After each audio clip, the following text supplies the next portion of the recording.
You are the foolish, superficial, and malicious antagonist, envious of the charming female lead, attempting to seduce all the men affiliated with her. The esteemed villain is brought low upon your bed, while the brooding scholar kneels in punishment within the confines of the bathroom. The proud and petulant childhood friend, a peacock of a boy, finds himself drugged and trapped within a wardrobe, while your fiancé, the young master of the capital, is on the verge of catching you in the act. Having just traversed the pages of this narrative, Zhi Zhi's pupils widen in shock. Me? Following this revelation, she diligently undertakes her tasks, earnestly vexing everyone she encounters. With a facade of authority, she waits for them to reach their breaking point, to darken and ultimately seek her demise. Yet, inexplicably, these men begin to regard her with an increasingly peculiar gaze. The proud childhood friend corners her against the wall, his eyes shimmering with intensity. Zhi Zhi, having touched me, you must now take responsibility. The young master of the capital, his gaze heavy and dark, clasps her delicate ankle. Darling, why must those beautiful eyes gaze upon anyone but me? The brooding scholar, whom she has been supporting, fervently kisses her fingertips. Is one dog not enough for you, my lady? The self-restrained and dignified aristocrat confines her within a heavily guarded estate, his expression grim. My dear, if you cannot learn to be obedient, I shall have to break your legs and keep you locked away. Subsequently, having entangled herself with all these madmen, Zhi Zhi finds herself in a desperate flight. The men close in on her with relentless determination, encircling her. In a panic, she stumbles and collides with a man's chest. His presence envelopes her, accompanied by a light chuckle. My dear, I've caught you. The protagonist shall remain unwed. Chapter 1. Multiple male leads, all in. You are the foolish, superficial, and malicious antagonist, envious of the charming female lead, striving to entice all the men of her harem. The esteemed villain is brought low upon your bed, while the brooding scholar kneels in punishment within the confines of the bathroom. The proud and petulant childhood friend is drugged and confined within a wardrobe, while your fiancé, the young master of the capital, is on the verge of catching you in the act. A monotonous, mechanical voice resonates in her mind. As the young girl kneels upon the bed, her lifeless pupils momentarily focusing, her eyes suddenly alight. Outside, a thunderous roar rends the sky, a blinding light piercing through the darkness, while the damp night breeze seeps through the inadequately closed window, brushing against her slender ankles. With a soft chime, the girl, still kneeling, trembles, exhaling a breath. The next moment, a deep voice, tinged with barely contained anger, issues from below. Zhi Zhi, are you seeking death? Startled, the girl lowers her gaze, meeting the piercing countenance of a man of nobility. His high-bridged nose, adorned with a small tea-colored mole, gazes at her with an icy allure. The black silk shirt he wears is torn open, revealing a sculpted chest that rises and falls with each breath, beads of sweat cascading along the contours of his muscles. Disappearing into his waist, Zhi Zhi's almond-shaped eyes widen uncontrollably, her lustrous gaze traversing from his chest to his flushed face. After a brief pause, her sight rises, catching sight of a caption above the man's head. Character: Pei Hinyan. Setting: a self-disciplined and restrained villainous master for love. She fell from grace, her legs rendered immobile, meeting a fiery demise. Immobile legs? Zhi Zhi blinked, instinctively reaching out to pinch. The searing heat radiating from the man's body pierced through the thin fabric of his suit, his muscles tautening with an unmistakable firmness. Simultaneously, a muffled groan of agony escaped him, his deep voice laced with a sinister undertone. Zhi Zhi, you had better pray that I do not sever your hands to feed the dogs.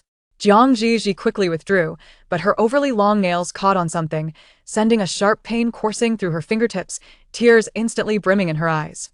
From Pei Hinyan's vantage point, he observed Zhi Zhi's complexion pale, her eyes shimmering with unshed tears. It seemed she was momentarily stunned, her entire being frozen in confusion. Her delicate face bore a look of innocent blankness, long, curled lashes dampened by tears, clinging to her rosy eyelids. Congratulations, host 649577704. After numerous selections, you have been bound to the malevolent supporting character system. Complete the tasks to attain a healthy, liberated body, along with a luxurious reward of untold wealth. However, in this realm, you are guilty of innumerable crimes, your misdeeds beyond recounting. The first 3 taskers met with untimely deaths as a consequence. Death in this world equates to mission failure. Please, host, preserve your life and survive the perilously high mortality rate of the novice storyline.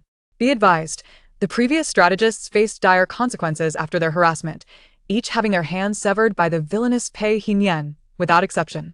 Zhi Zhi gazed at the man through tear-filled eyes, her damp lashes trembling, her delicate face exuding a pitiful despair, yet Pei Hinian merely furrowed his brow, unable to comprehend whom she was performing for with her tear-streaked visage.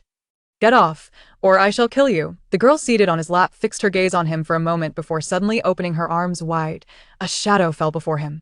The fragrance of the girl, accompanied by her gentle breath, cascaded down like a soft brush, tickling his neck. Pei Hinian's body stiffened, yet before he could utter a word, he was met with a sobbing tone intertwined with her voice.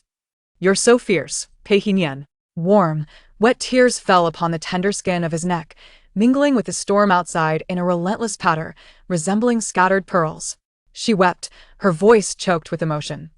"I have cherished you for so many years, praying countless times in the dead of night that you might glance my way, and the foremost wish on my birthday has always been for your health and safety. I ask this how you treat your admirer." Her chest pressed tightly against him. The sharpness of her teeth grazed his neck, laced with a sense of grievance. "Bastard, I shall never love you again." Tears, like unstrung beads, trickled down the line of his neck, warm and damp. It evoked memories of a kitten nestled upon one's knee, its tiny head nuzzling against a palm.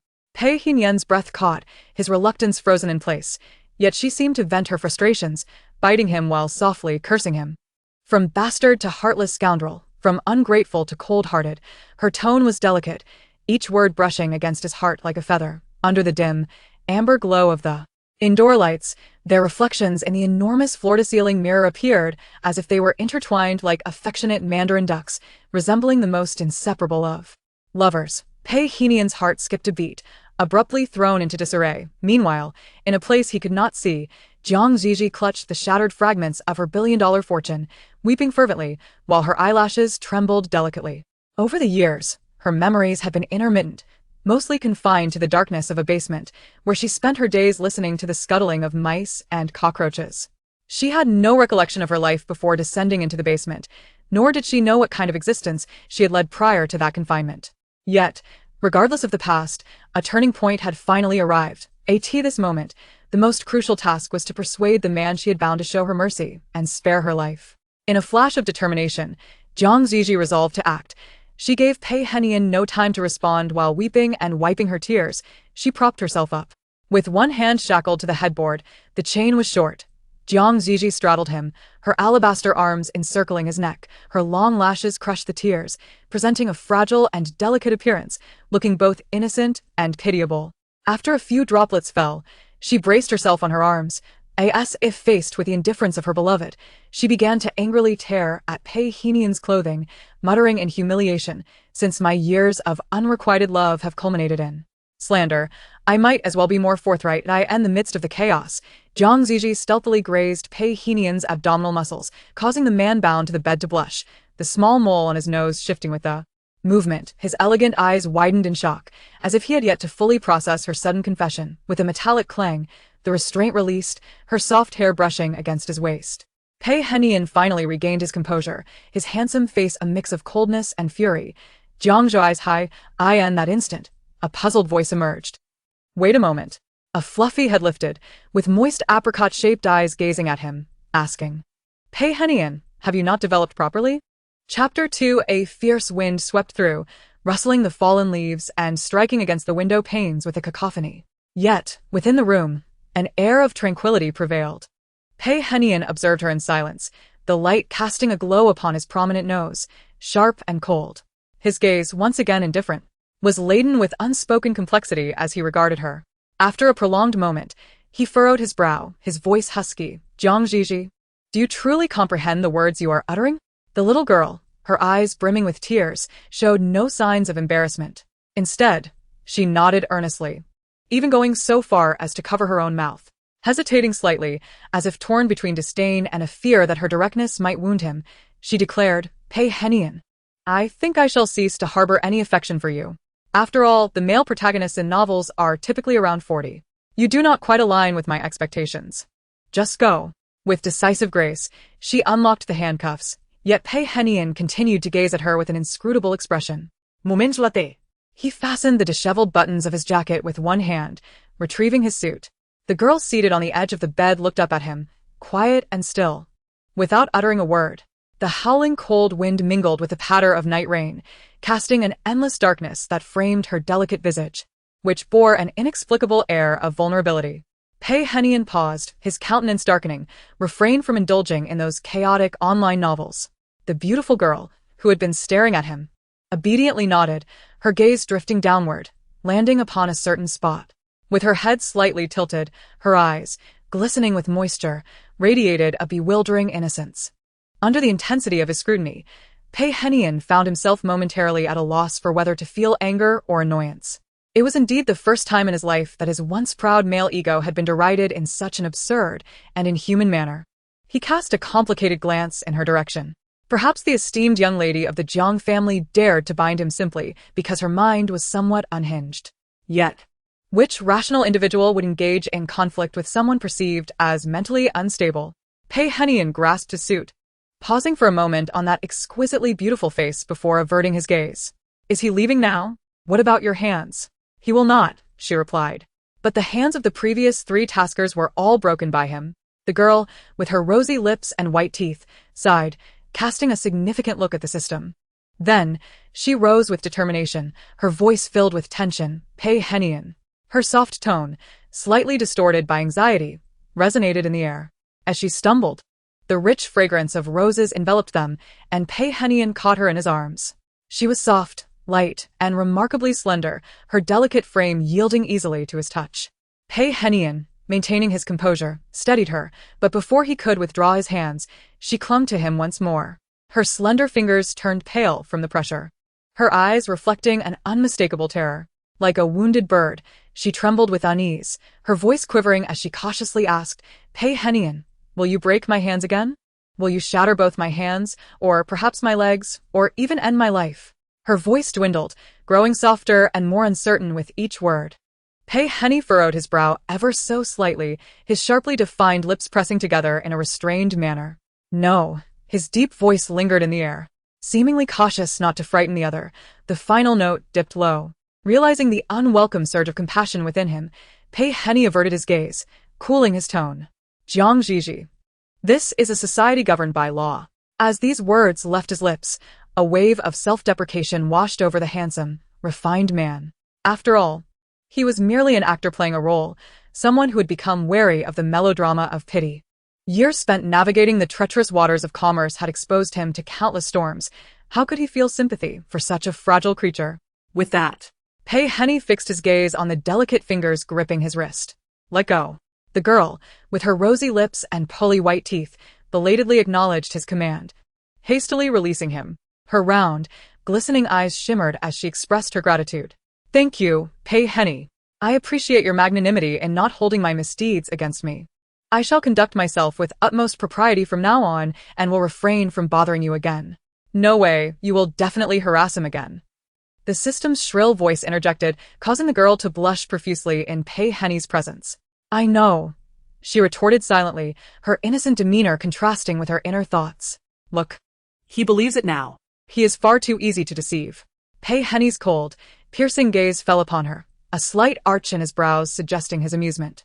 The typically capricious young lady of the Jiang family stood before him, clad in a flowing white gown that accentuated her porcelain skin and delicate neck. The way she lifted her petite face to gaze at him, her chin held high, cheeks tinged with a blush, rendered her both beautiful and fragile. This impish child, so artfully innocent, evoked a sense of protectiveness within him, more than he had ever experienced before. Impassively, Pei Heni withdrew his gaze, striding towards the door. Behind him, Jiang Zhi Zhi's eyes sparkled momentarily. However, in the next instant, a loud crash echoed from the direction of the bathroom, halting his steps. Jiang Zhi Zhi abruptly looked up, her gaze colliding with Pei Heni's elongated, sharp eyes. The tall man narrowed his eyes, pivoting towards the sound. Moments later, the bathroom door was forcefully kicked open, revealing a slender figure kneeling upon the floor. The individual had dark, tousled hair falling across his brow, partially obscuring his eyes, while the lower half of his face bore a hauntingly delicate beauty. Bound by rough rope, his damp white shirt clung to his form, rendered translucent by the water, revealing the myriad of crimson and purple welts that marred his back. Fresh wounds lay over old, a tapestry of suffering. and the diluted blood stained his shirt a vivid scarlet. The sight of his injury surpassed even the horrors Pei Henny had witnessed in the basement. Zhi Zhi gasped, and upon hearing her reaction, the beautiful young man raised his gaze towards her, his voice a husky whisper. "Miss, shall I serve you alongside him? Or should I wait until he is finished and then continue?" Zhi Zhi felt a tightening in her head, wishing she could cover his mouth. Yet, before she could act, Pei Hennian's voice rang out, chillingly, "You have harbored a secret affection for me for 12 years. Praying countless times for my well-being in the shadows, with your first birthday wish always being for my safety.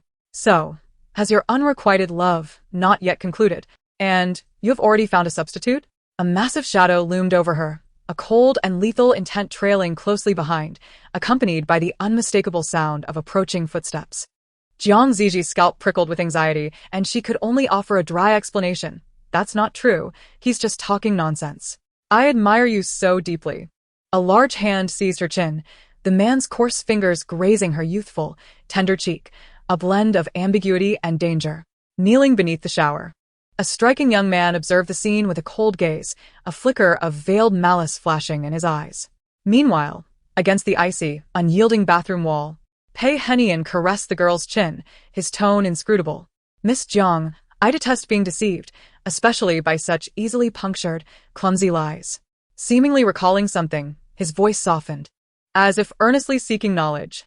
"However, I am curious if this young man possesses extraordinary skills that meet your extraordinary demands." Two pairs of eyes were fixed upon her, and under the immense pressure, Zhi Zhi murmured, "I truly have nothing with him." Her voice was barely audible, meant only for Pei Hennian's ears. As she quietly pledged her loyalty, "Pei Hennian, I have only seen you." Pei Hennian's grip momentarily tightened, forcing Zhi Zhi to lift her gaze and notice the flush creeping up his ears. She murmured to herself, "Pei Hennian, your ears appear quite flushed." Pei Hennian's lashes fluttered rapidly, his frosty visage tinged with an unexpected blush. "What nonsense are you spouting?" Sensing the impending ire of the formidable Pei Hennian, Zhi Zhi quickly corrected herself, "But rest assured, I will keep my word. I shall no longer trouble you." Pei Hennian's keen gaze remained fixed on her, and after a moment of contemplation, she hesitated. "You are far too fierce. I prefer pink." Zhi Zhi's eyes darted around, diverting the topic elsewhere. "He is so young. It should be acceptable." As those words escaped her lips, the handsome young man kneeling on the ground lowered his gaze, concealing the deep disdain in his eyes. Meanwhile, Pei Hennian's expression turned icy, accompanied by a mocking laugh. "Zhi Zhi, you are quite bold." The girl, whose name he had called out, blinked her long lashes, seemingly oblivious to the impropriety of her words, and spoke with utmost seriousness. "But Mr. Pei, if you are willing to undergo surgery for me, I will undoubtedly continue to ardently admire you. After all, I have cherished you for a very long time." Zhi Zhi distinctly observed the corners of the aloof Pei Hennian's mouth twitch. It seemed he was on the brink of exasperation as he withdrew his gaze from her, casting a fleeting glance at the young man beneath the shower. The youth, despite being punished to kneel, held himself upright. The fabric of his shirt was somewhat inferior, appearing to be a cheap garment, yet his demeanor exuded an uncommon poise. "Young. Ah, pink." Pei Henny sneered coldly, releasing the girl he had confined. Striding out of the room, the oppressive atmosphere within the space suddenly dissipated, allowing Zhi Zhi to lean against the wall, exhaling a long sigh of relief. In the next moment, a gaze fell upon her, and Zhi Zhi inadvertently locked eyes with Lu Xing. Zhi Zhi furrowed her brows, contemplating the narrative surrounding the characters. The villainous overlord perished in flames, while the brooding male counterpart met his end in the sea. One was cremated, the other buried. What, she pondered, was the essence of the protagonist Xiao Yan, that not a single member of the harem met a favorable fate? For an indeterminate span of 3 or 5 seconds, the room was enveloped in silence. When Zhi Zhi regained her composure, she intended to suggest that Lu Xing change into clean clothes before engaging in conversation. However, abruptly, Lu Xing raised his hand, his long, slender fingers articulately unbuttoning his shirt, much to her astonishment. Crimson whip marks traversed from his neck to his collarbone, the stark lines of his cold, fair chest revealing a haunting beauty born of torment. Yet, perhaps it was his strikingly handsome visage, with water droplets cascading down his face, reddened eyes, and elegantly shaped lips, that rendered him pitiable and vulnerable. He appeared accustomed to such treatment. His gaze held no humiliation, only a calm resolve as he gripped a rattan switch, advancing step by step toward Zhi Zhi. Lu Xiyun was slender yet tall, and as the light fell behind him, the dark shadows gradually consumed Zhi Zhi inch by inch. As he drew closer, she discerned the particularly frosty nature of his eyes, distinct from Pei Henny's distant indifference. Lu Xiyun's gaze seemed to regard her as one might view a piece of wood or perhaps a lifeless body, certainly not as a living being. His irises were deep black, exuding a chilling temperature, especially as they peered through his disheveled hair, evoking the sensation of being ensnared by a venomous serpent. Coupled with the exquisite contours of his lower face, he radiated a sinister allure, reminiscent of a beautifully patterned serpent slithering through wild grasses, flicking its tongue in a menacing display. Instinctively, Zhi Zhi wished to retreat, yet the wall behind her offered no escape. In the blink of an eye, Lu Xiyun's gaze fell again. His long, thick lashes cast shadows upon his cheeks, rendering him unexpectedly docile. With great reverence, he extended the rattan switch toward Zhi Zhi, then knelt before her. The towering shadow gradually receded until he was at her feet. Zhi Zhi gazed down, somewhat bewildered, at the figure bowed before her. Lu Xiyun's voice was hoarse as he addressed her, Mississippi. The rattan switch was freshly cut and had been washed in salt water, ensuring it would not soil her hands. As he spoke, the rapid rise and fall of his chest were evident, glistening droplets tracing the curves of his wounds, mingling with a crimson hue. Fresh injuries layered upon old, the inflamed flesh appeared swollen and pallid. Zhi Zhi felt a twinge of compassion as she furrowed her brow slightly. Meanwhile, the words above Lu Xiyun's head also updated. The malicious female antagonist Zhi Zhi is abandoned by all, left to wander the streets, and is taken in by Lu Xiyun. The young girl in the shadows visibly froze for a moment. How could it be that the original owner had bullied Lu Xiyun so ruthlessly? Yet he would still offer her refuge? The greenish vines slipped from her fingertips with a soft thud, landing on the floor. Lu Xiyun's gaze darkened for an instant, as he respectfully bent down to pick it up. Their esteemed young lady possessed numerous means of torment, and now that even the use of the vine could not satisfy her, one could only wonder what new method she might devise to inflict further distress. Perhaps her discontent stemmed from his previous words. Thus, she deliberately discarded the vine, seeking an alternative means of punishing herself. Suppressing the surging resentment within, Lu Xiyun's brooding brows reflected a glint of cold light as he grasped one end of the vine. At that moment, Pei Henian's footsteps echoed back, his voice following closely behind Zhi Zhi. Zhi Zhi instinctively turned her head, naturally missing the latter half of the updated message above Lu Xiyun's head. But privately, Zhi Zhi is locked in the basement, enduring dual torment both physically and psychologically every day. The man standing by the door was tall and elegant, casting a glance at the two figures, one standing and one kneeling in the bathroom. Miss Zhang's spirits seemed quite high. His tone was devoid of inflection, sending a shiver down Zhi Zhi's spine. However, I do not possess a penchant for spectating. I must trouble Miss Zhang to have someone outside open the door. Although his words were polite, the chill in his tone intensified. A sense of unease washed over Zhi Zhi, as if a guillotine loomed above her, ready to drop at any moment. Is the door locked? I shall go check. A stifled cough broke the silence, and Zhi Zhi's steps halted abruptly. Behind her, Lu Xiyun, kneeling on the damp floor, was coughing incessantly, his body bending into a taut arc from the effort. His dark hair swayed with each cough, and his pale face flushed unnaturally. Even the wound on his shoulder oozed a faint pink from the violent coughing. After a moment's hesitation, Zhi Zhi turned around, opened the cabinet under Pei Henian's gaze, and retrieved a towel, wrapping it around Lu Xiyun. His body remained rigid, as if encased in cement, gradually lifting his gaze to meet hers. The girl, with her rosy lips and white teeth, smiled gently at him, her almond-shaped eyes curving upwards, sweet and delicate. The sudden proximity was overwhelming, the rich scent of roses enveloping him, causing Lu Xiyun to momentarily forget how to react. He allowed her to loosen the towel at his shoulder, making a concerted effort to avoid touching his injury. Once her task was complete, she affectionately ruffled his damp hair, akin to petting an unwanted stray dog. The fluidity of her movements, accompanied by the fragrance of roses, gradually faded. She said nothing and simply rose to depart, leaving Lu Xiyun kneeling awkwardly in place, clutching a corner of the towel, somewhat bewildered. Meanwhile, Pei Henian stood by the door, his eyes slightly cold as he watched the charming figure pass by. The soft, sweet scent enveloped him, her red lips and white teeth, her soft waist like jade, reminiscent of an intimate moment shared mere minutes ago. Regrettably, the scoundrel before me is a deceiver, proclaiming to have harbored secret affections for 12 years, while evidently tending to other men with greater devotion.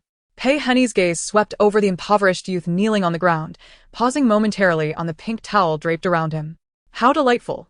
Even the towel is pink.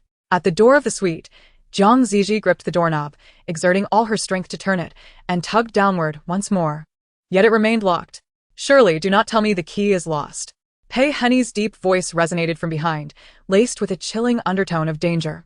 Or is it that you merely feign compliance? In truth, do you possess any clandestine maneuvers awaiting their moment to be revealed? Pei Henny's tone subtly faltered, his lips parting to utter a few words, compelling me to serve you willingly. Zhi Zhi coughed, caught off guard by his statement. How could this be, Mr. Pei? How could you think of me in such a manner? I have vowed not to disturb you again. Henceforth, I shall reform and become a better person.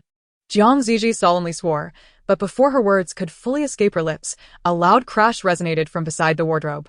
She abruptly fell silent, her gaze fixated on the closed wardrobe door, a sense of ominous foreboding washing over her. Pei Henny furrowed his brow, shifting his focus from her face to the tightly shut wardrobe. At that moment, the drenched Lu Siyuan, swathed in a towel, emerged from the bathroom, only to hear another deafening crash. 3 pairs of eyes locked onto the same direction. The sounds of violent impact continued, culminating in a resounding crash as the wardrobe door shattered into splinters. Amidst the flying debris, a pair of long legs kicked the door open. The disheveled, handsome youth with mixed heritage appeared before them, his striking blue eyes narrowing at Zhi Zhi, teeth clenched. Zhi Zhi, you are finished. Chapter 4. Zhi Zhi, damn it. Is this the allure that everyone speaks of? The previous situation has yet to be resolved, and another one emerges, fierce and threatening. Simultaneously, the large characters above the mixed-blood man's had began to update. Character: Shijin, a setting: Zhi Zhi's childhood friend, a mixed-blood movie star, drugged by the original host with ulterior motives. In retaliation for Zhi Zhi's misdeeds, the following afternoon, Shijin cast the tasker into a cesspool, 2 of whom nearly drowned. And the third? Zhi Zhi inquired. The third possessed too weak of a mental fortitude. Before even reaching the surgery, they frightened themselves to death. Zhi Zhi, so. She has not merely caused trouble, but is facing tribulations. In just a brief span of minutes since entering the narrative, she is greeted with death upon death. Fortunately, this is not a realm of cultivation and fantasy. Otherwise, she would be tormented by the men behind Xiao Yan, dying and resurrecting countless times in a relentless cycle. Outside, thunder rumbled while lightning flashed, and the damp mist clung to the window panes, forming large droplets that cascaded down. In the blurred reflection of the window, a slender girl stood in the center of the parlor, surrounded by towering men who drew closer. Pei Henny's eyes were shrouded in darkness from the doorway. The freshly emerged Lu Siyuan smirked mockingly. The newly emerged Shijin was seething with rage. Only the girl, encircled by 3 individuals, curved her eyes in a smile, attempting to greet her mixed-blood childhood friend. Xiao Shi, have you awakened so soon? Shijin's steps were unsteady, and an unusual flush adorned his face. He donned a gem-blue suit that matched the color of his eyes, his tie carelessly loosened and dangling around his neck, exposing a generous expanse of skin tinted a delicate peach. His strikingly handsome features, characterized by his mixed heritage, appeared almost contorted, and his azure eyes seemed to blaze with fury. Zhi Zhi, you truly disgust me. Do you believe that such antics will entice me to touch you? Let me make it abundantly clear. You are mistaken. Even if you were to lie naked upon my bed, I would harbor not the slightest interest in you. The room was enveloped in an eerie silence, broken only by Shijin's heavy, wrathful breaths, laden with hostility. The girl's voice emerged slowly, tinged with hesitation. Shijin, your zipper is undone. The furious Shijin's voice abruptly halted. His cheeks flushed with embarrassment and anger as he hastily reached for the zipper on his trousers. However, a muffled groan followed shortly after. Zhi Zhi clicked her tongue in amusement, turning to meet Lu Siyuan's thoughtful gaze. In that moment of eye contact, Lu Siyuan, draped in a towel, had his lashes half lowered, his striking black and white eyes resting upon her, revealing a gentle, harmless smile. Zhi Zhi mirrored his smile. The next instant, Pei Henian's cool voice broke the tension, carrying an enigmatic undertone. You've harbored a crush on me for 12 years and can still pursue two at once. Zhi Zhi, your appetite is quite impressive. Zhi Zhi turned to see his narrow, icy phoenix eyes fixed upon her, his thin lips curling into a dismissive phrase. Aren't you afraid of overindulging? Zhi Zhi retorted playfully. Just 3 is trivial. Pei Henian's eyes narrowed slightly, prompting Zhi Zhi to fall silent. A flurry of thoughts raced through her mind as she quickly assessed her position. Lu Xiyuan was financially supported by her, thus beholden to her. Shi Jin was her childhood companion, with comparable family backgrounds, neither posed a significant threat. Conversely, Pei Henian held a superior status, possessing a distinct entry as a formidable antagonist in the system's introduction, undoubtedly a formidable character. In a flash, Zhi Zhi regained her composure, raising her petite face with an expression both coy and innocent. I'm merely toying with them. It's all just a game. My true affection lies with you, Mr. Pei. As you well know. Pei Henian's deep, dark gaze lingered upon her, shrouded in ambiguity. From a few steps away, Shi Jin finally approached, having composed himself. Zhi Zhi, what have you done to me? This time, no matter what you say, I shall not forgive you. As Shi Jin's large hand reached out, a figure suddenly interposed itself between him and Zhi Zhi. The air was thick with humidity, and the sight before her was tinged with a soft pink. The pitiful Lu Xiyuan, whom she financially supported, stood protectively in front of her, his neck marred by ghastly bruises, stark against his pallid skin. Lu Xiyuan's somewhat hoarse voice resonated. Mr. Shi, the young lady merely administered a drug to you. She did not take any further liberties. There is no need for you to resort to violence. Shi Jin was momentarily taken aback, processing her words. Only to me? He exclaimed, incredulous. Zhi Zhi, how dare you drug me? You truly disgust me. The anger within Shi Jin swelled, and he threw a punch at Lu Xiyuan. The battered Lu Xiyuan staggered, propelled onto the sofa by Shi Jin's blow. In a corner unnoticed by anyone, Lu Xiyuan, having fallen onto the sofa, coughed weakly a few times, slowly adjusting the disheveled towel around him. Under the dim lighting, his extraordinarily beautiful face was partially illuminated, the strands of hair falling across his deep-set eyes, revealing an inexplicable gloom.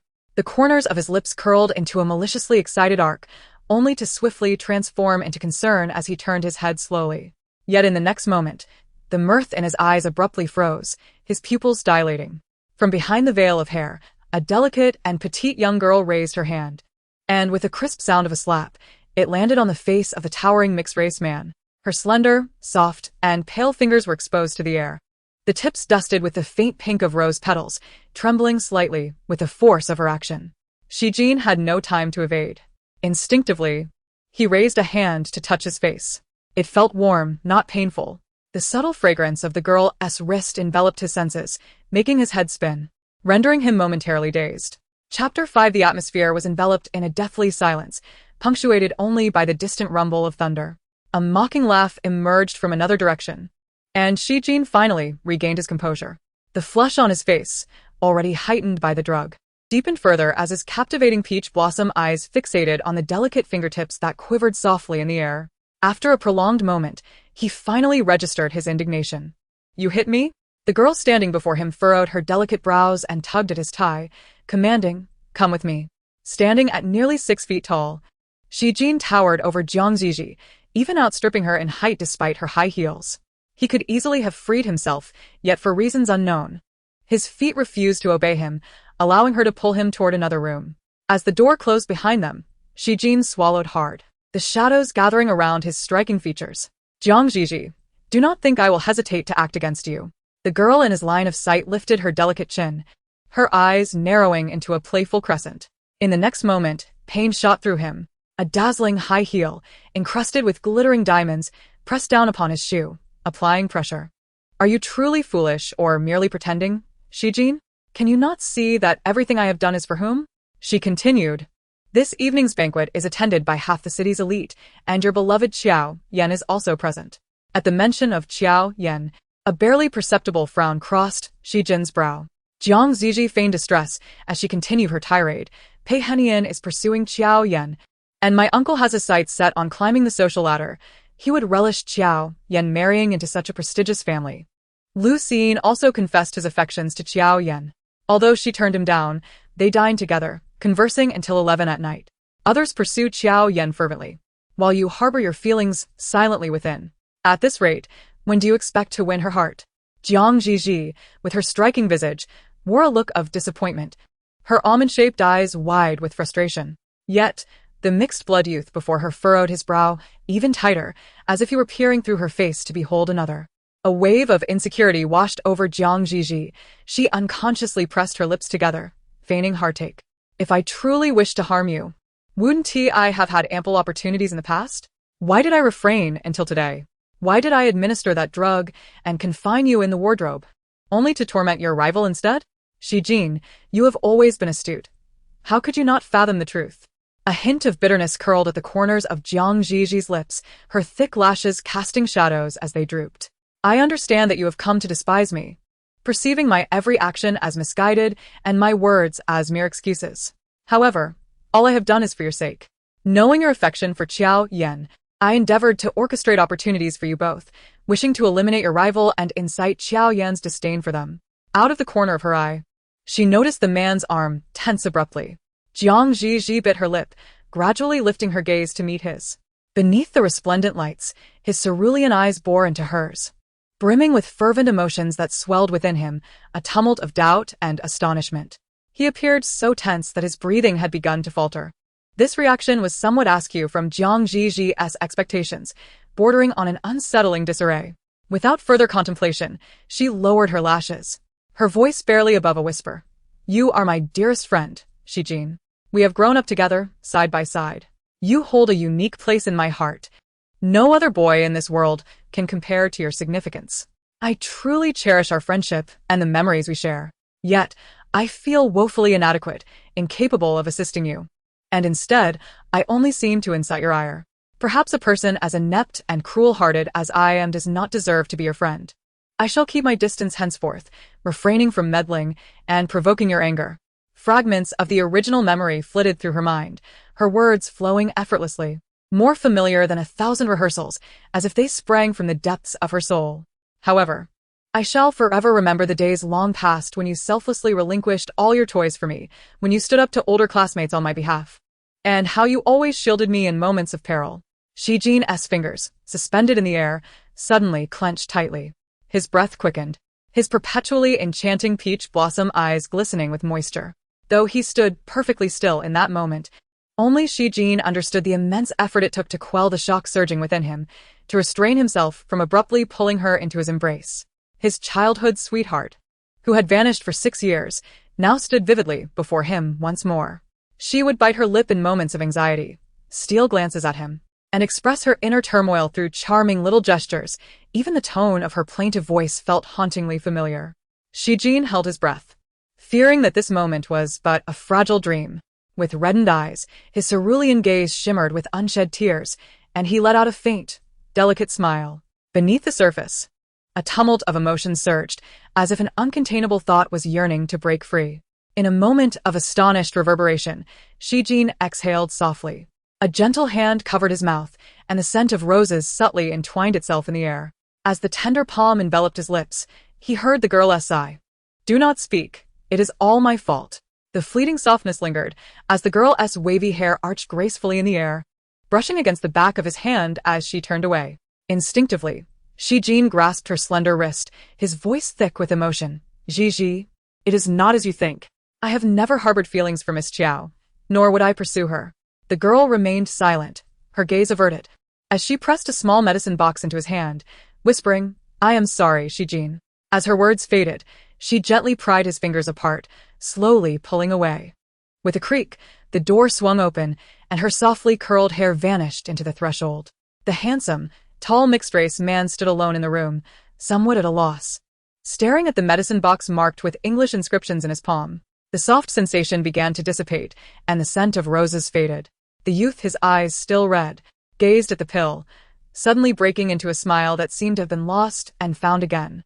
He strode forward, his eyes gleaming. Zhi Zhi. In the next moment, the door swung open once more. The consecutive sounds of the door drew the attention of 2 figures in the hall. Pei Henian and Lu Xiyuan turned their heads in surprise, witnessing an astonishing scene. Just moments ago, the tempestuous Zhi Zhi, now flustered, grasped Zhi Zhi's wrist, his tone abjectly humble. Zhi Zhi, It was my fault. I should not have been so harsh with you earlier. I promise I will not do so again. Please do not be angry with me. You cannot ignore me, Zhi Zhi. I am in pain. The medicine makes me feel unwell, and I might have a fever.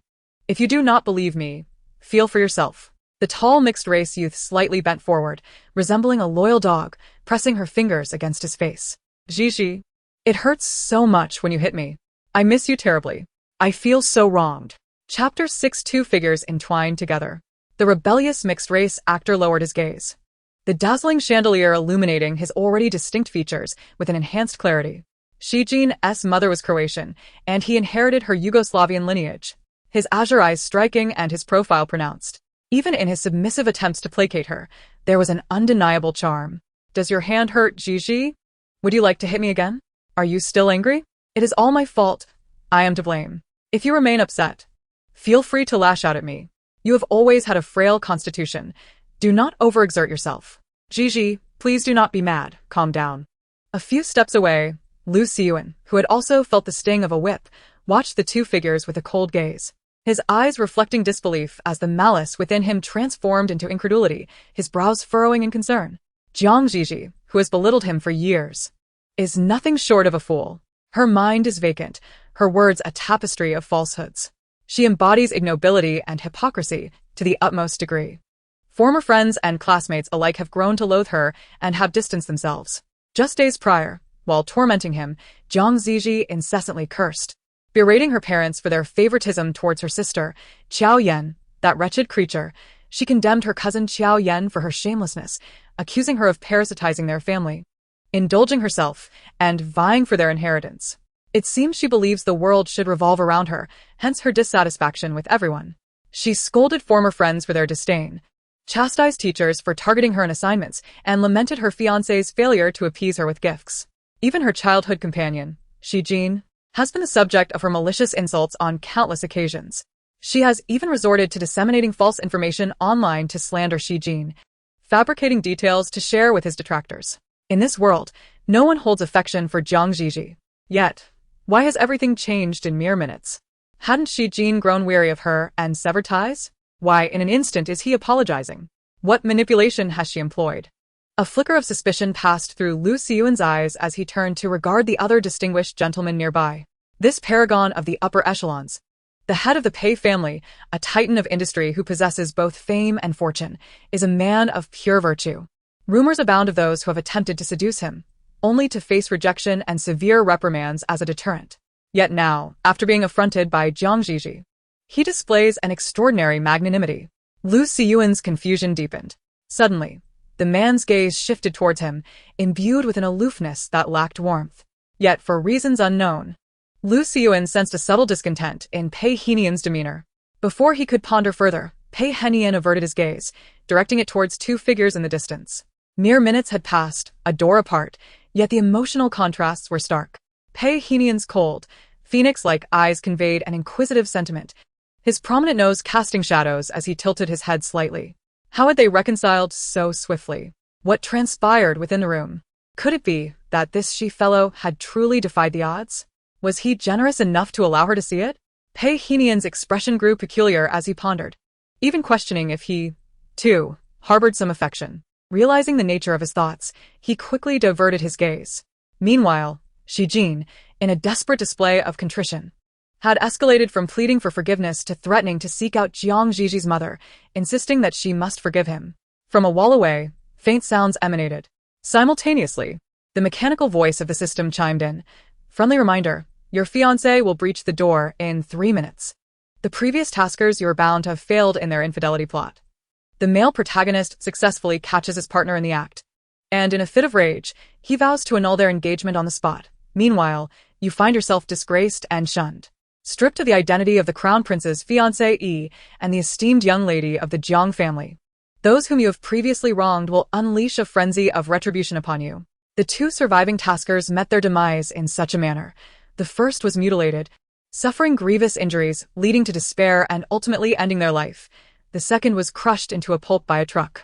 Repeated failures have hindered the progression of the main storyline, prompting the data system to repeatedly sift through candidates and ultimately locate you, hoping you will fulfill the mission. Should you fail once more, this world shall face irrevocable destruction. Thus, the act of catching infidelity is a pivotal juncture for your survival, as well as a critical point determining the fate of this world. Exercise utmost caution. Zhi Zhi. Her gaze swiftly swept over the few individuals before her. The disheveled Shijin, Lu Xiyuan clad in a bath towel, and Pei Henian, seemingly impeccably dressed, but with lipstick smudged on his neck. In the mirror a few steps away, her own reflection mirrored the chaos, an off-shoulder mini dress, fishnet stockings, and a delicate red bow tightly cinching the soft flesh of her thighs. Her hair was tousled, and her lipstick was smeared. What a vivid and intoxicating scene of indulgence. Zhi Zhi felt darkness encroach upon her vision, abruptly hearing faint sounds from outside the door. The metallic clinking suggested someone was attempting to unlock it. Chapter 7 2 minutes earlier. In the opulent corridor, Qiao Yan donned a vintage white dress, her long hair cascading down as she spread her arms to block Gu Yuji's path. Young Master Gu, you seem to have misunderstood Zhi Zhi. She is not that kind of person. Although she has a temper and can be quite combative at times, her nature is not malevolent, and she would never engage with multiple men simultaneously. Qiao Yan's petite face flushed crimson, as if she struggled to continue. Yet the more she insisted, the more fuel she added to the fire. The man she obstructed towered over her, standing nearly 2 meters tall in a tailored silver-gray suit, exuding an aura as dark and beautiful as a demon. Gu Yuji's expression was cold and unyielding, and Qiao Yan stammered. Zhi Zhi merely has a bad temper and enjoys a bit of mischief. She is not a bad person. Besides, as her cousin, I have a responsibility to look after her. You may direct your ire at me, but please do not blame Zhi Zhi. She has grown accustomed to being treated like a little princess and lacks restraint. She cannot bear it. The man's piercing gaze withdrew from her face as he strode forward with determination. Qiao Yan stumbled slightly, letting out a weak gasp. Unfortunately, the man continued on without a glance back. Leaning against the wall, Qiao Yan leisurely dialed a number, her voice trembling as she spoke into the phone. Aunt, please come quickly. Zhi Zhi has angered the crown prince, and I cannot stop him. A woman's voice inquired from the other end, and Qiao Yan shook her head in distress. Aunt, please hurry. Zhi Zhi has been caught in an affair with another man. The moment the call ended, Qiao Yan tucked her hair behind her ear, a mocking expression gracing her delicate features. Today marked the Jiang family's grand banquet, ostensibly celebrating her aunt's birthday, but in truth, it was the announcement of the union between the Gu and Jiang families. The notion of a strategic marriage is merely a faude. It is well understood that, given the esteemed lineage of the Gu family, for Zhi Zhi to ascend to such heights is akin to a stroke of ancestral fortune. In deference to the Gu family's reputation, an abundance of guests graced the occasion, with Aunt's family basking in the limelight, their every gesture drawing attention. The timing of her phone call was impeccable. Aunt was about to deliver a speech, and all eyes were upon her. Once this call was overheard, it would likely not only be Aunt rushing in, under the scrutiny of the crowd, where words can tarnish reputations. She was curious to see how Aunt would manage to conceal the disgrace of such a brazen daughter. Qiao Yan chuckled softly, wiped the lipstick from her lips, and applied a layer of light lip gloss, adopting an expression of delicate innocence and fragility. Only when everything appeared flawless did she proceed forward. As the distant sounds of hurried footsteps and commotion reached her ears, 2 minutes later, the doorway was congested, the crowd clamoring.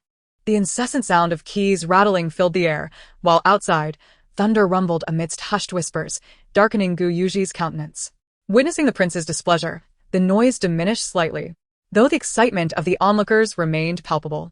Qiao Yan timidly stood beside Gu Yuji, her voice tinged with remorse. Young Master Gu, I apologize. I had no idea so many would come, nor did I anticipate this turn of events. The towering figure cast her a cold glance. Feeling disheartened, Qiao Yan retreated to stand beside Aunt Jiang, linking her arm through her mother's. Aunt, we must all believe in our cousin. Though she may be somewhat spoiled, she is, after all, your daughter and would not stoop to such shameless acts. Aunt Jiang, adorned in a qipao, patted her hand, her gaze vacant. The atmosphere buzzed with chaotic speculation. What is happening? Is Zhi Zhi truly entangled with another man, right here in this room? Surely not. With the prince's stature, she must have schemed diligently to secure this marriage. Could she be so brazen as to misbehave before even crossing the threshold? It seems unlikely. Moreover, I heard the prince was quite incensed about the engagement, having skipped last week's banquet to vent his frustrations in a street race with friends. Who could blame him? Rumor has it that night, the prince's drink was spiked, curiously, as soon as he departed. This young lady from the Jiang family vanished from the private room, and shortly thereafter, the scandal erupted. I have also heard that our young lady from the Jiang family only managed to infiltrate that circle through a friend's connections, and now, it seems, her friends have been cast out alongside her. Alas, such folly. This life presents but a singular opportunity to transcend social classes, and she has squandered it. Who would have thought someone of young Master Gu's caliber could be so brazenly betrayed? Zhi Zhi must have possessed the audacity of a bear and the boldness of a leopard. Perhaps she sought thrill, but it appears she has gone too far. Amidst the rising tide of voices, a resounding clap of thunder accompanied the click of a lock. A crack appeared in the door, and several voices spilled forth from within, vaguely discussing matters of necessity. Gu Yuji's handsome face darkened to a hue akin to that of a charred pot, and he raised his leg, poised to kick the door open. Suddenly, Qiao Yan dashed to the doorway like a flash of lightning, her delicate figure standing defiantly against the furious Gu Yuji and the onlookers surrounding them, her eyes brimming with tears. I implore you all, do not act this way. Zhi Zhi may have erred, but for the sake of the Jiang family, please do not humiliate her further, and certainly refrain from taking photos. Her words, though intended to quell the situation, only served to prompt someone to raise their mobile phone. Qiao Yan wept like a wilting flower. Gu Xiao, I beseech you, please do not enter. If that door opens, Zhi Zhi will be ruined. Gu Yuji's face turned ashen as he raised his hand, seemingly intent on pushing her aside. Yet, inexplicably, his movement faltered, his palm frozen midair. Wiping her tears, Qiao Yan felt a surge of triumph within her. Surely, he was moved by her fragile, yet resilient demeanor. After all, the lascivious and sentimental Zhi Zhi had a cousin as tenacious and beautiful as herself. Thus it was only fitting for the young master to regard her with newfound respect. With glistening eyes, Qiao Yan was about to embellish her plea further when a voice cut through the tension. Why would Zhi Zhi be ruined? Qiao Yan instinctively replied, because she is entangled with several men. In the next moment, a chill ran down her spine. Amidst the tempest outside and the murmurs within, she turned with difficulty, only to behold Zhi Zhi's excessively beautiful face, laced with mockery. Qiao Yan, my parents graciously allowed you to reside in the Jiang household and provided for you. And yet you would tarnish my reputation before everyone? Qiao Yan was taken aback, her pupils dilating in shock. The tears she had feigned now seemed like a poorly painted fade, a discordant mask. How could this be? She had witnessed Zhi Zhi with the drugs, had seen her lure those men inside. Across from her, Zhi Zhi's smile diminished gradually, her exquisitely beautiful face growing cold, resembling a little demon as she fixed her gaze upon Qiao Yan. It's a stormy day, and an ungrateful wolf that cannot be nurtured should fear the wrath of thunder, don't you think? Qiao Yan trembled, stepping back as scrutinizing gazes fell upon her, accompanied by whispered discussions. A profound shock coursed through her as she registered the pointed looks and hushed murmurs, an unnatural expression creeping across her face. Heat flushed her cheeks, as if she had suffered a great humiliation. She pressed her lips together, and from the corner of her eye, she noticed an open mahjong table behind the gracefully dressed Zhi Zhi, illuminated by bright light and surrounded by 3 men. The handsome and cultured Pei Hinyan held a teacup, leaning against the relentless storm, his cold phoenix eyes reflecting displeasure as they turned towards her. The slender and gloomy Lu Yen, impeccably dressed in a suit, had his hand poised above the cards, suspended in midair. Meanwhile, the dashing Shi Jin, legs crossed, fixed his charming peach blossom eyes on Zhi Zhi, his azure gaze filled with affection. The parlor was orderly, the aroma of tea wafting in the air, while outside, the autumn wind howled, carrying the torrential rain. The scene was one of a perfectly mundane game, devoid of any suggestive undertones. At the center of all eyes stood the young girl by the door, willful and flamboyant, embodying the quintessential spoiled and malicious young lady. Her almond-shaped eyes scanned the men opposite her inch by inch, finally resting upon the most strikingly handsome and tall man. Character: Gu Yuji. Setting: a possessive and jealous prince of the capital, renowned for his capriciousness. Experience: the official partner of the captivating heroine Qiao Yan, initially indifferent and toying with emotions, later in a desperate pursuit of his beloved, ultimately bowing for love, adorning the heroine with 22 exquisite jewels. Zhi Zhi's pupils trembled, her delicate face barely maintaining a cold expression. To serve the heroine well? Such a niche description. Chapter 8. In the gaze of the onlookers, Zhi Zhi having learned from her previous encounter of touching Pei Henian's thigh, refrained from lowering her gaze. She stared complexly at her nominal fiancé. Gu Yuji's elongated eyes were now upon her. Outside, the wind and rain fell heavily, while the indoor lights enveloped the two. Amidst the slight clamor, Gu Yuji squinted, pushing aside the obtrusive Qiao Yan. He gazed meaningfully at the young woman before him, his betrothed, with a smile that danced on the edge of mockery, revealing, "So, this is how you appear." His voice was deep and low, tinged with an excitement akin to that of a predator stalking its prey, enunciating each word deliberately.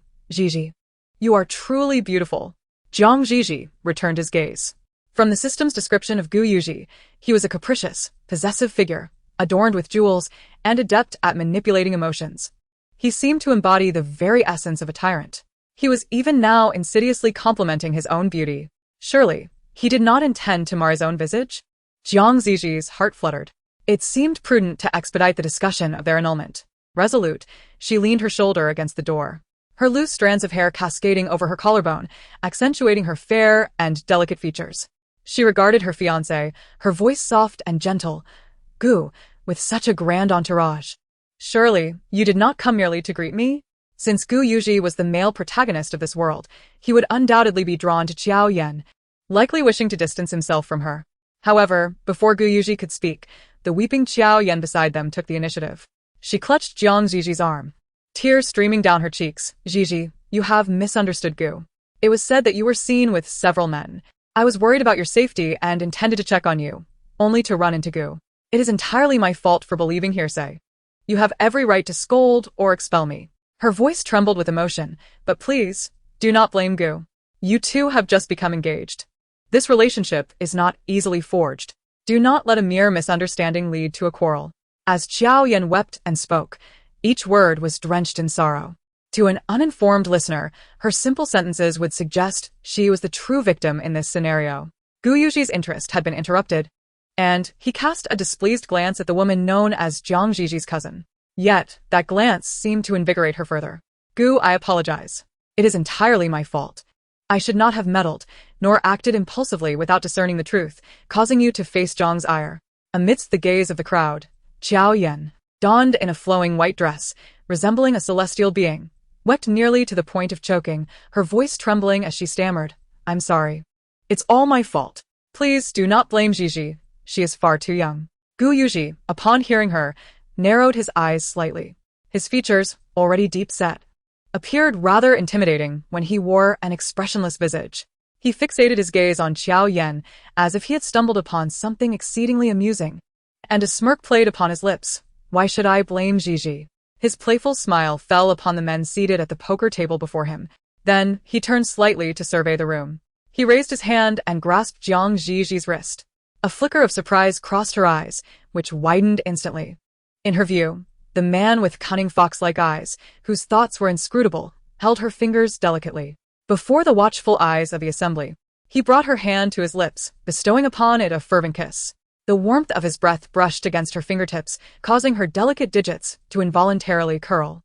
In the next moment, the seemingly gallant man gently tugged her wrist, drawing her into his embrace. His long, strong arm rested lightly against the small of her back. Her slender waist, accentuated by her gown, pressed against the inner side of his arm through the thin fabric. Gu Yuji's voice was laced with amusement as he gazed down at his petite fiancée. At such a tender age, what fault could Zhi Zhi possibly possess? He cast a meaningful glance at the men gathered around the poker table, inevitably landing on the taut face of Shi Jin. With a light chuckle, Gu Yuji turned his attention back to Qiao Yan. "Indeed, it is your fault. You insinuate that my fiancé has met with misfortune, while simultaneously attempting to provoke my ire." Zhi Zhi stared at Gu Yuji in shock, questioning whether she had misheard. Qiao Yan's expression stiffened. Yet, in the next moment, she swiftly reverted to her pitiable and fragile demeanor, murmuring, "Though I am uncertain why Mr. Gu has misunderstood me, I shall not evade my responsibilities. If it means alleviating your and your cousin's grievances, I am willing to do anything." Gu Yuji seemed to chuckle again. "Then it would be best for you to depart this world." A thunderclap echoed outside, illuminating Qiao Yan's pale visage. The room fell into a hushed silence, but after a brief moment, Gu Yuji laughed once more, just a jest. "Since Miss Jiao is sincerely admitting her fault, it would be prudent for you to vacate the Jiang residence at once." After all, Zhi Zhi and I are engaged, and we must expedite the arrangements for our marriage. It would be unwise for an outsider, who stirs discord, to remain in the Jiang household, as one cannot predict what calamity may ensue. Lightning flashed, highlighting the sharp contours of Gu Yuji's face. The murmurs of the onlookers filled her with embarrassment and a sense of shame. Was she really the cousin of the Jiang family? How audacious to sow discord before her future brother-in-law. It was said that she had lingered at the Jiang residence for years, being treated by Mr. Jiang and his wife with more affection than their own daughter, truly a wolf in sheep's clothing. Perhaps it was jealousy towards the Jiang family's esteemed daughter that fueled her desire to sabotage their marriage. Observing her delicate demeanor, one cannot help but notice the cunning words she utters, reminiscent of a 1,000-year-old fox indulging in tales of the supernatural. As if she believes everyone else to be a fool. Xiao Yan's face fluctuated between crimson and pallor, countless gazes fixated upon her. And the atmosphere in the room grew increasingly tense. With tears in her eyes, she glanced at her aunt, calling out for her. In the next moment, she clutched her chest, gasping as she sank to her knees. Yen Yen! Yen Yen! Is it asthma again? Someone quickly. Call a doctor. A woman's trembling voice pierced the chaos as Xiao Yan collapsed. The room descended into a state of disarray, and Jiang Zhi, bewildered by the sudden turn of events, found herself at a loss. Only the man beside her wore a bemused expression, his tone laced with intrigue. Miss Qiao, you certainly have a knack for choosing the perfect moment to fall ill. In the next instant, his penetrating gaze fell upon her. Jiang Zhi felt a shiver as his eyes bore into her, instinctively biting her lip. His large, defined hand grazed her cheek, trailing from her jawline to her earlobe. The touch sent a tingling sensation coursing through her, especially as he brushed aside the strands of hair that adorned her ear, revealing her blushing earlobe.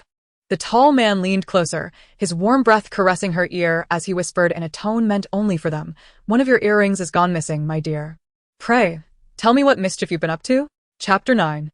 Jiang Zhi's eyelids twitched violently, uncertain whether it was due to the endearing term "my dear" or the warmth enveloping her earlobe. Perhaps it was merely the fleeting moment in which one earring had been carelessly tossed aside. His fingers danced along her face, magnifying Gu Yuji's handsome visage at such proximity, his sly fox-like eyes glinting with mischief.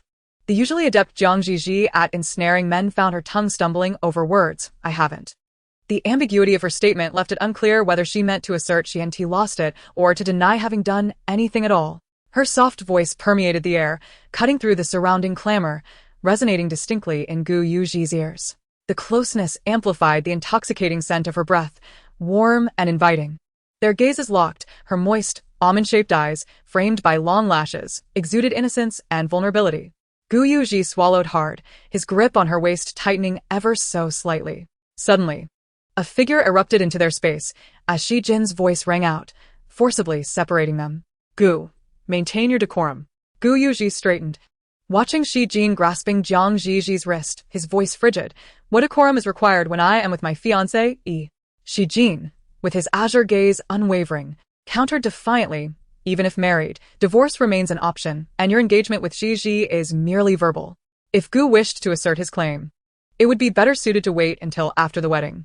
"Rest assured, marriage is inevitable, no need for the esteemed actor to worry," Gu Yuji replied, wrapping his arm around Jiang Zhi's waist, looking down at her with softened tones. "Perhaps we should consider marrying sooner, Zhi Zhi. After all, the absence of precaution that night has left us with an unexpected consequence." Jiang Zhi. Shi Jin's pupils dilated rapidly, yet his grip on Jiang Zhi's wrist tightened further as he spoke softly. "Do not be afraid, Zhi Zhi. If you are truly pregnant, it is my responsibility." Jiang Zhi.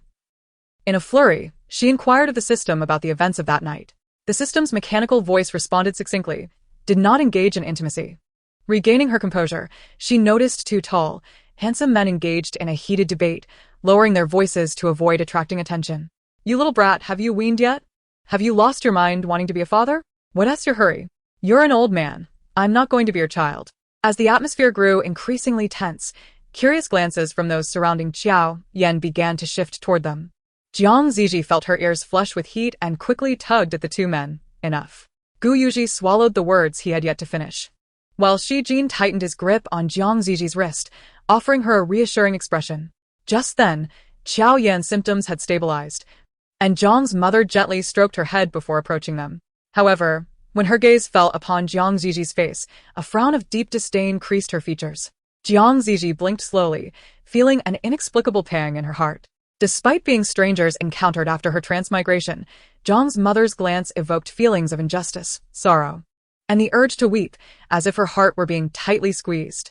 Yet, in that fleeting moment, Jiang's mother's eyes shifted away, returning to her composed and elegant demeanor. Gu Xiao, Zhi Zhi has acted recklessly, and I apologize if it has caused you any amusement. If you have any thoughts, please voice them. We are open to discussion. Although to outsiders it appeared that Jiang Zhi had done nothing wrong, her own mother, without discernment, belittled her daughter and even hinted at the possibility of annulling the engagement. A subtle gleam flickered in Gu Yuji's eyes as he replied in a low tone, "Auntie, you jest. Zhi Zhi and I are engaged. We shall be family henceforth. You may call me Yuji, just as you would my mother." Caught off guard by his words, Jiang's mother found herself momentarily speechless. It was well known that the Gu family's heir had been reluctant about the marriage, which had been orchestrated by Jiang's daughter through manipulative means, leading to this unseemly union. The disparity between their families was stark, and this disreputable alliance had subjected Jiang's mother to considerable humiliation. Initially, she had expected that today's commotion would tarnish the Jiang family's reputation and jeopardize the engagement. Yet, unexpectedly, the heir's stance suggested he had no intention of backing out. Jiang's mother, still grappling with the implications, was interrupted as Shi Jin stepped forward. "Auntie, there is much to manage at home today. Your attention is required everywhere." He smiled warmly at Jiang's mother, exuding the innocence befitting a younger generation. "You need not worry about matters here. I will take good care of Zhi Zhi." Jiang's mother opened her mouth, momentarily at a loss for words. Previously, their families had been close and Zhi Zhi and Shi Jin had enjoyed an innocent childhood friendship. However, following a conflict between the two children, the families had almost ceased all contact. In the blink of an eye, they had both arrived. Jiang Mu's gaze descended, observing the gesture of Shi Jin gripping Jiang Zhi's wrist, momentarily lost in thought. Jiang Zhi struggled, and with a chuckle, Shi Jin released her hand. He remained at her side, casting a sidelong glance at the man who claimed to be Jiang Zhi's fiancé, a smirk gracing his lips. "I apologize. But Zhi and I have been close since childhood. We grew up together. When we were young, Zhi was often unwell, and it was I who held her hand to school. Surely, Aunt remembers this. I have not changed my ways over the years, and I accidentally touched her wrist just now. You don't mind, do you, Gu Xiao?" Witnessing his insincerity, Gu Yu's teeth nearly ground together. "Not at all." Satisfied with the response, Shi Jin smiled, his azure eyes sparkling as he regarded Jiang Zhi. It seems Gu Xiao is quite magnanimous, not minding that his fiancé is held by another. Gu Yu clenched his fists, feeling an irrevocable hardness settle in.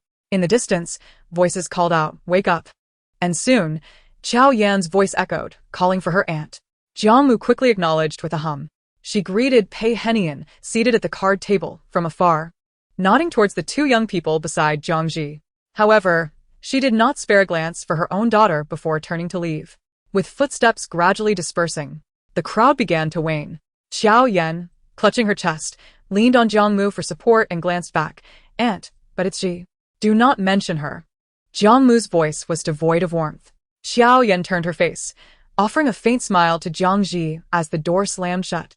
Leaving silence in its wake, a peculiar tranquility enveloped the room. Gu Yu returned to the card table alongside his young fiancé, finally noticing Pei Henian, who was impeccably attired in a dark suit. "Pei Henian is here?" The Gu and Pei families shared a long-standing friendship. The Gu family was entrenched in politics, while the Pei family reigned in commerce. Decades of mutual support had intertwined their fates, with familial ties binding them further.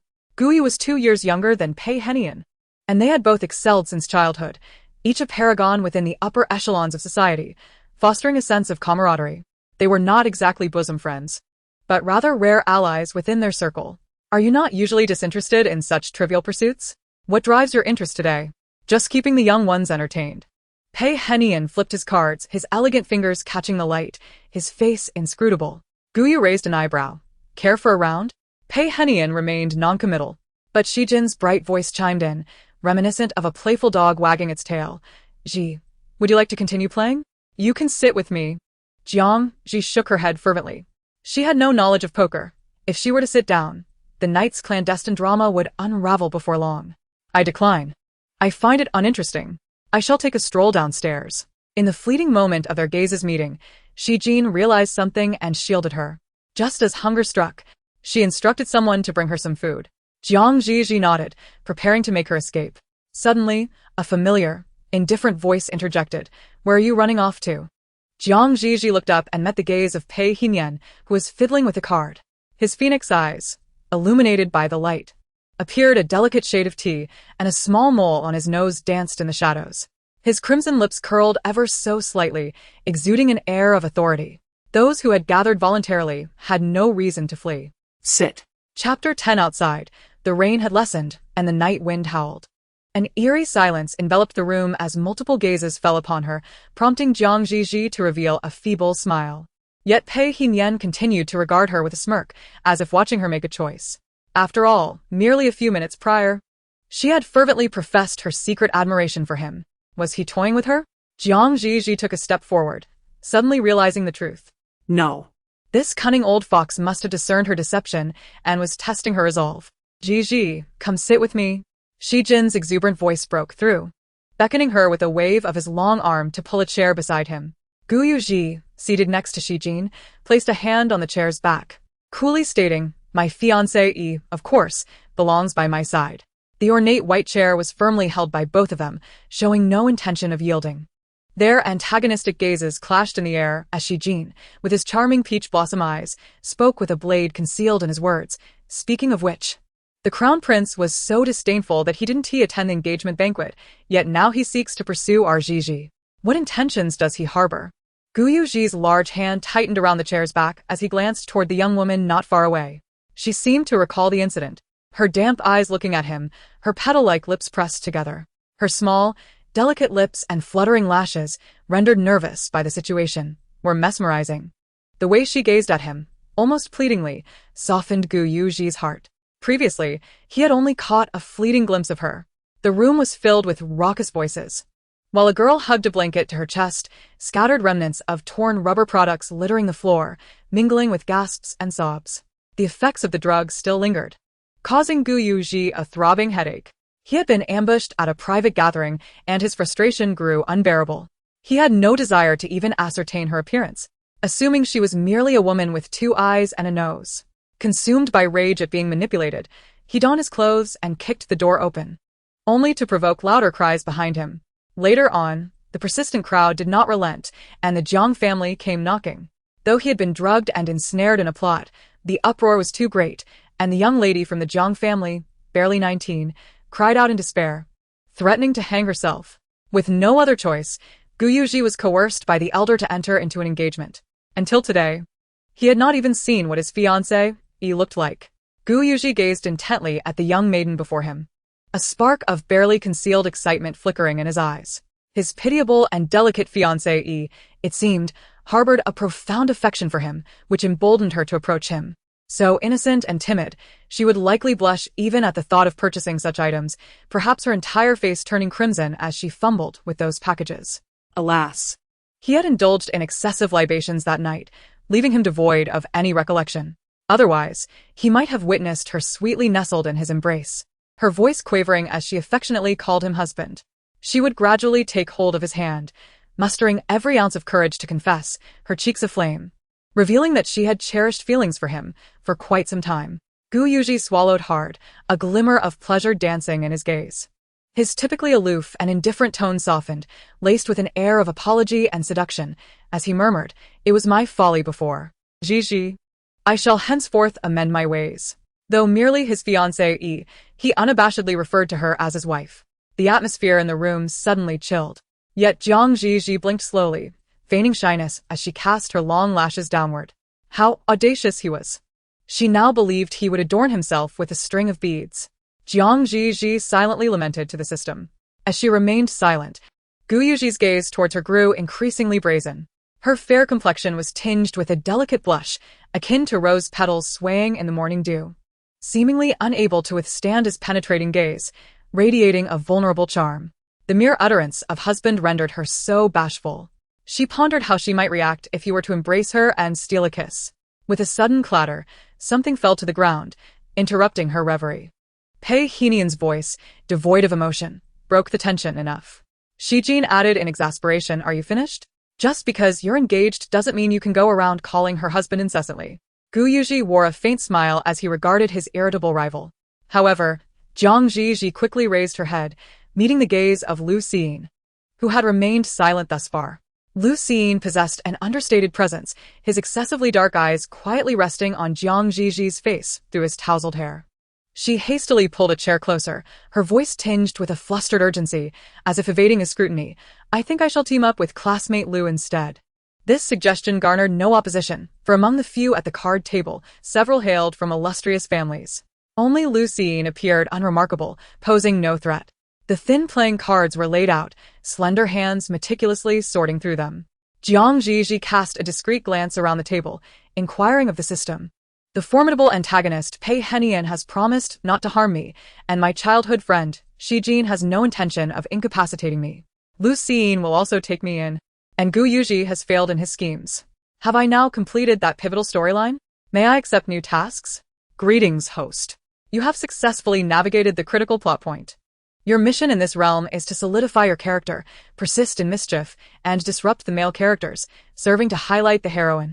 All while enduring setbacks until every character falls in love with the heroine. Only then will the task be deemed complete. Your task progress is measured by the malice value, with a completion rate of 100 when all tasks are fulfilled. The host's current malice value stands at 0, and your latest mission, titled The Malicious Supporting Female Character, has been issued. In the original storyline, you harbor jealousy towards the enchanting protagonist, Qiao Yan, envious of her effortless acquisition of all that you desire. Consequently, you resort to inappropriate advances towards the male lead and supporting characters in an attempt to showcase your allure. However, unbeknownst to you, your actions only serve to heighten the appreciation for the pure and innocent Qiao Yan among them. Zhi Zhi gazes blankly at the cards on the table, contemplating the implications of her actions. Suddenly, next to her, Lu Xiying tenses, his fingers poised over the cards becoming rigid. Zhi Zhi turns her head, inquiring, what's wrong? Yet, inexplicably, upon uttering those words, Lu Xiying's demeanor grows even more awkward. He fixates on the cards in his hand, his voice husky as he replies, it's nothing. However, beneath the tousled strands of dark hair, his long lashes flutter, concealing a flicker of embarrassment. A delicate, teasing sensation begins to creep up his thigh, reminiscent of a playful fingertip, akin to a nimble serpent deliberately provoking him. In the presence of so many men, including her fiancé, Zhi Zhi displays no restraint. Does she truly believe she can captivate both Gu Yuji and Pei Henian, and even compel the estranged Zhi Zhi to act like a devoted admirer? Does she presume that with a mere beckoning of her finger, she could inspire them to fawn over her as they have done? The delicate fingers trace along the inner thigh, causing Lu Xiying's Adam's apple to bob rapidly. He feels a tumult of embarrassment and anger. This sensation differs from when she previously struck him. In those moments, Zhi Zhi disregarded his humanity, inciting only his rage. Yet now, she brazenly dares to entice him in full view of everyone, using the table as a shield. What is this? A newly devised method to torment him, or a fresh form of torture? Does she find the previous humiliations insufficient? Or does she believe that one man, Gu Yuji, cannot satisfy her desires, necessitating the addition of a lover to serve her whims? This lewdness has reached alarming depths, a true display of licentiousness. The tingling sensation continues to spread, causing Lu Xiying's body to quiver, his breath quickening. Yet, Zhi Zhi appears oblivious, lifting her lovely face and provocatively asking, Lu Xiying, are you feeling unwell? As her words linger, 3 piercing gazes fixate upon them. Beneath her tousled hair, Lu Xiying feels his ears flush with heat. With so many eyes upon him, Zhi Zhi's hand remains unabated. Moreover, her movements grow bolder and more excessive, seemingly testing his limits. It feels as though she is deliberately attempting to provoke him in front of a crowd, eager to embarrass him. Lu Xiying's body remains taut, his voice strained but attempting to maintain composure. It's fine, I'm alright. Gu Yuji's sharp, fox-like eyes narrow as he directs his gaze toward them, a shadow of intrigue flickering in his depths. A faint and gentle voice resonated, you seem to be feeling unwell. The girl gracefully took the cards from his hand and suggested, why not see a doctor? Let us pause our game for now. Her slender fingers, exposed to the cool air, were adorned with a subtle hue of pale pink, delicately grasping the thin cards. Lu Xiying, with half-closed eyelids, struggled to endure. fixating on her fingertips. He found tonight's Zhi Zhi to be nothing short of enchanting. For how could such a simple act as holding cards carry an inexplicable significance when performed by her? It felt as if she were deliberately hinting at something, enticing his imagination with her ethereal grasp. A sudden thunderclap outside jolted Lu Xin back to reality, yet the tingling sensation lingered on his thigh. Abruptly, he lifted his gaze, focusing on Zhi Zhi's fingers gripping the cards. Something was amiss. If it were not Zhi Zhi beneath the table, then who was it that now caressed him? Lu Xin's breath hitched as he took the cards from her, attempting to explain its fine Mississippi. As he spoke, he discreetly glanced downwards. Beneath the table, the feathered embellishments of Zhi Zhi's gown swayed with each movement, brushing against his leg. Lu Xin felt a tumult of emotions. Was it embarrassment, anger, or the disappointment of feeling toyed with? He tightened his grip on the cards, his ears flushing a deeper shade beneath his dark hair. After several rounds of cards, Zhi Zhi excused herself to the restroom, seeking an opportunity to fulfill her mission. After all, had she dared to act so brazenly among the crowd, even her fiancé would not need to intervene. The formidable antagonist Pei Henian would surely be the first to sneer and coldly eliminate her. In the resplendent restroom, illuminated by bright lights, the sound of running water filled the air. Zhi Zhi dried her hands and tucked a stray strand of hair behind her ear. Her delicate earlobe was bare, having lost one of her earrings. Looking for this? A long hand cast a reflection in the mirror, neatly manicured fingers holding her earring, a dazzling yellow gemstone swaying gracefully in the air. As Pei Henian suddenly appeared, Zhi Zhi's eyes sparkled with excitement. Moments ago, she had been troubled by her task. And now, the opportunity had presented itself so conveniently. In the next instant, Pei Henian, clad in a black silk shirt, came fully into view. His aristocratic and handsome visage, illuminated by the light, featured thin, red lips, though his phoenix eyes appeared detached, embodying an unattainable allure. Yet, unbeknownst to all, the stoic Pei Henian felt his heart soften. He had intended only to return the earring, but in that fleeting moment of eye contact, Zhi Zhi's eyes had lit up with unmasked joy. Seeing him brought her genuine happiness. Was she so fond of him? Fond enough that despite promising to maintain distance, she could not help but brighten at the sight of him. It was as if his mere presence illuminated her eyes. The strings of the heart were gently plucked, and in his line of sight, a resplendent and beautiful young maiden raised her long, delicate lashes to retrieve the dangling earring. "Thank you, Mr. Pei." By some strange twist of fate, Pei Henian closed his fingers, firmly grasping the gemstone earring in his palm. The girl before him lost her balance and fell into his embrace. Instinctively, Pei Henian wrapped his arm around her waist for the third time that evening. It was a fragile hold, and even through the fabric, the softness was overwhelming, as if she were devoid of bones. His fingertips curled, and Zhi Zhi jabbed at the system, questioning whether this could be considered inappropriate contact. "I've practically thrown myself at you." The malicious value remained steadfastly at 0. Was this not sufficient? The lovely, delicate girl fluttered her long lashes, innocently distancing herself from Pei Henian, yet she did not forget to turn the tables. "Pei Henian, you are holding me." She tilted her chin, gazing at his face with a soft voice. "Why are you holding me?" The restroom was enveloped in silence. Pei Henian neither refuted nor pushed her away. In an unusual gesture, he slightly leaned closer. The crisp scent of cedar enveloped Zhi Zhi completely. Given his tall stature and commanding presence, from the mirror's reflection, the slender and delicate girl appeared almost entirely concealed by him. Zhi Zhi looked up in surprise, her gaze meeting the man's suddenly magnified handsome face and the small yet alluring mole on the tip of his nose. Pei Henian's gaze remained fixed on her face. After a moment, his grip relaxed. His dry, warm hand brushed against her earlobe, revealing the hidden earring once more, sparkling brightly. Was Pei Henian about to adorn her with the earring? Zhi Zhi looked up at him, offering no resistance. "Call Gu Yuji husband, but call me Pei Henian?" His heated hand pinched her earlobe, and the cold gemstone earring pierced through her ear. Pei Henian's voice was cooler than the earring itself. "Miss Zhang, you truly maintain a distinction in your affections." As he fastened the earring, he did not withdraw his hand. Leaning against the wall with one hand, he framed the fragile girl within his embrace, his eyelids half lowered, watching her as if awaiting an explanation. Under the bright lights, the girl, entirely shielded by the man, trembled her long lashes, slowly lifting her porcelain-like face. "I did not call him husband." Her voice was faint as she gazed into Pei Henian's eyes. "Pei Henian, In the fantasies of my youth, I should be calling you husband. A sudden jolt struck his heart. Her elegant phoenix eyes widened slightly, her arm muscles tensing as they encircled her. The girl, ensnared in his embrace, furrowed her brow but showed no inclination to struggle. Her moist lips parted slightly, and her warm breath brushed against his face, infused with the rich aroma of roses. Pei Henyang, it was you who first disliked me. Pei Henyang gazed at those soft lips, nearly unable to tear his eyes away. After a long moment, amidst the chaotic rhythm of his heartbeat, he regained his composure and spoke with difficulty. You deceived me. His phoenix eyes regained their sharpness. If you truly liked me, how could you have orchestrated a scheme for Zhi Zhi, thereby marrying into the Gu family? Therefore, you do not genuinely care for me, Zhi Zhi. You merely wish to evade a certain responsibility, feigning affection for me to elicit my sympathy.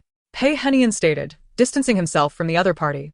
Indeed, such a confession, already shrouded in ambiguity, is further complicated by the fact that the individual in question is the fiancé of his dear friend. In any scenario, he ought not to entangle himself with this deceitful little charmer who speaks nothing but falsehoods. Perhaps he has lost his senses. Despite knowing he should not trust her, he finds himself unable to avert his gaze from her. It is as if he has been ensnared by an enchantment, assisting her in deflecting his friend's suspicions. Like a thief, he picks up her earring and conceals it within his pocket. He feels a pang of discomfort when he observes her laughing with Shi Jin, and annoyance when he witnesses her intimacy with her fiancé. This unfamiliar state renders Pei Henian uneasy, compelling him to exert all his effort to maintain his composure. Yet, as he notices the fervent glances directed at her, he cannot suppress the peculiar jealousy that stirs within him. He even concocts a clumsy excuse to visit the restroom, seeking a moment with her. With a tone laced with bitterness, he utters these embarrassing words. How clever of him. Zhi Zhi laments to the system. Do you think if I kissed him now, he would believe me? The system's mechanical voice responded. The antagonist values his integrity and, for the heroine, remains chaste. Any form of contact is seen as defilement, so it is advisable to refrain from such actions. Zhi Zhi pondered briefly before grasping Pei Henian's arm. Tears welled up, her moist eyes gazing at him, caught in a state of wanting to cry yet holding back, feeling particularly wronged. I won't drug you, would I? Pei Henian. No one wishes to appear foolish before the one they cherish. You already detest me enough. I do not wish for you to view me as more contemptible. The tremulous inflection of her voice carried a bittersweet tone, akin to biting into a green apple on a spring day. The delicate, fragile girl lowered her lashes, which quivered in agitation. It seemed she desired to weep, but was striving to contain her emotions. Pei Henian furrowed his brow deeply, reaching out to wipe her tears. However, the girl trapped in his embrace shook her head, pushing away his arm and walking out without a backward glance. A single tear fell onto his hand, its warmth nearly searing. Pei Henian stood frozen in place, fixated on that tear. Very well, he reassured himself. His friend's fiancé, a twisted fate, one he ought to release. Yet in the next moment, a sweet fragrance enveloped him once more as the girl's vine-like arms tightened around his waist. Pei Henian's movements became stiff as he observed the fingers resting on his abdomen. A voice, muffled by tears, emanated from behind him, the fabric of his shirt dampened by her sorrow. Pei Henian, I will forget you. Please, do not provoke me any further. His breath hitched, a wave of bitterness rising in his throat. The reflection of the handsome man in the mirror revealed a struggle within his phoenix eyes. Outside, footsteps accompanied by a knock echoed. The voice of Zhi Zhi's nominal fiancé, Pei Henian's longtime friend, resonated from beyond the door, carrying an imminent sense of danger. Zhi Zhi, are you in there? Chapter 12. In the restroom, the girl tightly embraced the man before abruptly pulling away, creating distance between them. Perhaps due to her nervousness, her voice trembled as she uttered a sound that was swiftly silenced again. Zhi Zhi instinctively retreated 2 steps, her mouth covered by the man's large hand. Her face was small, soft, and delicate. Pei Henian's hand, adorned with a ring, nearly obscured half of her visage, leaving only her glistening, moist eyes visible, sparkling with innocence. Pei Henian's breath was somewhat unsteady. With one hand covering the girl's lips, he confined her in his embrace, the warmth of his breath brushing against her as it escaped between them. Pei Henian's throat tightened, his dark, phoenix-like eyes clouded with realization. It seemed he had just comprehended the absurdity of the situation. His friend was outside calling out, while he held the man's fiancée tightly in his arms, even covering her lips in a rebellious act. Under the light, two dark silhouettes cast shadows on the ground, nearly overlapping. Only Gu Yuji's voice broke through from outside. Zhi Zhi. I hear you speaking. Is there someone else in there? What's wrong? A couple of urgent knocks followed, filled with impatience. Inside, the girl, her mouth covered by Pei Henian, remained silent, obediently nestled against him, her long lashes fluttering. This position was uncomfortable, yet she did not struggle in the slightest. Not even a questioning glance was cast, she simply leaned against him. Pei Henian seemed either oblivious to the sounds from outside, or chose to feign ignorance. His voice was low, his forehead resting against Jiang Ziji's hair, as he quietly urged, "We need to talk, Zhi Zhi." His lips, tinted a soft crimson, spoke grandiloquent words without any explanation, and the girl in his arms nodded trustingly. Pei Henian's grip on her cheek gradually slid downward, revealing her lips, now more luscious due to the pressure, adorned with a small, pretty sheen, resembling berries, as if they had been roughly handled. His gaze darkened as he focused on her. The poor girl appeared somewhat anxious, her voice laced with an involuntary panic as she stammered, "And no, Gu Xiao, I'm feeling a bit unwell. I'll seek you out shortly." There was a brief silence from outside, but soon that familiar, deep voice returned, tinged with concern. "Is it that time of the month, Zhi Zhi? Or have you eaten something bad? What do you need? I can have someone bring it to you." His seemingly gentlemanly concern bore an unwavering insistence, showing no sign of leaving. Jiang Ziji's lashes fluttered rapidly. She was genuinely alarmed. What a coincidence that these two were both seeking her out, one inside and one outside. She had just managed to placate her unfaithful fiancé, and now, faced with a formidable antagonist, her progress in the task had barely shifted. Yet the specter of doom loomed ever closer. Unconsciously, Jiang Ziji bit her lip, hesitating over which excuse to use to send him away, when suddenly, a tremendous shadow loomed over her. Pei Huanyan grasped her waist with one hand, his prominent nose slightly descending until it brushed against her cheek. "Do you fancy him?" The girl, ensnared in his embrace, turned her head in a flurry, her soft lips fleetingly grazing Pei Huanyan's face. He momentarily froze, as if time itself had paused.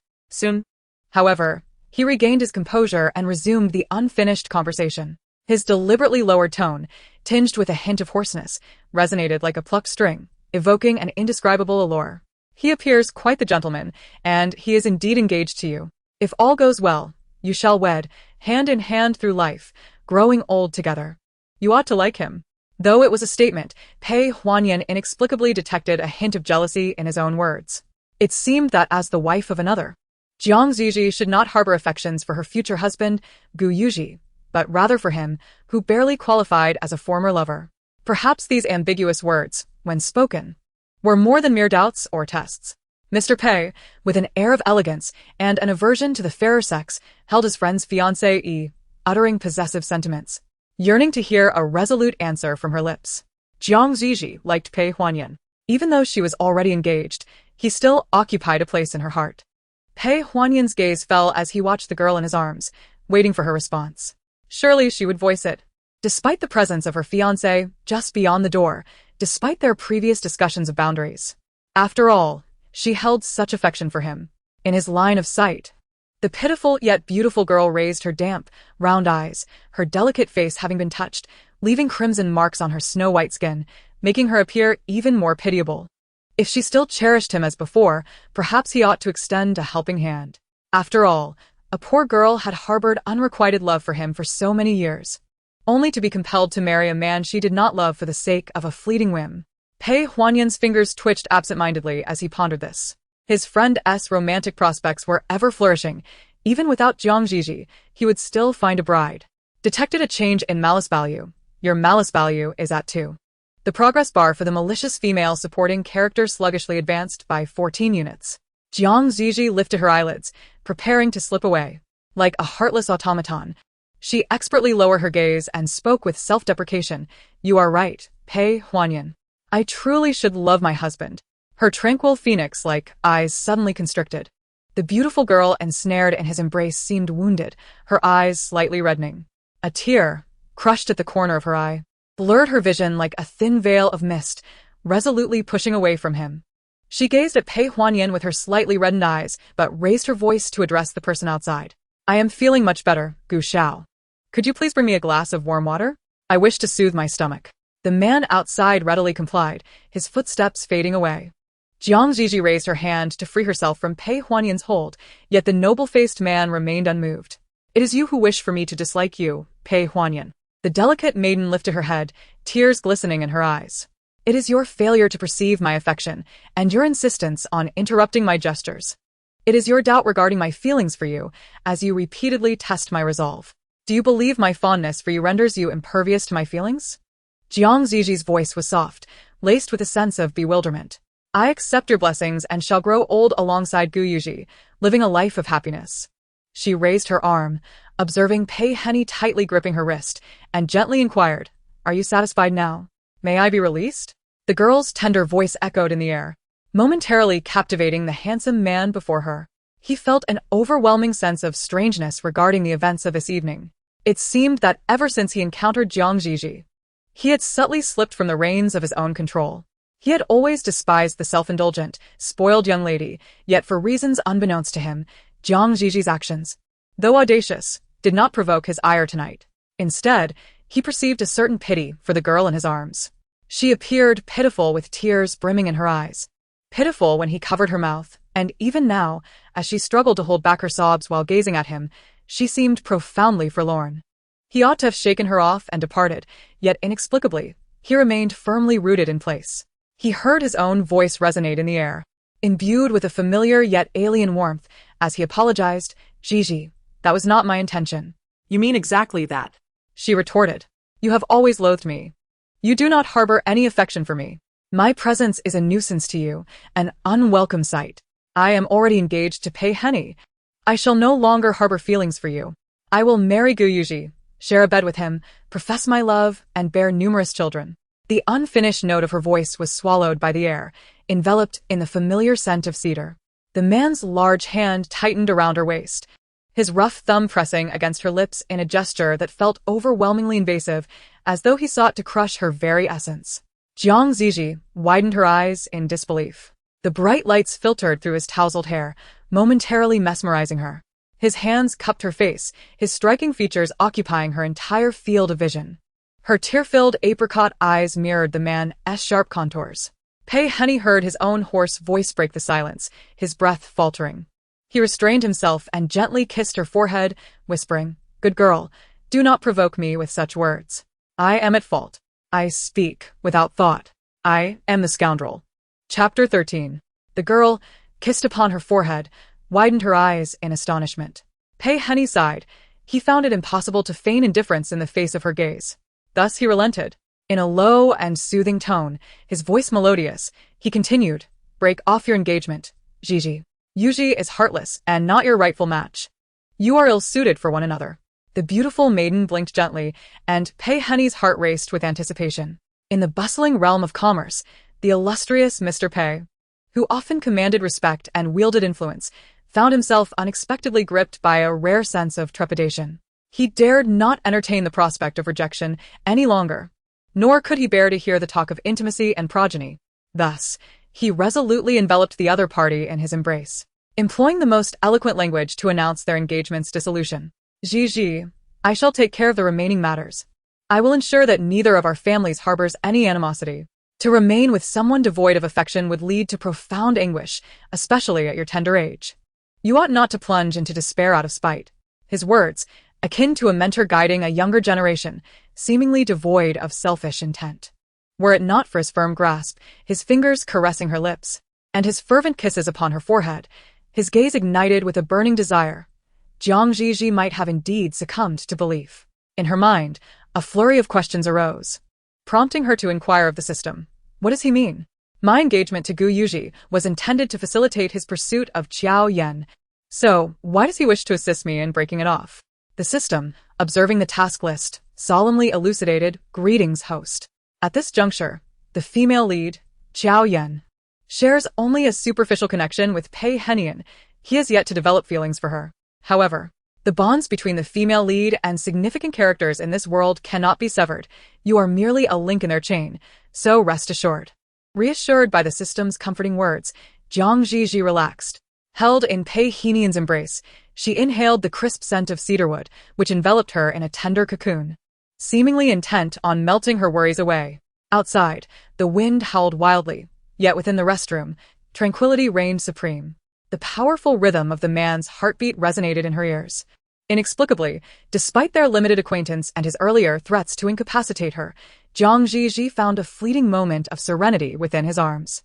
The world seemed far more benevolent to her now, devoid of the scurrying of mice, the rustling of cockroaches, the sharp sounds of nails on porcelain, the dampness of the returning humidity, and the musty scent of wood shavings.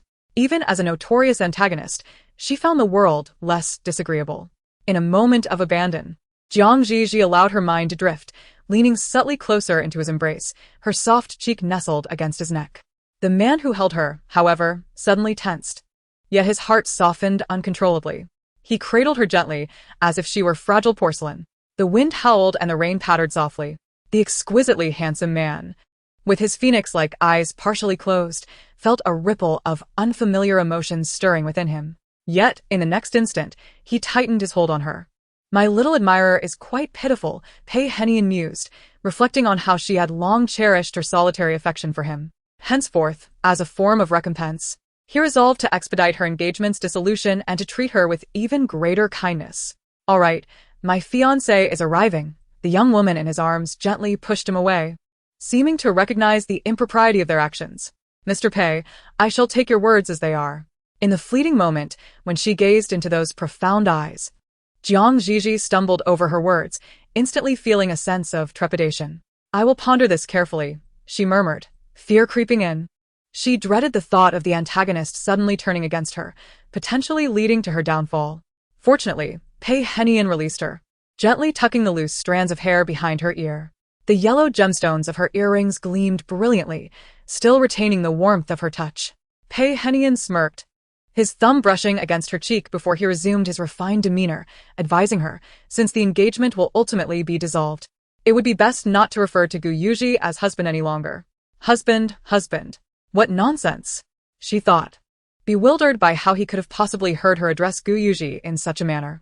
As Zhi Zhi grasped the doorknob, her mind was still racing with silent complaints. With a creak, the door opened just a crack. She peered outside, ensuring no one was around before turning back, feigning a familiar, obedient expression. "It's inconvenient for us to leave together. Could you wait a moment?" Without waiting for Pei Henian's response, she closed the door with a decisive snap, her pretty, compliant face on display. "Zhi Zhi." A voice, laced with mirth, suddenly rang out. Startled, Zhi Zhi turned to find Gu Yuji, her fiancé, with striking features and deep-set eyes. Although his brow was furrowed, giving him a somewhat fierce appearance, the hint of a smile at the corners of his lips rendered him considerably more approachable. His dark shirt sleeves were rolled up, revealing a clean, sinewy arm, his finely articulated fingers grasping a porcelain cup from which steam wafted gently. "Are you still feeling unwell?" he inquired, concern evident in his voice. "The doctor is ready. Would you like me to carry you there?" As he spoke, his long, powerful arm reached out towards her. Gu Yuji's skin was fair, his arm beautifully sculpted, with a prominent vein resembling the delicate veins of a blue butterfly, embodying a fierce and unrestrained elegance. Zhi Zhi's gaze flickered briefly, and she shook her head, uncertain whether Gu Yuji had noticed Pei Henian in the room during that hurried moment. "It was best not to linger here. I'm feeling much better, Gu Xiao." "Thank you for the tea," she replied, extending her hand to accept the steaming porcelain cup. However, Gu Yuji's fox-like eyes sparkled playfully as he grasped her fingertips, drawing her closer to the cup, allowing her to feel the warm steam rising from its surface. The mist swirled around them, enveloping her delicate, pink-tinged fingers as if it were boldly engulfing her slender digits inch by inch. The heat caused her fingers to rise slightly. Yet, Gu Yuji remained focused, his Adam's apple bobbing rapidly. As Zhi Zhi observed him, she finally comprehended why he had not allowed her to take the cup. With sincere gratitude, she expressed, "Thank you, Gu Xiao. It's quite hot." Her petal-like lips parted, and her soft, pink tongue flickered momentarily. Gu Yuji's keen, fox-like eyes glimmered with an intensity that rendered him momentarily entranced. His pitiable and delicate fiancée, in many ways, perfectly aligns with his tastes. Beautiful, frail, and exuding a sense of vulnerability. Even her playful pouts are enchanting. It easily evokes in him the thought that perhaps, in the not-too-distant future, she might tenderly nestle against him, her eyes brimming with tears, exclaiming, "It's so hot." Chapter 14. At the moment when his Adam's apple swiftly bobbed, Gu Yuji's previously upright posture faltered. Zhi Zhi, oblivious to his thoughts, withdrew her hand after being enveloped in warmth. Cautious of Pei Henian just a door away, she hesitated to seek an opportunity to continue her task, suggesting, "Shall we find another place to talk, Gu Xiao?" Gu Yuji chuckled softly. "I am engaged to Zhi Zhi. Calling me Gu Xiao feels rather distant. After all, we are destined to marry, so Zhi Zhi may call me husband." Zhi Zhi's pupils widened in astonishment. Gu Yuji smiled again. "You are young. I am 7 years your senior, so you may also call me brother." Zhi Zhi pondered momentarily before tentatively replying, "Yuji Gich?" Gu Yuji affirmed with a gentle hum, not releasing her hand, responding, "Zhi Zhi Mimi. Fiancé si pretestit? No. Just half an hour ago we were embroiled in a scandal. And suddenly we are addressing each other as brother and sister. Isn't this a bit too intimate?" Outside, Pei Henian, older and shrewd, was eavesdropping. Concerned that further conversation with Gu Yuji might incite Pei Henian's curiosity, she tugged at Gu Yuji's sleeve, attempting to lead him away. However, just as she lifted her foot to step away, Gu Yuji held her in place, saying, "Zhi Zhi, I need to clarify something about that night."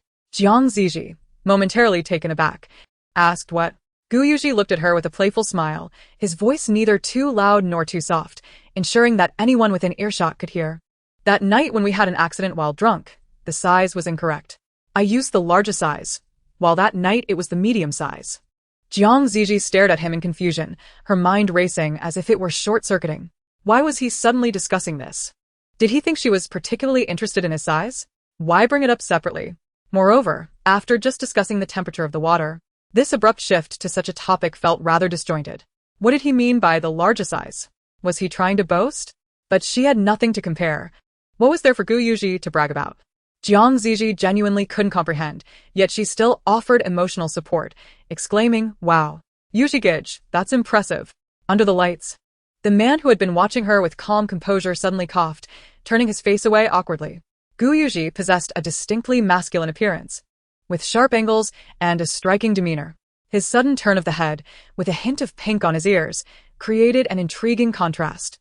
While playing cards, 2 buttons of his dark shirt were undone, accentuating his fair skin and the muscular contours of his arms and chest. As the cough reverberated, a heaviness settled in her chest. Contemplating her task, Zhi Zhi swiftly raised her hand, seizing the moment to pat Gu Yuji, asking with genuine concern, "Are you all right, brother Yuji?" Her delicate, lush eyelashes fluttered softly, imbued with a sense of caring. "Detected change in malice value. Your current malice value is 4. The taskbar for the malicious supporting character advanced rapidly by 14 increments. Gu Yuji gently clasped her small hand, effortlessly enveloped by his larger palm, soft and smooth, imbued with a humid warmth. His elongated fox-like eyes curved slightly, seemingly tinged with regret. "I have always felt different from other men, which has made me somewhat insecure. Zhi Zhi, thank you for comforting me." Yet, as he took a step forward, his narrow, fox-like eyes glinted ominously, fixating on the closed restroom door. A mocking smile curled at his lips, laced with disdain. The audacious man, oblivious to his own hubris, dared to profess his feelings to his fiancée, even during such a brief moment away. Only someone as foolish as Shi Jin would dare commit such an unashamed act. In his previous demeanor, anyone who dared to covet what belonged to him would have found themselves met with a forceful kick to the door, followed by having a vase hurled at them. Alas, his delicate fiancée stood timidly by his side, affectionately calling him brother Yuji. It was best not to frighten her. Her innocence and fragility might lead her to weep into her pillow at night. Gu Yuji pondered while holding her small hand. Shi Jin in the room was likely seething with jealousy. Regardless of the accolades or compliments, they would surely drive that foolish individual to gnash his teeth in frustration. However, since he had the audacity to entice his fiancée, Gu Yuji's gaze swept across the torrential rain outside, a smirk playing at the corners of his mouth. Thus, if a star were to suffer a mishap on set, perhaps breaking an arm or a leg, it could only be deemed a stroke of bad luck. By the time Zhi Zhi departed the banquet, it was nearly 11 p.m. As Gu Yuji grasped her hand while entering the hall, she distinctly noticed the astonished expressions of those around her. A tide of people surged forth, unreserved in their flattery, admiration, and praise. Had the system not already outlined her character, she might have thought herself the enchanting heroine of this narrative, given such adoration. Gu Yuji appeared quite intrigued by her, occasionally inquiring about her past. Zhi Zhi, hesitant to respond too quickly, could only reply under the system's prompts, her voice slow and somewhat dim-witted. Perhaps Gu Yuji perceived her as slightly naive, for he dismissed those who approached to toast her, and after her persistent refusals, he reluctantly escorted her to the car. The driver skillfully navigated onto the elevated road, the lights outside flickering past in a blur. The Jiang family's villa, situated in Jinyuan, was a standalone residence amidst a picturesque environment. Jiang Zhi Zhi stepped out of the car with an unperturbed demeanor, holding a black umbrella. Guided by the system, she ambled forward, pausing intermittently and turning at several corners. Despite this being her first visit, an inexplicable familiarity enveloped her, as if every blade of grass and every tree echoed a distant memory. At times, before the system even prompted her, she instinctively knew when to turn. The umbrella was taken by a servant, and Jiang Zhi Zhi ascended to the third floor on her own. The sound of her high heels came to a halt before a door, located at the easternmost edge of the floor, where the light was most abundant. Wrong room. This is the protagonist Xiao Yan's room, your cousin, the system informed her. Standing before the door, the young girl furrowed her brow slightly, obediently following the system's instructions to move forward. She was unsure why she found herself at the entrance of that particular room. Perhaps it was the influence of this body she inhabited. Upon entering, she kicked off her shoes. Standing barefoot on the wooden floor, the textures of the wood and carpet intertwined beneath her feet, providing a sensation of both softness and firmness, grounding Jiang Zhi Zhi in reality. The warm yellow light enveloped the entire room, and a gentle melody reminiscent of a lullaby filled the air, causing her heart to soften and her entire being to relax in that moment. Tossing her coat onto the sofa, she made her way directly to the bathroom to remove her makeup. On the bathroom shelf, neatly stacked sleepwear caught her eye, and her slender fingers glided over the fabric. The exquisite little dress cascaded down her smooth, white calves, pooling on the floor. Bare-legged, the young girl stepped into the bathtub and closed her eyes. The comfortable temperature washed away all her fatigue, and the water enveloping her in the heated bath was both surreal and strangely familiar. Half an hour later, as she emerged from the bathroom, she donned a delicate silk nightgown, her hair still slightly damp at the ends. Raising her hand to twist a lock of hair, she suddenly heard a crisp tapping sound. Glancing up, she spotted Lu Xiyuan on the small balcony a few steps away, clad in a white shirt and black trousers, typing away on a pink laptop, engrossed in his writing. A question mark slowly formed in her mind. In the next moment, sensing her gaze, Lu Xiyuan lifted his eyes towards her. At that instant, their eyes met, and Jiang Zhi Zhi discerned a peculiar shock on his androgynous, finely sculpted face. His deep-set eyes, peering through dark strands of hair, fixed on her, scrutinizing every inch of her exposed skin with a lingering gaze. Realizing the intensity of his stare, Jiang Zhi Zhi thought, "What is he looking at? I'm not undressed." She was perfectly attired in her nightgown. What was there to gawk at? The softness in her tone, imbued with the warmth of the steam, wafted through the air, and Lu Xiyuan finally regained his composure, withdrawing his hands from the keyboard. Soon, he stood and approached her directly, following the familiar routine. He unbuttoned his shirt, offered a willow branch, and knelt before her. His voice was low. "I returned too late. I haven't finished your group assignment yet. I apologize, young lady." Chapter 15. Having soaked in the bathtub for too long, Jiang Zhi Zhi found her mind slightly muddled. She lowered her gaze towards Lu Xiyuan, her thick lashes casting shadows beneath her eyes, resembling the dense branches of a tree. She let out a soft, understanding sound. Kneeling on the ground, Lu Xiyuan's fingers suddenly tightened, his excessively dark pupils gazing at her amidst his tousled black hair, evoking the sensation of being targeted by a venomous snake. Jiang Zhi Zhi felt a slight awakening within her. Tomorrow would continue.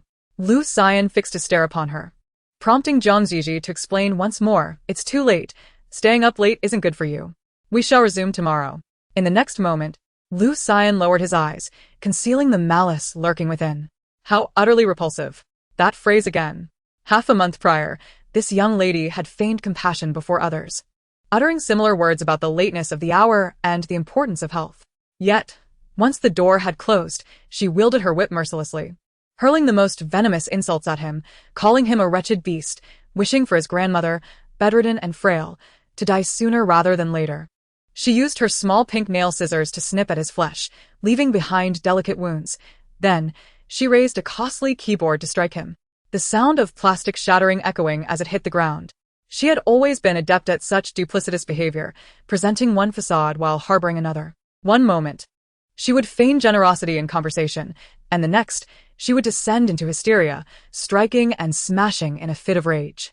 At this moment, confronted with the familiar false comfort, Lu Xian could already foresee the punishment that awaited him. Yet, he merely curled his lips into a sardonic smile, a malicious grin tugging at his heart. He would eventually bring about her demise. "Why don't you get up?" The girl's soft voice chimed. "Your wounds have yet to heal. Go apply some medicine." Lu Xian's eyelids fluttered, revealing an expression of resigned acknowledgement. Amidst the mocking sentiment, he inexplicably felt a wave of disappointment. The girl, with her crescent-shaped eyes and radiant smile, who had wrapped him tightly in a towel, was merely a figment of his imagination. Zhi Zhi was perpetually cruel, eternally vicious. The young man, still kneeling, swiftly rose and turned in another direction. "Moment latte." He returned holding an exquisite starfish-shaped bottle, inquiring of Zhi Zhi, "Shall it be the young lady, or shall I handle it myself?" Zhi Zhi had initially felt a tinge of weariness, yet the sight of Lu Xian's swollen wounds, some areas still scabbed and others bleeding anew due to the friction of his shirt, was too distressing to ignore. Although she was not the one responsible for this mess, having entered this scenario, she felt compelled to tidy it up. Zhi Zhi reached out to accept the bottle. "I shall do it," uncertain of the antiseptic within. Encased in such an adorable vessel adorned with sparkling rhinestones, it gleamed brilliantly, beautiful yet devoid of any semblance of medical professionalism. As Zhi Zhi twisted the cap, just loosening it slightly, a pungent and acrid scent surged into her nostrils, causing tears to well up in her eyes. Her gaze, clouded with moisture, trembled with each cough. The once composed young lady now covering her mouth, a single tear rolling down her fingertip. Even her disheveled appearance seemed to invoke seduction as she bewilderedly inquired, "What is this?" Lu Xian's lips curled into a mocking smile as he reminded her, the extracted capsaicin, sourced from India, is commonly utilized in the production of tear gas. He leaned slightly forward, adopting a tone of faux compassion, gently asking, "Are you all right, miss?" Zhi Zhi's tears surged forth, flowing incessantly. What an abhorrent capsaicin, stored in such a deceptively beautiful bottle. In my own bedroom? What was the original owner thinking? Surely she wasn't insane? As she twisted the bottle shut, her red-rimmed eyes fixed on Lu Xian, she queried, "Isn't this supposed to be medicine? Why are you giving me this?" Lu Xian replied, "Why must you feign ignorance, miss?" "Feign ignorance? You could have given me iodine or Yunnan Baiyao for your injury." Zhi Zhi's words abruptly halted. Her naturally round eyes, framed by long and thick lashes, presented an innocent and naive impression as she gazed up at him. After a lengthy pause, she finally spoke with disbelief. "Have you been injured before? Am I really supposed to use this on you?" Lu Xian looked at her and smiled briefly, seemingly disinterested in responding. His smile did not reach his eyes. Beneath his messy black hair, his gaze was frigid, glimmering with a profound depth. In that instant, a chilling sensation crept up her spine, and she could not discern whether the source of her terror stemmed from Lu Xian's eyes or the act of applying capsaicin to a wound. Upon entering this world, the system had informed her that she had transformed into a foolish, superficial, jealous, and malicious female antagonist. Just as the author of a novel would provide background information, she accepted the notion of being a villainous character without fully immersing herself in the reality of this world. Yet at this moment, the searing sensation in her throat and nasal passages coincided with the sight of Lu Xian, whose skin was raw and torn. It felt as though a loud buzzing echoed in her mind. What she had perceived as malice might have been withholding food, delaying wages, or engaging in verbal insults, or perhaps merely commanding others to run errands. However, the true essence of cruelty lay in flaying a person as skin, leaving them with no unscathed flesh, with vivid, rolling wounds, and then forcing them to kneel beneath a scalding shower. Even when the water ceased, further torment awaited, be it capsaicin in hand or other endless tortures. That Lu Xian had not killed her was, in itself, a mercy, and he had even taken her in.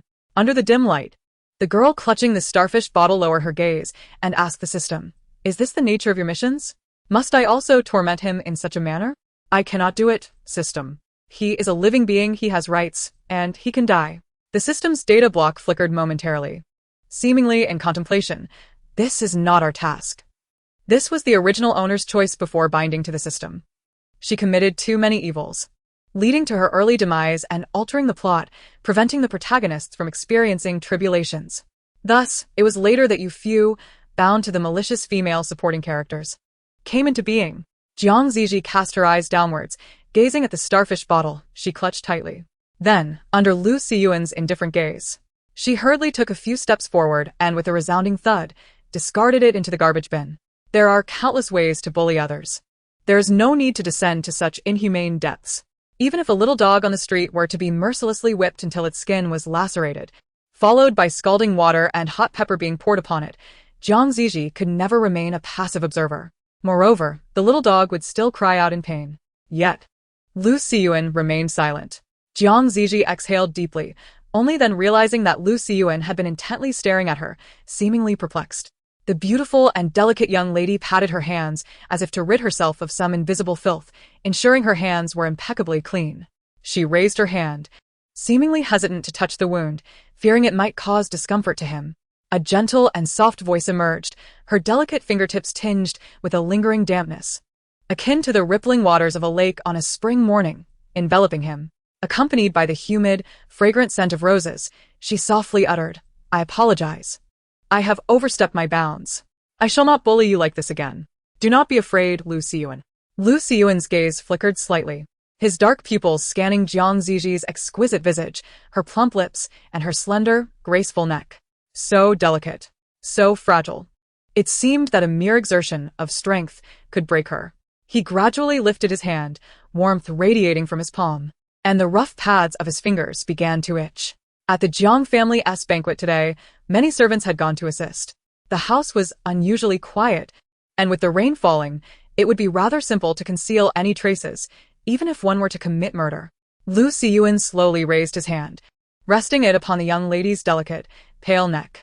A faint curve graced his crimson lips, filled with delight as he contemplated. To press down, to tighten. To watch her struggle like a fish on the brink of death. Then, to effortlessly snuff out her life, compelling her to cease her charade. Chapter 16. Lu Siyuan's eyelashes were long by nature, their dense lengths casting shadows over his eyes, obscuring the emotions beneath. Zhi Zhi tilted her head to gaze at him, perplexed as to why Lu Siyuan suddenly wished to caress her neck. The malice value has changed. The current host's malice value stands at 6. As Zhi Zhi retracted her fingertips, the progress bar in her mind, labeled the scheming malicious female supporting character, sluggishly advanced by 14 units. Zhi Zhi could not help but curve her lips in a smile. Lu Siyuan? She wondered if today marked the new recruit protection period, as her tasks had proceeded remarkably smoothly. Even before she could fully comprehend how to accomplish her objectives, these men presented themselves one after another, aiding her in progressing. In high spirits, Zhi Zhi did not deter Lu Siyuan's actions, but continued to gaze at him with her glistening eyes, inquiring, "What is it? Have you gotten something dirty on you?" The fragrant, moist aroma of roses enveloped her, warm and inviting. For a fleeting moment, the malice that surged within Lu Siyuan's mind began to boil anew. "It is merely petals, my lady." Lu Siyuan heard his steady voice resonate, and then he plucked a small, blood-red rose petal, offering it to Zhi Zhi. His long, elegant fingers, glimmering under the light like exquisite jade, cradled the delicate fragment of the shattered rose. Zhi Zhi, seated across from him, uttered something he could not quite discern. However, the breath she exhaled was fragrant, tenderly brushing against his palm, as if a soft creature's tail were gently caressing him. An indescribable itch stirred within Lu Siyuan. He gazed at the girl before him, her serious expression reminiscent of a little angel, and a subtle smile tugged at the corners of his lips. How intriguing. The young lady. He had changed his mind.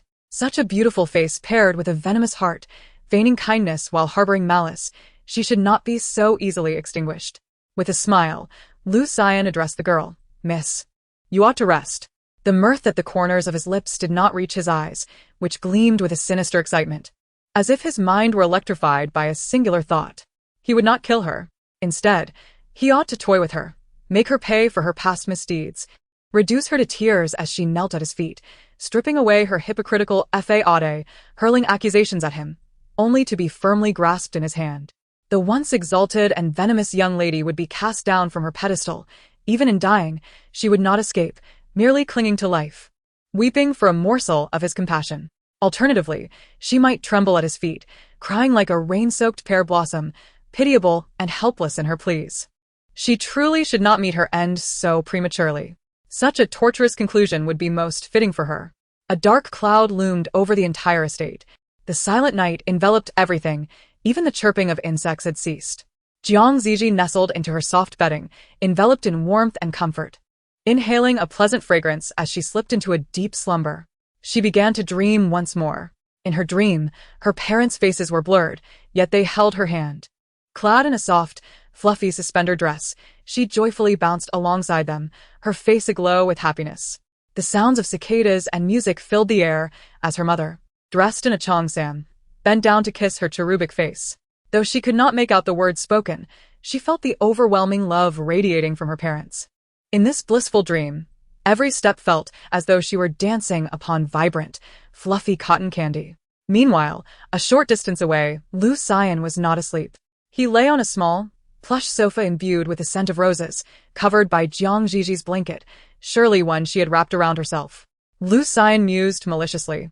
How could it smell so intoxicatingly sweet if not steeped in her essence? The room was dim, barely revealing the outline of the figure on the bed. Lu Xian stared quietly into the darkness for a moment, feeling a sense of bewilderment wash over him. Why, he pondered. Ever since arriving at the Jiang residence, he had always slept in the servants' quarters. Due to the young lady's penchant for tormenting him, even the household servants would treat him with disdain. His room was the most dilapidated, dark, and damp, with the window shattered by Zhi Zhi, who forbade the butler from arranging for repairs. To further torment him, Zhi Zhi would douse his bed with water. Whenever she suffered indignities outside, she would unleash her fury by violently smashing things in his room. He endured such a life for 6 years and had long since acclimated to it. Outside, the thunder roared while rain fell incessantly throughout the night. He could not tell if the plastic board he had nailed to the window had been blown away or thoroughly soaked. He had mentally prepared himself to return and clean up the mess, then sleep in the damp room until dawn. But why? Unexpectedly, was he left behind? Was she truly going to change for the better? No, that was impossible. Zhi Zhi would always be fickle, presenting one facade while concealing another. 8 years prior, when she accompanied her entrepreneur father to the countryside to support children who had dropped out of school, she wore the visage of a cherubic angel, even holding his cracked hands without disdain, delicately applying frostbite ointment. At that time, she was very young, clad in a rare and novel fur-collared down jacket, pristine white and resistant to dirt. Her voice was tender, mimicking her father's tone, urging him to study diligently without worry, assuring him that she would support him through college. He needed to focus solely on his studies. In the darkness, Lu Xian tugged at the corners of his lips, a fleeting softness flickering in his eyes. Zhi Zhi, upon their first meeting, resembled the radiant moonlight, unerringly piercing through the deep mountains and crumbling adobe houses, landing upon him. The young lady was truly kind, he thought. When he grew up, he vowed to repay her for her kindness throughout his life. However, to his surprise, in their second encounter, she seemed to have transformed, perhaps finding the act of caring for children in the mountains too mundane, thus revealing her true nature. She had grown taller, still adorned in beautiful garments that were unfamiliar to the rural folk, looking down at him with an air of superiority. Despite having bathed thoroughly in anticipation of the young lady's arrival, donning his cleanest clothes and even treating the cracks on his hands with ointment, for reasons unknown, the once lively and charming young lady raised an eyebrow at him, even pinching her nose as she hid behind Mr. Jiang, exclaiming, "How filthy! It stinks, Daddy. When are we going home?" Mr. Jiang, a prominent entrepreneur, had generously provided their family with sufficient funds for his grandmother's knee surgery, bending down amicably for the reporters to capture their photograph before taking him away. Young Lu Xian felt a sense of confusion wash over him. He watched as the large, spacious vehicle traversed the bumpy road, observing his grandmother shrink into a mere speck in the rearview mirror, while the deep mountains receded further from him. An overwhelming fear suddenly enveloping him. "Let me go to school with you, please, Daddy. Let me live in your home." Lu Xian looked at the young lady with trusting eyes, offering her an ingratiating smile. Yet, in the next moment, that cherubic girl rolled her eyes at him. "You bear no resemblance to the description provided. How can you be so unattractive? Utterly pedestrian. A true bumpkin." She lowered her voice to a tone audible only to the two of them, stating candidly, "Otherwise, I shall ensure your grandmother meets a dire fate. Be my dog. Do you understand?" Chapter 17. Early the following morning, Zhi Zhi was having breakfast downstairs. The system had informed her that the original owner had skipped classes far too many times. If she failed to attend today, the teacher would not wait for the final exam and would directly fail her. She briefly skimmed through the information provided by the system when she suddenly heard a sound behind her, followed by a familiar voice. "Aunt, Please be careful. The floor here is rather slippery. Turning her head, Zhi Zhi saw her cousin Xiao Yan outside the dining room, cautiously preventing her mother from slipping while accepting a towel from a servant, kneeling down to wipe the small patch of water in front of Zhang's mother. Xiao Yan, already slender, wore a sky-blue patterned qipao, her straight long hair cascading down her shoulders. With both hands gripping the towel, she knelt diligently, wiping away the spill. In contrast, the original owner's mother, or rather, her own mother, was also attired in a similarly styled qipao made of fragrant cloud gauze. From any angle, Xiao Yan resembled her mother more than Zhi Zhi did. Yan, with so many servants in the house, there's no need for you to do this yourself. Please. Rise. Aunt, servants are often careless. You recently suffered an injury and have only just recovered. If you were to slip again, it would be troublesome. I care for you. As Xiao Yan spoke, she continued to wipe the floor with her frail arms. I'm worried, as they say. It takes 100 days to heal from a bone injury. Let us be cautious. Xiao Yan looked up, revealing a sweet smile. Upon hearing about the injury, Zhang mother's smile quickly faded, and with a sigh, she helped Xiao Yan to her feet. You dear child, she said, tapping Xiao Yan's forehead, the intimacy palpable. Zhi Zhi observed for a moment before returning to her meal. It was evident that Xiao Yan was merely playing a role. However, perfection is a myth. Everyone harbors their own secrets. As long as Xiao Yan refrained from troubling her, Zhi Zhi, cast as the wicked female antagonist, had no intention of being a thorn in her side. The century egg and lean meat congee was cooked to a soft consistency. Just as Zhi Zhi scooped a spoonful, a loud crash interrupted her, a piece of porcelain smashing onto the table. Eat, eat, eat. All you know is to eat. Unlike the earlier gentleness, Zhang mother's voice turned icy, laced with mockery. Your cousin suffered an asthma attack last night because of you and you feel no guilt? How can you even eat? Zhi Zhi looked up to meet her mother's frigid gaze, which seemed less like that of a parent and more akin to that of an adversary. Though she did not know Zhang mother, inexplicably, her heart began to ache. The physiological response was more honest than the body itself, as she choked out a mom. Tears immediately welled in her eyes. Breathing became difficult, and her heart felt as though it were being tightly gripped by an unseen force. I am not your mother. As a woman of humble means, lacking any remarkable abilities and merely devoted to the household, how could I possibly be worthy of being regarded as the mother of the esteemed Miss Zhang? Zhang's mother spoke with an icy tone. The Empress Dowager of the Gu family is your true mother. Once you marry into the Gu family, the bond between us as mother and daughter shall come to an end. A sharp pain pierced Zhi's heart, and she instinctively raised her hand to her chest. Aunt, please do not be angry. I am just your little sister, and you are my only daughter. It would be best for our family to maintain harmony. Moreover, I believe that Zhi Zhi did not act with ill intent. How could she not have acted with malice? Zhang's mother's voice rose suddenly, imbued with a pain she could no longer conceal. Was it not her intention to push me down the stairs? Or to secretly go out shopping with your uncle's mistress while knowing her father was unfaithful? She chose to hide this from her own mother, accepted gifts from the mistress, and befriended her? Yan, you witnessed it yourself.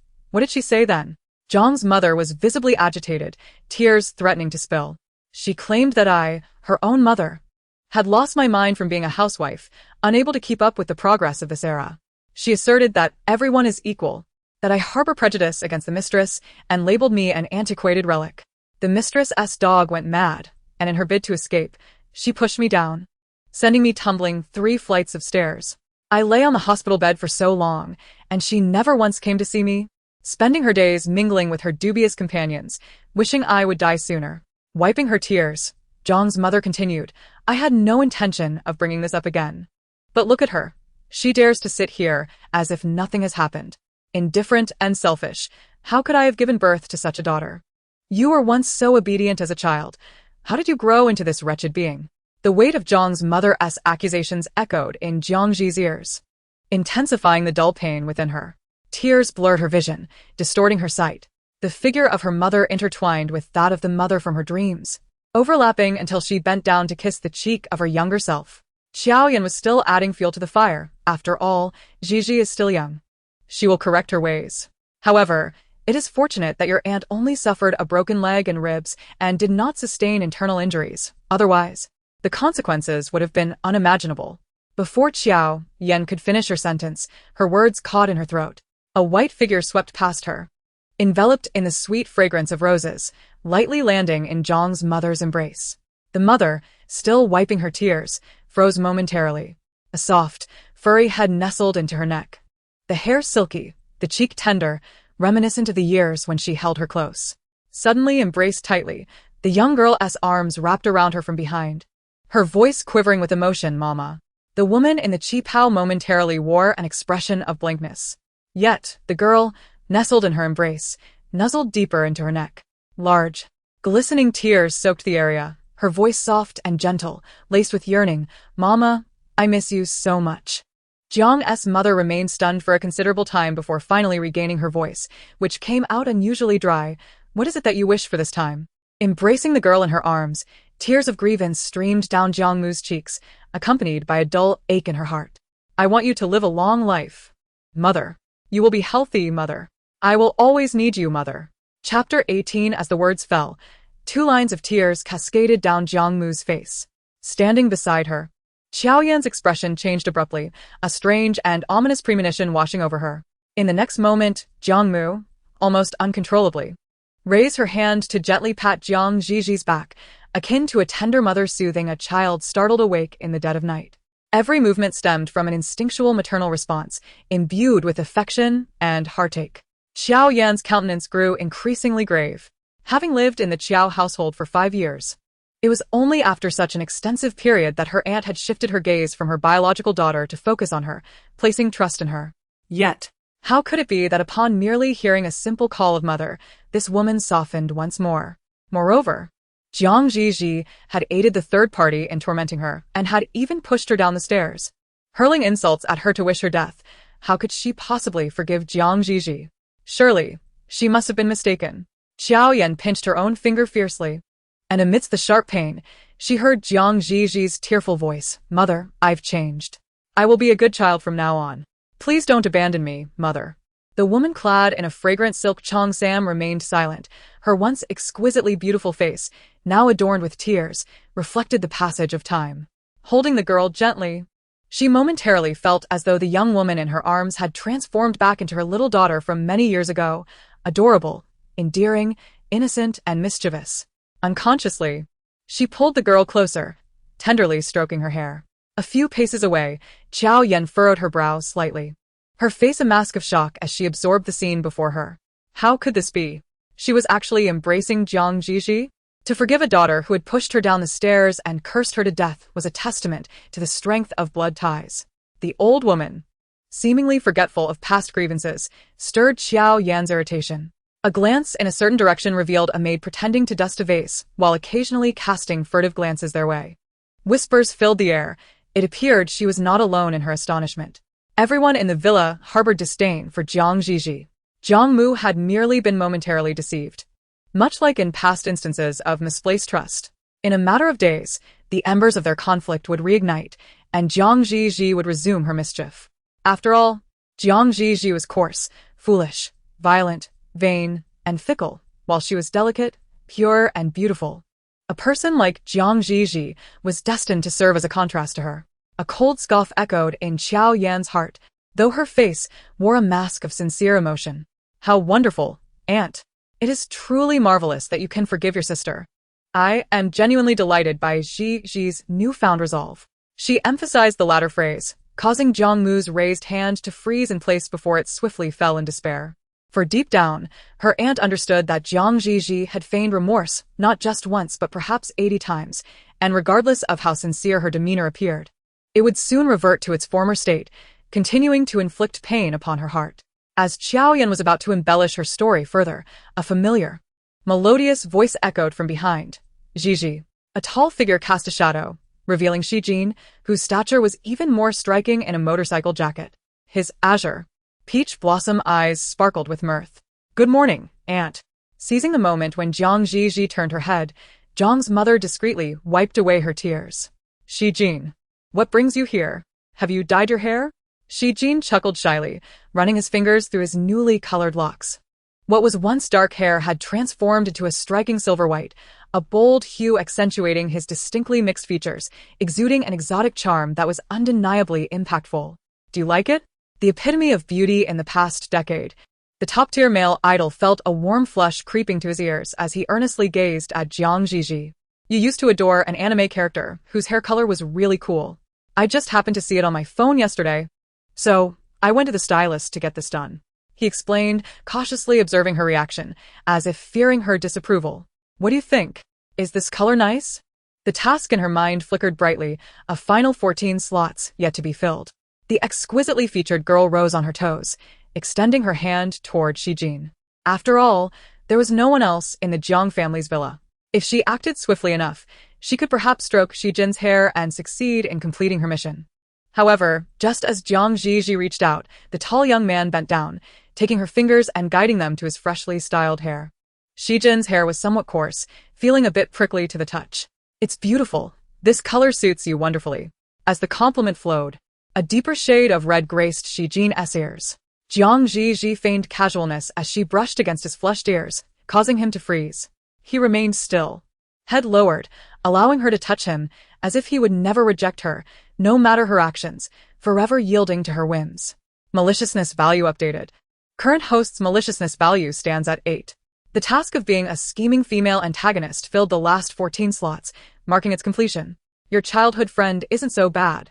Zhi Zhi continued, elevating her emotional value. You were already good-looking. This color is perfect for you. The tall mixed-race youth smiled, taking her fingers and blowing gently against them.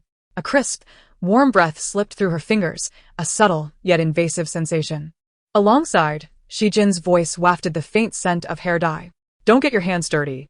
Suddenly, a large hand, defined by prominent knuckles, reached between them, separating the two.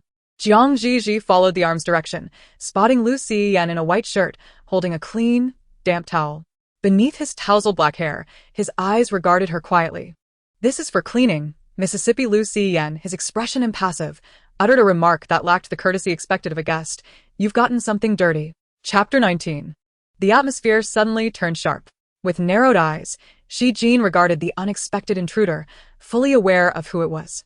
Lu Xiyan, a student from a disadvantaged background supported by Zhi Zhi, had lived in the Jiang household since childhood. However, her childhood sweetheart mysteriously vanished, leaving a cruel replacement to torment Lu Xiyan, subjecting her to both physical and verbal abuse. It was common knowledge within their circle that the young lady of the Jiang family kept a pet dog, which appeared docile but was inherently rebellious, leading everyone to anticipate a day when Lu Xiyan would retaliate. Last night, Zhi Zhi encountered Lu Xiyan once more. In that chaotic room, she glared at his childhood sweetheart with an expression filled with loathing. How was it that within a single night, this feral creature sought to transform into a submissive pet? Zhi Zhi smirked contemptuously, revealing a disdainful smile to Lu Xiyan, while he seized Zhi Zhi's wrist, drawing her closer. Zhi Zhi, it seems you haven't introduced me to this individual, he stated. This is Lu Xiyan, my. Before he could finish, he was abruptly interrupted. A mixed-race youth clad in a leather jacket draped his arm over Zhi Zhi's shoulder, tilting his strikingly handsome face closer to hers. From another perspective, they appeared to be engaged in an intimate conversation. Yet, his voice was not muted, resonating clearly enough for anyone in the restaurant to hear. Isn't he like me? One of your good friends? But I haven't seen this face around. Could he be your classmate? However, a grown male classmate wouldn't usually reside in a girl's home unless he lacked the means to support himself. Zhi Zhi's melodious voice lingered, evoking boundless imagination. He chuckled softly, as if suddenly enlightened. Ah, is this Lu Xiyan, perhaps, living off your generosity? A low laugh emerged from the group of servants nearby. Yet Lu Xiyan's exquisite visage remained unperturbed. Her tousled hair obscured her brows and her skin bore an excessive pallor, reminiscent of a misty landscape painting. After enduring years of humiliation and mockery from many, Lu Xiyan's once formidable pride had long since dulled. She was merely a pet to Zhi Zhi, a subpar plaything, a punching bag for her frustrations, and a prop for her amusement, a kept man of lowly status. All that remained within her was a well of resentment and a burning desire for vengeance. Yet, in the next moment, the soft, earnest voice of the girl broke through. He is my friend. Lu Xiyan, who had been gazing downward, abruptly lifted her eyes. Opposite her, the girl, with Zhi Zhi's arm draped over her shoulder, smiled brightly as she explained, He came from a difficult background when he was younger and has no parents. Our family has supported him. His grandmother is unwell, having undergone knee surgery and cannot bear heavy labor, so we brought him to the Jiang household. He is an outstanding student, excelling in his studies, and is well regarded by professors. All his classmates admire him. With each word Zhi Zhi uttered, Lu Xian's fingers tightened and her dark eyes widened further. She gazed intently at Zhi Zhi, searching for even a hint of insincerity on that excessively beautiful face. Yet no matter how hard she tried, all she could see was the sincere and radiant Zhi Zhi, whose eyes sparkled with genuine admiration for her. Jiang Mu gazed in astonishment at her daughter. Could it truly be Zhi Zhi who uttered such words? Her temper was notorious, often unleashing her wrath upon Lu Xian without reservation, in public. She would maintain a semblance of restraint, but behind closed doors, her torment was relentless. She had never regarded Lu Xian as anything but an object of disdain. Yet now, what was she saying? Was she praising Lu Xian's excellence? Had she finally begun to perceive the brilliance in others? Or, perhaps, was she genuinely intent on changing her ways? A heavy sensation settled in Jiang Mu's heart, akin to a sudden jolt. As she observed her daughter, she could not help but curve her lips into a gentle smile, her gaze softening. In the next moment, her arm was suddenly embraced, and Xiao Yan's timid voice reached her ears. "Aunt, the doctor has arrived to examine me." Jiang Mu nodded, but her eyes remained fixed on Zhi Zhi, unwilling to divert her attention from that figure. A flicker of jealousy crossed Xiao Yan's eyes as she continued, her tone still timid. "By the way, Aunt, I noticed that the injury on little Lu's arm seems quite severe." Zhi Zhi was rather heavy-handed. It would be unfortunate if he were to be left with a scar. "Perhaps we should let the doctor take a look." As her words faded, Jiang Mu's gaze finally shifted from Zhi Zhi to the exposed segment of Lu Xian's arm. The long, powerful limb bore the marks of a whip, swollen and bruised in places, an alarming sight to behold. Observing the subtle furrow in Jiang Mu's brow, Xiao Yan felt a sense of satisfaction. When Shi Jin regained his focus, Zhi Zhi's admiration for the so-called soft rice man had escalated from merely feeling pity for him to proclaiming that his future was undoubtedly bright. The very notion made Shi Jin's teeth ache and his heart sour. Once her effusions had concluded, he responded with a hint of bitterness. "Is that so?" He looked at Zhi Zhi, his azure eyes shimmering with a watery glint. "I called him a soft rice man, yet you defended him at length. He insults me, and you don't even bat an eye." "It's fine, Zhi Zhi, I do not feel wronged. After all, I am your childhood friend." Casting a glance at Lu Xian, a flicker of malice danced in his gaze before he turned back to the girl beside him, smiling as he added, "I'm not like some men, small-minded and quick to anger, hiding behind women. I have thick skin, others can hurl insults at me, and I wouldn't take it to heart. I wouldn't dream of putting you in a difficult position, Zhi Zhi." He gently nudged Zhi Zhi in another direction. "You've spoken so much. Your mouth must be parched. I've prepared your favorite drink in my car. The weather is splendid today. And I've postponed a meeting to take you out for a drive, Aunt." Amidst Shi Jin's incessant chatter, Zhi Zhi stretched out her arms towards Jiang Mu, embracing her like a dove returning to its nest. Caught off guard by her sweet, soft daughter's affection, Jiang Mu felt momentarily stiff. "I don't want to go out to play. I want to go to school today." The delicate young girl gazed at her mother, her features increasingly reminiscent of the figure that often lingered in her dreams. With her eyes crescent-shaped from smiling, she sweetly asked, "Mom, if I study hard today, will there be a reward of your homemade dishes waiting for me when I return?" Jiang Mu's heart stopped suddenly, taken aback. "You wish to eat the meals I prepare?"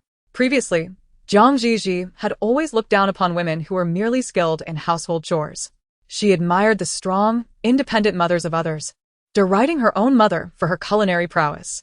On numerous occasions, she had vented her frustrations to friends, lamenting that despite the presence of numerous servants in their home, her mother was perpetually bound to the kitchen, old-fashioned and rigid, lacking any semblance of an independent woman. Even the meals her mother prepared were met with her scrutiny. She would pick at them, dissatisfied with this and that, and after a few bites, she would toss aside her chopsticks and head out to frolic with friends. Yet now, she expressed a desire for her mother's home-cooked meals, even suggesting it as a reward for diligent studying. Jiang Mu's eyes sparkled with excitement, her voice trembling slightly. "All right. What would you like to eat? It has been ages since I last cooked." Zhi Zhi smiled sweetly at her mother, playfully saying, "I adore everything you make. But tonight, I most wish for your crispy roast goose. If there's crispy roast goose, I'll be dreaming of happiness all night long. Jiang Mu, flustered with excitement, hurriedly responded, okay, I'll head out right now. I'll personally go to the market and ensure we have our darling's favorite crispy roast goose for dinner. Her little daughter leaned in, gently kissing her cheek, warm and fragrant, like a feather brushing against her. Mother, you're truly wonderful. I love you so much. Chapter 20. Jiang Mu hurried to the farm to select wild-raised geese. Having called the driver, she rushed out without even glancing at Xiao Yan beside her.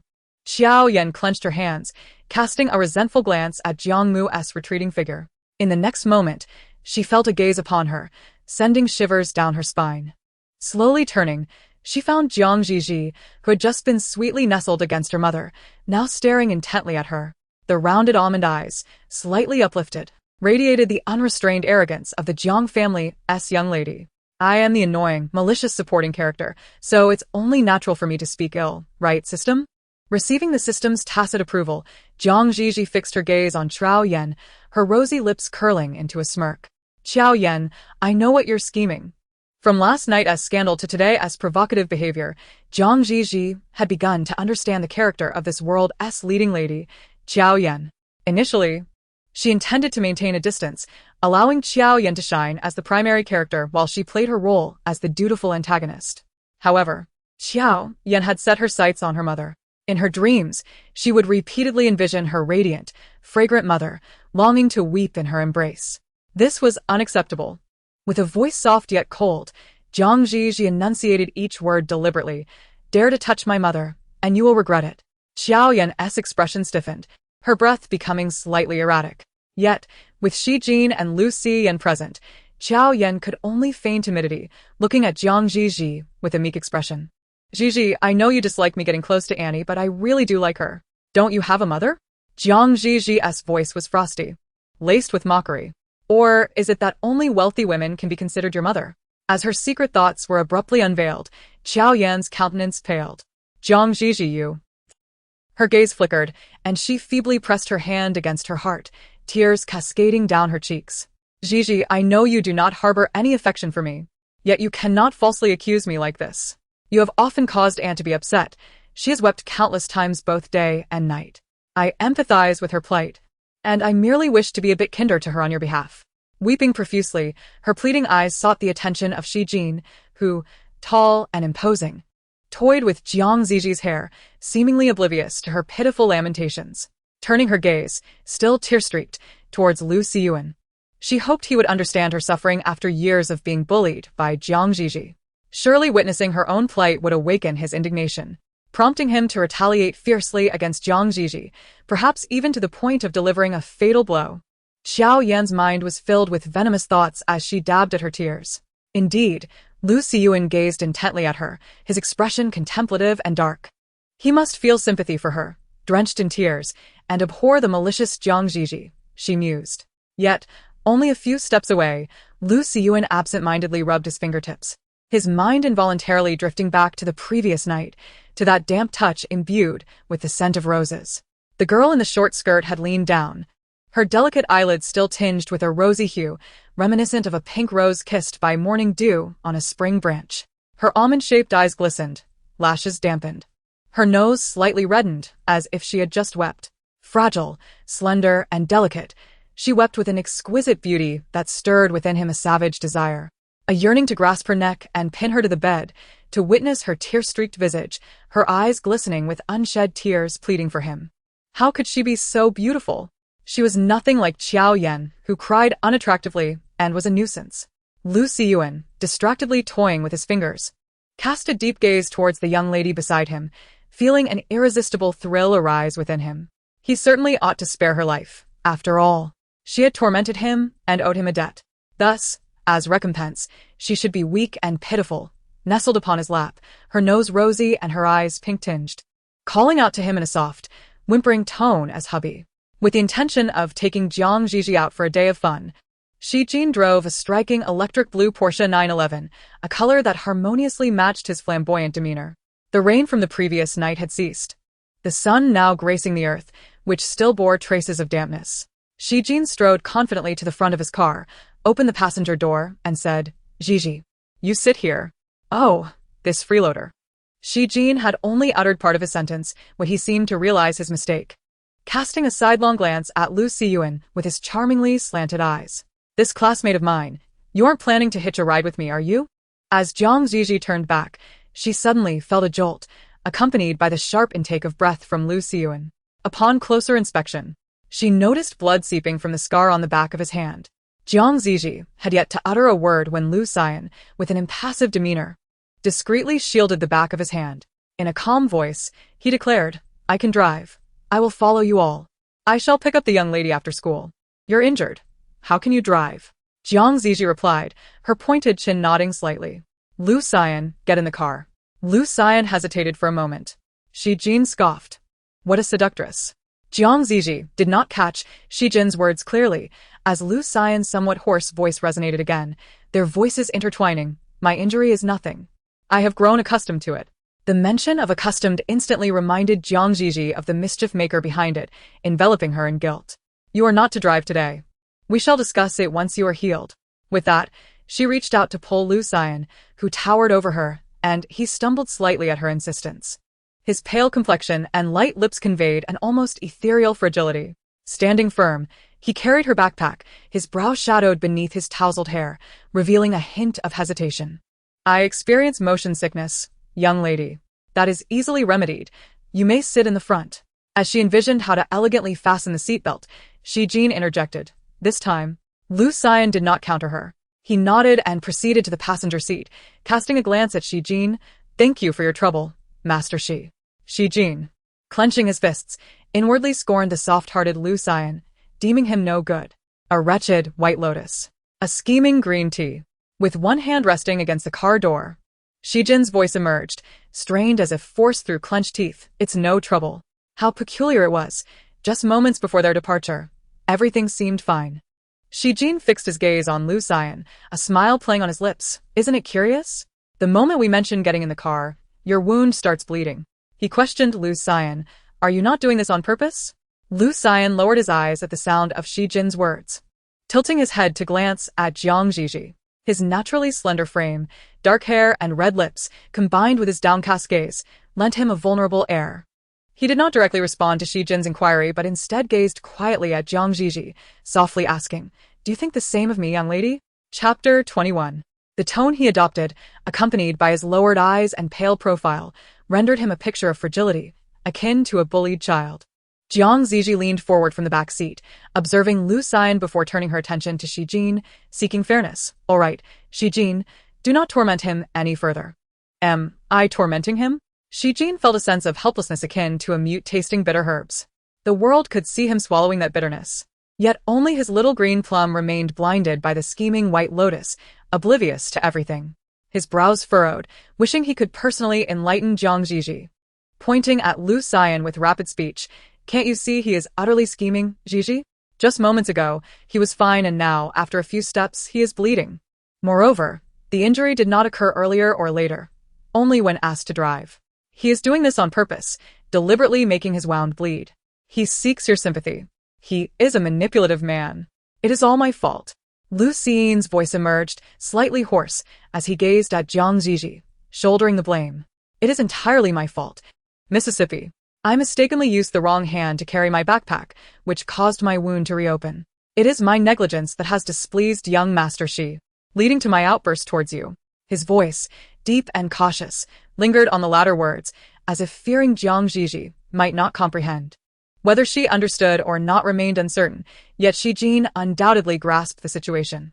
Leaning against the passenger door, Zhi Zhi was almost amused by his frustration. Lu Siyuan, you truly are something.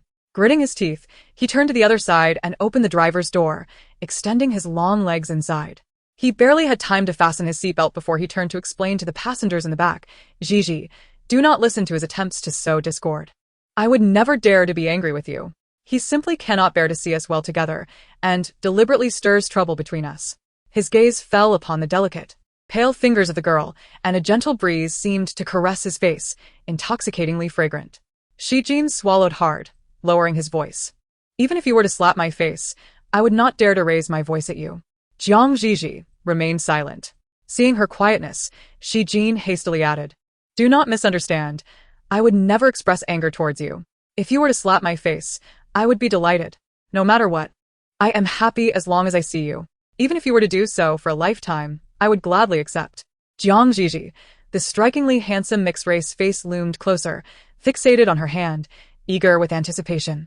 Zhi Zhi quickly concealed her hand beneath her skirt, her expression one of alarm. What kind of strange obsession is this, Zhi Zhi? You don't have any peculiar illness, do you? After being scolded, Zhi Zhi instead chuckled softly, his thin lips curving into a charming arc. His azure eyes twinkled as he glanced at the girl seated in the back of the sports car, his tone suggestive. If Zhi Zhi likes it, I could certainly have an affliction. What kind of ailment do you fancy? Do not be embarrassed. I can play the part. The girl, her eyes sparkling, shielded his face with a book. Zhi Zhi did not shy away. His carefree laughter emerged from behind the pages. There are snacks and drinks in the back, along with your favorite comics. Are we truly going to school? Are you really not coming out to play with me? Zhi Zhi firmly rejected the temptation of going out, her fingers brushing over the scattered items in the back seat. A myriad of colorful snacks and a collection of girlhood comics that had once captivated the entire school. It felt somewhat odd, as if Zhi Zhi perceived her as a child trapped in a bygone era. Zhi Zhi pulled out a package of puffed snacks, opened it, and poked a finger inside before placing it in her mouth. The taste was quite pleasant, invoking a sense of inexplicable familiarity, as if she had been destined to enjoy it. The electric blue supercar traversed half the city, coming to a steady halt in front of an art-infused university. While students at such esteemed institutions typically hailed from affluent backgrounds, the moment Zhi Zhi's car came to a stop, it drew considerable attention. With such a flamboyant color and a license plate that was unmistakably 0507, many merely glanced and quickly recognized, is that Zhi Zhi's car? Is it possible? Zhi Zhi is not even from our school. How could he suddenly appear here? Moreover, with his immense popularity, isn't he supposed to be filming? My friend is a fan of Zhi Zhi. This must definitely be his car. He owns a striking electric blue 911, and the license plate number is 0507. Supposedly in honor of his childhood sweetheart's birthday. I can't believe it. It really is Zhi Zhi. Several phones were raised, and some even turned on their cameras. In the next moment, the doors of the front and back seats almost simultaneously swung open, revealing two pairs of long legs stepping out. No way. My brother she has dyed his hair silver, and his face is simply stunning. Today's outfit is quite ostentatious, Zhi Zhi. Are you showcasing a Peacock-esque fan here? Who is that beside him? A newcomer in the entertainment industry? Who knows? One handsome face after another. This early morning is undoubtedly a visual feast. But wait. There is someone else? A pair of pristine white shoes touched the ground, and the slender, graceful legs were exceptionally eye-catching. Zhi Zhi wore Zhi Zhi's oversized sunglasses, obscuring much of her beautiful face, while placing her hand in Zhi Zhi's palm, softly murmuring, "You're so popular, Zhi Zhi. Had I known you would stop here, I would have gotten off with Lu Siyuan earlier." Upon hearing her, Zhi Zhi's smile grew even brighter. "What's the matter, Zhi Zhi? If you're spotted, we can take this opportunity to make our relationship public. Do you want to participate in a variety show? Otherwise, why not remove your sunglasses? And we can leverage our stunning looks to negotiate some resources." Zhi Zhi, upon hearing this, adjusted her sunglasses to secure them better, then confidently refused. "I absolutely do not want to be judged on a variety show." Zhi Zhi gazed at her, his eyes curving with delight. As autumn deepened, she wore a gray short skirt paired with a white knitted sweater, adorned with a small dog badge on her chest. Her soft, flaxen curls were casually tied up, and as she walked, her light-colored trench coat fluttered in the wind. She exuded an air of elegance, casual yet luxurious. Even without makeup, her face alone would outshine many in the entertainment industry. If she truly entered the scene, countless individuals would eagerly seek to negotiate terms and offer resources. Whispers circulated among the crowd, clearly captivated by the appearance of the girl. Is a film shooting at our school? Does Zhi Zhi have an announced movie recently? Is she possibly the female lead? Those sunglasses enhance her nose and face shape immensely. And her physique and proportions. Is she a newcomer just signed by an entertainment company? Can we get an autograph in advance? Some gazes were intense, and Zhi Zhi dashed away faster than a dog. Zhi Zhi wished to follow her, but his immense popularity soon had fans surrounding him. Some asked for autographs. Others screamed his name, and some excitedly inquired if a film was to be shot at their school, wondering if the girl who just entered was the female lead. With a signature pen in hand, Zhi Zhi wrote gracefully, pausing only when he heard the last question. His crimson lips curled slightly as he replied, "No, it's not for film." He looked towards the direction where a certain figure had vanished, smiling as he confessed. "But she is indeed the leading lady of my life. As I am still pursuing her, I kindly ask everyone to keep this under wraps." Chapter 22. Today's morning class is a general course. The Grand Lecture Hall is situated on the 12th floor. Perhaps due to the subject matter of Marxist theory, the enthusiasm among the students is rather subdued. As the class time approaches, nearly half of the chairs designed to accommodate over 200 individuals remain unoccupied. Zhi Zhi is the first to step into the classroom, closely followed by Lu Siyuan. Over the years, in order to attend to the academic needs of the young lady, Lu Siyuan has devoted almost all his free time to her service. Zhi Zhi selects a seat and hears discussions in the classroom about the filming of Shi Jin. Out of mere curiosity, she glances in that direction, only to receive several veiled glares and malicious remarks. How amusing, she really knows how to latch onto others. Is she deliberately mirroring someone else's attire? After all, some families are wealthy enough to wear whatever they please. Meanwhile, they disparage Shi Jin online, intending to tarnish his reputation, while simultaneously mimicking the style of his girlfriend. Such self-directed theatrics, is this not a recipe for a mental breakdown? Could it be that beneath their overt disdain lies a profound admiration for Shi Jin? Everyone knows that teacher Shi harbors a beautiful childhood sweetheart in his heart. Alas, our dear Shi is pitiful. His childhood sweetheart has long since passed, leaving him to live as though in mourning. Zhi Zhi listens intently, her heart unperturbed by the scorn directed at her. However, upon hearing the final remark, she suddenly turns to Lu Siyuan and asks, "Has Shi Jin been saying that I am dead?" As Lu Siyuan retrieves his laptop, he unexpectedly meets Zhi Zhi's sparkling gaze, causing his heart to race. "I am unaware. Young lady, I do not follow celebrities and am not well versed in matters of the entertainment industry." The two sit side by side, in close proximity. Lu Siyuan catches a whiff of a fragrant rose scent that seems to pierce directly into his heart. He presses his lips together. "Young lady, why have you arrived so early today, Zhi Zhi? We thought you might skip class again." A few voices interject, interrupting Lu Siyuan's words. Following the direction of the voices, his dark eyes suddenly turn cold. Zhi Zhi also turns to face the newcomers, two boys and a girl. One boy, clad in a leather jacket, sports a buzz cut, while the other, with long hair, presents an artistic flair. The lone girl wears a black sweater adorned with a large Chanel logo. Unfazed, they approach and take a seat directly behind Zhi Zhi, beginning their complaints. "Why are we sitting so far forward today? Zhi Zhi, you were so aloof last night. Standing next to the prince. We couldn't even squeeze in to greet you. Have you climbed the social ladder and decided to ignore us, your old friends?" "Oh, I haven't eaten yet. That one." The boy in the leather jacket kicks Lu Siyuan's chair. With a loud screech, he crosses his arms and nods towards Lu Siyuan, looking down at him. "You go buy me breakfast. I want it too. I'll have the wontons without cilantro, shrimp, or egg skin. Make sure to hurry, last time it was almost cold." The girl chimes in. "Why do you women always fuss? That wonton place is half an hour away from school. Could you perhaps eat something closer?" The artistic young man scoffed, glancing at Lu Siyuan. "1 cup of hot cocoa, and a century egg with lean meat ciabatta. Remember, the cocoa must be scalding hot. It's freezing outside. Take off your clothes to wrap our food. Don't let it cool down, understood?" They spoke as if it were a matter of course, regarding Lu Siyuan with the disdainful gaze one might reserve for a mere dog. Lu Siyuan's eyes betrayed no emotion, dark and unfathomable. His large hand paused over his notebook.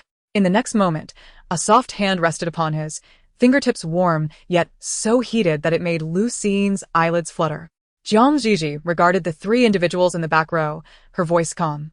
"I want to go." Lu Siyuan fixed his gaze intently upon her. "I want to go in the future either." Zhi Zhi's tone was frigid. Lu Siyuan's eyelids quivered slightly, his heart akin to a leaf floating on the surface of the sea, swaying uncontrollably.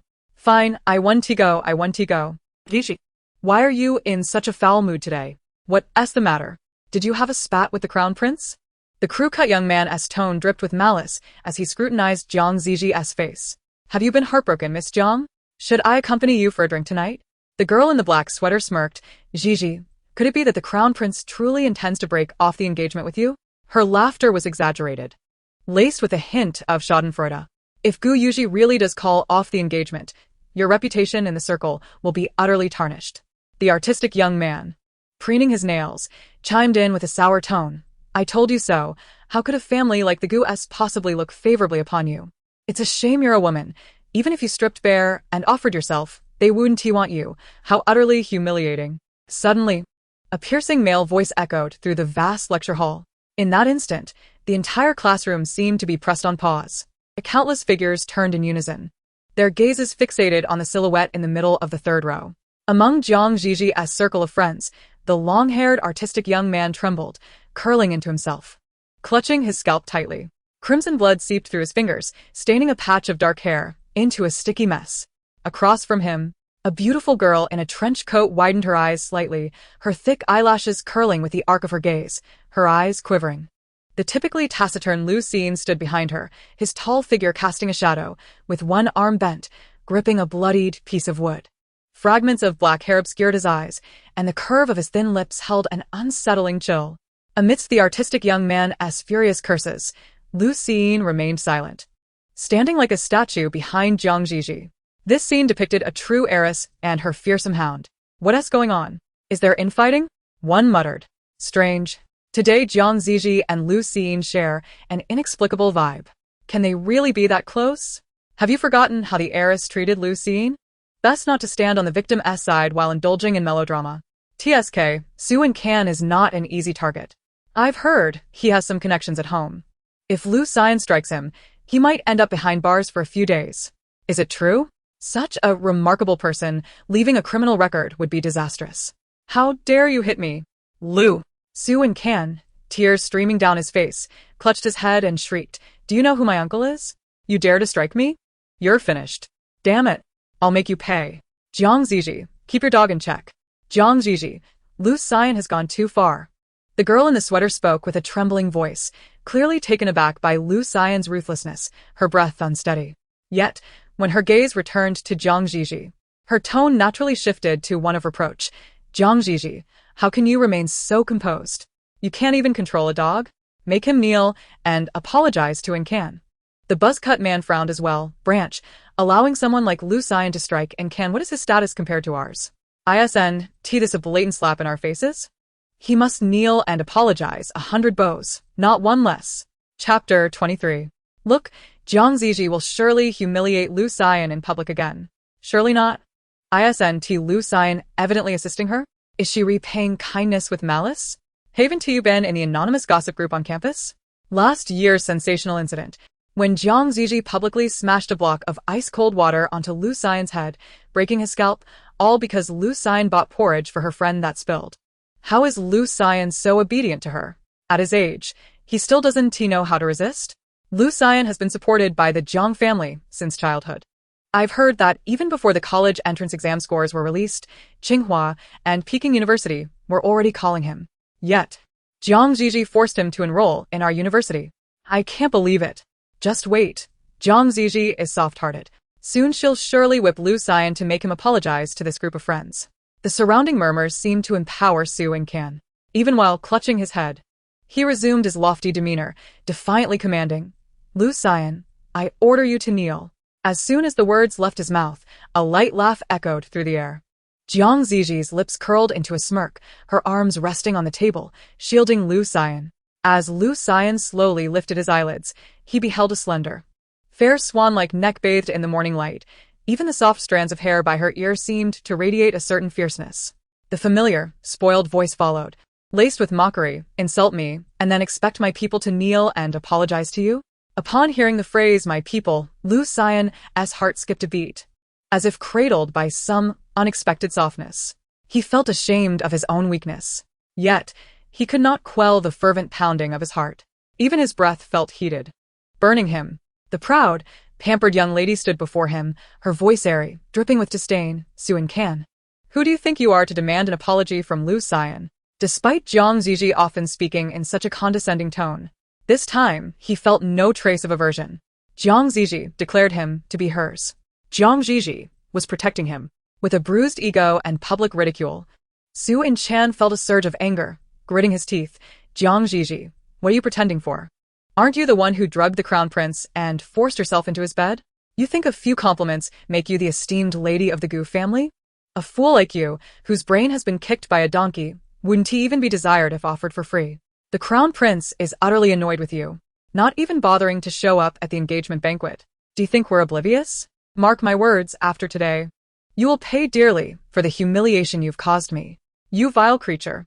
A sharp slap interrupted Su and Chan's tirade, seemingly causing him to bite his tongue, eliciting a gasp of pain. Zhi Zhi shook her hand, as if ridding herself of some filth, her voice calm. Wasn't your mouth quite foul? Please continue. An eerie silence enveloped the air. Countless gazes fell upon the composed Zhi Zhi, then on Lu Xiying, whom she had just defended, and finally on Su and Chan and his cohorts, who had turned against her. Had Zhi Zhi lost her mind? That slap was quite satisfying. Did some people really need to resort to degrading language? It was about time someone stood up to this group that bullied their classmates daily. Today, Zhi Zhi had truly made a stand, earning newfound respect. Laughter erupted from all directions, eyes gleaming with amusement. Su and Chan held his reddened face, a mix of embarrassment and fury washing over him. He yearned to retaliate, but Lu Xiying stood behind Zhi Zhi like a feral dog, his dark eyes fixed on Su and Chan, radiating an aura that suggested he was staring at a corpse. Su and Chan's heart raced, and his gaze darted toward the door. Instantly breaking into tears, Dean Zhang. Realizing something, Zhi Zhi turned around. Her gaze shifted from the pristine white wall to unexpectedly find a tall, cool figure standing at the entrance. A small brown mole adorned the tip of his nose, and his well-fitted dark gray shirt gleamed, a blazer casually draped over his arm. He exuded an air of languid elegance, incomparable in grace. Zhi Zhi's pupils dilated slightly. Pei Henian, what was he doing here? Mr. Pei, what an unexpected surprise. A plain voice broke through, revealing that Pei Henian was accompanied by a portly man. The latter, wiping sweat from his brow, spoke awkwardly. Our students are generally of high quality, but youth can be impulsive and conflicts may arise from minor disagreements. I assure you, it won't affect your class. I will address this immediately. What's going on? The man's cold, deep voice resonated throughout the classroom, steady yet imposing, especially under his piercing gaze. Zhi Zhi instinctively hid her numbed hand behind her back. Meeting Pei Henian's eyes, she felt an unexplainable sense of guilt. Zhi Zhi, it's you again. The portly man glanced around, quickly deducing the situation. The most troublesome decision made by their school was the exceptional admission of Zhi Zhi.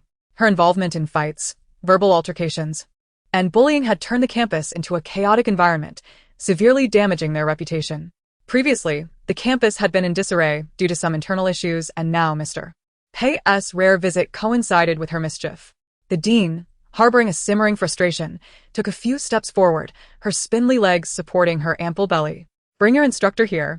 Have your parents called in too. Come with me to the office, she barked. And you, injured student, first head to the infirmary to tend to your wounds. After hastily issuing her commands, the dean shot a warning glare at the students in the classroom, then turned back with a smile, addressing Mr. Pei. Please continue with your lesson. I shall handle this matter with these students. With that, she shot a stern look at Zhi Zhi. What are you standing there for? Move. Zhi Zhi stole a glance at Pei Henian, their eyes locking momentarily. She lowered her head, obediently trailing behind the dean towards the door where Pei Henian stood. Su and Ken ceased his insults, moaning theatrically in pain. He exchanged glances with the remaining two, glaring fiercely at Zhi Zhi. In the next moment, Zhi Zhi halted abruptly. From his vantage point, he could see her slightly lifting her chin, her eyes curving playfully as she addressed Pei Henian. Uncle Pei. The utterance sent shockwaves through the air. The dean, walking ahead, turned back in bewilderment, unable to comprehend. Su and Kan, positioned behind, looked as if struck by lightning, his eyes wide with disbelief. Only Pei Henian, addressed as uncle, merely raised his thin eyelids, casting a half-smile in Zhi Zhi's direction. In that fleeting moment of exchanged glances, she subtly conveyed a plea for help. Mr. Pei, the dean's voice wavered slightly. Are you and Zhi Zhi actually related? The handsome man, clad in a shirt, raised an eyebrow, not answering directly. Instead, he smirked, extending his hand. Come here, my dear niece. Zhi Zhi, steeling herself, stepped forward. Pei Henian shifted his suit jacket, wrapping one arm around her, drawing her into his embrace. Though the gesture was undeniably gentlemanly, coming from him, it exuded an air of assertiveness that was beyond question. Pei Henian's voice remained cool, yet Zhi Zhi detected a hint of mockery within it. Indeed, we are related. After all, Our dear Zhi Zhi wishes for my well-being as her first wish every year on her birthday. Pei Henyang's presence was palpable. His gaze lingered on her with an amused tone stretched out, enunciating, "Good girl." As they made their way to the office, Zhi Zhi distinctly sensed that the once imposing Dean had deflated like a punctured balloon, her rigid demeanor gradually softening. Sue and Can was assisted to the infirmary. Moaning all the while, Dean Chin poured tea for Pei Henyang before hurriedly stepping out to take a phone call. The office was new, evidently just arranged, with scant decorations, suggesting that it had not been occupied by anyone before. Zhi Zhi seated herself at the edge of a chair, sipping her tea delicately. Lu Xian stood beside her, silent. She simply bent down in silence, carefully wiping the water stains from her fingertips with a tissue, akin to a devoted yet mischievous hound guarding its master. Pei Henian narrowed his eyes, his tone flat. "You may leave." Zhi Zhi's eyes brightened at the sound. "Really?" Pei Henian's gaze drifted past her, landing on Lu Xiyuan. At the moment their eyes met, Lu Xiyuan remained composed, lowering his gaze to Zhi Zhi. "Does the young lady require my assistance?" The class bell rang outside, and Zhi Zhi glanced at her hurried classmates beyond the window. She kindly patted Lu Xiyuan's arm. "Little Lu, you must study diligently." Lu Xiyuan fell silent for a moment. Though his expression was perpetually tranquil, for some reason, Zhi Zhi sensed a hint of unhappiness in him at that moment. His slightly hoarse voice broke the silence. "I struck someone. I should bear the consequences." "What consequences do you bear?" "They were the ones who insulted us first." The beautiful girl with striking features looked up at him, her long lashes fluttering. "Do not worry, I will protect you." After remaining silent, Lu Xiyuan finally smiled. He was inherently handsome, and the faint smile that graced his pale, gloomy visage resembled the gentle thawing of thin ice. "Thank you, young lady." The slender youth lifted his head and nodded in Pei Henian's direction. With a soft click, Lu Xiyuan's footsteps faded away with the sound of the closing door. Zhi Zhi finally turned back, meeting Pei Henian's intensely penetrating gaze. "Why are you looking at me like that?" Zhi Zhi felt a shiver run down her spine under his scrutiny, her discomfort palpable. "Pei Henian, your expression is rather strange. You are not planning to abandon me, are you?" Pei Henian lightly tapped his fingers on the table, his cool voice devoid of inflection. "When did I ever say I would assist you?" Zhi Zhi's eyes widened in disbelief. "But you just told the dean that we are related, acknowledging me as your little niece." Pei Henian regarded her with a half-smile. "Then consider it a mistake on my part. The younger generation of the Pei family has always been well-behaved before me. No one dares to flirt in my presence. I certainly do not have a little niece who professes her feelings and then pursues romance with others." Zhi Zhi was somewhat bewildered by his nonsensical claims. "Pei Henian, I am not in a relationship. He is a classmate I support. His family is not well off, so he has lived with us for a long time." Pei Henian sipped his tea, his voice calm. "Oh, yet you two seem to share glances, claiming you protect each other." His long fingers, gripping the teacup, glistened like jade in the air. His voice was cool. "I almost thought I had unwittingly stepped into a film set depicting a thwarted romance." Zhi Zhi, how peculiar. Why was Pei Henian speaking in such a sardonic tone today? Surely, he wasn't truly withdrawing his support? After all, she had fervently assured her mother that she would attend school diligently, even asking her to prepare a meal as a reward. In the blink of an eye, if the school were to call, claiming she had been involved in a fight, her mother would undoubtedly become furious and doubt her words. Zhi Zhi blinked and immediately comprehended the situation. Pei Henian must be feeling unsettled. A prodigy like him, who holds others in disdain, could not possibly allow anyone to dismiss him first. Her previous actions must have pricked his sense of superiority, hence his sardonic demeanor. Zhi Zhi slowly reached out and tugged at Pei Henian's sleeve. In the next moment, his low, icy voice resonated again, laced with sarcasm. "What now? Are you about to shower me with sweet words once more? Do you think I'm the kind of fool who can be easily dazzled into confusion by a few flattering phrases, Zhi Zhi?" At that instant, the gentle fragrance of the girl enveloped him, accompanied by her warm breath. Her profile brushed lightly against him. Zhi Zhi, audaciously, cupped his face in her hands. Her voice soft and drawn out. "Pei Henian, are you feeling a twinge of jealousy?" Her eyes sparkled, and her warm, damp breath caressed his thin lips. The overly intimate gesture intertwined their very breaths. Pei Henian inexplicably felt a thirst, his gaze on her lips growing increasingly fervent. So, this could indeed evoke jealousy. The girl's tender voice swayed in the air, yet Pei Hinyen found it somewhat difficult to grasp her words. He could hear what she was saying, but he was reluctant to comprehend. All he desired was to kiss her. At the moment this thought surfaced in his mind, he had already encircled her waist with one hand. Through the thin fabric of her coat, her delicate and slender waist felt almost fragile, as if it could break with the slightest pressure. He relaxed his grip somewhat, his dark gaze sweeping over her lips, replaying her earlier words. Jealousy? Her beautiful face beamed at him, her intentionally softened voice resembling a playful tease. Is it possible for someone like Mr. Pei to feign ignorance? His hand tightened around her waist, and Pei Hinyen's low voice carried a hint of huskiness. After all, some charming scoundrels are the best at speaking deceitfully with their pretty faces. The girl nestled within his embrace gazed at him with a radiant smile, her delicate fingers playfully fiddling with the buttons of his shirt. Why don't you guess, Mr. Pei, what that little scoundrel might do? The sensation of her fingertips gliding over the sheer silk fabric magnified the tension between them. His heart raced, the rhythm of his pulse becoming erratic.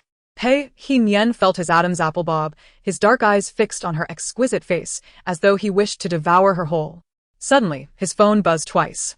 Initially, he had no intention of answering the unwelcome call. However, the moment he caught sight of the name flashing across the screen, he abruptly changed his mind.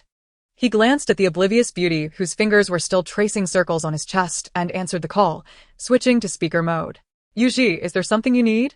Upon hearing the name Zhi Zhi, Zhi Zhi instantly adopted a more subdued demeanor, discreetly retracting her mischievous hands. Zhi Zhi's deep voice resonated from the other end of the phone. Hinyen, are you there? Have you seen Zhi Zhi? Chapter 25. Pei Henning regarded the person before him with an enigmatic smile. A chill ran down Zhi Zhi's spine, an ominous premonition creeping in. In the next moment, the strong hand encircling her waist tightened abruptly, and she stifled a gasp that threatened to escape her lips, colliding softly into Pei Henning's embrace. The pleasant scent of cedar enveloped her senses, her hair brushing against his neck, their breaths intertwining. The proximity heightened the sound of her racing heartbeat, harmonizing with Pei Henning's calm and elegant tone. I'm here. What's happening on your end? The two voices intertwined through the receiver. As Zhi Zhi nestled in Pei Henning's arms, paralyzed with tension, scarcely daring to breathe. Once again, she experienced that bizarre sensation of being caught in a compromising situation. Why did her illustrious fiancé always seek her out at such moments? Nothing much, just a little cat. Pei Henning chuckled softly, absent-mindedly caressing her hair, while casually commenting. The little cat at school is well cared for, but it has quite the temper and enjoys scratching. On the other end, Zhi Zhi fell silent for a moment, the unusual quietude causing Zhi Zhi's heart to race, her eyes wary as she focused on Pei Henning's phone. Why was Zhi Zhi not responding? Could he have figured it out? However, Zhi Zhi's voice soon broke the silence again, carrying a playful tone reminiscent of his usual self. A wild cat? There are plenty of wild cats at school. Many students feed them with snacks. But wild cats are the dirtiest. It's best to get them vaccinated quickly to avoid any infectious diseases. Pei Henning's eyes sparkled with amusement. It's just a pampered little beauty from someone else. So endearing. I've decided to steal her away. Zhi Zhi fell silent once more. Pei Henning then deftly shifted the topic. I'm at the university. Is there anything I can assist you with? Zhi Zhi has had a disagreement with a classmate, and I fear she may be bullied. Since you happen to be there. Zhi Zhi sensed an odd tone in Zhi Zhi's voice, yet she could not pinpoint its peculiarity. Since you are here, please keep an eye on Zhi Zhi. There's a meeting in 20 minutes that I must attend, so I won't be able to make it right away. Pei Henning chuckled. Certainly. His voice shifted as he gazed at Zhi Zhi, whose face was painted with guilt, his eyes shimmering with mischief. But it seems I've spotted her. Zhi Zhi. Would you like to speak with your fiancé? Zhi Zhi's pupils widened in shock as she hurriedly waved her hands.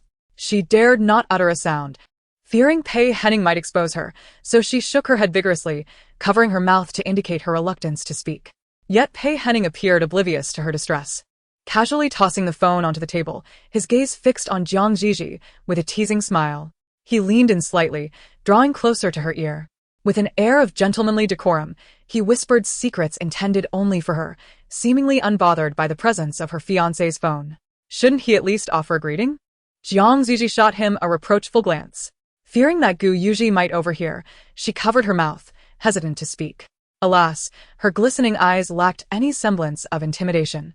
Her rosy, Delicate lips were slightly pursed, presenting a rather pitiable visage. One could easily envision a scene from an inappropriate novel, where a beautiful yet fragile damsel finds herself in the bedroom of her slumbering husband, only to be silenced by another man. Pei Henian's countenance, marked by an icy superiority, momentarily betrayed a subtle bewilderment as troubling emotions stirred within him. His sharp, noble features remained strikingly handsome, yet his words, confounding even to himself, oscillated between excitement and jealousy. "Aren't you afraid of alerting your parents? Conveniently, your rather insignificant fiancé has delivered himself to us. Our Zhi Zhi is so lovely and charming. Perhaps if she merely whispered husband, some men would lose their senses, disregarding even urgent meetings." The duality of beauty and the title of husband caused Zhi Zhi's ears to flush with warmth. What peculiar assertions he made! The idea that simply calling Gu Yuji husband would send him into a frenzy was absurd. However, if parents were to be involved and Pei Henian was unwilling to assist her, her fiancé, being older, might just pass as a parent figure, wouldn't he? A flicker of thought crossed Zhi Zhi's mind as she stealthily glanced at the screen. She fancied her actions discreet, yet Pei Henian's unwavering attention rendered her efforts utterly transparent. Suddenly, before she could utter a word, Pei Henian's expression shifted slightly, and he raised his hand to cover her lips. Zhi Zhi's petite face, soft and pale, was enveloped by his larger hand, leaving only her strikingly expressive eyes visible. Beneath his palm, her warm, moist breath felt like delicate feathers, repeatedly invading his senses. With a composed demeanor, Pei Henian addressed the person on the other end of the line, his tone unruffled. "You are mistaken. This is not Zhi Zhi. I will handle the situation. Goodbye." His expression, though not overtly displeased, conveyed an unmistakable sense of danger that Zhi Zhi acutely felt. An oppressive atmosphere enveloped her, prompting her to lift her gaze and attempt to flee. Yet, in the next instant, his strong hand gripped her waist, effortlessly pulling her back onto his lap. The expensive trousers concealed powerful thighs that collided with the startled girl, eliciting a gasp. "Don't run." Suddenly, the mechanical voice of the system blared, delivering a stark reminder. Character integrity compromised. According to the original plot, you envy the pure and virtuous heroine, consumed by jealousy over her effortless charm and popularity. Driven to madness by your envy, you possess no self-awareness, even resorting to mimicry, attempting to seduce the heroine Xiao Yan with your pretty face. Even with unscrupulous tactics and a union with the Gu family, your vanity remains unfulfilled. You find yourself consumed by jealousy as your childhood companion, Shi Jin, leads Xiao Yan into the spotlight, transforming her into a celebrated star. You envy your devoted follower, Lu Xiyuan, who offers his heart to Xiao Yan, enduring your torment without relinquishing his affections. Furthermore, you are envious of the nefarious antagonist who effortlessly clears all obstacles for Xiao Yan. The accolades she attains with such ease are the very things you toil endlessly to achieve yet cannot grasp. Thus, blinded by jealousy, you resort to mischief, shamelessly leveraging your status as the prince's fiancé to entice the villain, Pei Henian. This includes, but is not limited to, making harassing phone calls to him, calling him husband, feigning intoxication to fall into his embrace, dressing provocatively as you enter his hotel suite, and even sending him intimate photographs. Zhi Zhi's mind is filled with ellipses as the system summarizes. Consequently, you are not only unable to escape, but must also uphold your scandalous persona while harassing Pei Henian. Zhi Zhi lowers her gaze, indicating the indecent position she occupies on Pei Henian's lap. The system responds, "This is just the beginning. You must truly vex him. Quickly, take advantage of this moment and call him husband. Rest assured, every exaggerated action of yours is deemed disgraceful in the eyes of the heroine's harem, utterly distasteful, making them feel as though their eyes have been sullied by a mere glance." The system observes her beautiful face, adorned with rosy lips and white teeth, pausing for a moment before adding, "Indeed, that is how the narrative is crafted. No matter how beautiful, it remains unacceptable." In the gentle morning light, dappled shadows cascade from the window onto the floor. A soft breeze stirs the girl's hair, brushing against Pei Henian's lips like a tender spring zephyr. When she raises her gaze again, the previously flustered girl smiles, her thick lashes forming a natural dark eyeliner, curving at the outer corners. The sweet scent of roses wafts toward him, reminiscent of an enchanting creature from the mountains, captivating a passing scholar. In a soft tone, sweet as orchids, she calls out to him, "Pei Henian, Uncle Pei, Brother Henian." The trio of affectionate titles indeed stirs the man before her, causing a slight furrow to form on his brow. Encouraged, Zhi Zhi grows bolder, extending her calls with increasing confidence. Husband. The handsome, noble man as pupils constrict, his phoenix-like eyes reflecting her image entirely. The hand resting on her waist loses its composure. Zhi Zhi adds fuel to the fire, her voice laced with feigned innocence. Are you truly angry, husband? Please don't look at me with such a cold expression. It frightens me. Don't abandon me. Dear husband. With each increasingly affected plea, the man she clings to remains motionless. Every delicate utterance drips with sweetness, like honey filling the air, entwining around Pei Henyang's heart, masking the rapid thumping of his pulse. Everything around them fades into insignificance, save for the lovely girl perched upon his lap, gazing at him with a pitiful and helpless expression. With her slender arms wrapped around his neck, she softly implores, "You are all I have, husband. You are, as you know, my first love, the very first person I cherished, my radiant moonlight. You hold a unique place in my heart that no other man can occupy. You cannot disregard my feelings, my dear husband. Please, lend me your assistance, my husband." Chapter 26. When the director knocked on the office door, once more. Several minutes had already elapsed. Zhi Zhi remained seated, sipping her tea in small sips, exuding an air of indifference akin to a dead pig unperturbed by boiling water. As a seasoned educator, Director Chen was well acquainted with such expressions. Students who persist in their misbehavior often adopt this slovenly demeanor once they have found a protector. Director Chen's gaze drifted from Zhi Zhi to her formidable ally, Mr. Pei, who was clad in a deep gray shirt, holding a teacup, seemingly lost in thought. Tentatively, the director addressed him, yet Mr. Pei remained in a state of contemplation. It was quite surprising that such a shrewd individual as Mr. Pei could also have moments of distraction. Mr. Pei, Director Chen called again. The parent of Su has arrived. Would it be convenient for you, as Zhi Zhi's guardian, to meet with him? After all, it is merely a minor altercation. Conflicts among classmates are commonplace, especially since these two are typically friends. It was just a heated exchange, without any deep-seated enmity. Perhaps we could mediate and encourage a reconciliation between the two? As the word settled, Mr. Pei, who had been seated in the main position, finally blinked, setting down his teacup. A handshake is unnecessary, he replied. Zhi Zhi raised an eyebrow, clearly aware that Director Chen's suggestion of a handshake was merely a euphemism, not an earnest proposal for reconciliation. Had Pei Henan become so wearied by her antics that he was now averse to physical contact? Director Chen proceeded swiftly. Shortly thereafter, a well-dressed man entered, escorting Su and Can. His steps hurried. Mr. Pei, the newcomer, appeared somewhat disheveled, his face bearing an expression of contrition. This is all a misunderstanding. However, rest assured, I have already reprimanded this child. He extended his arm, pulling Su and Can closer.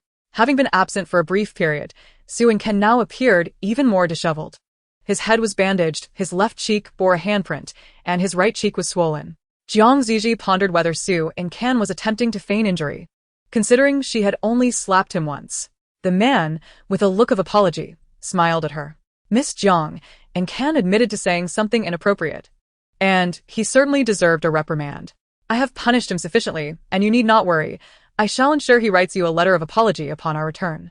Su and Can felt a swell of indignation, yet he dared not voice his discontent, swallowing his grievances in silence. Observing the swollen visage of Su and Can, Zhi Zhi propped her chin on her hand, playfully meeting his gaze. A letter of apology was unnecessary. After all, Su and Can was known for his sharp tongue, and she had given him a sound slap in return. The man in the suit expressed his heartfelt gratitude, as if her words were an immense blessing. Miss Jiang was magnanimous, yet it was indeed a reflection of our family's lax upbringing, having failed to properly educate the younger generation. The man's voice faltered slightly as he turned to Pei Henyang, who had remained silent throughout the exchange. He was uncertain whether it was convenient for Miss Jiang, but he wished to invite Mr. Pei and her to a meal to convey their apologies. His words were delicately phrased, yet Dean Chin could not help but click his tongue in thought. Uncle Su and Can was indeed extraordinary. He seized even the slightest opportunity to leave a favorable impression on Mr. Pei. As his voice trailed off, Pei Henyang's indifferent gaze finally settled upon him, delivering a curt response. Inconvenient. The man smiled, unfazed by the rejection, and quickly continued, Our Su family's token of apology will be delivered to your residence promptly. He hesitated momentarily, as if testing the waters. I wonder when it would be convenient for Miss Jiang. Do you have time today? Jiang Zizi's eyelids twitched, and she swiftly reacted by gesturing towards Pei Henyang. Deliver it to him. Pei Henyang's gaze turned toward her. Jiang Ziji flashed him a playful smile, indicating that Uncle Pei could represent her, for his home was her own. What a jest. If Sue's family were to deliver their token of apology tonight, wouldn't today's incident be laid bare? Their eyes met in the air, and the man surnamed Su seemed to grasp something. Su Winkin, with his head bowed in exasperation, was suddenly met with a fierce glare directed at him. He looked up, bewildered, at his increasingly irate uncle. Surely, he wouldn't be subjected to another beating? With Pei Henyang present, matters were handled with remarkable ease. The middle-aged man surnamed Su departed with Su and Can, expressing gratitude. Jiang Ziji turned to Pei Henyang, who stood beside her, then glanced toward the teaching building, eager to announce, I'm off to class. The typically aloof and composed Mr. Pei lowered his gaze to her and, amidst her bewildered expression, gently caressed her cheek. I will wait for you after school. Jiang Ziji stumbled in her steps, taken aback. What? She quickly retreated a step to stand beside Pei Henyang, offering a friendly suggestion. Aren't you working, Pei Henyang? Don't waste your time on me. The handsome man's lips curled into a subtle smile, his tone softening considerably. As a husband, I have the obligation to accompany my girlfriend for lunch. When it comes to life's significant choices, I have always been adept at discerning priorities. Jiang Ziji's mind spiraled into confusion. Wasn't every one of her pretentious actions utterly disgraceful in the eyes of the heroine's entourage, making them feel as though their eyes had been sullied? What was she doing? Thus, she, under the guise of being Gu Yuji's fiancé, was bothering Pei Henyang, only to unexpectedly gain a husband? However, sensing her thoughts, Pei Henyang's penetrating gaze shifted toward her, as if to say, or perhaps, back in the office, Zhi Zhi was merely deceiving me. In reality, Jiang Ziji is heartless and ungrateful, a deceitful little trickster who toys with emotions. With each word he uttered, the mirth in his eyes diminished further. The cool, indifferent gaze of Pei Henyang harbored a tumultuous undercurrent of danger, causing Jiang Ziji to feel an abrupt surge of pressure.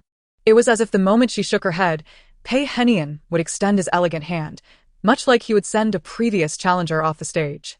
Startled, Jiang Ziji quickly shook her head, obediently affirming, Yes, my boyfriend. Oh no, I've messed up. He is supposed to take me out for dinner.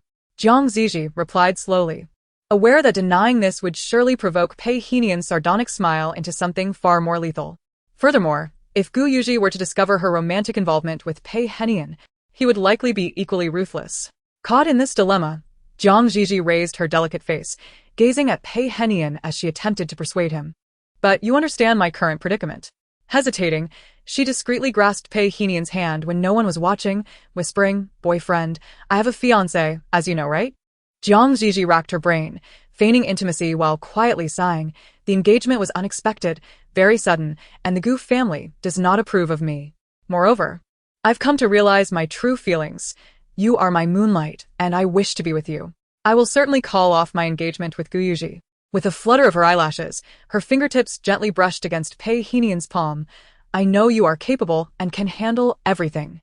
But you and Gu Yuji are close friends, and I do not wish for any discord between you. Can you allow me to manage this, my boyfriend? I will handle it well and clarify things with my mother. It may be a bit of a sacrifice for you, but during this time, we must engage in a clandestine romance. Jiang Ziji raised her lovely face, her eyes glistening with innocence, looking both understanding and pitiable. You will respect my wishes. One to you, darling. Chapter 27. Yesterday's torrential rain had thoroughly washed the ground, leaving it pristine. While the ginkgo trees lining the road were adorned with layers of golden leaves, rustling beautifully in the wind. The drainage system was remarkably efficient, and the smooth pavement bore no puddles. The slightly damp ground reflected the sunlight. Pei Henyang glanced at his phone, noticing that Jiang Ziji had just accepted his friend request. Suddenly, he felt a gentle brush against his pant leg and looked down to see a small tabby cat. He bent down, teasing the little creature while instructing, Go buy some ham sausages, the kind suitable for pets. The assistant acknowledged and hurried off, his footsteps quickly fading away. After an indeterminate amount of time, at the end of the cobblestone path, behind the lush foliage, a familiar voice emerged, laced with playful mockery. Is this your little wildcat? Pei Henyang did not look up. Instead, He continued to entertain the cat with fallen ginkgo leaves while casually inquiring, "Wasn't there an urgent meeting? You arrived quite quickly." The man, with refined features and sharp eyes, lifted his eyelids slightly, regarding the newly arrived Gu Yuji with a knowing smirk. "You have something on your mind, Gu." Unfazed by the revelation of his thoughts, Gu Yuji pushed aside the obstructing branches and strolled over leisurely. Just then, Pei Henian's assistant returned at a brisk pace, and Gu Yuji requested some ham sausages, skillfully peeling one and offering it to the cat. The little cat, which had just been playfully teased by Pei Henian with a ginkgo leaf, now appeared somewhat fearful of him, even hesitating to nibble on the sausage. Gu Yuji's thoughts were initially not focused on this wild feline, so he tucked the sausage away and remarked, "I heard a bit of commotion while on the phone with you, which left me a bit concerned." He paused, his sharp, slender eyes locking onto Pei Henian, as if searching for some hidden truth on his face. Pei Henian met his gaze, seemingly amused. "What are you worried about?" Gu Yuji narrowed his eyes, the humor fading from his expression. He could not pinpoint what felt amiss. Perhaps it was the presence of a woman, or maybe Pei Henian's unusual demeanor that he had not fully registered at the time.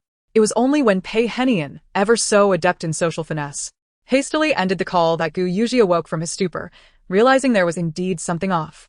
He was aware that his fiancé was not the type Pei Henian favored. Yet, he found himself unable to refrain from speculating further.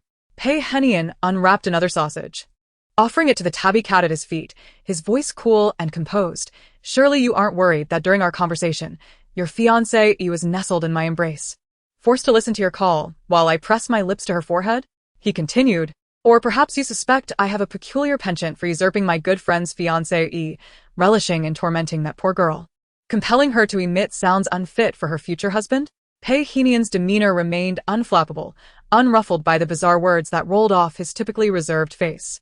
Despite the casualness with which he spoke, akin to discussing the weather, Gu Yuji felt an unsettling discord. He scrutinized Pei Henian, whose expression revealed no fault, yet an inexplicable strangeness lingered. Their gazes intertwined in the air, sparking a conflagration of probing and suspicion, causing the atmosphere around them to chill abruptly. As if a cooling button had been pressed, even the chattering tabby cat raised its tail. The fur at its tip fluffed up in alarm as it regarded the two men, poised to flee. Gu Yuji glanced at his longtime friend, a slight smile curving his lips, though it did not reach his eyes. "Pei Henian, keep your distance from her." Pei Henian's eyes dimmed with amusement, a hint of sarcasm playing at the corners of his mouth. "More than half an hour ago, you called me, asking me to look after your fiancé, not to keep my distance from her." The tension between them dissipated slightly. Gu Yuji felt a twinge of guilt, perhaps fueled by his own paranoia. Just as he contemplated offering an apology, he heard Pei Henian's cool, low voice pierce the air. "You really should have arrived earlier today, Gu Yuji. Even 2 minutes sooner would have allowed you to see your fiancé, clutching your hand, sweetly calling you boyfriend.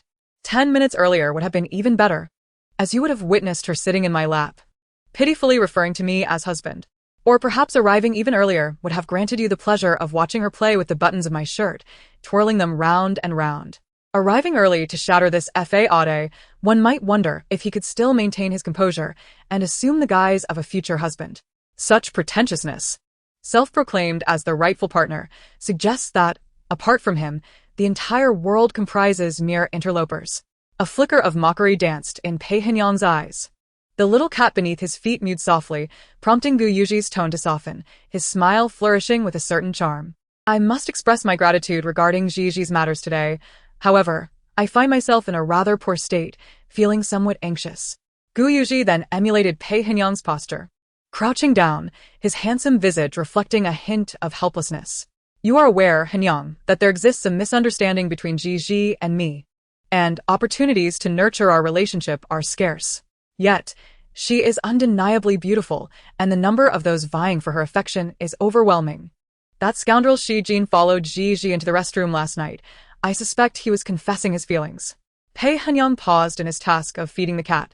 Unaware of his abnormal reaction, Gu Yuji continued to lament, "I never expected contemporary men to be so shameless. Zhi Zhi is already engaged to me, yet there are those intent on disrupting our union." The sausage was raised higher, causing the little cat to purr in irritation. That wretched, impoverished student is hardly a paragon of virtue, yet fortunately, Zhi Zhi does not harbor feelings for him. A glimmer of intrigue flashed in Pei Henian's eyes as he casually remarked, Is that so? Today, classmate Zhi Zhi was indeed involved in a scuffle for Lu Xian. Gu Yuji's expression faltered. What?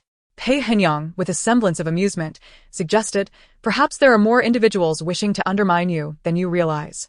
Nearby, Gu Yuji's handsome features shifted, and after a moment's contemplation, he chuckled.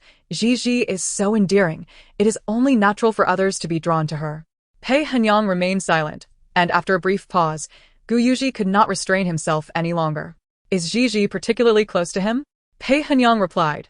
I cannot say for certain, as she is your fiancé. Rising, Pei Henyang's calm voice betrayed no emotion.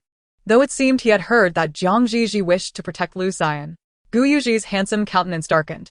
Pei Henyang observed his expression with an amused glint. I was at a distance and could not discern clearly, nor do I dare to make assumptions.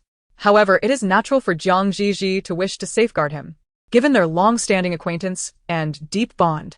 Gu Yuji's features grew even more forbidding. With a smirk, Pei Henyang added, but truly, do you not intend to reconsider the engagement? You are ill-suited. Gu Yuji rose alongside him, responding, I am aware that you all perceive a significant disparity between the Jiang and Gu families. Our initial meeting was far from fortuitous, and our engagement is rather chaotic, yet I genuinely care for Zhi Zhi. Pei Henyang regarded him with a sidelong glance.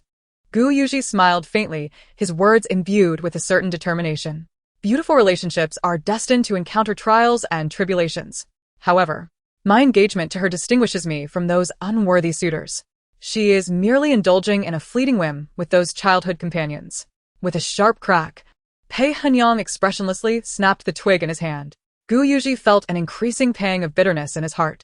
Yet he had to maintain a facade of composure before his good friend, feigning magnanimity. After all, she was significantly younger than him. He cherished her deeply and would never allow himself to be embroiled in conflicts instigated by those shameless men outside. Thus, regardless of any first love or cherished memories, they would have to take a backseat in his heart. As his words lingered in the air, Gu Yuji turned to Pei Henyang as if seeking his affirmation. Right?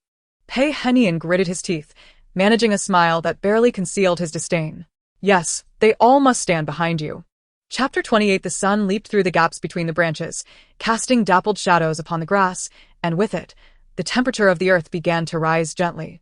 Along the shaded path, clusters of university students occasionally strolled by. The university, renowned as one of the premier art institutions in the country, was famed for its exorbitant tuition fees. A group of second-generation students occasionally glanced over, their whispers punctuating the air with low murmurs of curiosity. After all, the two men feeding the cats beneath the shade were strikingly captivating in both demeanor and appearance. One was clad in a black coat, his sharp facial features accentuated by cunning fox-like eyes, with a mischievous smile that danced at the corners of his lips. The other wore a deep gray suit, his sword-like brows and phoenix eyes complemented by a small mole on his nose, which softened his otherwise aloof demeanor. They seemed somewhat familiar. Were they perhaps involved in a film production? Why was the campus so visually appealing today? It appeared that a classmate they recognized had passed by, prompting a small cat to mewl and weave around Pei Henyang's pant leg before scurrying off. Having just praised his own sweet romance, Gu Yuji crossed his arms and cast a sidelong glance at the fleeing kitten. Your little wild cat has run off. Aren't you going to chase after before it disappears for good?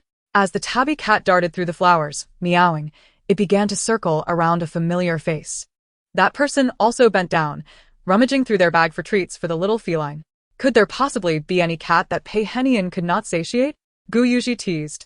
Your wild cat has run off. What do you intend to do, Mr. Pei? Pei Henyang's tall figure was bathed in the morning light, a hint of mirth gracing his crimson lips. How can you be so certain it isn't merely playing with the other? Gu Yuji sensed something peculiar about Pei Henyang today. He tugged at the corner of his lips, abruptly shifting the topic. What brings you here today? Unexpectedly? Pei Henyang, having been appointed an honorary professor at a prestigious institution, was not bound by any contractual obligations. Outside of the 2 previous lectures, he rarely visited this place. Today's occurrence was indeed out of the ordinary. Just as Gu Yuji finished speaking, he noticed the smile on Pei Henyang's lips deepening, as if he had been anticipating this question or had already prepared the answer. To see my girlfriend. Gu Yuji was momentarily taken aback. What? He knew better than anyone else. Pei Henyang was 29 this year, and Gu Yuji had witnessed his journey for 27 of those years. The concept of Pei Henian and women seemed entirely incompatible. In his early school years, Pei Henian was privately regarded as the most handsome boy by his female peers, earning him considerable popularity. He was a man of few words, possessing a cool demeanor, exceptional academic prowess, and an illustrious family background, truly embodying the archetype of the prince that girls of that era fantasized about. Unlike Gu Yuji, who received an overwhelming number of love letters, Pei Henian's first confession was met with an impassive glance, after which he coldly strode away. The girl, feeling neglected, wept inconsolably, and this incident quickly spread to online forums, leading to Pei Henian being mercilessly criticized. From that moment on, no one dared to confess their feelings to him again. Even during business gatherings, when flirtatious female public relations representatives would feign accidental spills of wine on him, Pei Henian reacted with evident disdain, instructing them to keep their distance. He even dismissed potential partners just shy of signing contracts. Gu Yuji found this amusing, nearly laughing out loud at Pei Henian's predicament. You?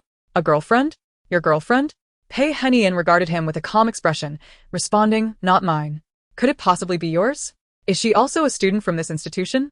What year is she in? What is her major? Perhaps she studies jewelry design like our Zhi Zhi. With such a large school, they might even know each other. Gu Yuji was visibly thrilled, asking, when can we meet her? Pei Henian replied, she is not available.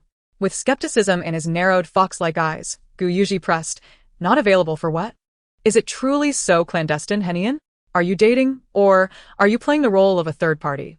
Beneath the morning light, Pei Henian raised an eyebrow. In the presence of Gu Yuji, he nonchalantly retrieved his phone. His slender, sharp fingers danced across the screen, dialing a number. The call was quickly connected, and Gu Yuji noticed a softening in Pei Henian's expression as he spoke to the person on the other end. Are you busy, darling?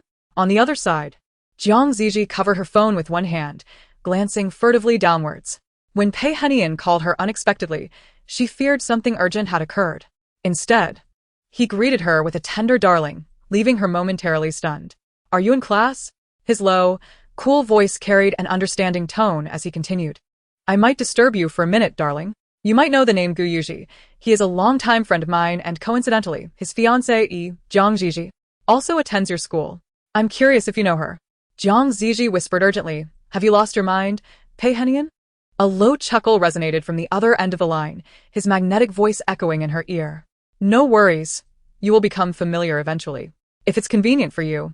Shall we have lunch together? Zhi Zhi responded defiantly. Not convenient. All right, darling, he sighed, his voice imbued with a tone of indulgence, as if he were doting on her. Apologies, my girlfriend is rather unavailable. Zhi Zhi's eyes widened in shock. Recently, Pei Henian called her in the presence of her fiancé, Gu Yuji, and inquired whether she would like to join him for lunch. Was this not a tad too provocative? Zhi Zhi's ears began to flush, and she instinctively covered her mouth. To her surprise, another familiar male voice emerged from the other end of the line, laced with a lazy amusement, addressing her. Sister-in-law? Is it that you disdain my ordinary nature and prefer not to meet, or is it truly inconvenient? The familiar intonation of Gu Yuji lingered in her ears, imbued with a palpable teasing, invading her thoughts. Zhi Zhi found herself rendered speechless, feeling that both individuals on the other end of the call were utterly bonkers. Amidst a moment of silence, Pei Henian's deep laughter resonated. Our little darling is rather shy. Beneath the sprawling shade of the sunlit trees, Pei Henian, clad in a gray suit, gazed affectionately as he bid farewell to his friend's fiancé, saying, Darling, see you at noon. Witnessing the entire exchange, Gu Yuji expressed his astonishment with a click of his tongue. I never imagined I would witness such a day. Is this truly just an ordinary child? After posing his question, he chuckled. I forgot that our situations are quite different. The Pei family has been engaged in commerce, and Pei Henian, at such a young age, has assumed the responsibilities of the family head. While his peers indulge in revelry and racing, Pei Henian has already established himself among the circles of his uncles, engaging in spirited conversation. Moreover, during his first year of leading the Pei family, he decisively withdrew from the thriving construction industry against the consensus, subsequently acquiring 12 companies, leading to a public listing 6 months later. Later, when the construction industry faced an inevitable collapse, it became quite a spectacle. Yet, due to its foresight, the Pei family adeptly transformed, emerging as a significant player in the pharmaceutical, culinary, and tourism industries. Therefore, Pei Henian's identity grants him the autonomy to choose his partner, free from the burdens of public scrutiny.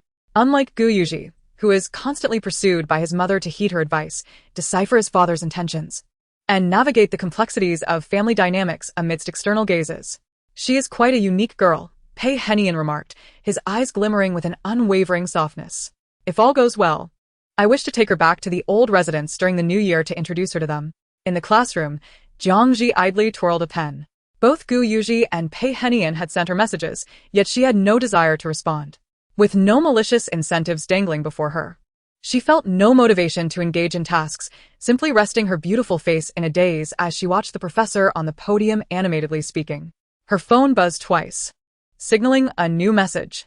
Jiang Zhi glanced at it, somewhat surprised, and turned her gaze in another direction. Lu Siyuan remained seated with utmost decorum, his long fingers gripping a fountain pen, seemingly engrossed in some notes. Jiang Zhi looked down at the message. Lu Siyuan, did you not eat well this morning? Are you hungry? Would you like me to buy something? Jiang Zhi had no inclination to eat. Another message popped up. Zhi Zhi. There's a millet shop near the television station. I've bought the laser tickets and the entire series of blind boxes you recommended. Image. Image. Upon opening the images, they revealed 2 large boxes brimming with items, causing Jiang Zhi's pupils to gleam with excitement. She could not fathom the source of her exhilaration, yet the languid state that had enveloped her dissipated in an instant. Jiang Zhi swiftly replied with a meme of a monkey reaching out.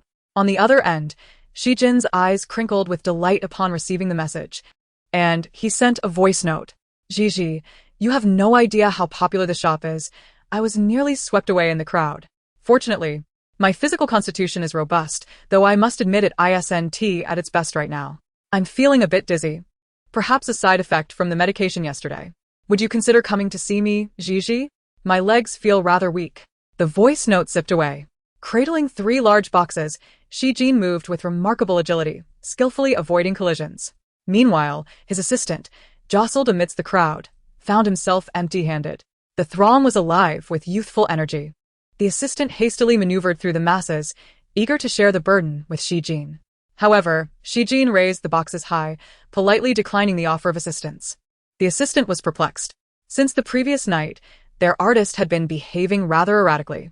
First, he drove through the entire city, insistent on finding items that were fresh in date yet evidently popular years prior. Upon returning, he did not rest. He called a stylist to dye his hair a striking silver white. After a long night of restless endeavors, he finally closed his eyes, only to awaken with another bombshell. Shi Jin announced his intention to take a leave of absence, citing an urgent matter that required his presence.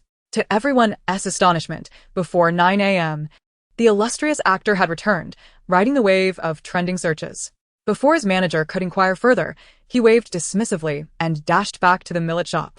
The names of various items, badges, laser tickets, and stands, were lost on the manager, yet Shi Jin recited them with astonishing familiarity. Assistant Chen scratched his head, feeling as though their esteemed Shi Jin had been overtaken by some second-rate anime obsession. Finally, emerging from the crowd, Assistant Chen recalled his manager's directive and tentatively asked, "Brother, is this for that special someone?" The word special someone delighted Shi Jin, his enchanting peach blossom eyes glancing over with an air of pride. Assistant Chen continued, "Is she from the circle? But since she is still in school, that seems unlikely. You wouldn't be dating a fan, would you, brother?" Beneath his mask, Shi Jin chuckled. "What nonsense. I am a pure and virtuous man. If anyone were to pursue, it would be Zhi Zhi pursuing me." Zhi Zhi? She is also called Zhi Zhi. Assistant Chen, who had served as Shi Jin's assistant for 3 years, felt a sudden rush of irritation at the mention of that name. Jiang Zhi, he thought, was an utterly delightful girl, yet he loathed the very sound of that name. As he uttered these thoughts, he couldn't help but mumble. The tall figure ahead abruptly halted. Assistant Chen, bewildered, looked up at him. Shi Jin curved his eyes with a smile of delight. "How did you know I fancy Jiang Zhi?" Xiao Chen's mind erupted with a thunderous clang, akin to a bolt from the blue. "What Zhi Zhi?" Shi Jin solemnly proclaimed. "Jiang Zhi." He was on the verge of madness, suppressing the impulse to scream, and swiftly dialed a number, lowering his voice, which was on the brink of collapse. "This is a disaster, brother. You would never guess who Shi Ji's beloved is." On the other end, The agent took a sip of tea and replied earnestly, "Young man, do not be so hasty. We are a powerhouse, not involved in tax evasion, merely engaging in a romance." Xiao Chun, in a state of despair, yelled, "You have no idea who he intends to date. Who is it? An intergenerational romance? A twilight love? Our family has a major film star. He cannot possibly be the other man. It could not get any worse." Xiao Chun lowered his tone, his voice filled with dread. "He is dating Zhi Zhi." With a splutter, tea sprayed across the table. Before the agent could wipe his mouth, a clear male voice rang out, brimming with a certain bold pride. "Indeed. My future girlfriend is Zhi Zhi." Xiao Chun rushed to cover Shi Jin's mouth, but it was already too late. Shi Jin effortlessly snatched the phone from Xiao Chun's hand and said, "Lu Ge, has the dating show you invited me to started filming yet? If not, please get in touch. I'm ready to go, as long as my Zhi Zhi is with me." There was a loud thud on the other end, as if something had fallen to the ground. After a long pause, the agent's bewildered voice came through. "I told you, when a person is too tired, they might hear things." He chuckled softly. "Wonderful. It was just a hallucination. Fortunately, I'm unwell. There is no such person as Zhi Zhi." Chapter 30. The moment the professor announced the end of class, it marked the third time Zhi Zhi inquired about the arrival time of the new task and when she could accumulate the full percentage of her malicious value. The enhancement of your malicious value depends on task completion. As you progress to higher-level tasks, the increase in malicious value will accelerate. Moreover, as the plot unfolds, perhaps by playing the villain once, you could fulfill multiple tasks, making it easy to reach the maximum value. Rest assured, you are the most suitable candidate selected by the data system to complete the tasks in this world and the only host to safely navigate the infidelity incident. Therefore, do not worry. As long as you actively complete your tasks, your malicious value will surely reach its peak. Zhi Zhi nodded. Just in time. According to the original plot, you now have a new task. Original plot. The beautiful and gentle female protagonist, Qiao Yan, realizes she has developed inappropriate feelings for her future brother-in-law, Gu Yuji, and becomes secretly distressed. She attends class as usual, but is bullied by a malicious supporting character in the cafeteria who splashes soup on her. Just as she faces this calamity, the male protagonist, Gu Yuji, swoops in to shield her from the oncoming soup. Qiao Yan is deeply moved, while feeling embarrassed about her emotions. She cannot control her feelings and pushes open the door, only to find Gu Yuji changing clothes inside. Faced with Gu Yuji, Qiao Yan blushed and found herself at a loss, momentarily forgetting to leave. Coincidentally, in the next moment, the antagonist Pei Henian also walked through the door. The atmosphere in the room was tense and ambiguous as the three of them met. Concerned that Pei Henian might misunderstand the situation, Qiao Yan repeatedly apologized. Unbeknownst to her, her delicate and enchanting appearance, reminiscent of a timid rabbit, instantly captivated the interest of both men. One after another, they invited Qiao Yan to dine with them. And unable to refuse, she acquiesced. This scene was witnessed by her backup, Lu Siyuan. From a shadowy corner, Lu Siyuan clenched his fists. Watching the intimate interaction between the two, feeling jealousy for the first time and a burgeoning desire to become stronger. Thus, the enchanting heroine Qiao Yan inadvertently inspired a rivalry among Gu, Pei, and Lu, each man wary and envious of the others. Zhi Zhi listened intently and remarked, "What about me? It seems I have not made an appearance. That malicious pawn was orchestrated by you, intended to humiliate Qiao Yan. You witnessed it all." Growing increasingly envious of her. Therefore, to take revenge on Qiao Yan, you deliberately captured photos of her with several men and maliciously attempted to post them online, seeking to incite cyberbullying against her. Zhi Zhi interjected, "I see. Then I will surely be met with severe backlash." The system's data fluctuated momentarily, giving her a thumbs up with a data block. Indeed, this wave of cyberbullying marks the first step of Qiao Yan's ascent into the entertainment industry. Just after conversing with the system, a long, slender hand reached out. Zhi Zhi looked up to find Lu Siyuan standing beside her, silently assisting in gathering her classroom supplies. Among them was a signature pen from a luxury brand, still capped after a full class, a beauty mirror that lights up upon opening, pristine textbooks, a straw water cup, moisturizing paper, lip balm, lipstick, and even a nail file were included. Lu Siyuan meticulously organized her items, placing the lipstick and lip balm in a separate pocket for her convenience, while the nail file and beauty mirror were tucked into the inner pocket. He opened the straw water cup and handed it to her lips. Confused, Zhi Zhi parted her rosy lips and sipped a few times. Suddenly, the screen lit up again with a buzz. Caught off guard, she quickly blocked the screen as a message popped up. That bitch Qiao Yan has arrived at school. Sister, I will help you take revenge and show her what. Reading too quickly, Zhi Zhi's eyelids twitched, and she swiftly turned to glance at Lu Xiyuan, only to see the slender youth beside her, head bowed as he wiped the remnants of lipstick from the straw with a tissue. Zhi Zhi breathed a sigh of relief and lowered her head once more. After finishing with the lipstick, the youth's eyelids hung low, and from the corner of his eye, he noticed a slender figure stealthily returning messages while clutching a phone. Complete the misdeed and leave without getting caught. The reply came swiftly. Rest assured, I'll handle it. In the next moment, Zhi Zhi turned her head again and commanded Lu Xian, don't follow me for a while. I want to wander alone. Lu Xian nodded silently, his strikingly handsome face partially concealed beneath his tousled black hair. However, as that slender figure dashed out of the classroom, Lu Xian slowly lifted his gaze, his eyes flickering with a hint of surprise. When Zhi Zhi arrived at the cafeteria, it was just 11 o'clock. She sifted through her phone's gallery, discovering candid photos taken by the original owner. Many of them featured Qiao Yan and Lu Xian together, as they both resided in the Jiang household, lending an air of intimacy to the images. Qiao Yan had even attended Shi Jin's fan meeting, where she sat in the front row, shrouded in a mask and long, straight black hair, appearing out of place among the other enthusiastic fans, akin to a sister-in-law in a secret relationship. The photos of Qiao Yan with the male protagonist, Gu Yuji, were scarce, with only one appearing in a corner of a banquet. According to her task, her primary objective today was to capture a photo of Qiao Yan alongside the antagonist, pay Henian, and then fabricate malicious rumors. Zhi Zhi found a discreet spot to settle down and stealthily took out her phone. Fortunately, she wasn't the type to idly play on her phone, or else she might not have known if her battery would last until the moment she anticipated. Amidst her thoughts, her phone buzzed twice, and Gu Yuji's call came through. Are you out of class, Zhi Zhi? I'm at your school. Would you like to have lunch together? He referred to her as Zhi Zhi Mimi, which she misheard as Zhi Zhi Mei Mei, suddenly feeling a bit thirsty. She hurriedly stood in line to buy milk tea, offering vague responses to the person on the other end of the line. Yes, come to the second cafeteria. Just as she hung up, intending to scan for her order, Pei Henian's call popped up. You invited Gu Yuji to the second cafeteria for lunch? His melodious voice held a chilling tone, akin to a frost descending. Darling, didn't we agree to have lunch together? Zhi Zhi responded with a series of non-committal hums. She had a mission today. Pei Henian and Gu Yuji were destined to encounter the female lead, making lunch impossible.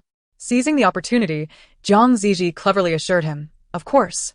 I'm having lunch with you, my boyfriend. No other man in this world holds more importance than you. But, my fiancé is at school, and it wouldn't be wise to make things awkward if I were to call off the engagement. After I meet him, I'll come find you, alright? But truly, I long to see you the most. I know there's a place at school that serves delicious mixed noodles, but it would be a bit of a shame for my beloved to accompany me to such a modest cafeteria. Her voice was sweet and endearing, coaxing a soft chuckle from the man on the other end of the line. In the next instant, Zhi Zhi suddenly felt the temperature around her drop several degrees. Sensing something, she slowly turned her head. A tall figure stood behind her, broad-shouldered and long-legged, exuding a relaxed demeanor. Gu Yuji had likely been listening for some time, his fox-like eyes crinkling into a smile as he gazed at her. Who is my wife meeting? Chapter 30. When are you here to have mixed noodles? Those elongated, dark fox-like eyes were fixed upon her. Here? With us? Zhi Zhi's mind was in a whirl. When had Gu Yuji arrived? Hadn't they just hung up the phone? How could he appear so mysteriously? Furthermore, even if he had been downstairs when she called, it would take time to ascend to the second floor. How could he have moved so swiftly in the span of a few exchanged words? Qiao Yan has entered the school. The system's notification chimed, and an epiphany struck Zhi Zhi. So this was the magnetic allure between the protagonists. It nearly exposed her true feelings, this vexatious attraction. With her phone discreetly lowered, she tilted her fair face upward and inquired of Gu Yuji. When did you arrive, brother Yuji? Gu Yuji smiled at her. By sheer coincidence, from my white moonlight. Zhi Zhi felt a wave of darkness wash over her vision.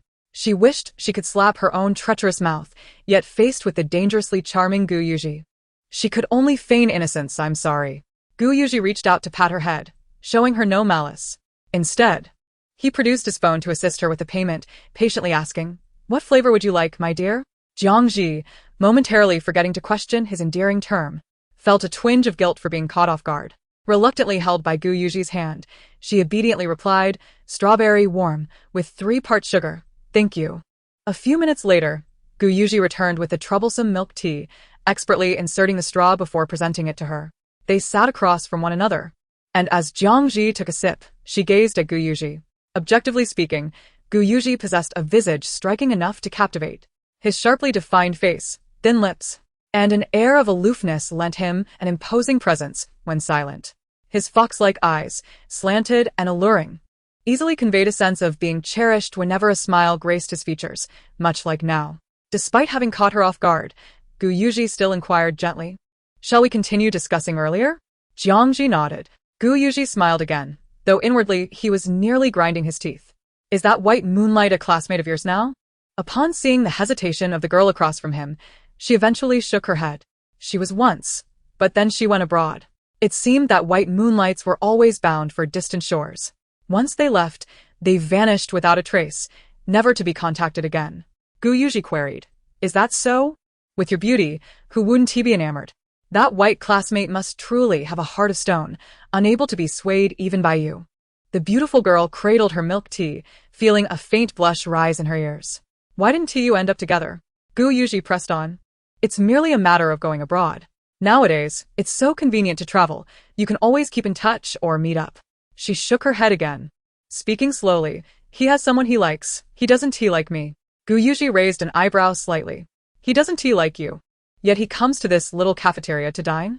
How could that be? The intentions of this male interloper in undermining our relationship should not be overtly apparent. Is it possible he is aware of our engagement? Gu Yuji pondered this question, a smile escaping his lips as he concluded that he must indeed be informed. So, Despite being thousands of miles away, he learned of our engagement and reappeared before you, inviting you to dine together? Gu Yuji chuckled softly, refraining from voicing the latter part of his thought, though the words shameless lingered on the tip of his tongue. Zhi Zhi, sensing his impending inquiries, quickly lifted her long lashes to gaze at him, her voice sweetly contrite. "I apologize. I should not have dined with him. He was merely a former classmate, and my feelings for him have long since faded. It was a distant memory, and we have not been in touch for quite some time. There was a fleeting affection once, but as time passed, it waned. Moreover, I have encountered you." Her soft tone, imbued with youthful shyness, accompanied by her round, glistening eyes, looked deeply into his. Her earlobes, resembling white jade, flushed a delicate pink as she continued, "When I first met you, you were surrounded by many admirers. Like a star among the constellations.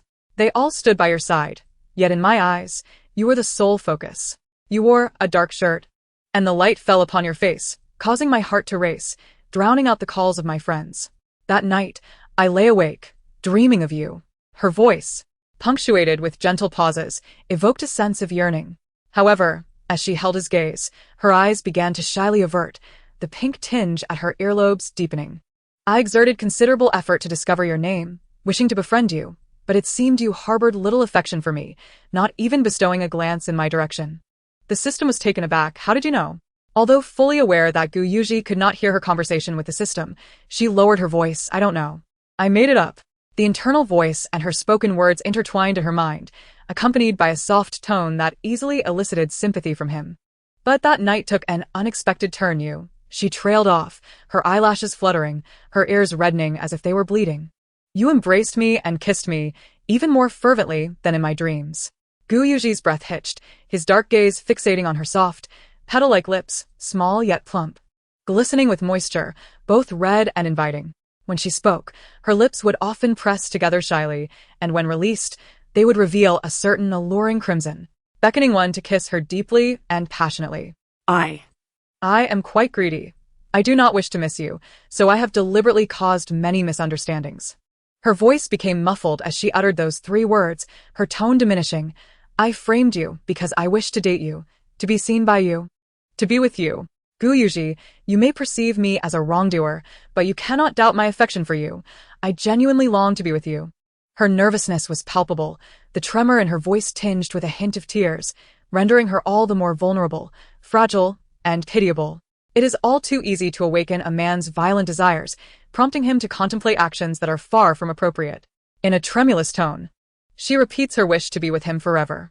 Gu Yuji's Adam's apple bobbed rapidly as he grasped her fingertips, declaring, "You have never erred, my dear wife. You cannot fathom the joy I felt upon becoming engaged to you on the day I first laid eyes on you. I even find the prospect of our marriage too distant, an eternity away." The girl, her eyes glistening with unshed tears, gazed at him, her earlobes and cheeks flushed. Unable to resist, Gu Yuji tightened his grip on her fingers and, in full view of others, pressed his lips against them, saying, "I am honored, Zhi Zhi." He felt immensely fortunate that his delicate fiancé held such affection for him. Otherwise, he would have resorted to dishonorable means to compel her to be with him. Chapter 32. Zhi Zhi's long lashes fluttered rapidly as she stood at the foot of the cafeteria stairs. She did not withdraw her fingers, but instead looked into Gu Yuji's eyes with a pitiful gaze, softly stating, "I will make things clear to him. I will not see him again." The man tightened his grip on her fingers, imbued with a sense of magnanimity. "It's all right, my dear. Your husband is not a petty man. I will always believe in you, Zhi Zhi, and you need not apologize to me." Gu Yuji's dark gaze fell upon her delicate fingertips, and a smirk graced his lips. It is the inept man who would trouble a woman. One or two may dare to encroach upon his territory, yet he would not hesitate to expose them and put an end to their mischief. Such repugnant fools deserve nothing less than oblivion. As the system's live broadcast echoed, Zhi Zhi seized the opportunity to escape under the pretense of needing to touch up her makeup. At the moment she reached the corner, the system's voice coincided with a notification. "Jiao Yan has arrived." The malicious supporting character, ever diligent, discreetly raised her phone and peered around the corner. In the cafeteria, students moved about, occasionally casting curious glances her way before continuing on their paths. After all, nothing a university student does is particularly surprising. Interviews were conducted in the streets. Live broadcasts took place beneath trees, and nearby, classmates filmed humorous skits, while shouts from a few participants echoed from below. Zhi Zhi was merely surreptitiously observing the scene outside on her phone, a perfectly ordinary act. On the screen, a figure clad in a white cashmere coat gradually came into view. Jiao Yan, adorned with exquisite makeup, wore a lace dress beneath a flowing coat. Her slender frame, accentuated by the impeccable cut of her attire, swayed gracefully as she walked. Upon catching sight of a familiar figure, Jiao Yan's eyes lit up. "Gu Xiao, what brings you here?" The man across from her slowly lifted his eyelids, his gaze settling upon her. Gu Yuji's sharp features gave him an air of intimidation when devoid of expression, causing Jiao Yan's heart to race as he regarded her with an impassive stare. However, she soon revealed a smile, walking towards him under the weight of his imposing gaze, her voice as gentle as a trickling stream. "Have you forgotten me, young Master Gu?" Xiao Yan was confident that Gu Yuji would not forget her. Men like Gu Yuji often appeared cold on the surface, based on Xiao Yan's experience. Those who seem aloof are usually warm within. Once they became familiar, Gu Yuji would undoubtedly show her fervent enthusiasm. After all, even someone like Zhi Zhi, who possessed little more than beauty, had caught his eye, how much more so for herself. It should be noted that over the years, she had invested considerable effort into crafting her persona.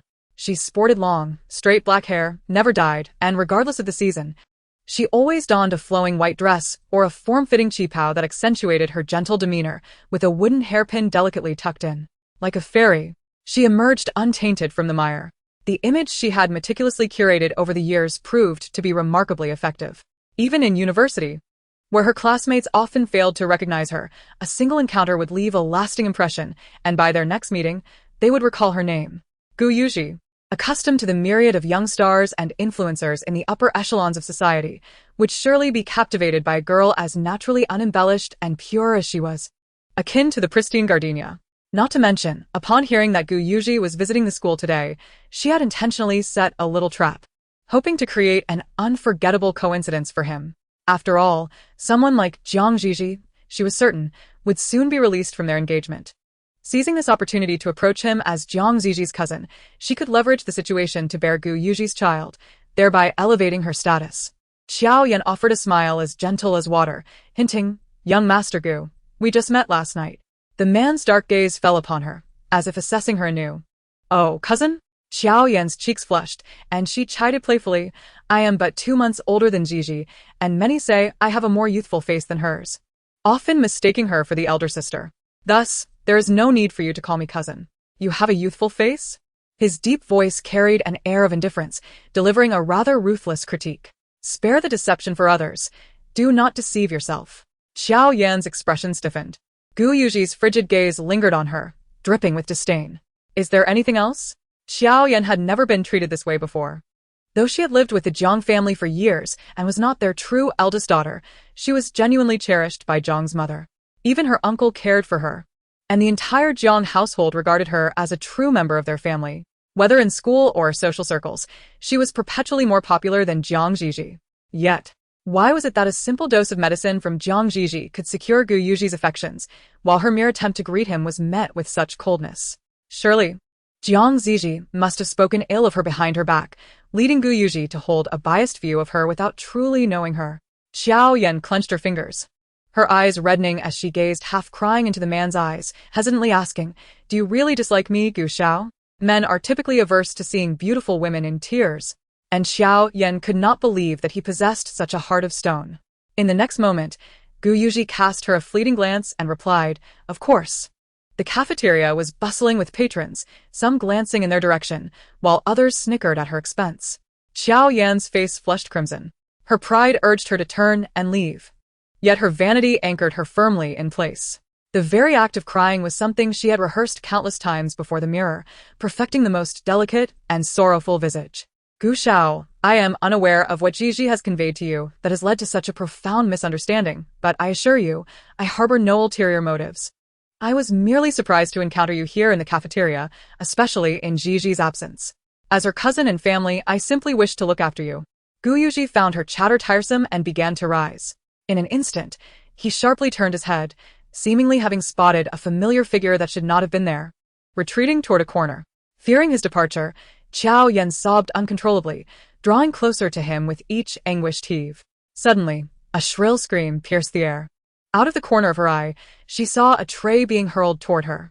Chapter 33. Xiao Yan could have evaded the oncoming disaster. The stainless steel tray traced an arc through the air, greasy food flying from it, accompanied by a very familiar face, Jiang Zhi Zhi's lackey. Xiao Yan recognized her immediately. Her eyes flickered as she hesitated to move away.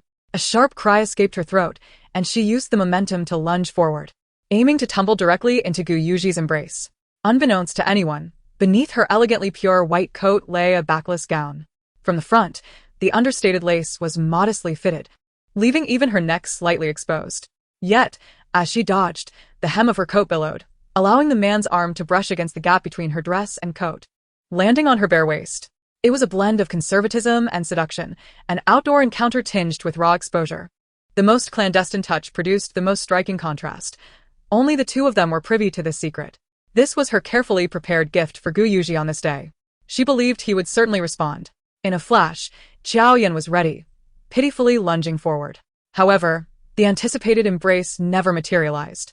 Gu Yuji maintained his cold expression, stepping back instead.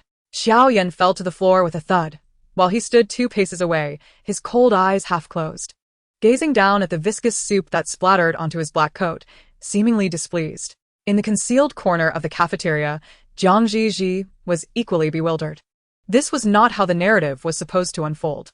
According to the script, Gu Yuji should have instinctively shielded Xiao Yan from the approaching tray, leading to an embrace that would ignite their emotions. However, from the earlier perspective, Gu Yuji exhibited no inclination to protect her. Rather, he recoiled with evident disdain. Jiang Ziji's mind was slowly enveloped by a question mark. Then, she witnessed the vicious supporting character, her friend, hastily rushing over to Gu Yuji, offering a flurry of apologies. Sensing the situation was amiss, Jiang Zhi decided to retrieve her malicious friend. Yet, before she could make her exit, a large hand seized her by the throat of fate. The warmth of the palm was somewhat scorching against her cool skin, and Jiang Zhi stifled the urge to shudder as she turned around. Pei Henian? Pei Henian acknowledged her with a sound, his elegant phoenix eyes fixed upon her, a smile devoid of sincerity. "Are you feeling heartbroken?" he inquired. "No?" Which of his eyes had perceived her sorrow? Jiang Zhi gently patted his hand, and he finally released her. The fingertips that had just gripped his neck now rubbed together, as if she were something unclean. The moment that thought flickered in her mind, Jiang Ziji's eyes curved into a smile. resolved to take vengeance on this fate that had choked her. She suddenly leaned forward, wrapping her arms around Pei Henian's. As his handsome face loomed larger before her, Pei Henian's heart momentarily skipped a beat. Her moist, crimson lips drew near, and a warm breath enveloped him as she asked, "Pei Henian, do you have any thoughts?" Pei Henian felt an urge to kiss her. His dark gaze swept over her lips repeatedly, and he suddenly felt a thirst. With mischievous intent, Zhi Zhi gestured for Pei Henian to look at the leading couple while playfully poking at his heart. "Don't they make a perfect match?" The handsome man gazed deeply at her, his tall figure leaning slightly forward. The distance between them diminished, their breaths intertwining. The cool scent of cedar mingled with the warmth of breath that fell upon her face as Pei Henian silently studied her. Zhi Zhi felt a flutter in her heart under his intense gaze. The proximity closed further until their noses brushed against one another, at which point Pei Henian tilted his head slightly. His cool, rosy lips grazed her cheek, inducing a sensation that was indescribably ticklish. Zhi Zhi instinctively reached to touch her face. However, as her hand rose, it was quickly captured by the man's large hand. Pei Henian's deep voice resonated in her ear. "He kissed you." Zhi Zhi immediately retorted, "Stop talking nonsense, that never happened." Pei Henian held up a few fingers, reiterating, "He kissed you." Zhi Zhi. She suspected that Pei Henian had been a hunting dog in a past life and a surveillance camera in the next. Whether it was his keen nose or sharp eyes, he could spot her sitting in such a concealed spot with Gu Yuji. Her exposed fingertips curled. In the next moment, a soft, damp tissue landed on her fingertips, precisely where Gu Yuji had just held her. The tall man stood before her, his slender fingers holding the wet tissue as he meticulously wiped her fingers, as if he harbored a sense of cleanliness, intent on erasing every trace left by Gu Yuji just moments before. Zhi Zhi felt a peculiar sensation. She believed she should not harbor such thoughts, yet her ears betrayed her, turning crimson. "Are you disdainful of me, Pei Henian? You have studied abroad, haven't you? You know that people overseas engage in such gestures as hand-kissing and cheek-kissing. Pei Henian, you have never kissed anyone else's hand." In the narrow corner, the girl's murmured voice abruptly ceased. Her already round, expressive eyes widened in astonishment, and her rosy lips parted slightly, taking in the scene before her. Pei Henian, meticulous in his cleanliness and possessing a mild obsession with hygiene, was entranced as he kissed her fingers, from the delicate pink of her knuckles to the carefully manicured tips. He lingered where Gu Yuji had kissed, as if leaving his own mark. As if sensing her gaze, Pei Henian, who had kept his eyes half lowered, slowly lifted his eyelids. He met her eyes, parting his crimson lips, and, before her very eyes, nibbled at her fingertip. The warm, moist sensation sent Zhi Zhi's cheeks aflame, and she struggled to pull away. Yet Pei Henian held her wrist firmly, unyielding, until her finger was finally released. The noble and unmatchable man curled his lips into a smile, as if to say, "Now I have kissed you." Chapter 34. Zhi Zhi's face was flushed. Her phone buzzed twice, but she had no inclination to check it. Pei Henian continued to gaze at her, his deep voice husky and teasing. "You are quite sweet, my dear." His cool tone hinted at gratitude for the hospitality, and Zhi Zhi felt her ears nearly burning with embarrassment. "Pei Henian, is this the persona you embody?" He was supposed to be the aloof, aristocratic antagonist, only stirred by the charms of the female lead. What was happening now? Was he being perverse? Zhi Zhi's beautiful face was a deep shade of crimson. She could tease others with ease, yet when faced with someone reciprocating her affections, her inexperience in romance left her flustered, her voice stumbling. "Pei Henian, you cannot behave this way." "Cannot behave how?" Pei Henian's low, husky voice echoed in her ear, as if he were intentionally provoking her, delighting in her discomfort. "Is it forbidden to kiss your hand?" His voice lingered, imbued with a suggestive warmth. "If my earlier actions made you uncomfortable, I can apologize. Forgive me, little darling." The pitiable and innocent child raised her delicate face, her tearful eyes glistening with vulnerability, as if she had been wronged. The tall man displayed a gentlemanly demeanor, inquiring about her feelings. "Is it very uncomfortable?" Zhi Zhi's earlobes, resembling fine jade, turned into rubies, leaving her utterly at a loss. Was this a question a human could answer? She fell silent, and the towering man leaned slightly closer, gently ruffling her hair. "Very well, little darling." He spoke slowly, his deep, magnetic tone imbued with a hint of affection. "I shall be gentler in the future." Zhi Zhi could scarcely bear to hear him speak, even contemplating covering her ears. Yet, She found herself unable to execute even that simple gesture. Her flushed face raised in an attempt to admonish him for such address. How utterly embarrassing it was to be called little darling in that tone by him. What should I call you then, Zhi Zhi? Pei Henyang pondered seriously, stroking her head. Perhaps wife. Though that day would inevitably arrive, it would be rather shameless for him to utter it before she had severed her engagement with her indifferent fiancé. His long fingers slid slightly downward, obscuring her view. The crisp scent of cedar suddenly intensified, and Pei Henyang, lowering his voice, inquired with a tone that held an indistinct danger, "Can you distinguish who is calling you wife?" With her vision obstructed, even the blurred timbre bore an unsettling quality. Zhi Zhi pressed her lips together, feeling that Pei Henyang was somewhat peculiar at that moment. Very well. If you wish to call me little darling, then do so. After all, as the heroine surrounded by her harem, this embarrassing title would not endure for long. Call me what you wish, but refrain from foolishness about my inability to recognize you. Zhi Zhi remained steadfast in her infatuated persona, asserting with conviction. If I cannot discern your voice after liking you for so long, then I would truly be a fool. Before she could fully comprehend, something brushed against her lips, and the hand that had covered her eyes was already withdrawn. Pei Henyang maintained his slightly bent posture, his large palm grazing her cheek. Do you understand why I suddenly chose to call you that? His voice was somewhat husky, and Zhi Zhi shook her head. The man seemed to chuckle, whispering in a tone only she could hear, so small and obedient, there is no one else like you in the world. I wanted to call you that since last night. Zhi Zhi nearly stumbled away from him, her ears ablaze, her face aflame. Had it not been for the incessant chatter of the system in her mind, she might have succumbed to Pei Henyang's coaxing for a kiss. In a flurry, Zhi Zhi turned, her phone buzzing twice in her pocket. Finally able to retrieve it, she swiftly unlocked the screen, revealing several unfamiliar messages. Hello, darling wife. Your knees are so pink, your legs so soft and white. I want to kiss you. I really like you, wife. I want to lick you. Who is he? Why are you with him? Why are you allowing him to kiss you?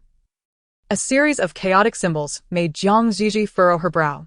What a nonsensical array. Had it been sent to the wrong person? Her slender fingers quickly swiped across the screen, banishing that unfamiliar number into the blacklist.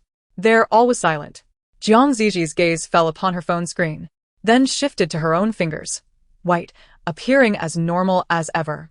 Yet, she distinctly caught a faint whiff of cedar, tinged with an almost scalding warmth. It felt as though she had been burnt, as if she had just regained her senses. She blushed as she turned on the faucet, hurriedly washing her hands back and forth. How peculiar. Everything felt strange. By the way, how is Qiao Yan doing? Not much different from the original plot. Gu Yuji has gone to change clothes. We can find a place to wait, hoping Qiao Yan stumbles into the changing room to catch a glimpse of Gu Yuji. It will be a love triangle, and you can seize the moment to sneak a photo for some scandalous gossip. Zhi Zhi nodded, fully agreeing. As the sparks of love ignited between the protagonists, the wicked female antagonist could certainly take a break. She dried her hands with a tissue and had just stepped out when her phone suddenly rang. Seeing Gu Yuji's name flashing on the screen, she was taken aback. Hesitating whether to answer, she walked outside. Behind her, she vaguely heard the sound of a door opening. Zhi Zhi focused on her phone screen, instinctively stepping aside to give the caller space. Suddenly, a strong arm wrapped around her waist. Just as a gasp was about to escape her lips, they were silenced once more. The warm breath brushed against her ear in the dimness of the room. Lucine's voice trembled as it reached her, Mississippi. He called her name, breathless. Miss, help me. Zhi Zhi quickly patted his hand, and Lucine reluctantly released her. Zhi Zhi turned, her voice filled with shock. What's going on, Lucine? Have you been drugged? What is this familiar scenario of a domineering male lead in literature being drugged? This is a university campus. With a disapproving expression, she questioned the system. Is this serious? In your world? The system hesitated, according to the plot. It's quite reasonable for Lucine to appear here as Qiao Yan's backup. After all, he must witness the love triangle and begin to feel jealousy. However, Lucine's storyline here is rather vague. No one knows what state he should be in, so being drugged is also a possibility. Following the typical melodramatic plot of novels, once drugged, one inevitably loses rationality, setting off a chain of chaotic events. There was no time to think further. Zhi Zhi swiftly reached out to touch Lucine's forehead. Excellent. He's burning up. Zhi Zhi scanned the room and quickly retrieved a bottle of mineral water from Lucine's backpack, twisting it open and pouring it over him. The clear water cascaded down his cheeks, soaking his white shirt and trailing down his faintly defined abs. Lu Xiyun paused for a moment. Suddenly, that excessively handsome face loomed before her as Zhi Zhi, with righteous fervor, asked, "How is it? Do you feel better?" Chapter 35. Lu Xiyun remained silent. Yet that excessively beautiful face kept inching closer, with a soft tone, as if whispering to him, "Are you feeling hot? Are you restless, parched, and your consciousness hazy?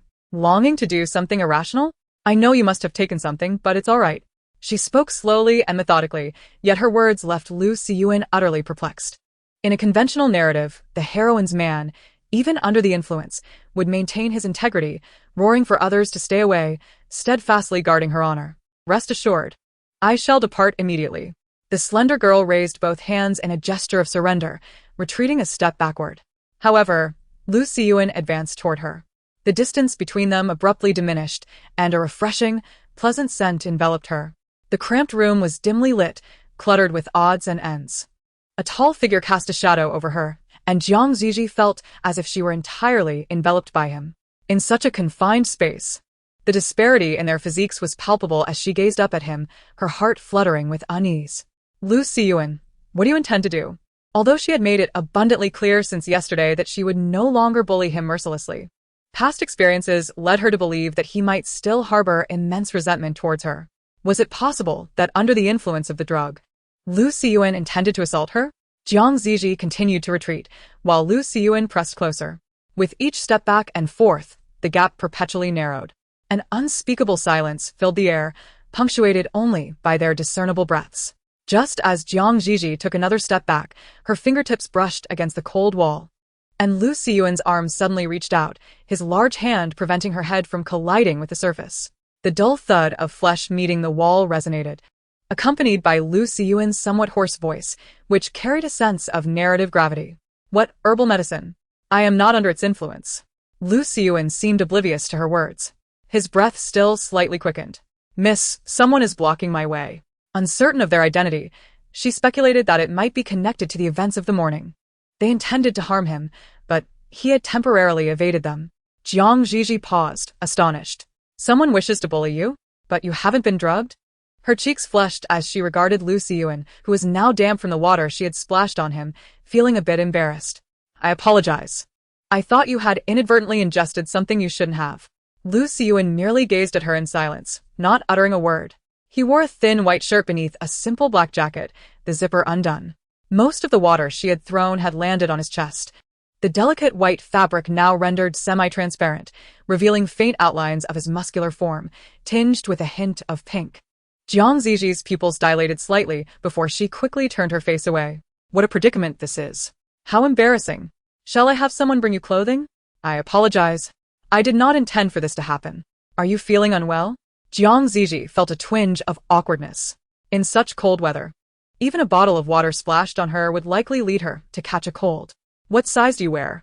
she inquired again, fumbling to reach for her phone. Yet, in the next moment, the fingers resting on the back of her head stirred gently, their tips weaving through her hair, eliciting a faint ticklish sensation. Zhi Zhi lifted her gaze to him, while Lu Xiyun remained as taciturn as ever, with his tousled black hair and deep, dark eyes. His excessively pale skin and elegantly shaped lips conveyed a hint of a sickly pallor. It was only when a somewhat hoarse voice broke the silence, lingering in her ears, that she heard him say, "Miss, it's quite cold." The tone was difficult to articulate.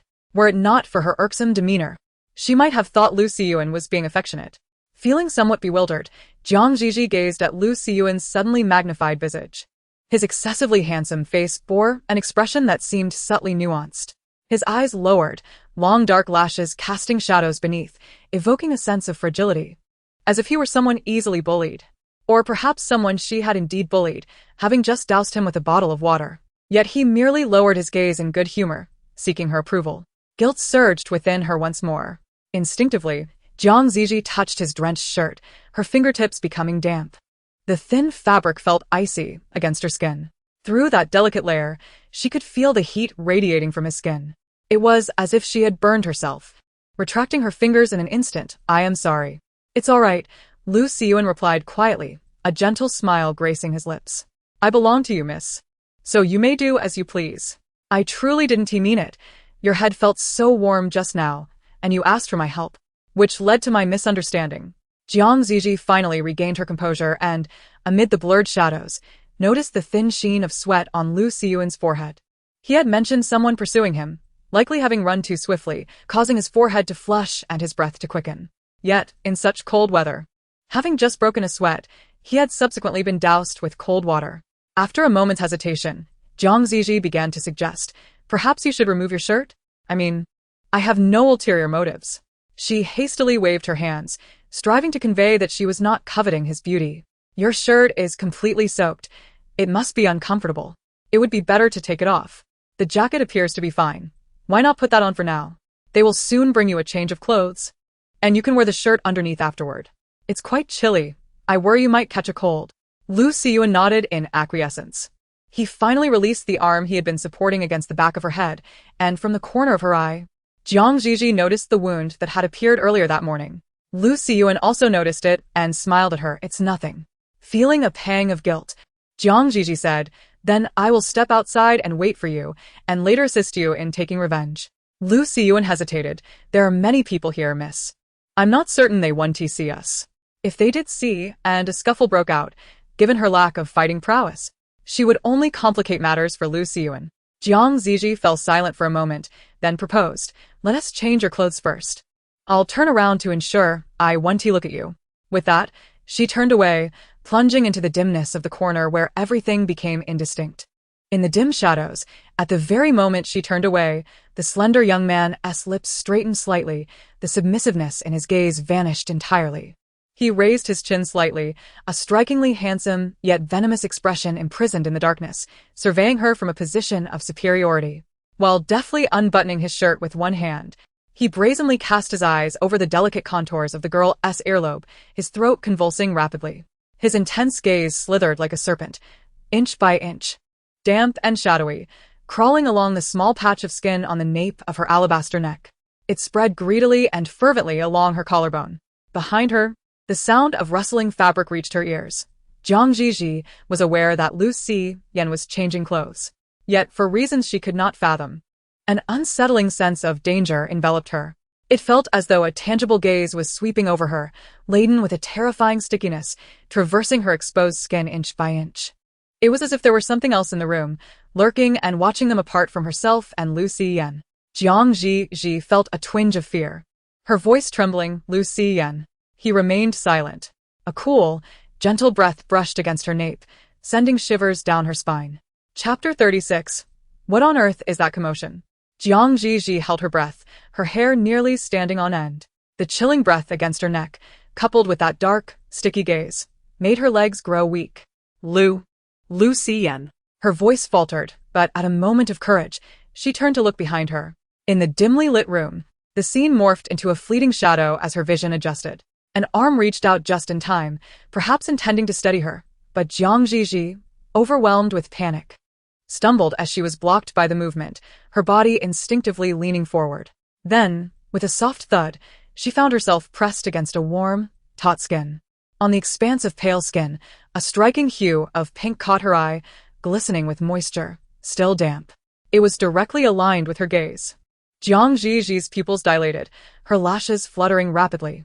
Her cheeks flushed a deep crimson. She quickly regained her composure, locking eyes with Lu Siyuan.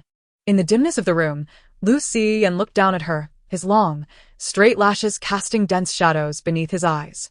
His irises were a deep black, utterly still, simply gazing at her with an unsettling serenity. His remarkably beautiful face exuding a coolness, as if he were a high-achieving scholar who had endured countless adversities in silence. Zhi Zhi felt her ears burn. Her face, too. She thought to herself that she must seem like a rogue today, dousing him with water, promising not to look back, only to abruptly turn and lean against him. It was all Lu Siyuan's fault. He was right there yet chose not to respond. With a sense of injustice, Zhi Zhi began to counter his silence. Why are you ignoring me? Lu Siyuan, don't you know I'm scared? In the tranquil space, Lu Siyuan murmured softly, smoothing her damp strands of hair. I thought you were intentionally teasing me. My apologies, miss. My mind is indeed somewhat clouded. I failed to react. The temperature beneath her palm was excessively warm. Zhi Zhi suddenly raised her hand again to touch his forehead. Lu Siyuan, when did you come down with the fever? Lu Siyuan's voice was low. As he repeated the question, his words became somewhat slurred and indistinct. However, he soon managed a faint smile, perhaps recalling it had begun the previous night. You've been feverish since last night? And it has persisted until now? The naive young lady before him widened her eyes in alarm, anxiously reaching out to strip him of his clothing. Lu Siyuan, can't you speak? You fall ill without a word, endure a fever in silence, and last night you even slept on the bathroom floor. And during the day, you still helped me fight while unwell. She mumbled softly, growing increasingly guilty, as if vexed. I truly am not a good person. Lu Siyuan refrained from contradicting her, his heavy-lidded gaze subtly surveying the young lady who was undressing him. She showed no disdain for his scars, nor did she scold him for being unclean. Her delicate face, as radiant as a soft, golden dumpling, remained free of any hint of contempt. She was genuinely concerned for him, reminiscent of their first encounter in that winter 8 years ago. She had been so beautiful, so pure, noble to the point of being untainted, her brilliance akin to the bright moonlight, as she unhesitatingly took his hand. Her small face was taut with concentration as she softly murmured while applying ointment for frostbite.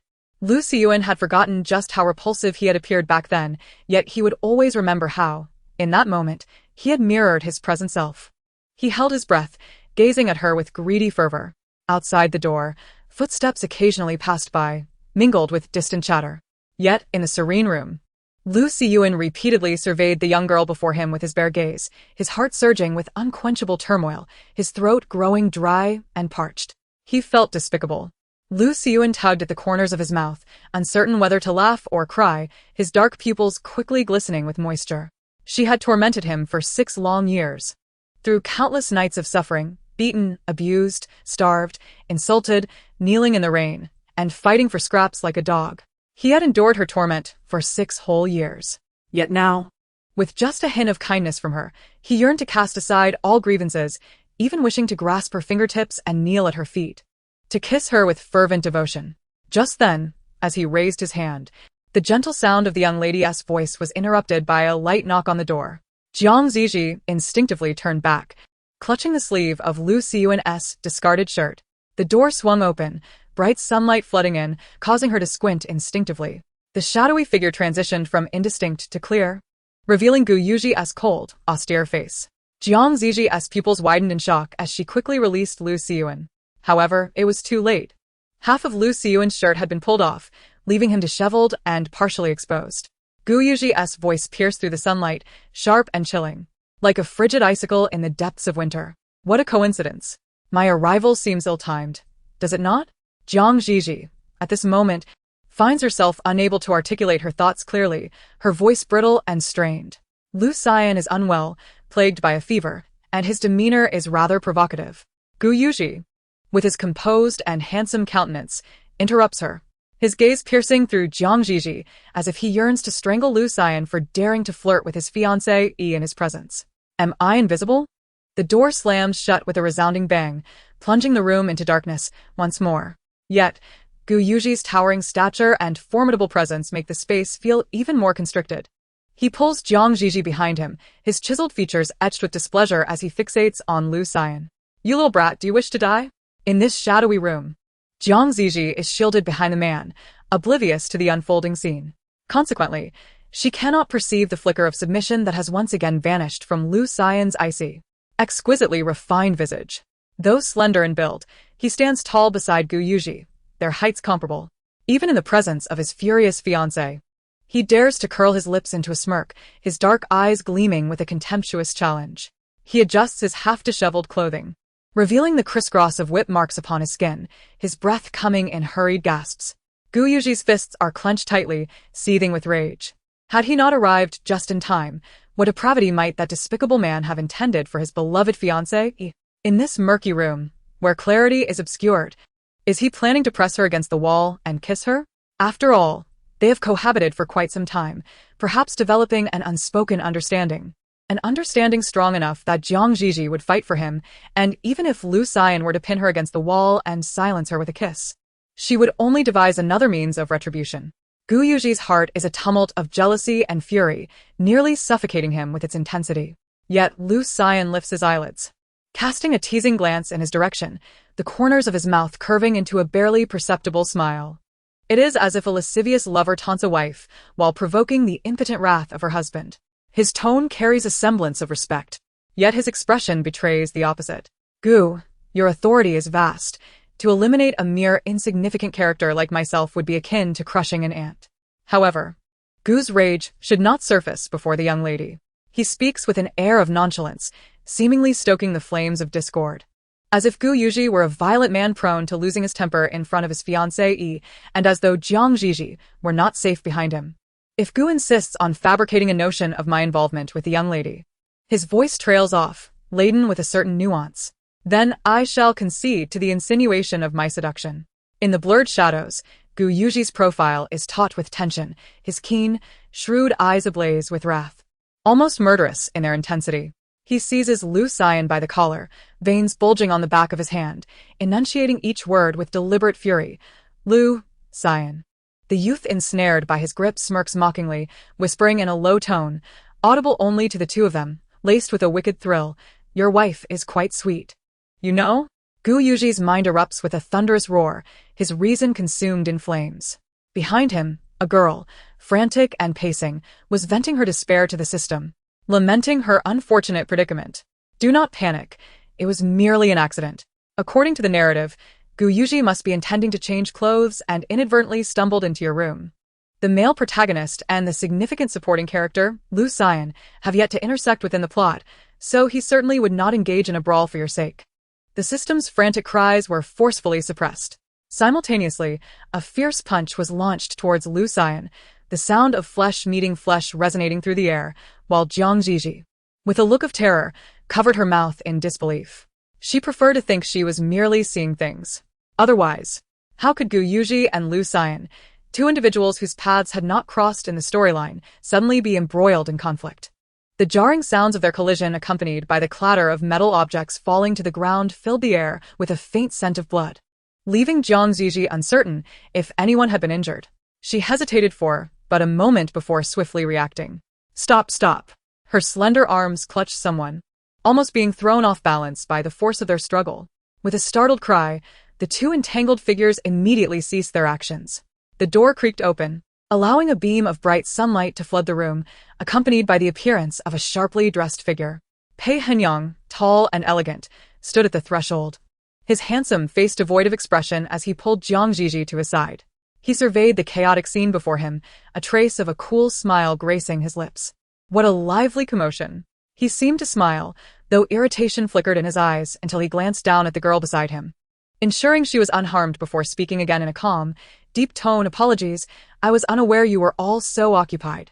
His voice, rich and resonant, imbued even his words with a hint of sarcasm. Despite the cultured manner of his speech, Zhi Zhi sensed that Pei Henyang was on the verge of losing his temper. Perhaps it was because he held her arm possessively, gripping it tightly enough to cause her discomfort. Shall we clear the room? Branching off, we can take our leave. Allowing the two of you to continue. Gu Yuji, his expression stern, pushed Lu Xian away. Lu Xian bore the marks of their altercation, yet he appeared unfazed, his dark eyes drifting down to Pei Henyang. The bright lights illuminated half of his figure, drawing attention to his face. However, following the line of sight downwards, the shadowed half of his body was easily overlooked. Gu Yuji was a fool. Lu Xian's lips tightened as he observed Pei Henyang's discreet grip on Zhi Zhi's wrist, a blaze of fury igniting in his gaze. A fool indeed. His fiancé was being held by his closest friend, and he mistakenly believed that Pei Henyang's arrival was to advocate for him. Utterly foolish. Gu Yuji, under the weight of Lu Xian's furious and scornful gaze, let out a cold laugh. You dare, Lu Xian, to encroach upon my territory. Zhi Zhi, unable to articulate her defense, murmured softly, we did nothing. He would not encroach upon you. Your dear friend Pei Henyang is the one who would. Zhi Zhi silently swallowed the latter half of her sentence, attempting to mediate and urging them to cease the conflict. Gu Yuji wore a dark expression, fixating intently on Lu Xian. Classmate Lu possesses commendable skills. Coincidentally, there is a boxing match at Go Yen next Tuesday, where I shall be present to await your esteemed arrival, classmate Lu. Zhi Zhi intervened. Gu Yuji, do not bully him. He does not know how to box. Gu Zhi cast a sharp glance in her direction. Fresh from a confrontation, his expression remained fierce, his dark eyes adding to the intimidation. Zhi Zhi's words abruptly halted as she instinctively moved closer to Pei Hinyan. The corners of Pei Hinyan's lips softened slightly. Gu Zhi quickly regained his composure, clarifying, "It is a legitimate boxing gym, a sanctioned event, complete with medical personnel. Zhi Zhi, there is no danger involved." He turned back, still glaring at his rival, his smile devoid of warmth. Classmate Liu is, after all, a man and cannot spend his life hiding behind a woman's skirt. Moreover, the top 3 places offer cash prizes, with the lowest tier being 50,000. I hear classmate Liu is young and in need of money. Perhaps he should consider this legitimate opportunity. A grown man cannot rely on others indefinitely. Chapter 38. The small compartment was in disarray.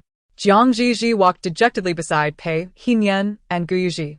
The midday sun illuminated her cheeks, casting a rosy glow that made her appear as beautiful as a rosebud ready to bloom. Seizing a moment of solitude, Zhi Zhi discreetly inquired of the system. "Is my task failing?" She yearned for a healthy and free body, a life of financial independence. She wanted to escape the dark, damp basement. "System inquiry in progress," came the mechanical voice, now tinged with notable fluctuations, suggesting even it was somewhat surprised. "Task completion is at 50. It seems the data has determined a battlefield has formed. However, a completion rate of 60 is deemed acceptable. Once you continue to maliciously slander the female lead, you should barely scrape by." Zhi Zhi's pupils brightened suddenly. "Caution." A large hand reached over to support her wrist, exhibiting a gentlemanly demeanor. Zhi Zhi glanced sideways to find Pei Hinyan, whose intentions were inscrutable. The jealous and petty nature of Gu Zhi was likely to emerge again. The moment this thought crossed her mind, Gu Zhi's voice rang out. "I will take Zhi Zhi home. Mr. Pei, no need to escort her," Gu Zhi replied, his tone sharp and his handsome face shadowed. Zhi Zhi feigned indifference as she glanced at him, her heart sinking further. Well, now he was angry too. Why could her task not involve provoking the male lead and the significant male counterpart's anger instead? Zhi Zhi ungraciously posed this question to the system. If that were the case, her task would surely not just scrape by, but would achieve a high score effortlessly. "What is the matter? Is it inconvenient?" Pei Hinyan inquired. Gu Zhi wrapped an arm around Zhi Zhi's waist, his tone decidedly unfriendly. "Our family matters are indeed not suitable for discussion." Pei Hinyan's lips curled into a smirk, though the amusement did not reach his eyes. Zhi Zhi felt a prickling unease due to the peculiar atmosphere created by the two men. Seizing the opportunity, she timidly suggested, "I also find it inconvenient. Perhaps we should discuss this another time." Their gazes converged upon her with an intensified presence. Moments later, Zhi Zhi found herself seated in the middle of the back seat, flanked by Gu Zhi on her left and Pei Hinyan on her right. Having just had a confrontation with her rival, Gu Zhi was already in a foul mood, especially as Pei Hinyan, lacking any social awareness, chose to sit in the back seat beside her. "Can't you sit in the front, President Pei?" Gu Zhi asked, irritation evident in his tone. Pei Hinyan replied, his voice devoid of inflection, "I get carsick." Gu Zhi scoffed, "You get carsick yet you sit in the back?" Pei Hinyan retorted, "I get carsick in the front." Zhi Zhi remained silent, wedged between the two men, feeling somewhat awkward and vulnerable. The more tense she felt, the more someone held her fingers. Whether it was a jest or mere teasing, it seemed that Pei Hinyan, that insufferable man, sought to intimidate her by gently stroking her fingertips. "How did you end up in that place with classmate Liu?" Pei Hinyan's deep voice resonated, reminiscent of a caring teacher or a concerned parent. Seemingly upright and proper, if not for the fact that his fingers were currently entwined with hers.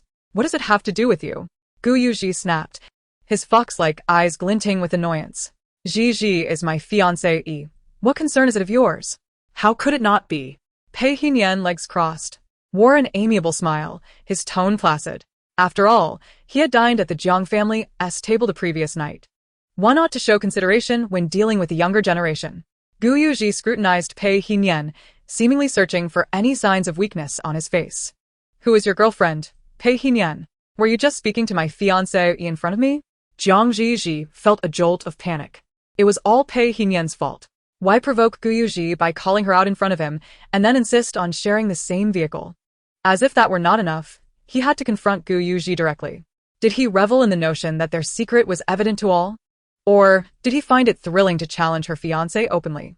Her heart raced uncontrollably, her ears began to burn, and she bit her plump lips, gazing at Pei He-nian with a hint of desperation in her watery eyes. Pei He-nian remained as steadfast as a mountain, embodying the authority of the Pei family. His demeanor suggested he was not merely holding hands with a friend's fiancée, but rather negotiating at some diplomatic table. Calm and composed, his tone bore a hint of pity, as if he found the question absurd. With a slight arch to his phoenix-like eyes, he remarked, "Do you always harbor such suspicions, Zhi Zhi? Had I known that you would act so irrationally upon entering a relationship, questioning even your friends with whom you share a ride, I would have certainly refrained from boarding this vehicle today. You have always been generous, Zhi Zhi. This behavior is quite unlike you." Gu Yuji's expression stiffened, and he instinctively glanced at his young fiancé beside him. "Today, I am truly infuriated. That Liu is nothing but a scoundrel. You, being young and innocent, may not comprehend, but as a man, I can certainly see that his mind is filled with sordid thoughts. Zhi Zhi, I am not angry with you. I merely regret not accompanying you to the restroom, which left you feeling frightened and wronged. I am not usually like this." His typically cold tone softened, laced with a hint of appeasement, akin to a dog wagging its tail in response to the scent of meat. Pei He-nian indifferently withdrew his gaze. "Your demeanor is inconsequential. However, the essence of marriage lies in loyalty and trust. If you cannot even uphold such fundamental principles, it is indeed unwise to hastily enter the sanctity of matrimony." Being exposed in front of his beloved, Gu Yuji's countenance darkened. "Pei He-nian, what do you mean by that?" Pei He-nian returned his gaze. "It means nothing, however. It seems that you are once again about to furiously question me about whom I was speaking with on the phone, or suspect that I harbor inappropriate feelings for your fiancé. His coarse fingers grazed the delicate back of Jiang Ziji's hand, gradually enveloping it in his palm. Though his tone was undeniably earnest, the possessiveness in his actions inexplicably instilled a sense of crisis in her. "Miss Jiang, you speak." Jiang Ziji felt as though her mind was ensnared in a tattered fishing net, layered and impossible to unravel. Why was one man angry, while the other was also fuming? She merely glanced toward Pei He-nian, and Gu Yuji's hand tightened around her waist. He drew her closer, while Pei He-nian grasped her hand, sulking in response. Caught between two formidable men, her eyelashes fluttered, and with a timid tone, she stammered, "What should I say?" Pei He-nian chuckled softly, his eyes harboring inscrutable intentions. "Your fiancé suspects that our relationship is more than mere friendship. Perhaps he believes we are entangled in a secret affair. Or that you have been enjoying my company, without his knowledge. Zhi Zhi, why don't you clarify our relationship to him?" As the words lingered in the air, the atmosphere within the car grew increasingly tense. The driver maintained a stoic presence, maneuvering the vehicle into another lane, preparing to exit the elevated road. A short distance ahead, roadblocks indicated that construction was underway. Jiang Ziji hastily scanned the yellow signs outside before quickly averting her gaze. What kind of relationship could they possibly have? Certainly, it was nothing more than a platonic friendship. Feeling guilty, she could only clasp Pei He-nian's hand tighter, hoping he would not undermine her. Fortunately, Pei He-nian remained silent, allowing her the space to express herself. Encouraged, Jiang Ziji turned to face her fiancé, the future husband of the protagonist, and asserted, "Why do you constantly doubt me? Gu Yuji? I know I am unworthy of you."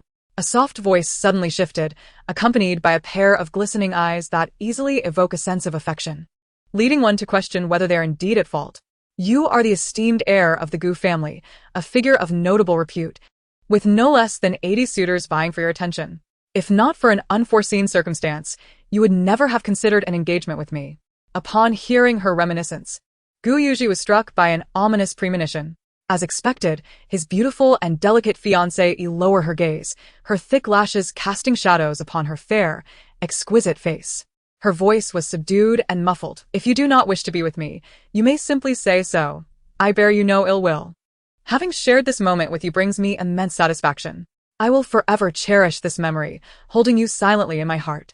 Gu Yuji's brows furrowed slightly, his heart feeling as though it had been gently squeezed, a bittersweet sensation swelling within. He was no stranger to sweet nothings. The heir of the capital S elite was often surrounded by admirers, both male and female, eager for his affection. Some had professed their love while playing the piano. Others had stumbled before his car on rainy nights, and many had blushed while complimenting the beauty of his eyes, even reciting poetry in hopes of capturing his gaze.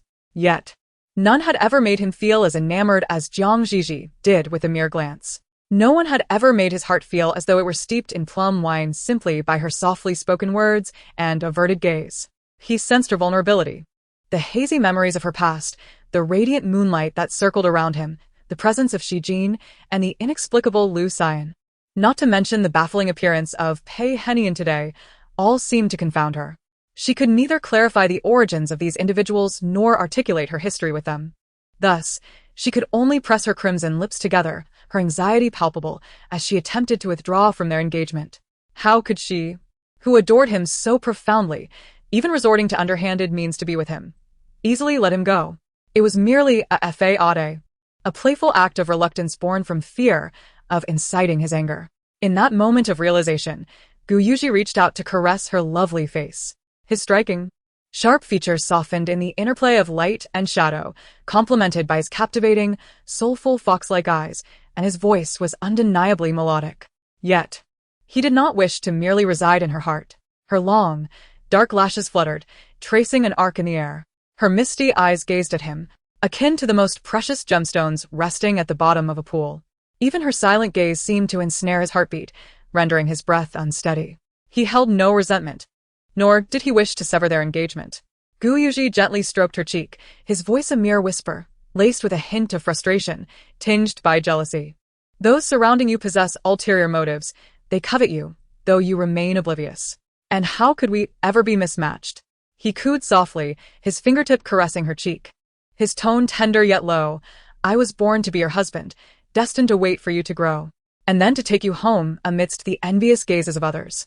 His voice was already melodious, and now, with an intentional modulation meant to charm. It made Zhi Zhi's ears feel slightly warm. She nodded absently, still holding on to her initial resolve to not let him doubt her in the future.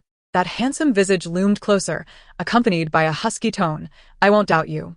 It was only those wretched little devils, drawn by the scent, who sought to steal his heart, one after another. Damn foolish creatures. Mr. Gu, the tunnel ahead is under construction. The lighting will be dim. The driver's voice suddenly broke the moment, interrupting Guyuji's intent to kiss her. Zhi Zhi exhaled in relief. In the reflection of the rearview mirror, Pei Henian remained expressionless, listening to music, his upright form leaning against the door, maintaining a respectful distance from them. His gaze was directed outside, utterly oblivious to their interactions. She gently tapped Guyuji's hand, intending to sit up straight. She was not quite prepared for such a wild display in front of Pei Henian. Suddenly, the light ahead vanished as a barrier rose, blocking the illumination from the headlights, plunging the vehicle into darkness. The hand that had yet to release her once more cupped her cheek. His heated breath brushed against her face, his voice lowered to a whisper that only they could discern. Zhi Zhi, may I kiss you? Before she could articulate her refusal, his lips pressed against hers once more, returning to her mouth. His large, well-defined hand tenderly cradled her face, his movements cautious, as if fearing that even a slight increase in pressure might cause her pain. A fleeting kiss, imbued with affection and tenderness, landed softly on her lips, yet it remained merely a gentle touch. Their breaths intertwined, and Zhi Zhi sensed the urgency in his chest. But Guyuji did not advance further. He merely brushed his lips against hers, murmuring softly, Zhi Zhi, I really like you. His tone carried a sigh, a kind of resigned indulgence, leaving Zhi Zhi momentarily stunned. The system within him slowly generated a question mark. She too, bewildered, pushed a question mark back towards him. In the enveloping darkness, she strained her eyes as if trying to comprehend this sudden confession. But in the next moment, a sharp alarm from the system blared in his mind. Zhi Zhi trembled slightly, her eyelids flickering in confusion. A wave of heat surged through the back of her neck, as if ensnared by a dragon from the abyss. Sharp teeth nibbled at her tender skin, reminiscent of jealousy, or perhaps punishment. The warmth was damp, stirring layers of shivers. Chapter 40. The car burst out of the tunnel, racing towards the expansive asphalt road. Light flooded back into the cabin, yet the atmosphere felt somewhat strange. Guyuji had kissed his beloved, his eyes gleaming with satisfaction. Pei Henian continued to gaze out the window, his expression one of indifference. Only Zhi Zhi's cheeks were aflame, her earlobes growing hot. She dared not lift her gaze, sitting firmly between the two men. Her lips, soft and red like petals, still bore the remnants of a previous bite on her nape. The system's shrill cries persisted for several seconds, devoid of any composure typically expected from such a realm. Why is this happening? Did I just see that correctly? Brother guy fan? It's one thing for Gu Yuji to kiss her, but he shouldn't have. Isn't Pei Henyang the villain known for his self-discipline? What is he doing? Is he a pervert? Zhi Zhi felt her head ache from the noise. But you're the one who urged me to bother him and call him husband. The system instantly fell silent. After a few seconds, or perhaps a dozen, the data blocks of the system pulsated a few times as if regaining its confidence. I understand, the male lead and the villain do not exhibit such harmony. They are merely plastic brothers, as equals in their circle. Even if they do not compare themselves, others inevitably will, leading to a subtle rivalry. After your engagement with Gu Yuji, Pei Henyang began to see you as a trophy to contest for, and his actions towards you are deliberate. He wishes to win. The system hurriedly finished, only to realize it might have spoken too freely, showing a lack of respect towards Zhi Zhi. Yet, the host it had bound to did not exhibit anger. Instead, she nodded earnestly, her expression serious. You speak with such insight. No wonder you are an experienced villainous system. Flattered by Zhi Zhi's genuine praise, the system's data blocks flickered. Even the mechanical voice betrayed a hint of bashfulness, striving to encourage her. Trust me. We can surely succeed. Gu Yuji personally escorted Zhi Zhi to the Jiang family villa. As they parted, he leaned slightly, helping her smooth the stray hairs at her temples. A myriad of tender emotions lingered, reluctant to say goodbye. Zhi Zhi responded to his admonishments with a few murmured affirmations. Her gaze drifted past Gu Yuji to the car a few steps away, where the rear window slowly descended, revealing Pei Henyang's aristocratic brow and eyes. He silently observed her farewell, with Gu Yuji, not uttering a word. Yet, Zhi Zhi felt her nape grow warm, her cheeks involuntarily flushing. It was only when that slender figure vanished at the doorway that the prince, with his hands tucked into his pockets, finally suppressed a smile and strode toward the car. With a decisive thud, the car door slammed shut. Gu Yuji, one long leg planted on the carpet, fixed his sharp fox-like gaze on Pei Henyang. His handsome face clouded with disdain. Pei Henyang, what are you implying? You are coveting my fiancé. The man on the opposite side curled his lips slightly. His tone nonchalant. If you wish to think that way, I can't help it. Gu Yuji cursed under his breath, leaning forward to grasp Pei Henyang's collar forcefully. Pei Henyang raised an eyebrow, feigning surprise. Gu Xiao, should it come to blows, you may not prevail against me. Gu Yuji gritted his teeth. Pei Henyang, what on earth are you up to? I am taking Zhi Zhi home. Why are you getting into the car as well? A cold laugh permeated the air. What can I do before you? Tame that nauseating scent of love that clings to you like a mad dog. You would gnash your teeth at anyone who dares to glance at your fiancé. Pei Henyang's voice remained flat and unyielding. Yet Gu Yuji discerned a hint of mockery within it. Unperturbed, Gu Yuji leaned back against the leather chair. Pei Henyang, you know nothing. It seems your foray into romance lacks fervor. Your esteemed little girlfriend has failed to teach you the true essence of affection, nor has she ignited your possessiveness. Pei Henyang chuckled softly, offering no reply. So, why are you so insistent on taking this ride today? Pei Henyang, you better provide me with a compelling reason. Do not attempt to bamboozle me with tales of motion sickness. Pei Henyang raised an eyebrow and turned his gaze towards him. His phoenix-like eyes held a teasing glint, and his thin lips uttered a revelation that shook the atmosphere. Gu Yan has returned. Is this news not sufficiently weighty? Gu Yuji's expression froze in place. A cold laugh erupted in the air. Gritting his teeth, his voice dripped with frost.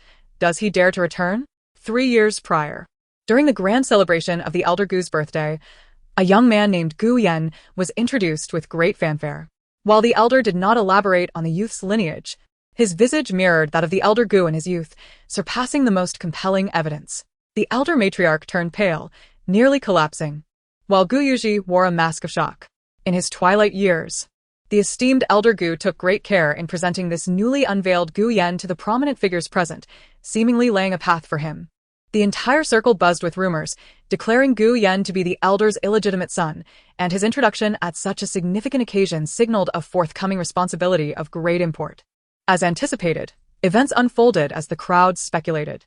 Gu Yan was recognized as the elder's godson, and within a mere fortnight, he began to assume control over the family's shadowy enterprises, even being entrusted to represent the elder as a shareholder in high-level meetings.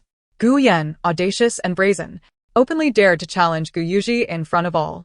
Naturally, Gu Yuji would not indulge him. He had his bodyguards corner Gu Yan in the elevator and gave him a thorough beating. Yet, Gu Yan was more reckless. After emerging from the elevator, bloodied but unbowed, he lay in wait in the parking lot for 3 hours. The moment Gu Yuji appeared, he slammed the accelerator, crashing into him. For the next 2 years, Gu Yuji and Gu Yan were locked in a fierce rivalry, trading blows and insults without relent. Until 6 months ago, when Gu Yuji, in collusion with Pei Hinyang, devised a scheme that led to Gu Yan's imprisonment. Given the fabricated charges and Gu Yan's brash demeanor, his release was not imminent. Yet in a mere 5 months, less than half a year, Gu Yuji furrowed his brow. Who orchestrated his release? Pei Hinyang replied, "What do you think? He truly has gone mad." Gu Yuji's breath quickened, a sneer escaping his lips. Why choose to live in a different place only to seek death? I am eager to meet him and ascertain just how much he has progressed in these 5 months. The car glided smoothly along the winding mountain road. In the rearview mirror, the Jiang family's villa grew smaller, and Pei Henian cast a glance back, cautioning against letting Jiang Zhi Zhi be discovered. Otherwise, he would undoubtedly exhibit a more fervent interest in her than you do. Chapter 41. Dinner at the Jiang household had long been a neglected affair. After all, the scandal of Jiang Boyo keeping a mistress had become common knowledge, instigated by his daughter, prompting him to seize the opportunity to avoid home. In contrast, the former Jiang Zhi Zhi was often enveloped in social gatherings with a multitude of friends and rarely dined at home. Except for holidays, this was the first time the dinner was so lively. Jiang Zhi Zhi flitted around the crispy roast goose, her voice soft and sweet, delighting Jiang Mu to the point of beaming. When Xiao Yan entered the dining room, this was the scene that greeted her. "Mom, how did you know I love old duck soup?" Jiang Zhi Zhi exclaimed in exaggerated tones from across the room. "I didn't even have to say it. Is this what they call a mother-daughter bond?" Meanwhile, her aunt, clad in a misty blue qipao and a dark apron, looked on with a smile, creating a warm atmosphere. Xiao Yan tugged at the corners of her mouth. How pretentious. The smell of oil and smoke clung to her mother. She needed to keep her distance. The laughter of the young girls echoed, filled with a teasing spirit. "Mom has her own scent. She will always be my fragrant mother." They exchanged playful banter, while Jiang Mu had already ladled a small bowl for Jiang Zhi Zhi to taste, and the servant assisting in the kitchen laughed along, creating a scene of perfect harmony. Xiao Yan clenched her fists, a flicker of jealousy igniting in her eyes. This time, Jiang Zhi Zhi was playing it smart, feigning innocence for so long. Wasn't he that exhausting? "Yan Yan has arrived. Come sit.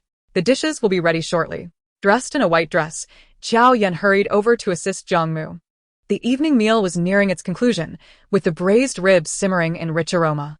"Zhi Zhi, did the principal take you to his office without causing any trouble?"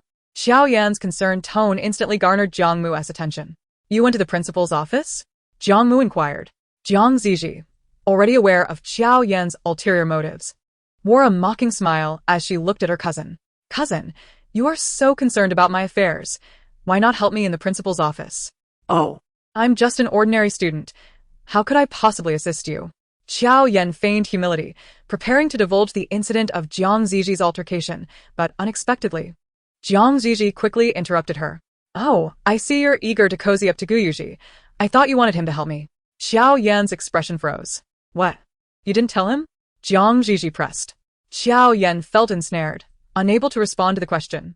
If she claimed she hadn't informed Gu Yuji, it would directly imply her motives for befriending him were ulterior. Her aunt, having had her husband taken by another, despised those who played both sides. Yet, if she admitted to telling Gu Yuji, Jiang Mu would confront him, and her lie could easily unravel. To her astonishment, Jiang Zhi Zhi seemed to have gained some sense today. Under the expectant gaze of Jiang Mu, Xiao Yan's smile appeared somewhat rigid. Jiang Zhi Zhi regarded her with a semblance of a smile, clearly revealing that her cousin's concern for her was feigned, while her genuine interest lay in ingratiating herself with her fiancé. After ingratiating herself, she would return to report, continuing to relish in Xiao Yan's misfortunes. "Xiao Yan, is your skin made of brick?" The kitchen fell into an instant silence, with only the soft bubbling sounds remaining. Under the scrutinizing gazes of Jiang Zhi Zhi and Jiang Mu, Xiao Yan felt an unprecedented sense of embarrassment. Her reputation within the Jiang family had always been impeccable, with even the household staff praising her and drawing close to her. Yet now, she could acutely sense unfriendly eyes upon her. It was as if she were being pricked by 1,000 needles. She could only stammer, "I'm too nervous." I'm sorry, Zhi Zhi, for upsetting you, but I merely wish to show my concern. The dean asked you to go to the office. Why didn't you call your mother? Jiang Mu grasped Jiang Zhi Zhi's wrist, her eyes betraying unmasked worry. Did he scold you? Or are you facing suspension again? Don't be afraid. I will contact someone tomorrow. I have ways. Jiang Mu was all too aware of her daughter's shortcomings. Fighting, cursing, defying teachers, bullying classmates, she had repeatedly gone to the school to apologize, to plead for forgiveness. Her heart had grown cold countless times, yet as long as her daughter stood by her side, leaning against her and uttering a few kind words, she could forgive her time and again. Her daughter, once so obedient and gentle, had changed drastically, and she could only blame herself repeatedly for being a mother who could not even care for her own child, leading to Jiang Zhi Zhi's afflictions. She had taken Jiang Zhi Zhi to see a psychologist and had even sought solace in religion, yet to no avail. She had resented Jiang Zhi Zhi countless times for her lack of understanding, for her harshness. Yet, the bond between mother and daughter could not be severed. She still held on to hope, yearning for the day when her beloved Zhi Zhi would grow and improve. She forever missed her obedient and intelligent little girl. Thus, she could forgive her over and over again. As long as Jiang Zhi Zhi was alive, she would love her eternally. Jiang Mu held her daughter's hand, prepared to swallow her pride and seek help in mending the situation. However, in the next moment, her little daughter's eyes sparkled, and she playfully bent her elbow. With feigned seriousness, she patted her own arm, declaring, "I was merely acting in defense, mother. You can ask Pei Hinyan. He witnessed it firsthand and can attest to my actions."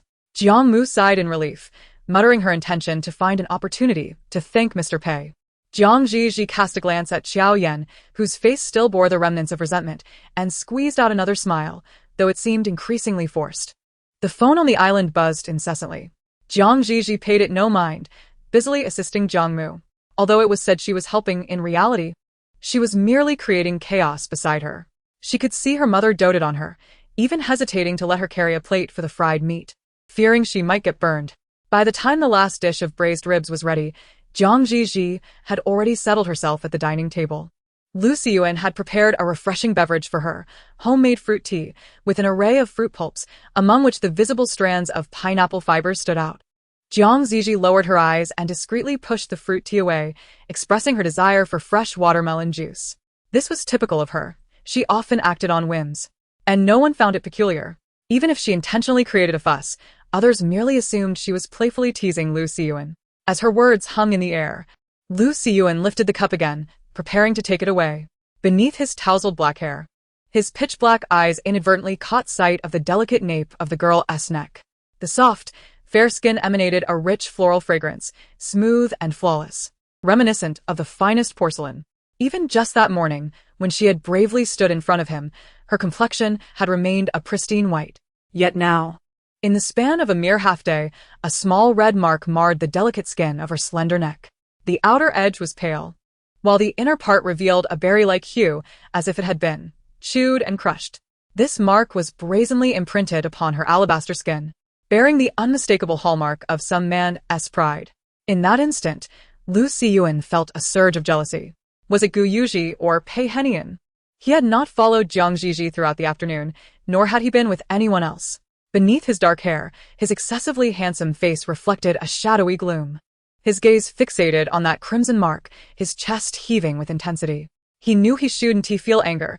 He had no right to be upset. Gu Yuji was her fiancé, and perhaps this was merely a trace left by him. Regardless of which man it was, he ought not to feel angered. Jiang Zhi Zhi had found a new target for her playful antics, diverting attention away from him and granting him ample space and time to attend to his own affairs. This should have pleased him. Yet, inexplicably, he found himself unable to contain his fury.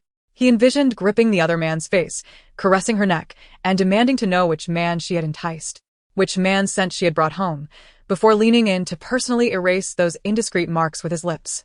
He was consumed by rage, scarcely aware that he considered this place home. He failed to recognize that in his fantasies, only the traces he left behind were deemed appropriate. Nearby, people hurried past, one brushing against his arm, concerned he might incite the wrath of the young lady. Lu Xiyuan finally snapped back to reality. He took a step forward, then swiftly turned back. Jiang Zhi Zhi, engrossed in her phone, was puzzled until Lu Xiyuan reached out to adjust her collar. Realizing something, she sat up straight, zipping her jacket all the way to the top.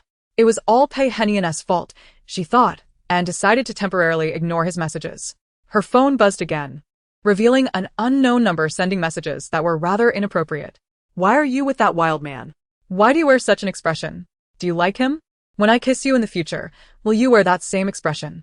My wife can only be my wife. I truly despise the way they gaze at you. Those repulsive sycophants. Zhi Zhi, Zhi Zhi, Zhi Zhi, Zhi, how I long to lick you. What a lunatic. Zhi Zhi muttered a curse, intending to add this number to her blacklist. In the next moment, a new message arrived, accompanied by yet another image. Zhi Zhi clicked it open, revealing a bottle of common mineral water, nearly empty, with only the last remnants of liquid clinging to the sides. My wife's saliva is so sweet. I can't bear to finish it. But after so many licks, it has lost its flavor. I adore my wife, and I want to give you a gift. Once it's completely filled, I will wrap it up and present it to you. Zhi Zhi stared at the last message, struggling to comprehend its meaning. The system stirred slightly, seemingly hesitant. Don't look. You should take a look. Zhi Zhi, like a curious child, earnestly inquired, is this the bottle of mineral water I discarded after drinking? Why does he want to fill it up before giving it to me? Isn't he afraid I'll hit him? The system replied, it's not what you think. Zhi Zhi asked, then what is it? The system fell silent for a moment. Just block him, don't hit him. If you give him a beating, he'd probably enjoy enough to stand up on the spot. Confused yet resolute, Zhi Zhi followed the system's advice and blocked the number. Unfortunately, the system wasn't omnipotent and could not help her trace the identity of this persistent individual. Even when Zhi Zhi scrolled through her previous messages, aside from verification codes and spam, there were no similar harassing texts. This indicated that such occurrences only began after her arrival in this world. Furrowing her brows in contemplation, Zhi Zhi had yet to grasp the situation when her mother emerged with the final dish, instructing the household staff to rearrange the meal. Placing her daughter's favorites right before her, freshly squeezed watermelon juice was also served. After a long day, Zhi Zhi, despite not engaging in anything particularly productive, found herself surprisingly drained of energy. She indulged heartily, clearing nearly half a plate of crispy roast goose. The bones from the pork ribs piled high beside her, meticulously arranged like a foundation being laid. She continued to devour the greens, soon uncovering the bottom of the dish. Zhang's mother was left dumbfounded, calling for more food. Typically, she and Xiao Yan had modest appetites, preparing small portions, yet within such a short time, Zhi Zhi's plate was nearly empty. Zhang's mother had initially believed that Zhi Zhi's obedience was merely a facade, and she had convinced herself that her daughter loved her cooking. Yet, to her surprise, this time she genuinely relished it. I adore this world system. Zhi Zhi gave a mental thumbs up to the system. The system, reflecting on the memories it had scanned upon their binding, fell into a brief silence. Things will get better. As Zhi Zhi continued her meal, she suddenly sensed an unusual atmosphere at the table. Her mother gazed at her with a loving expression, her eyes practically sparkling. Xiao Yan, on the other hand, wore a look of disdain, yet her tone was filled with concern. Zhi Zhi, how can a girl eat so much? Consuming such a substantial meal in the evening may lead to weight gain. Zhi Zhi adeptly arranged the bones over the gap in her foundation. In this era, is it still possible to go hungry, or has the National Poverty Alleviation Program failed to reach you? Xiao Yan fell silent. Zhang's mother, however, appeared delighted. She raised her hand to gently stroke Zhi Zhi's head, her eyes brimming with an unyielding affection. One must have enough to eat, for only then can one possess the strength. When Zhi Zhi was little, she adored the dishes prepared by her mother, while other children relished their rice. Zhi Zhi would never touch it. Each grain had to be firmly pressed down, secretly hidden beneath the surface. She loved beef, roasted goose, duck, and seafood, enjoying every morsel, even clamoring for roasted chicken legs after the meal. Such a tiny being, with a round and plump belly. Upon hearing Zhang's mother reminisce about the past, Xiao Yan silently rolled her eyes. Yet, in the next moment, she noticed Zhang's mother's tone falter. Following her gaze, she observed the bowl of rice before Zhi Zhi. The grains were neatly pressed down, untouched, concealed beneath glossy segments of eel.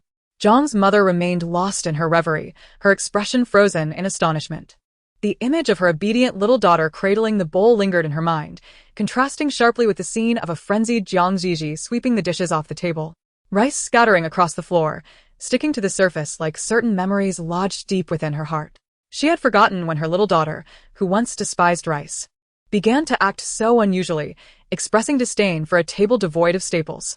Perhaps it stemmed from her inability to fulfill the role of a homemaker. Or perhaps it was simply a phase of a child's rebellion. As her thoughts swirled, she was met with the bewildered gaze of the young girl before her. It was as if she had traversed the passage of time, gradually transforming from the soft, innocent child into the person she now was. Zhang's mother wore an expression of blankness. She seemed on the verge of tears, yet also appeared ready to smile. Ultimately, she could only embrace Zhi Zhi tenderly, tears glistening in her eyes. Zhi Zhi, unaware of the unfolding emotions, instinctively glanced at Lu Xiyuan. Even the usually stoic Lu Xiyuan displayed a flicker of surprise in his eyes.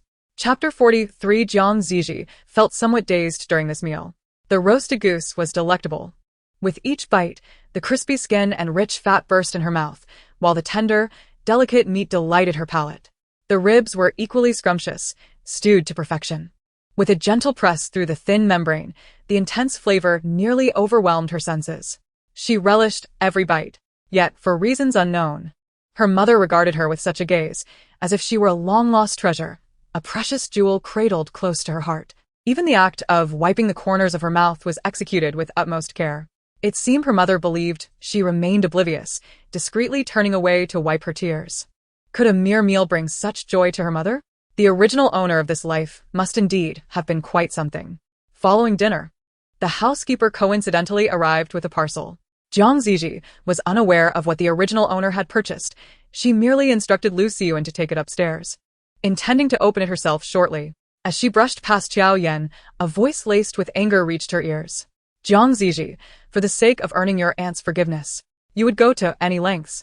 I am curious to see how long you intend to maintain the charade. Zhi Zhi sauntered by, extending her leg. With a clatter, an incensed Xiao Yan stumbled and fell to the ground. Letting out a startled cry, she quickly raised her hand, tears of pain threatening to spill. Zhi Zhi's eyes glinted with mischief as she extended her hand towards her. Oh dear, Miss Xiao, how clumsy of you. It seems that engaging in mischief breeds a certain unease. Xiao Yan glared furiously, Zhi Zhi. The gaze of a servant turned towards them, and in an instant, Xiao Yan reverted to her feeble demeanor, reaching out to grasp Zhi Zhi's arm.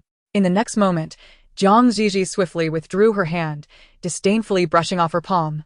Her fair cheeks puffed up like a survivor of a calamity. That was close, I almost touched something filthy. Xiao Yan's face flushed with anger. You! The detestable Zhi Zhi then straightened herself and swaggered out. In the bedroom, Zhi Zhi casually picked up a utility knife and crouched on the carpet to open her package. Although she was unaware of what the original owner had purchased, the act of unboxing delighted her. With a sharp rip, the outer bag was torn open and discarded onto the floor. The wooden-colored box had a pull tab that allowed it to be easily opened. However, she miscalculated her strength, causing the box to tilt, and a flurry of paper scattered across the floor. They appeared to be photographs. Zhi Zhi bent down to grasp a few, flipping them over. Suddenly, her body froze in place. Numerous angles captured her, drinking water, attending class, using her phone, seated on a stool, conversing with friends. The angles were peculiar. It was uncertain whether the photographer intended this, but some images focused unsettlingly on her thigh, the back of her hand, her neck, her ankle, and even her lips, which had touched the glass. The bizarre perspectives, the blurred filters, and the crumpled photographs all evoked a profound sense of being watched.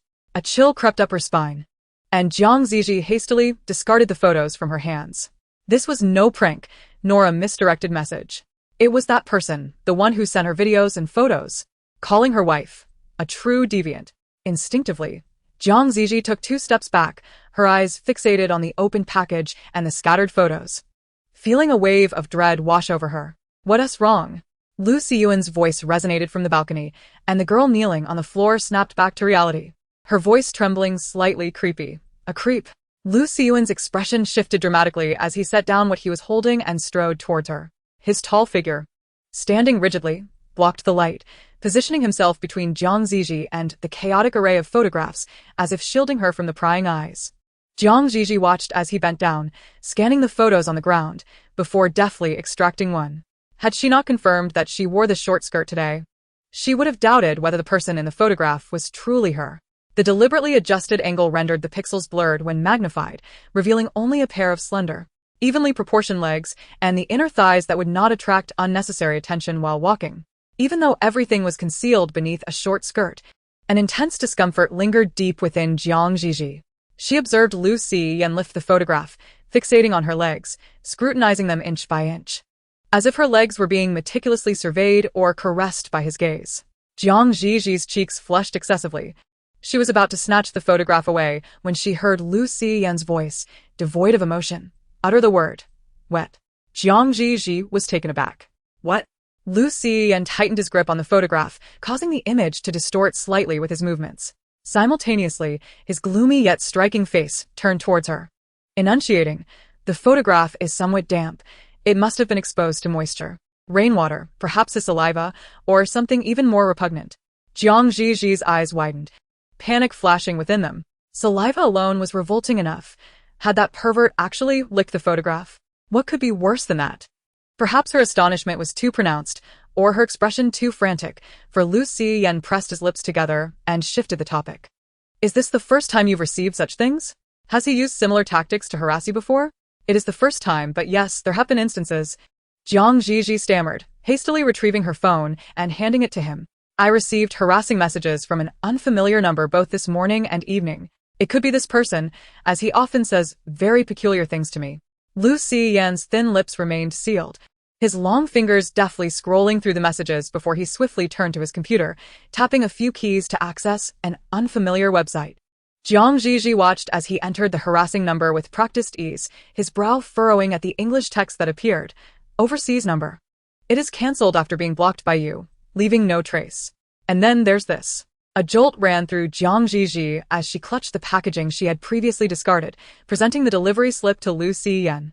With rapid precision, Lu Xiyan typed on the keyboard, yet ultimately shook his head. The information on this is fabricated. From the tracking number to the sender's details, none of it exists. He forged the delivery slip and found an opportunity to slip it into the delivery vehicle destined for this area. Zhi Zhi's eyes widened even further. Under the illumination, Lu Xiyan's tousled black hair fell across his face, casting sharp shadows. His voice was low, imbued with restrained emotion. This is your photograph from today. The individual lurks within the school, trailing you, stalking you, capturing your image, engaging in grotesque acts with it, and subsequently packaging it to disguise as a delivery for you. He is very close to you. Mississippi Lu Xiyan slowly lifted his eyelids, fixing his gaze upon Zhi Zhi's eyes. Perhaps he is among those you know. Chapter 44. Zhi Zhi's heart raced violently. Meanwhile, a bone-chilling cold ascended her spine, as if an invisible hand were gripping her vertebrae, climbing upwards to her earlobe, whispering a breath of icy air. Every hair on her body stood on end. Who was it that lingered beside her? Someone she recognized? Could it be Pei Hinyang, Lu Xiyuan, or perhaps Shijin Guyuji? Apart from these individuals, she scarcely interacted with anyone else. Yet, she had already consented to date Pei Hinyang, a character who commanded both respect and fear, embodying the aloof and regal essence of a villain. He had no need to resort to clandestine photographs and harassment. Lu Xiyuan was even less likely. Some of the photographs had been taken in the classroom, where Lu Xiyuan had been right under her nose, diligently attending class all morning, with no opportunity for such petty antics. As for Shi Jin, he had returned to work early, even purchasing a plethora of items for her. Despite his playful remarks about being jubilant at the prospect of humiliation, an individual of his stature would undoubtedly despise such invasive behavior. He would not stoop to such a level. Gu Yuji had no reason to engage in such underhandedness either. To the outside world, they appeared to be a couple already engaged, perhaps on the brink of marriage. Gu Yuji had no necessity to capture her image surreptitiously. Under the lights, the young maiden with a striking visage furrowed her brow slightly, her contrasting eyes shimmering with a vague, watery quality. Her rosy lips were pressed together, creating a small pout that conveyed confusion and helplessness. Lu Xiyuan gazed down at her, his voice barely above a whisper. For not all individuals wear their malevolent intentions upon their faces. Some may present themselves with polished appearances and impeccable attire, yet harbor within them the filth and depravity that thrive in the shadows, only to unleash their malice where sunlight does not reach. At the sound of his words, the girl's complexion paled further. Lu Xiyuan's unfinished statement lingered in the air. Zhi Zhi refrained from examining the photographs any longer. allowing Lu Siyuan to bend down and gather them. His act of sending these items through courier was merely an attempt to instill fear. Given the frequency of his harassment, it was likely that further actions would unfold by tomorrow, and with enough occurrences, he would inevitably reveal his true self. Therefore, my lady, do not be afraid. As the scattered photographs were collected, Lu Siyuan rose, his towering figure casting a protective shadow over her, standing firm as if he were a bastion against adversity. Even his typically husky voice resonated with a soothing quality. I shall remain by your side, my lady, ensuring he does not succeed. Zhi Zhi chose not to inquire further about Lu Siyuan's intentions for the photographs. Perhaps they would be shredded, or perhaps incinerated. However, according to cultural taboos, dealing with such images in the presence of the subjects could be deemed offensive. Watching him depart, she sluggishly crawled onto the sofa, propping her head with her palm. Her tasks remained incomplete. Zhi Zhi resolved to be mischievous. Her fingers navigated the album, and she suddenly realized there was no photograph of Pei Henyang and Xiao Yan together. Although images of Pei Henyang circulated online, they had been publicly shared, thus easily discoverable by others. After a moment of contemplation, Zhi Zhi clicked on Pei Henyang's profile picture. In a monochromatic avatar, the social circle remains impeccably pristine, devoid of any opportunity for photo theft. Unwilling to relent, Zhi Zhi promptly tapped on the other person's profile. Xiao Jiang. Here, take a look at the photos. It was currently 9 in the evening. Pei Henian, a titan of the business world, likely had social engagements to attend. Just as Zhi Zhi contemplated setting her phone aside for a moment, an unexpected message arrived almost immediately. Pei Henian. Zhi Zhi leaned in once more, diligently crafting a response. Xiao Jiang. Take a few more pictures, I want to see. Even if her mischief were to be uncovered, she had already devised a comprehensive plan, ready to attribute it to a phone virus. Claiming it was an accidental click on a malicious link, if all else failed, she could always say she lost her phone. After all, according to the progression of events, Pei Henian would inevitably grow to despise her. As long as he was not contemplating severing her hands, she could afford to occasionally provoke him to refresh his disdain for her. After a considerable pause without new messages, Zhi Zhi revisited their chat history, intending to nudge him further. The notification indicating typing persisted. She sent over a meme. The typing status ceased, and Pei Henian's message arrived. Pei Henian, now? Before Zhi Zhi could send a reply, he initiated a video call. Instantly, she felt a surge of energy, accompanied by a peculiar sense of guilt. She quickly straightened up and accepted the call. As the video connected, her eyes were greeted with a striking half-profile of Pei Henian, fresh from his shower. He wore a black bathrobe, loosely tied at the waist, revealing glimpses of his glistening chest and abs as he moved. However, the robe was uncomfortably open, and merely casting a casual glance caused her ears to flush. She found Pei Henian somewhat indiscreet, as he adjusted his phone while holding a glass of water. His wet hair framed his striking features, accentuating his alluring eyes and the dampness of his lips, not to mention the small mole on his nose, exuding an enticing allure. A whirlwind of complex emotions surged within Zhi Zhi. She deemed it a peculiar benefit of being the fortunate supporting character. What should I look at? Pei Henian's voice, perhaps tinted by the night or the lingering steam, held a subtle huskiness as it caressed her ears. Haven't you seen it? It starkly contrasts with the color of your little pig Peppa, which you dislike. Zhi Zhi recalled his words, her cheeks instantly flushing. I didn't mean to see that. The man on the other end responded with a nonchalant his demeanor utterly composed. If you truly desire to see it, you may. Zhi Zhi's cheeks burned even more. How could she have ever thought of Pei Henian as a distant, aloof figure? When he spoke, his words were laden with bravado, utterly shameless. She weakly clarified. I am not that kind of person. I am not particularly interested in that. The man on the other end chuckled lightly. Is that so? I had thought that Zhi Zhi was quite interested and enjoyed watching. After all, that night, she had been so eager to pull down my pants. Chapter 45. Zhi Zhi wished to defend herself, yet found herself at a loss for words. Her persona indeed aligned with this notion, leaving no room for justification. On the other side of the screen, a handsome man adorned with gold-rimmed glasses appeared. The contours of his striking face were softened by the interplay of light and shadow, and the edges of his glasses refracted the light. His phoenix-like eyes, peering through the thin lenses, suddenly curled into a smile. Why are you blushing? Zhi Zhi's face turned an even deeper shade of red. She pretended to be nonchalant as she covered her flushed cheeks, leaning closer to the screen. her voice barely above a whisper. Do you have any of those kinds of photos, Pei Hinyan? I really need them. On the screen, the handsome man flipped through a magazine, replying, I'm afraid I don't possess the habit of taking nude selfies for self-admiration. Zhi Zhi took a deep breath. That is not what I meant. I'm serious, Pei Hinyan. Do you have any more casual photos? I genuinely want to see them. You are my boyfriend now. It feels odd to have to sneak a photo of you. Her soft, delicate voice traveled through the microphone, causing the corners of Pei Hinyan's lips to twitch slightly. What would you offer in exchange, my dear? The exquisite visage of the girl on the screen suddenly enlarged, her densely fringed lashes fluttering, and her petal-like lips blushing excessively. Does this require an exchange too? Very well then.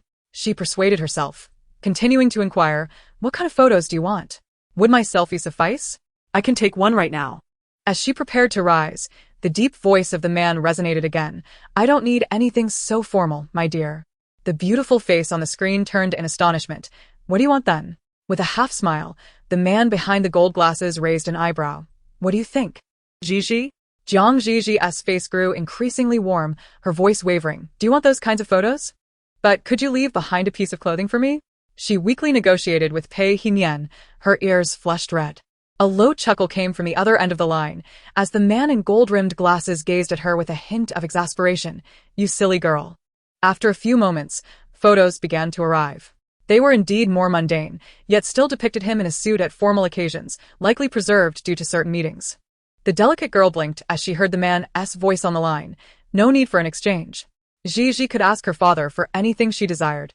There was no need to take such peculiar photos, regardless of who might use sweet words to threaten or tempt her. Zhi Zhi should have immediately blocked them instead of discussing whether she could keep a piece of clothing. A person who truly loves you would never disrespect your thoughts, nor impose the burden of any threat to your privacy. Zhi Zhi's eyelids quivered, feeling increasingly guilty. Pei Hinyan offered earnest advice, yet she was contemplating using his photos for mischievous purposes. With her rosy, soft lips pursed, Zhi Zhi spoke in a hushed tone. Then let me ask you, why did you not refuse when I asked? The man on the other end of the phone leaned slightly forward, gazing at her. Little darling, whatever you desire. I shall never decline. Zhi Zhi's motion to save the photo froze in place. After a considerable pause, she regained her voice. Even if I were to deceive you by sharing your private photos online for others to see? The man on the screen raised an eyebrow, seemingly taken aback. You have such peculiar interests? Very well. It sounded almost like a sigh, or perhaps a reluctant concession, as his magnetically resonant voice flowed through the receiver, tantalizing her eardrums. If you yearn for a certain niche culture and seek to align your reality with it, I can only choose to respect that. However, I am not yet prepared for every corner of the internet to be filled with my intimate photographs. He continued, yet before that, to please someone, I suppose I must endure the gaze of others who deem me perverse, undergoing a highly private procedure, and perhaps even tattooing your name beside me. Pei Hinyan's tone was grave, akin to the siren's whisper emerging from the perilous depths of the tranquil sea, laden with temptation. Zhi Zhi, exclusively for you. With a clatter, the cup was knocked to the ground by a startled Zhi Zhi. Her exquisitely sculpted face flushed a deep rose, her delicate earlobes nearly crimson. Stop it, she stammered, struggling to articulate her words. The man on the phone chuckled, his long, sharp fingers adjusting his glasses. Zhi Zhi finally grasped the situation. You are teasing me. Not entirely. Pei Hinyan responded, his expression softening. Next time we meet, if you kiss me, I might consider it. Zhi Zhi's cheeks burned, and she found herself devoid of strength to continue the conversation. Though Pei Hinyan was easily amused, when it came to romance, he wielded an overwhelming dominance over her. With just a few simple phrases, her face had nearly turned beet red, leaving her feeling utterly flustered. Embarrassed and enraged, Zhi Zhi, having secured the photo, prepared to bid farewell with a fierce yet delicate expression. Unfortunately, before she could utter a word, a glimpse of a shirt corner suddenly appeared on the screen. Lu Siyuan, clad in a white shirt, set a glass of lemonade beside her. Speaking softly, what time do you expect to finish, young lady? The man on the screen's smile faded, his half-lidded eyes fixating on the unexpectedly present Lu Siyuan, as well as the pink embroidery adorning his chest. Youthful and delicate, Pei Hinyan's handsome face grew cold, a shadow passing through his eyes. Yet Lu Siyuan appeared oblivious, adeptly crouching down to gather the shards of glass that had fallen to the floor. Call me whenever you are done. I shall be just outside. Jiang Zhi nodded gently, but just as she was about to speak, a cool voice interjected. Is there something that cannot be said now? On this side of the screen, after collecting the last shard of glass, Lu Xin's lips curled into a barely perceptible arc, seemingly hesitant as he lifted his gaze towards Jiang Zhi. Although his action appeared to be one of inquiry, it bore an unspoken weight, as if they shared a clandestine secret. In truth, among the numerous suitors surrounding the captivating heroine, it was Lu Xin and Jiang Zhi who remained entirely innocent. With a generous gesture, Jiang Zhi patted Lu Xin on the shoulder, reassuring him that it was acceptable to speak, as they were not outsiders. Upon hearing her words, Pei Henian's previously sullen visage softened slightly. Yet, in the next moment, Lu Xin's voice unexpectedly cut through the air, laced with hesitation. Do you still wish for me to accompany you to sleep tonight, miss? Chapter 46. Pei Henian's pupils constricted sharply. His eternally composed and handsome face turned ashen, his voice tinged with an icy edge. What did you just say? In the frame, the provocateur smirked, casting a discreet glance in their direction, his tone respectful. Miss, Mr. Pei appears to be angry. It seems I have erred. Beneath his tousled dark hair, those deep black eyes shimmered with a subtle gleam as he calmly addressed the gentleman in gold-rimmed glasses. However, I find myself curious, since the young lady is already betrothed. What grounds does Mr. Pei have to be upset? His youthful voice, tinged with an unusual timbre, resonated in the air, causing Jiang Zhi to open her lips in protest, only to abruptly seal them again. An excessive stillness enveloped the atmosphere, rendering even the sound of leaves tapping against the window distinctly audible. Amidst this eerie ambience, the youth clutching the porcelain shard smirked, directing his gaze beyond the lens. Or perhaps, the upright and self-disciplined Mr. Pei harbors ulterior motives towards his friend's fiancé. Shamelessly scheming to deceive our Navi Mississippi, Jiang Zhi interjected. I am not so Navi. A cold laugh echoed in the air. Pei Henian's frigid gaze remained fixed on him, devoid of warmth. Lu, you are quite astute. However, excessive wisdom often leads to downfall. Lu Xin feigned a look of enlightenment, smiling at the man on the screen, though the mirth did not reach his eyes. Professor Pei's teachings are duly noted. As a student, I shall comprehend them thoroughly.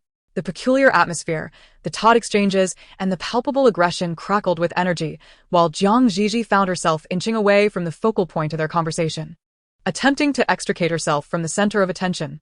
Yet, in the next instant, the slender and striking youth abruptly turned. Miss, it is quite late. Should we not bid farewell to Mr. Pei? Jiang Zhi stumbled over her words. Suddenly, the screen vibrated once more, displaying the name Zhi Zhi. Pei Henian, clearly having heard, inquired about the identity of this individual. Before Jiang Zhi could articulate her hesitation, another urgent buzzing sound filled the air. This time, not only Pei Henian but also Lu Xin received a new call. Without a moment's hesitation, Jiang Zhi answered her phone. In the next moment, Zhi Zhi's voice emerged from the phone, tinged with urgency. Zhi, I apologize, have you seen the trending topics? What trending topics? Jiang Zhi inquired, just as Lu Xiyan swiftly opened Weibo, presenting it before her. Among the visible entries, the foremost one bore Zhi Zhi's name. Zhi Jin, girlfriend, Sea King.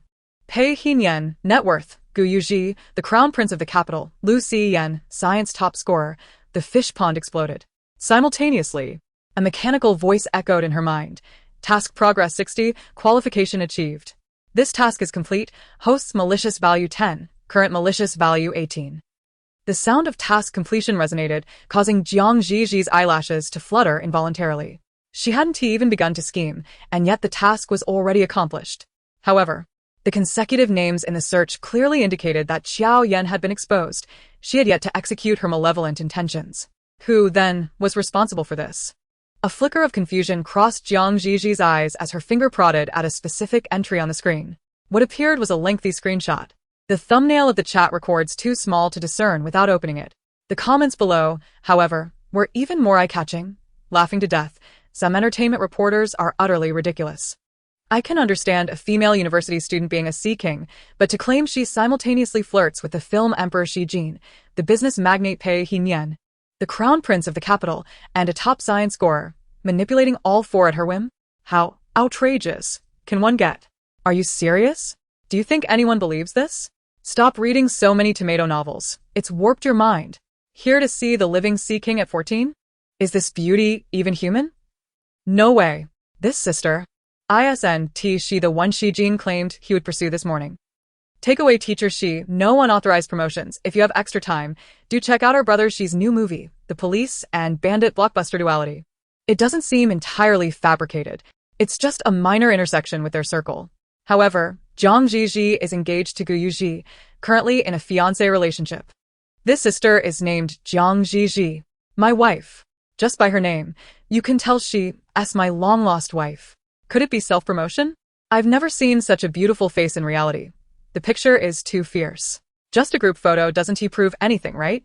Is there such a grudge to create slander against a girl? It's simply wicked. Which agency is trying to hype their newly signed minor celebrity? They're risking getting extinguished before the sparks even fly. Gu Yuji's identity is sensitive. Pei He-mian holds a transcendent status. And Zhi Zhi has just won Best Actor and is currently in the spotlight. Are they not afraid of courting disaster? I have a classmate who knows Zhang Zhi Zhi. She's quite a trashy person. Despite already having a fiancé, she flirts with Pei He-mian, Lu Si-yen, and Zhi Zhi simultaneously. She is truly a promiscuous woman. As long as she has money, she can sleep with anyone, utterly tarnishing the dignity of women. Let us not be misled by misplaced priorities. Zhang Zhi Zhi read through the comments, her eyes widening in disbelief. How did the main character of the trending scandal suddenly become her? Does this qualify as a work-related injury? Can I apply for compensation, perhaps a grand villa in addition to the billion-dollar estate? Zhang Zhi Zhi earnestly applied, only to receive a feeble rejection from the system. Please, I feel like I'm the one truly harmed here. We were diligently completing our tasks and meticulously following the plot. How did it come to this? The system replied with a comical emoji, causing Zhang Zhi Zhi to quiet down instantly. Zhi Zhi, have you seen this? I've prepared a Weibo post ready to clarify the situation for you. However, Zhi Zhi, once I post this clarification, it may exacerbate the matter. Zhi Jin's voice wavered, earnestly seeking her opinion. Alternatively, I could have them remove the trending topic, suppressing these articles, and with time, it will be forgotten. No, this is the perfect opportunity for the captivating female lead, Xiao Yan, to shine. It's through this that she will be discovered by a certain agent and land a spot on the renowned dating show, Heartbeat Moments. Her outstanding performance will elevate her to the status of a national heartthrob, a true sensation in the entertainment industry. If we withdraw the trending topic, this storyline may never unfold, and if the plot cannot progress smoothly, this world will be doomed. Chapter 47. Zhang Zhi Zhi hesitated for a moment, deciding not to withdraw. On the other end, Zhi Jin's laughter was evident. All right, I will inform them. Moments later, Zhi Jin posted a new update on Weibo. Zhi Jin. The boy rides the bamboo horse, circling the bed, playing with a green plum. Accompanying the text was a photograph etched with the passage of time, depicting a young Zhi Jin pushing a swing, with a rosy-cheeked little girl seated on it. Her eyes crinkled with laughter, the flared hem of her princess dress dancing in the sunset. The facial features were unmistakably those of the girl from the recent revelations. This is Zhi Ji's little green plum. My goodness, she is simply adorable. Indeed, one should not encounter overly stunning individuals in youth. Now I fully understand why Zhi Jin remains single. Alas, he is engaged, so even with our close friendship, we can only remain as friends. The little sister is so cute, but isn't she supposed to have passed away due to illness? Why is Zhi Jin suddenly sharing these? Is he responding to the rumors about fishing? How could anyone spread such vile rumors about her death? Truly malicious. Unimaginable. Our once cool and flamboyant Shigo was once a boy who diligently pushed his little green plum on the swing. Oh, how delightful and heartwarming. I have a feeling that with just a slight nudge, Zhi Zhi can easily turn our Shigo into a lapdog. In the next moment, the comment about Zhi Jin being turned into a lapdog received a like from the man himself. Seizing the moment, Zhi Jin retweeted, this time attaching a candid photo. Their gazes locked, the girl's delicate fingertips resting upon his hand, enveloped in the soft morning sunlight, creating an atmosphere tinged with excessive intimacy. Zhi Jin, years later. She returned to my side. The previously tranquil comment section erupted into a cacophony, a flurry of praise and nostalgic reflections on childhood friendships. While others criticized Zhang Zhi Zhi for her indiscretions, and yet another faction condemned Zhi Jin for his subtle provocations. The online discourse became a tumultuous mess. Yet Zhang Zhi Zhi remained notably composed. She succinctly clarified the reasons for not dissuading Zhi Jin from basking in the limelight, then presented her enchanting visage, resembling a charming child eager for attention due to envy and vanity. As she asserted to the man on the other side of the screen, I always dreamed of becoming a superstar. However, my past is riddled with scandals, and I would undoubtedly be vilified across the internet. But that's all right. I possess a thick skin. Perhaps that will allow me to endure and rise to fame. Pei Henian observed her, his gaze fleetingly brushing over the bothersome Lu Siyuan. Your most pressing task now is to learn to sleep alone, rather than allowing every Tom, Dick, and Harry to share your room. Lu Siyuan, the target of this veiled insult, remained unresponsive, his expression inscrutable behind partially lowered eyelids. Flashes of Shi Jin's devoted gestures flickered through his mind, his gaze drawn to the conspicuous yet alluring mark of red upon her snow-white neck. Lu Siyuan's eyelids fluttered, as among his formidable rivals, he finally identified the instigator of this mark. It was a bold declaration from a hidden position, indicative of Pei Henian's character. Despite lacking any formal claim, he seemed to exert control over Zhi Zhi, leaving outsiders to mistakenly assume he was her future husband. Lu Siyuan's lips tightened, a surge of jealousy roiling within him. Why did she consistently provoke these men? She enticed them without a sense of responsibility, as if she had vowed to protect herself, yet quickly found solace in the company of others. The flirtation, the tender exchanges, whether or not they were betrothed mattered little. Being pressed into kisses or bearing the marks of another was inconsequential, as long as her desires were fulfilled. Yet, why did she insist on excluding him from her affections? It was hard to discern whether it was jealousy or envy, or perhaps the abrupt rupture of their long-standing, complicated intimacy. The silvery moonlight swept through the mire of his thoughts, casting its glow upon others for mere moments, and Lu Siyuan could scarcely endure it. He detested these men who lured Zhi Zhi, and he resented her for offering warmth to everyone, as if she would never learn to refuse. He felt even more contemptible than Pei Henian, who, after all, could kiss her in secret. Meanwhile, he remained like an abandoned husband, humiliated for 6 years. A mere hint of kindness from her would send him rushing forward, only to be cast aside before he could even touch her. Over there. Zhi Zhi stumbled over her own boastful words, attempting to explain an event that had never occurred, merely referencing the unexpected downpour last night. You know, it was pouring heavily yesterday, and there was no way anyone could sleep in Lu Siyuan's room. And, do you not trust me? Zhi Zhi leaned in, her delicate, fair face turned towards Pei Henian, her eyes reflecting a sense of reproach. How could a pure and innocent girl like me be so frivolous? The man on the other end of the line sighed, seemingly resigned. Zhi Zhi. Zhi Zhi promptly interrupted, I understand. Everything will return to normal today. And I assure you that Lu Siyuan and I will no longer share the same room. Her tone was resolute and light-hearted. However, the slender youth beside her averted his gaze, concealing the profound emotions swirling beneath the surface. After ending the call, Zhi Zhi scrolled through the chat history, pondering Gu Yuji's whereabouts. Despite the chaos that had erupted, he had yet to make any move. Did he remain unaware? Zhi Zhi pressed her soft lips together, hesitating over whether to return his call, when she suddenly heard Lu Siyuan's voice. Is the young lady in a romantic liaison? Startled, Zhi Zhi feigned innocence. Who? Pei Henian. How could you think that? I am not that kind of person, truly. Besides, I already have a fiancé. She quickly changed the subject. By the way, I have asked the butler to prepare your new room. You can return to rest now. Also, please refrain from following me tomorrow. Though Zhi Zhi attempted to steer the conversation elsewhere, Lu Siyuan remained unmoved, his gaze fixed on her with half-closed eyes. His deep black eyes resembled obsidian, cold and detached, sending shivers down her spine. Does the young lady no longer want me? At his question, Zhi Zhi felt her eyelids twitch. The room's smart lighting dimmed as the hour changed, and Lu Siyuan stood shrouded in shadows, his exquisite features barely visible as he gazed at her. Is it because of him that you no longer desire me? Her heart raced faster, unsure whether it was due to the embarrassment of being exposed or the directness of his words. The beautiful young woman's expression grew slightly awkward. I don't understand what you're saying. Lu Siyuan's tone remained calm. I saw him kiss you. Zhi Zhi's eyes widened in shock. Lu Siyuan continued. I hurried into the cafeteria to escape that crowd and happened to see the young lady at the corner. You were in Pei Henian's embrace, held tightly, kissed. He kissed your fingers, even sucking on your fingertips, as if he wanted to consume you. Zhi Zhi's ears flushed with heat. Stop talking. Does the young lady enjoy it? Lu Siyuan suppressed the jealousy rising within him, bending down until he knelt beside her, towering figure inching closer. I could do that too. Her long, dark lashes fluttered rapidly. and Zhi Zhi felt as though her head might burst from the intensity of the moment. Were they all going mad? Why were they suddenly speaking such nonsensical things to her?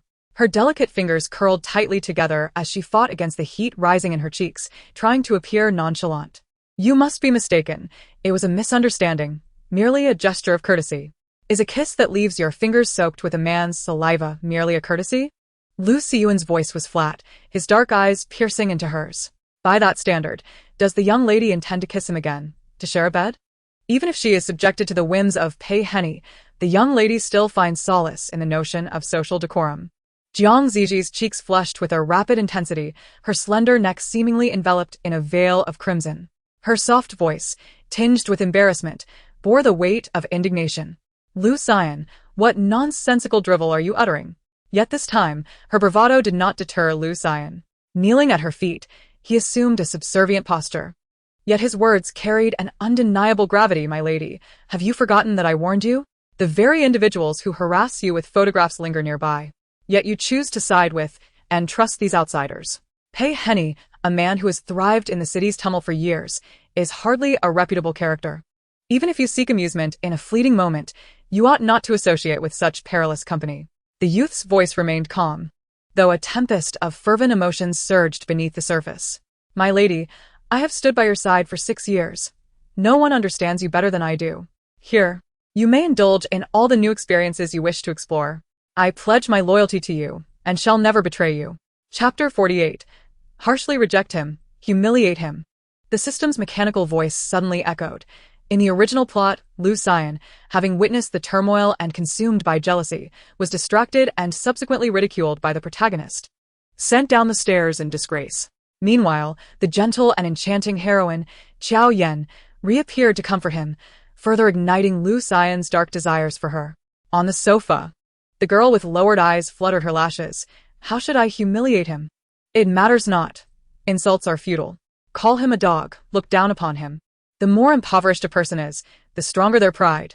Any disdainful tone or expression from you will only stir his malice, providing the heroine with an opportunity to gently guide him. Zhi Zhi's lashes gradually lifted, akin to the unfurling wings of a butterfly. The slender youth knelt at her feet, his dark hair framing a pallid visage. Unlike their first encounter, where his gaze held the lifeless quality of a corpse, Lu Xian's eyes now possessed a profound depth, shimmering with a muted hope under the dim light. How peculiar it was, after enduring years of torment from her. He now regarded her with such longing. Zhi Zhi slowly extended her finger, grasping Lu Xian's chin. Beneath her touch lay heated skin. He was slender, his bones distinctly visible. Even just this morning, he had stood before her, asserting himself by confronting the disrespectful Su and Can, suppressing her guilt and reluctance. Zhi Zhi tightened her grip on the youth's chin and leaned closer. Lu Xian, it appears you have not grasped your place. You are merely a dog in my service. When I am pleased, I may toss you a bone. When I am displeased, you would do well to tuck your tail and retreat. Her warm, humid breath brushed against his lips and nose, causing Lu Xian to involuntarily part his lips, inhaling the intoxicating scent that enveloped him. Yet, oblivious to his turmoil, the young lady whimsically extended her delicate fingers to pat his cheek. It did not hurt.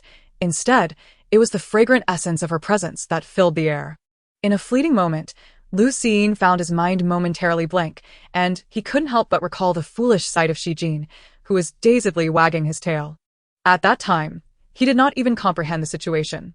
Yet, at this moment, as the young lady's palm struck his face, he felt not an ounce of shame. It was intoxicating. It was exhilarating. Such rewards were reserved for obedient dogs.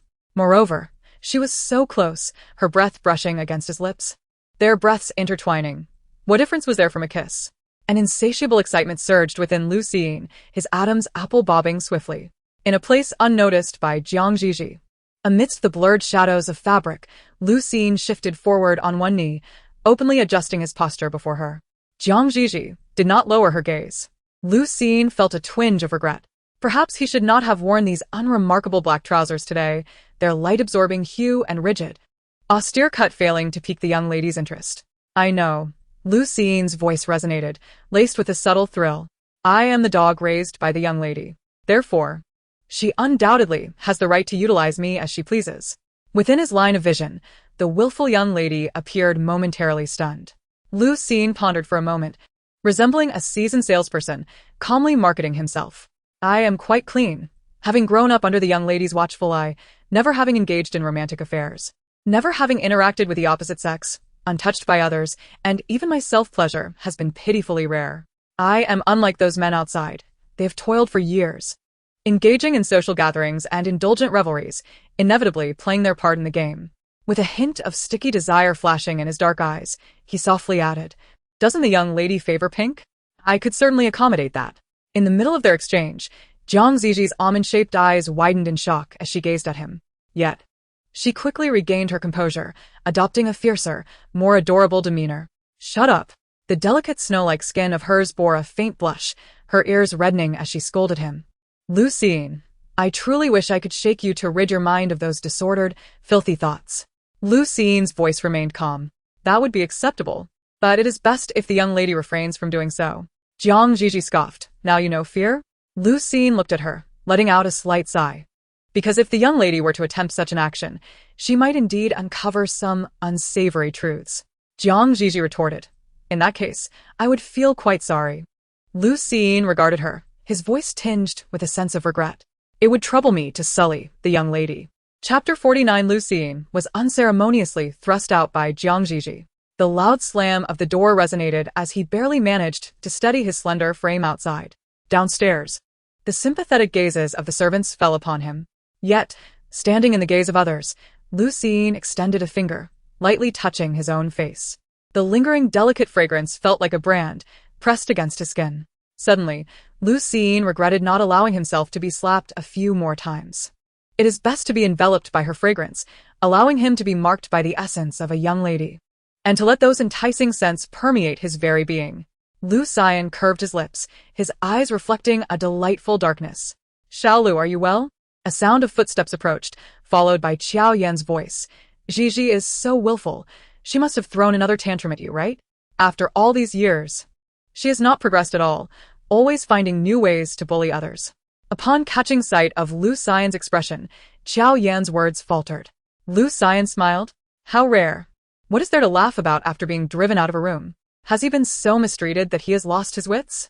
Qiao Yan wanted to roll her eyes, but standing next to Lucien, she refrained, forcing her gaze to remain steady. However, it must be said, Lucien was indeed becoming more handsome. In contrast to Gu Yu's flamboyant charm, Lucien's appearance leaned towards the reserved, perhaps due to his long hair obscuring his eyes, giving him a somewhat brooding demeanor. Yet, no matter how attractive Lucien became, Qiao Yan would not harbor any affection for him. Her life's ambitions were clear. She cherished power and the adoration it brings. She aspired to be a noble lady, safeguarding an inexhaustible fortune. Lucien was merely a lodger in the Jiang family, a man who, aside from his good looks and exceptional academic performance, had little to boast about in terms of family background and wealth. Even if he were indeed a hidden gem, Qiao Yan had no intention of wagering her precious youth on him. After all, not to mention Gu Yu and Pei Henyang, even Shi Jin could not compare. Nevertheless, accustomed to maintaining her image, Qiao Yan, under the watchful eyes of the servants, presented herself as gentle and considerate, asking, "Has Zhi Zhi hit you again? She can be so rough. Are you hurt, Xiaolu? The medicine box is downstairs. You can apply some ointment." A dark gaze fell upon her, and Qiao Yan's words abruptly ceased. In the next moment, she witnessed the faintest smile tugging at Lucien's lips. He was already handsome, and that slight smile lightened the air around him, especially in his white shirt and black trousers, exuding youthful charm. "Miss Qiao, do you despise the young lady?" Lucien's sudden inquiry left Qiao Yan momentarily bewildered. "What?" "Miss Qiao seems to harbor a strong dislike for the young lady." Lucien's tone was neither loud nor soft, yet it was clear enough for the maid in the living room downstairs to hear. It seemed that whenever Miss Qiao appeared, she could hardly wait to label the young lady as rude, irritable, vain, and domineering. Just like now, Miss Qiao had not inquired about me at all. Yet she unilaterally assumed the young lady was being rough with me, even adopting a facade of concern, generously suggesting I apply ointment downstairs. The phrase generously tolerant slipped from Lucien's tongue with a peculiar undertone. Yet, looking at his face, there was no sign of any strangeness. Even Lu Xiyuan maintained a calm smile, yet his words pierced like daggers, suggesting that Miss Qiao relished the role of a savior while shunning any tangible action. preferring instead to extol the virtues of others for her own acclaim. Xiao Yan's expression shifted. You ought to recognize my good intentions. If I am not mistaken, your notion of goodwill entails inquiring about my injuries only to relay the incident to the lady, further sowing discord between mother and daughter. Downstairs, a maid feigned cleaning a vase, her ears perked, having remained motionless for half a minute. That individual was a notorious gossip, eager to embellish any tale shared within the circles of nearby servants. Today's events, once recounted with her flair, would undoubtedly be distorted into a scandalous narrative. Xiao Yan felt her teeth nearly shatter from the pressure. She cast a swift glance at the figures below before turning her fierce gaze back upon Lu Xiyuan. With both Jiang Ji and Zhi Zhi treating you thus, you still seek to excuse her? You are truly despicable. Despite her scathing words, Lu Xiyuan's smile remained unperturbed. His thin lips curled in a light laugh, his lean profile illuminated by the lantern's flickering light, though his eyes bore a chilling darkness. Even if I were to debase myself, I would still not stoop as low as Miss Chiao. After all, she willingly presents herself, indulging in her own degradation. Absurd. In the Gu residence, a furious voice erupted from the study. Gu Rinkong, seated in a Zhongshan suit, struck a glossy walnut string with a resounding crack. This chaos is your doing. Your usual frivolity can be overlooked, but at a critical moment, you fail to maintain decorum, entangling yourself with that imbecile from the Jiang family. Gu Yuji furrowed his brow in response to the reprimand. Father, this is a misunderstanding. It is not Zhi Zhi's fault. Gu Rinkong's chest heaved violently as he disregarded his status and unleashed a torrent of curses at Gu Yuji. I see your head is filled with nonsense. Thick enough to plaster walls. What is our family standing? Do you have any idea how many eyes are upon me for my position? I have lived my life with integrity, and the only blemish on my record is due to you and your fiancé, E. Do you know how many people are laughing at me today? They mock me for having a starlet daughter-in-law. My reputation is in tatters. Upon hearing the phrase living with integrity, Gu Yuji's narrow, fox-like eyes arched with a sardonic glint as he glanced in a particular direction. If you are so upright, then how do you explain the existence of this bastard? At the end of his gaze sat a man in a black suit, though impeccably tailored. He wore it with an air of reckless abandon, the deep collar of his shirt loosely draped, revealing a faint scar on his chest. Unperturbed by the insult of being called a bastard, the man chuckled, applauding Gu Yuji, his eyes sparkling with mirth.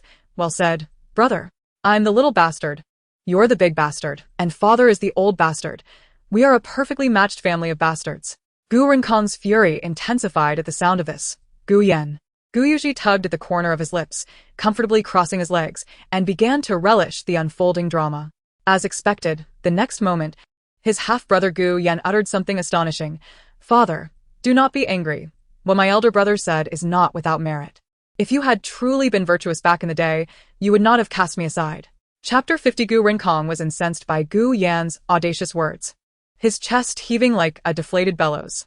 Yet, the audacious Gu Yan was not finished. An expression of enthusiastic mischief adorned his face, mirroring Gu Yuji's features. He turned to his father and added, but it is not entirely your fault, Dad. After all, at that time, you were likely preoccupied with indulgence, neglecting your own principles. Gu Yuji lazily tugged at the corner of his lips. Seated at the head of the table, Gu Rinkong took a deep breath, casting a fierce glare at Gu Yan, commanding him to be silent. Gu Yan, sensing the shift, promptly sealed his lips. As the farce concluded, Gu Yuji lost all interest in feigning politeness. He raised his long legs and declared, Father, I will uncover the instigator behind this matter and provide you with an explanation that befits your dignity. What explanation do you owe me? Gu Rinkong's face bore the weight of authority, his tone laced with an oppressive superiority. Were you to compel an apology from the anonymous poster, or would you resort to coercion to retract their words? The dignity that had been trampled upon could not be salvaged. When you were little, Father taught you that it is never too late to mend the fold after losing a sheep, but that is merely foolish talk. A torn garment should not be worn again. It should be discarded and replaced. As these words escaped his lips, a deeper furrow formed between Gu Yuji's brows. Zhi Zhi is not merely a garment. She is my fiancé. Moreover, this entire affair stems from malicious slander. She is not at fault. Gu Rinkong retorted. If she is blameless, why do others slander her? Ultimately, it is her inability to navigate social interactions that has led to this. It is also her lack of foresight, devoid of the political acumen expected of someone entering our family. Gu Rinkong, his patience waning, waved his hand dismissively. You have been with her, and we have even held an engagement banquet. That should suffice as an explanation. In light of such a scandal akin to that of a socialite, we may withdraw from the engagement without reproach. We have shown sufficient benevolence. Gu Yuji narrowed his elongated, fox-like eyes, scrutinizing his father, and replied with a slight smirk, Father, I have no intention of breaking off the engagement. This matter is beyond your purview. Gu Rinkong slammed his hand on the table, causing the teacups to rattle. He embodied the archetype of a feudal patriarch, resembling a lord materialized from the shadows of a deep courtyard beneath a scarlet lantern. His face etched with a chilling terror illuminated by flickering light. Go see your mother, Yuji.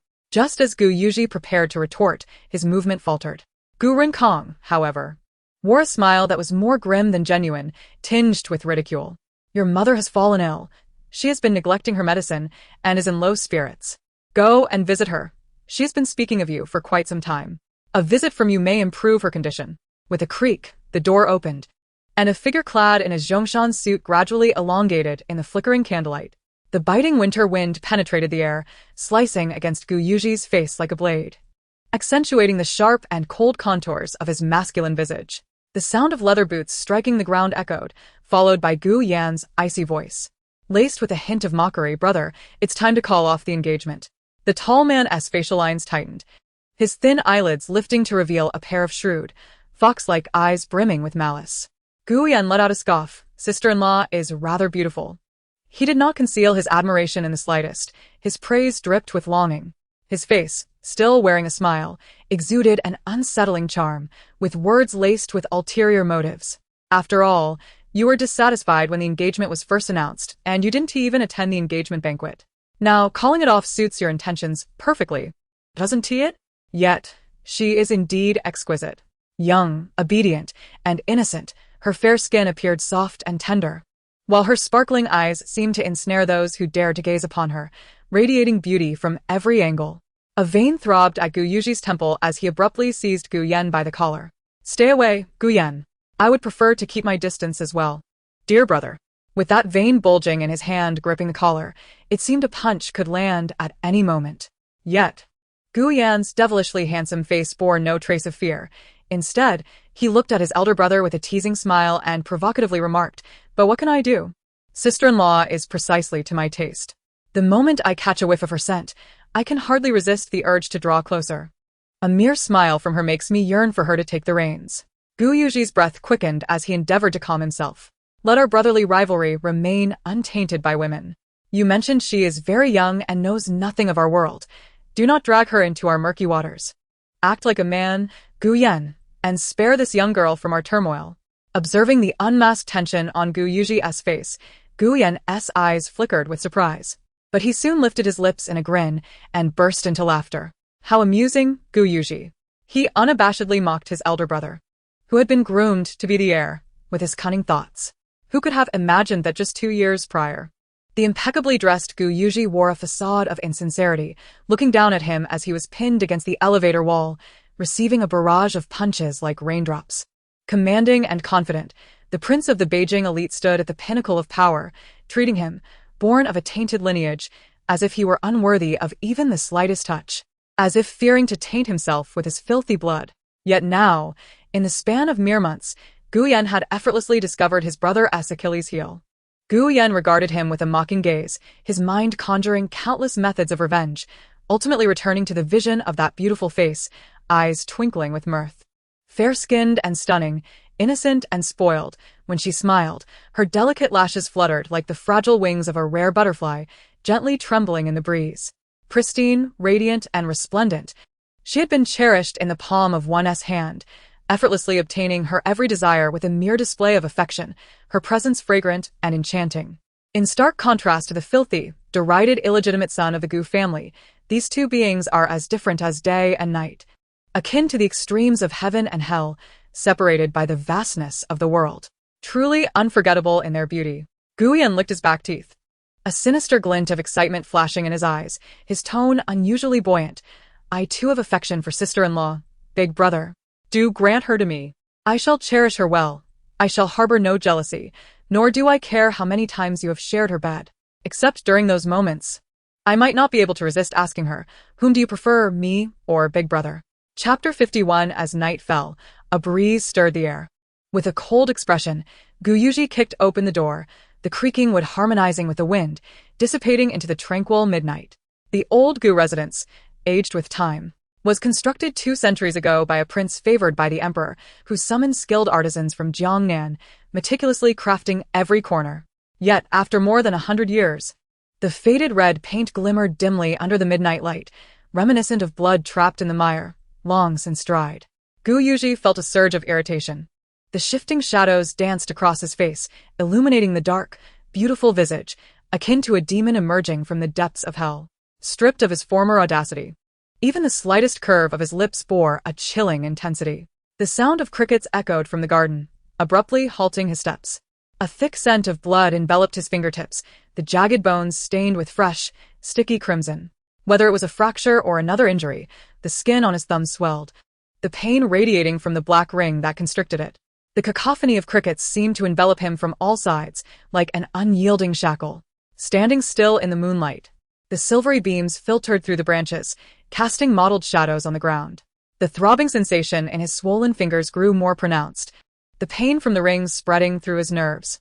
Yet, the man with half-closed eyes appeared oblivious to the agony, simply standing there in silence.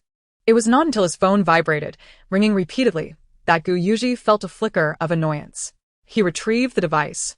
But as he caught sight of the name flashing on the screen, his breath steadied. His blood-stained fingers were too slick to respond promptly, but he remained patient. After several attempts, he finally connected the call, and a soft, melodic voice reached his ears, calling out to him, "Brother Yuji." The sweet tone, shaped by her playful tongue, felt tender and intimate, conjuring the image of her exquisite face. When she looked at him, she would lift her delicate chin, her sharp jawline accentuated by her round, bright eyes, resembling a precious breed of kitten, blissfully unaware of her own charm, even in her innocence. Gu Yuji gently murmured in response, his earlier fury gradually subsiding. He heard his own voice emerge, resonating heavily in the night. "Baby, what is it?" The affectionate term slipped from his tongue as naturally as if rehearsed 1,000 times. The phone crackled with hushed sounds, shrouded in an air of secrecy. In a sweet but somewhat timid tone, the voice asked, "Brother Yuji, are you angry? I know you must have seen those news articles, yet you have chosen to ignore me, which leads me to wonder if you are upset." The voice on the other end spoke slowly, growing ever fainter. However, those photographs were indeed accidental. The one with Zhi Zhi was taken this morning when he dropped me and Lu Siyuan off at school, and I merely held his hand as I exited the car. As for the one with Mr. Pei, that is utterly absurd. It's simply a photo from a banquet where we happen to be in the same frame. Not even taken this month. The image with Lu Siyuan is quite old. I am not flirting with him. I merely captured his face while taking a picture of a book. The delicate voice explained in intricate detail, as if fearing that he might not hear clearly. Perhaps the phone was too close to her mouth, for small, breathy sighs escaped during her speech, laden with a sense of nervous concern. Suddenly, Gu Yuji recalled the words of Gu Yan, who had once said, "Zhi Zhi is beautiful everywhere." Not merely beautiful everywhere, even in this moment. Despite not being able to see the person on the other end, Gu Yuji's mind was filled with the image of that delicate, expressive face, where even her words were melodious, her voice timidly enchanting. He had seen the news, yet he was not angry. Gu Yuji held the phone tightly, his voice low. "Are you worried that I might be upset?" The person on the other end responded softly, speaking as if sharing a secret. "When I first saw that news, I was completely stunned. My palms were cold. I was so afraid you would be angry, so afraid you would ignore me. Gu Yuji, would you end our engagement over this? Would you leave me? I genuinely feared that after this call, I might no longer be able to be your fiancé. The other party spoke at length, but all Gu Yuji could focus on was the phrase your fiancé. Beneath the indifferent moonlight, the man stood like a statue, raising his palm to examine the blood-stained back of his hand as the cold blood slowly congealed. The pain radiating from the base of his fingers grew clearer, yet the signet ring symbolizing the heir of the Gu family remained unchanged, soaked in blood, yet still displaying its intricate, ancient black hue. Black as a marsh, devouring all that is pure and sinful. Gu Yuji's lips curled slightly, and he let out a faint, almost imperceptible laugh. "How could that be, my dear heart?" The familiar tone echoed, imbued with a certain sweet indulgence. Gu Yuji grasped the phone tightly, his gaze fixated on the contact's name. Like a reincarnated specter, imitating humanity, he softly declared, "We are engaged, destined to remain together as fiancés in this lifetime. No one can tear us apart." Jiang Zhi belongs to Gu Yuji, just as Gu Yuji belongs to Jiang Zhi. The deep, magnetic timbre of his voice permeated the air. Were it not for the blood-red hue on Gu Yuji's hand and the obsessive gleam in his eyes, it would have resembled the intimate whispers of lovers praying beneath the moonlit night. Anyone attempting to sever our bond would find my husband ensuring they paid a price. Naturally, we, with our branches, shall forever remain beautiful and pure, never obliged to apologize to my husband for the transgressions of others.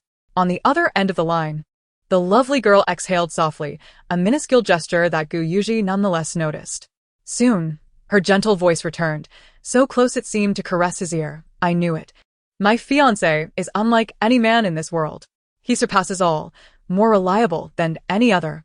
Is he truly the most special in your heart?" Gu Yuji inquired. He held his breath, listening intently as the reply came swiftly. "Of course. Gu Yuji is the best fiancé in the world. He cherishes me above all."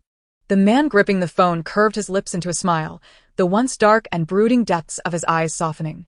He twisted the blood-stained ring, causing the wound at his bone to split open again, droplets of blood cascading from his fingers. Yet, he appeared oblivious, his thin lips forming a serene arc as he calmly pulled the ring from his swollen knuckle. The ring, symbolizing his status as the heir of the Gu family, lay soaked in blood, quietly resting in his soiled palm. Gu Yuji tugged at the corners of his mouth, carelessly tossing the ring into the air several times. The coldness in his gaze deepened, the grim black ring floating in the night. The incessant chirping of crickets filled the air. The tall man's eyes sharpened, and he swiftly grasped the ring, hurling it forcefully in a certain direction. A loud noise erupted by the lakeside, startling the crickets into silence. His cool lips brushed the edge of the phone, akin to a kiss upon the blushing ear of a girl on the other side, imbued with a certain morbid obsession, reminiscent of a demon's whisper. "My dear, wait. Your husband will provide you with everything you desire." Chapter 52. Jiang Zhi enjoyed a restful night. Perhaps it was due to the successful completion of her task, or maybe the minor disturbances that arose during it had been effortlessly resolved. In the morning, as she patted skincare onto her face, she whispered to the system, "I was even prepared for Gu Yuji to unleash his wrath upon me. I had thought of countless sweet words to placate him, but before I could express them, Gu Yuji graciously forgave me. Actually, he is rather kind." The system fell silent, hesitating as if to speak. In truth, he was quite unworthy in the early stages, showing little care for the female lead. It was the female lead who competed with countless others for his affection. Sometimes, as I observed the plot, it seems that his possessiveness and competitive spirit drove him to choose her. Even his eventual change of heart was due to Qiao Yan's gentle and kind persona winning over hearts, with public opinion favoring Gu Yuji's takeover of the family business, leading him to marry her. We are merely the malevolent supporting characters, serving solely to advance the plot. In this world of irresistible male leads, all the esteemed protagonists will revolve around the heroine, harboring disdain for us and aiding her in teaching us a lesson, never truly caring for our well-being. Therefore, do not develop feelings for him. In front of the mirror, Jiang Zhi applied a white lotion to her face, her delicate visage appearing soft and tender, albeit her expression was somewhat peculiar. "Have you ever played a game? Brother Tongzi, when I play King of Glory, I do not fall in love with the dragon in the dragon pit." With no classes this morning, Jiang Zhi leisurely enjoyed her breakfast, intending to indulge in some shopping while maintaining her extravagant persona as a pampered young lady. However, before she could even step outside, a call from Zhi Zhi interrupted her. A few moments later, as she was selecting a watch, the girl abruptly lifted her gaze. A car accident. She hastily set down the watch and rushed towards the door. "I'll be there soon. Wait for me." In the upscale ward of Rincong Private Hospital, Zhi Zhi lay on the bed, directing the nurse beside him. "Wrap it a couple more times, yes. This looks more presentable." His assistant held a mirror, reflecting the man's strikingly chiseled mixed-race features, his azure eyes sparkling with vitality. He brushed his hair back, revealing a smooth forehead. "Can I wrap it 2 more times on my head? It doesn't he look tragic at all?" Zhi Zhi tilted his chin, admiring his reflection, only to shake his head, still not weary enough. The assistant remained silent. The nurse smiled at him, and Zhi Zhi patted his arm. "Since I can't wrap it more on my head, make this thicker instead. Do you have any leftover bandages?" Apply them all. Can't you provide any plasma? Mr. Shi, your minor injuries hardly qualify as wounds. By the time I finish bandaging, your scars will likely have scabbed over and healed. Zhi Zhi glanced quickly towards the door, his handsome face displaying a look of impending dread. When my girlfriend arrives, please don't say such things. The nurse nodded with a smile and wheeled the treatment cart away. Zhi Zhi scrutinized his flawless visage in the mirror, finally discovering the perfect angle. He asked Xiao Lu for foundation to dab on his lips, making him appear significantly more vibrant. Zhi Zhi coughed twice, covering his chest in a pose reminiscent of a delicate beauty. The assistant remained silent once more. Does this look tragic? I believe it still lacks sufficient despair. It must evoke enough sympathy in Zhi Zhi that she sheds tears upon seeing me. Perhaps it's best if she doesn't cry at all, Zhi Zhi muttered to himself. If she sheds even a couple of tears, I'll surely have a restless night. Xiao Lu, holding the mirror, felt his arms growing weary and finally could not contain himself. I truly don't understand. What is so good about Zhi Zhi? Have you forgotten how she once treated us? Infiltrating fan groups to spread false information, privately messaging prominent fans with maliciously altered photos, purchasing negative reviews when new films are released, and audaciously claiming that all our accolades were bought. Such actions have caused chaos. When you disappear for a day, they fabricate rumors about you undergoing surgery in Thailand, leading misled fans to confront the company for explanations, nearly causing Mr. Wu to suffer a heart attack from distress. Xiao Lu, increasingly agitated, exclaimed, "Brother, you too. It's as if you've been cursed these past few days. I genuinely want to consult a master to divine your fate. Perhaps you should spend a few days at a temple and let the abbot determine if you've encountered some malevolent spirit. Or better yet, why not star in a mythological film as Zhong Kuei, dedicated to capturing malevolent spirits and vanquishing that wretched Zhi Zhi?" He vented his frustrations, yet Zhi Zhi remained unperturbed. His charming peach blossom eyes curving into a smile, exuding an air of good-natured patience. Xiao Lu, you failed to grasp. She has always been quite endearing. The longer you interact with her, the more you'll come to appreciate her. Appreciate her? Xiao Lu retorted, nearly incensed. I'd rather stand on my head and consume excrement. I could devour every foul thing in this hospital, and I still wouldn't develop an affinity for her. Zhi Zhi chuckled, playfully tugging at the blanket, his hands clasped behind his head, his voice languid. Then you must strive harder. Oh, great eater Xiao Lu. I believe you can manage it. Xiao Lu grumbled, returning the mirror to its place. Sensing the passage of time, Zhi Zhi adjusted the blanket over his chest. As if recalling something, tousling his hair slightly. The slightly disheveled silver strands framed his striking features, his deep-set double eyelids and prominent brow creating a captivating silhouette. Lying on his side, the natural shadow cast by his nose added an air of languid depth to his presence. She's here. Xiao Lu's voice, laden with resentment, echoed from the window. Zhi Zhi swiftly propped himself up to glance outside the door. Although he knew no figure would be visible, the mere act of hoping was enough to stir sweetness within his heart. He loosened the collar of his shirt, revealing his toned chest and abs, while adjusting the blanket to cultivate an atmosphere of casual indifference. Xiao Lu scoffed at his feigned nonchalance. Is it dreadful? Zhi Zhi inquired. Xiao Lu snorted, retorting loudly. If you want it to be dreadful, it's simple. Just claim you've broken your third leg. That would be utterly tragic. In the next moment, the door swung open, revealing Zhi Zhi, her eyes wide with shock, mouth agape. Chapter 53. The surprise in Zhi Zhi's eyes morphed into astonishment. Zhi Zhi, he exclaimed. Quickly, the door slammed shut once more, the entire encounter feeling surreal. Zhi Zhi turned to confirm with Xiao Lu, who merely shrugged and let out a huff. Time seemed to stretch, whether it was 3 seconds, 5, or perhaps longer, until the closed door was gently tapped twice from the outside. The soft sound of fingertips rapping against the door was soon followed by that familiar gentle voice. May I come in? Zhi Zhi, momentarily stunned, replied, yes. As the door creaked open, a fair and beautiful face gradually came into view, illuminated by the soft light. The astonishment on the other person's face had completely dissipated, replaced by a demeanor that was both appropriate and tinged with genuine concern. Holding a bouquet of flowers, she inquired, Zhi Zhi, how is your injury? The mixed-race youth, reclining on the bed, gazed at the delicate figure approaching him, her alabaster fingers gently placing the flowers on the bedside before she leaned down closer. With her movement, the air filled with the enchanting scent of roses, mingled with the refreshing breeze of an autumn morning. In a tender gesture, the girl's fingertips lightly brushed against his cheek. her concern palpable. How could such an accident happen? Where is the driver responsible? Does it still hurt?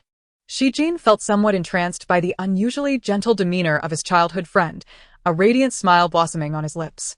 Zhi Zhi, I knew you would be most concerned about me. Not forgetting his impeccable angle, he coughed lightly and loosened his collar further, revealing the smooth contours of his muscles. Illuminated by the sunlight streaming through the curtains, his skin appearing as if it had been polished to perfection. In truth, his injuries were rather severe.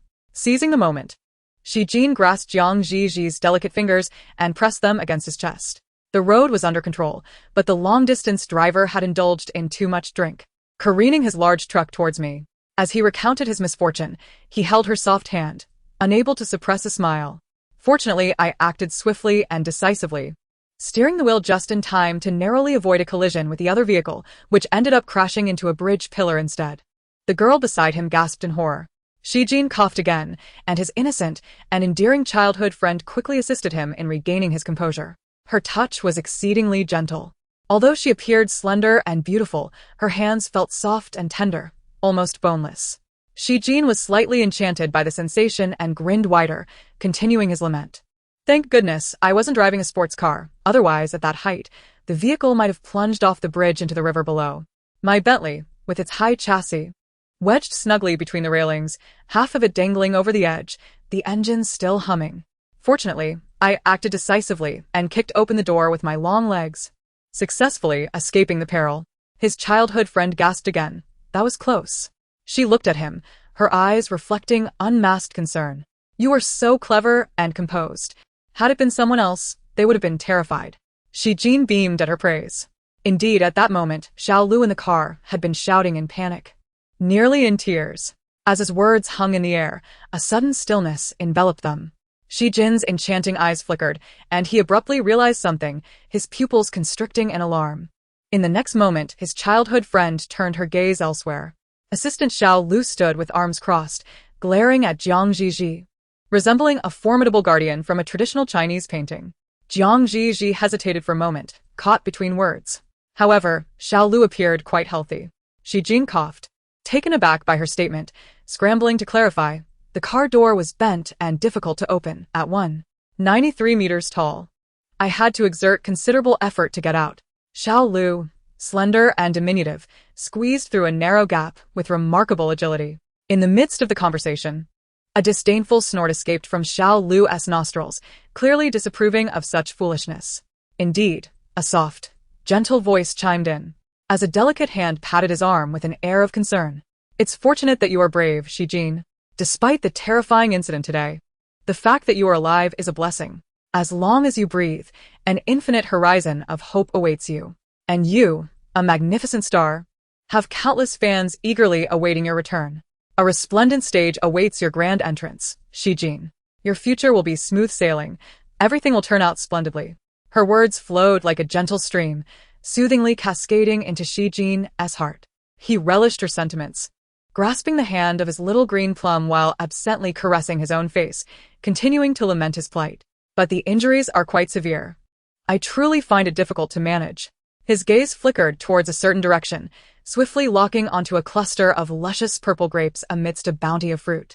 Apples and oranges were too cumbersome to handle. Grapes, on the other hand, were small and slippery. If Zhi Zhi were to peel one and offer it to him, he could gracefully lick her hand in return. In a flash, Zhi Zhi subtly hinted, I am in so much pain, Zhi Zhi. I can't even manage to eat a grape. Is it only liquid food that you can consume? Zhi Zhi inquired softly. Zhi Zhi, momentarily distracted, continued to gaze at her beautiful face, perplexed. What? His little green plum hesitated, as if struggling to articulate her thoughts. An inkling of unease washed over Zhi Zhi. It seemed he had overlooked something critical amidst his excitement. If your injuries are indeed severe, we should heed the doctor's advice and avoid any stimulating foods. Her gentle fingers cradled his palm, her voice carrying a tender fragrance. Do not fear, Zhi Zhi. Everything will be all right. Have you forgotten what we learned before? Sima Qian endured great suffering and remained undeterred, ultimately penning the records of the grand historian. A sense of foreboding deepened as Zhi Zhi blinked in confusion. What does Sima Qian's writing have to do with me? His little green plum's expression was peculiar, her words hesitant. Although you are injured, As long as you gather your strength, you will surely achieve great success in the film industry and shine as a star. Little Lu, like a gatekeeper, erupted into laughter. In that electric moment, Zhi Zhi finally comprehended the peculiarities of his little green plum's words and her tender treatment of him. His peach blossom eyes widened in realization. And he grasped Zhi Zhi's hand, anxiety creeping into his voice. No. Little Lu is joking. I am truly fine. My body is perfectly all right. Her expression remained gentle, yet her eyes shimmered with compassion. Yes, you are fine. Everything will be all right. I understand. Zhi Zhi. He could no longer maintain the fade, leaping from the bed with a flourish, displaying his muscles to Zhi Zhi. Really, Zhi Zhi, I am perfectly fine. I am not injured at all. His little green plum wore a serious expression, carefully helping him recline. All right, I believe you. You must be uninjured. Just lie back. Zhi Zhi felt an unspoken anguish and pointed at the perpetrator. Assistant Lu, you must clarify this immediately. The culprit quickly lowered his head, yet his tone lacked sincerity. It's all my fault. I spoke nonsense. Miss Jiang, please don't believe me. It was best to gain her trust quickly, and then retreat far away. Little Lu prayed silently. On the other side, Zhi Zhi nodded earnestly and patted Zhi Zhi's shoulder. I believe in you. Take care of your injuries. You'll surely recover. Zhi Zhi was truly anxious at this moment. He threw off the covers, his bony hand lifting his shirt and tugging at the white drawstring, revealing well-defined abdominal muscles. Just take a look, Zhi Zhi. A single glance will confirm that I am not lying. I am perfectly fine. There isn't a single issue. Feel for yourself. A fleeting shadow crossed Zhi Zhi's mind, and she quickly reacted, pressing down on his shirt. No. Zhi Zhi, don't act impulsively. She exerted all her strength. But Zhi Zhi's stubbornness surpassed hers, demonstrating a resolute determination to show her. Zhi Zhi's face flushed crimson as she clutched Zhi Zhi's waistband, defending the chastity of the charming heroine in the harem. No, I cannot look, she exclaimed anxiously, while Zhi Zhi was even more impatient. What I possess is for your viewing. We are all friends. Zhi Zhi, don't be so modest with me. Chapter 54. What are you doing? A sharp female voice pierced the air, startling Zhi Zhi into instinctively glancing toward the door. It was precisely at that moment that the relaxation of her arm's strength caused her hand to slip, and amidst the struggle, she was pressed down. With a soft groan, Zhi Zhi's back arched slightly, his mixed heritage features tinged with a hint of pink. His long neck lifted, the delicate Adam's apple moving up and down, creating an image of a sickly beauty in his pure white patient attire. However, Zhi Zhi had no time to appreciate the sight. She quickly withdrew her hand, her face resembling a piece of crimson cloth, her ears burning with embarrassment. Meanwhile, the voice at the door continued, belonging to Qiao Yan, who was holding a fruit basket. Zhi Zhi, you are crossing the line, she accused, as if Jiang was a lecherous fiend taking advantage of a sick person, her tone laced with condemnation and disdain. Young master, she has just been in an accident, and you take advantage of his immobility. Zhi Zhi, are you even human? The usually eloquent eldest daughter of the Jiang family fell silent at this moment, her hands concealed behind her back as if she had committed some wrongdoing. Qiao Yan's hurried footsteps approached, followed by another steady pair. It seemed a gaze fell upon her, lingering on her exposed skin, as if it had a tangible presence, gliding down her neck and sweeping over her inch by inch, with a sticky, terrifying sensation, carrying an eerie chill. Zhi Zhi instinctively lifted her lashes and met the gaze of Lu Xiyan, who stood at the doorway, silent as ever. The delicate, pale features were partially obscured by stray locks of hair, and a pair of dark, penetrating eyes cast a gaze that felt akin to a slick, dangerous reptile, evoking an unsettling sense of inhumanity. Much like the peculiar atmosphere in the bathroom earlier, this eerie feeling dissipated swiftly. Lu Xiyan, standing at the doorway, ambled toward her, a fruit basket in hand. Zhi Zhi felt her cheeks burn with embarrassment, her entire being enveloped in awkwardness. Fortunately, Zhi Zhi had finally composed himself, redirecting the conversation. What brings you here? Mr. Shi, my aunt was deeply concerned upon hearing of your accident. She couldn't even enjoy her breakfast, and insisted on coming to see you. Since I was passing by, I thought I would check on your condition to ease her worries. Zhi Zhi nodded lazily, leaning back, the collar of his patient attire open, revealing his elegantly sculpted collarbone. His voice carried a languid tone as he added, Please extend my gratitude to your aunt. She is worried excessively. After speaking, he deliberately coughed. expressing his appreciation for their journey. His azure, peach blossom-like eyes swept across Xiao Yan before settling on his rival, the pallid Lu Xiyuan. Since entering the room, Lu Xiyuan had remained silent, his gloomy gaze fixed intently on his childhood companion, seemingly concocting some sinister scheme. Previously thwarted by Lu Xiyuan while escorting Zhi Zhi to school, Shi Jin had taken the initiative to investigate his background. He discovered a modest upbringing, devoid of support. Apart from his commendable academic performance and a countenance that could be deemed attractive, he possessed no particularly remarkable traits. A mere youth, he posed little threat. Shi Jin's gaze lingered on Lu Xiyuan for a fleeting moment before retracting, his fingers clenching into a fist, which he placed near his pursed lips as he coughed urgently. His chest, concealed beneath the patient garb, rose and fell, breaths slightly labored. He exuded an aura of pitiable vulnerability, with an unnatural flush gracing the corners of his eyes and brows. This easily conjured images of cunning concubines in palace dramas, vying for the emperor's affection through self-scripted schemes. Lu Xiyuan, with his dense, dark gaze fixed upon his rival, arrived at such conclusions. Yet the youth on the hospital bed seemed to revel in his performance, intermittently coughing while reaching out with his uninjured hand to brush against Zhi Zhi's wrist. An act of sheer seduction, uttering words that veered between weakness and boastfulness. Zhi Zhi, I'm so thirsty. Having just crossed boundaries that should not have been touched. And now confronted by so many witnesses, Zhi Zhi felt an acute sense of embarrassment, wishing to flee.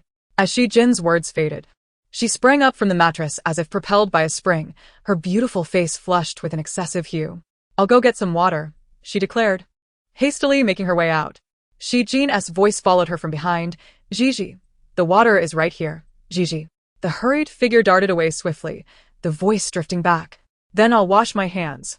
Realizing what Zhi Zhi's hand had just touched, a profound silence enveloped the room. Lu Xiyuan discreetly set down the fruit basket and turned to follow the direction Zhi Zhi had taken.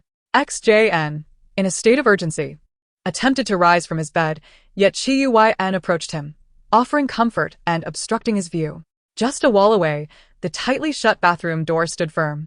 Zhi endured the heat radiating from her ears as she washed her hands, the slippery soap invading every inch of her exposed skin.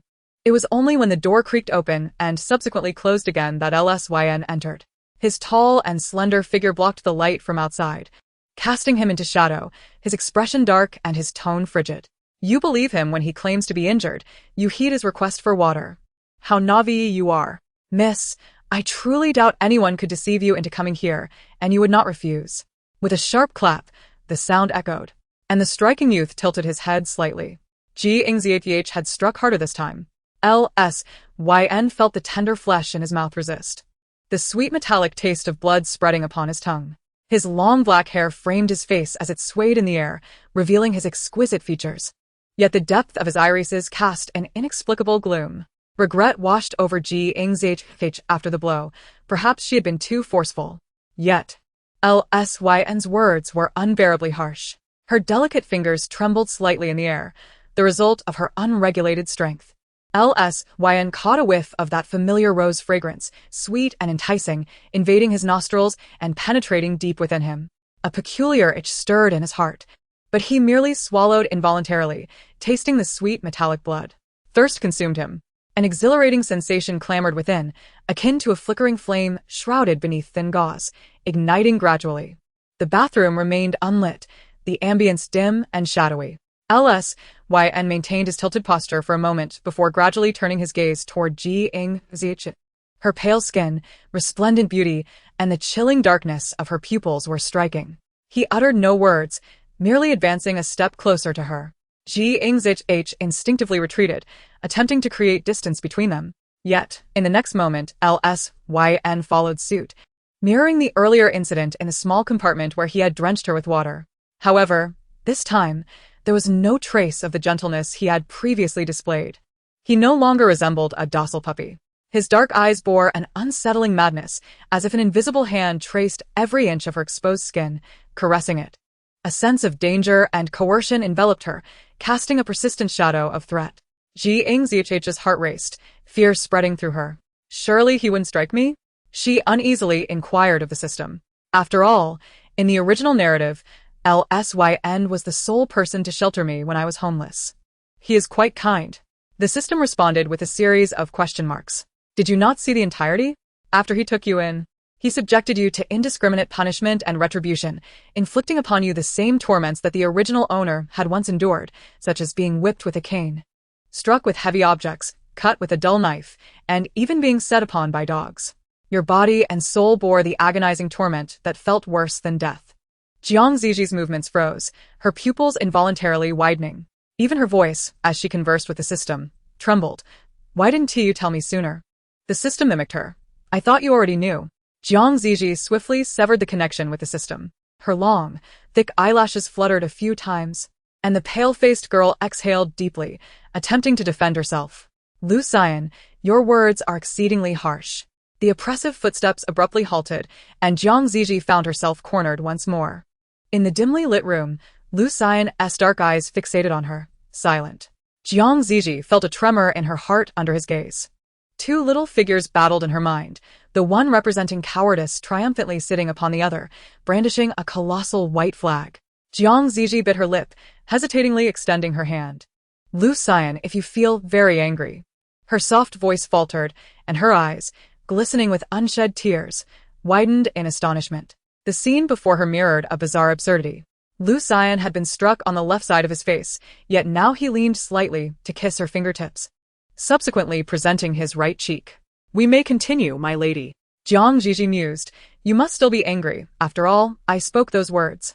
Lu Xian's voice, husky and resonant, filled the air as if he were in remarkably good spirits, grasping her wrist and pressing her hand against his face. Because I am truly envious. Gu Yuji can.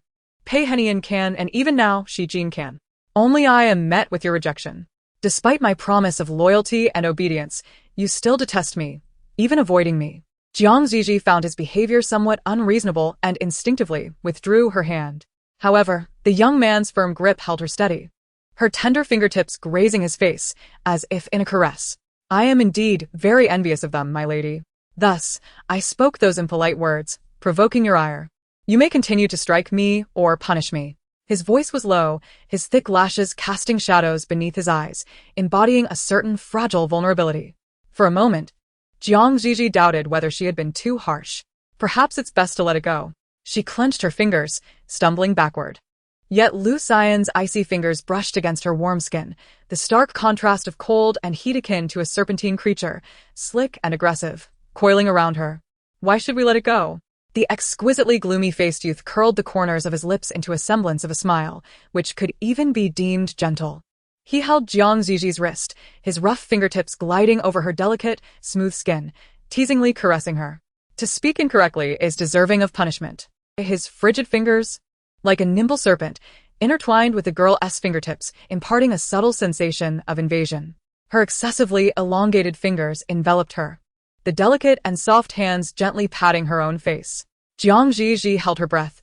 The warmth that had just dissipated from her ears began to rise again. The force of this action, the manner in which she was enveloped, even the slaps against his face were entirely under his control. She resembled a pitiable, manipulated doll, repeatedly striking the young man's cheek. It felt less like punishment and more akin to flirtation. Zhi Zhi's cheeks flushed anew, after a few more playful slaps. She could no longer endure the peculiar atmosphere. That's enough, she murmured, her voice trembling with a hint of moisture. Were it not for the fact that she was the one being struck, Lu Xian would have doubted whether the one being bullied was indeed this esteemed young lady. Is the young lady still angry? Lu Xian inquired. No, not angry, Zhi Zhi replied hastily, as though fearing that a delayed response might provoke him into further odd behavior. A soft chuckle seemed to escape him, his cool and muted voice weaving its way into her ears. The girl, her fingers ensnared, nervously swallowed. In the next moment, a damp sensation brushed against her fingertips. An overwhelming tickling sensation surged, akin to countless butterflies colliding within a net, their vibrating wings recklessly fluttering against the back of her hand. Warm and soft, it settled on every inch of her rose-scented skin, until Lu Xian's hoarse voice broke the silence, laced with a certain chaotic and perilous charm. All cleaned up, young lady. I promised I would be more obedient than they are. Chapter 56. As Zhi Zhi returned from the restroom, her face was aflame. Her cheeks were flushed, her ears pink, and even her trembling fingers bore a rosy hue. She recalled Pei Henian, who had kissed her fingertips. And then the almost indistinguishable Lu Xian from half a minute prior. The latter seemed even more audacious. He had kissed her fingers and then lifted his gaze, his eyes burning with a seductive intensity as if to lure her in. Driven by a wretched sense of competitiveness, he insisted she admit he was the most skilled at flattery. There was also that infuriating childhood friend, the acclaimed actor Zhi Zhi, who seemed to revel in the idea of her being struck yet appeared delighted by it. Alongside these memories were the harassing messages and photos from unidentified sources, surrounding her like a swarm of perverts. Ironically, the male lead, who was portrayed as a callous and indifferent rogue, seemed the most upright of them all. Yet even he had cradled her face and kissed her. A sense of shame spread within her, as if a tangible gaze were lingering behind her, intensifying her heat. Zhi Zhi wished fervently to hide her hands within her sleeves, never to reveal them again. They had been absent for far too long, and Zhi Zhi could hardly contain his impatience. However, Qiao Yan was overly attentive. His feigned illness had become excessive. And with Qiao Yan addressing him as auntie in reference to the future mother-in-law, Zhi Zhi found himself bound to listen to her. "Shall master, she have some grapes?" Qiao Yan, dressed in a pristine white outfit, rolled up her sleeves, her elegantly manicured fingers deftly pinching a grape. She skillfully peeled it and gently offered it to him, her smile radiating an ethereal purity, untouched by the world's dust. The tone was exceptionally gentle, as if fearing to offend the other party. "I've already peeled them. But do you mind?" Zhi Zhi, a gentleman of impeccable reputation, would never put a girl in an uncomfortable position. However, he harbored feelings for a childhood sweetheart and would certainly refrain from actions that might lead to misunderstandings with other women. Thus, he calmly distanced himself from the situation, saying, "No." Qiao Yan smiled faintly, yet the curve of her lips bore a bitter sweetness, resembling a fragile flower that had been wronged. Glancing towards the restroom, she seemed to grow even more silent, standing with her hands hanging by her sides. Not far away, Xiao Lu let out a derisive snort. He was well aware that the spoiled heiress Zhi Zhi would bully others, leaving even Qiao Yan too intimidated to speak. Just as Zhi Zhi stepped out, her ears burning with embarrassment, she had yet to notice the peculiar atmosphere in the room. Upon seeing her, Zhi Jin's eyes brightened, and he called out melodiously, "Zhi Zhi." Zhi Zhi responded with a soft recalling his earlier request. "Do you still want to eat grapes?" Qiao Yan looked at her and smiled. "Zhi Zhi, please don't be upset. You took too long washing your hands, so I peeled some grapes for Mr. Shi." There was a subtle pause in her tone, implying that he no longer wished to eat. Zhi Jin's pupils dilated in shock as he stared at Qiao Yan, bewildered. What nonsense is she spouting? Who wouldn't he want to eat? After all, he had finally received a treat due to his illness, only for this interloper to disrupt it before it even began. Yet, Qiao Yan seemed oblivious to his gaze, shyly raising her hand, her fingertips glistening with moisture, revealing the shiny grapes she had peeled. She appeared delicate, her tone hesitant, suggesting the intimacy they had shared when Zhi Zhi was absent, feeding grapes to Zhi Zhi. Zhi Zhi failed to detect the veiled sarcasm, wondering, what is there to be angry about? The one genuinely vexed forced a smile, turning towards Qiao Yan. "Miss Qiao, you may leave." The dismissal left Qiao Yan's complexion slightly pale. Her primary purpose for being there remained unfulfilled, making it impossible for her to depart so easily. Just as the standoff persisted, the distinctive sound of high heels clicking against the floor echoed from outside. "My son." Before she even arrived, a brisk female voice announced itself. The door swung open, revealing a tall and elegant woman clad in a silver-blue long mink coat, adjusting her diamond-studded sunglasses as she rushed towards the hospital bed. "My son, how did you get into an accident? Let me see, are your arms and legs all right? Is everything else normal? Don't let my eldest son come out of this with any issues." "Mom," struggling to keep the hospital gown closed, revealing his well-toned chest. Zhi Zhi was shaken by his mother, Mrs. Lu. If this continued, his bandaged injuries would be exposed. He quickly raised a hand to stop her, subtly winking, "Mom, please don't touch, it hurts too much." After speaking, he blinked his alluring eyes once more. Mrs. Lu instantly understood. Clearing her throat, she removed her sunglasses, adjusted her mink coat, and turned to survey the occupants of the room. Assistant Xiao Lu, unfamiliar male classmate, excluded. Zhi Zhi, excluded. When Ms. Lu's gaze fell upon Qiao Yan, she suddenly covered her face and grasped Qiao Yan's hand tightly. "My dear, you seem so familiar. You must be a friend of our Xiao Jin. How delightful." Taken aback by Ms. Lu's sudden grip, Qiao Yan responded timidly, her eyes drifting past Ms. Lu to Jiang Ziji's face before offering a faint smile. What did it matter how Jiang Ziji fared here? After all, Ms. Xi's mother would surely see her beyond Jiang Ziji at a glance. In the next moment, Xi Jin on the hospital bed erupted into a fit of coughs. Ms. Lu perked up, her tone shifting abruptly. Poor child, you look as though you haven't had a decent meal in ages. Qiao Yan's smile faltered. Miss Xi, releasing her hand, cast a glance at the person on the bed before shifting her attention once more, reassessing the potential future daughter-in-law candidates. Xiao Lu was not suitable. Nor was the male classmate, and the unfamiliar girl was equally unfit. Could it be Jiang Ziji? Though Jiang Ziji had been Xi Jin's childhood companion, their families had since fallen into discord, and they no longer interacted privately. However, with no one else present in the room, Jiang Ziji remained the only option. Despite Jiang Ziji's lack of manners, questionable upbringing, poor academic performance, and low quality, Ms. Lu, as an open-minded mother, felt compelled to respect the situation. In the instant she turned, a radiant smile adorned Ms. Lu's face as she seized the dazed Jiang Ziji. The delicate, soft visage was indeed strikingly beautiful. Even Ms. Lu, with her discerning taste, could not deny that Jiang Ziji was a first-rate beauty. Ms. Lu reached out, caressing Jiang Ziji's soft, smooth, fragrant, and rosy cheeks. So unlike her son's. She mused quietly, feeling a pang of regret, as she wished she could have borne a daughter like her. My dear, after all these years, you don't even know to greet your aunt? This was Miss Xi, after all. Perhaps all mothers in the world shared this similarity. Jiang Ziji, meeting her for the first time, felt an unexpected sense of familiarity and security. Hello, Auntie, she said softly, her clear eyes sparkling with gentle mirth. The corners of her lips curving into a charming smile, appearing particularly obedient. Ms. Lu was momentarily stunned, her thoughts traversing the corridors of time before she quickly regained her composure. My dear, she said affectionately, gently stroking Jiang Ziji's face. It feels like ages since I last saw you. Behind them, Xi Jin coughed again. Jiang Ziji rose on her toes, her gaze crossing over Ms. Lu's shoulder in concern. Xi Jin seemed to be coughing more severely. Should she call a doctor? Ms. Lu placed her hands on Jiang Ziji's shoulders, gently guiding her back down. Do not mind him. In the next moment, the girl's puzzled expression met her gaze. Ms. Lu coughed discreetly, followed by a deep sigh, her handkerchief partially obscuring her face as her voice trembled. Zhi Zhi, I shall not conceal the truth from you. Your Uncle Xi and I are embroiled in a divorce, and each day is fraught with turmoil. She cast a glance at the individual on the hospital bed, grasped Jiang Ziji's hand, and placed it into Xi Jin's, applying gentle pressure.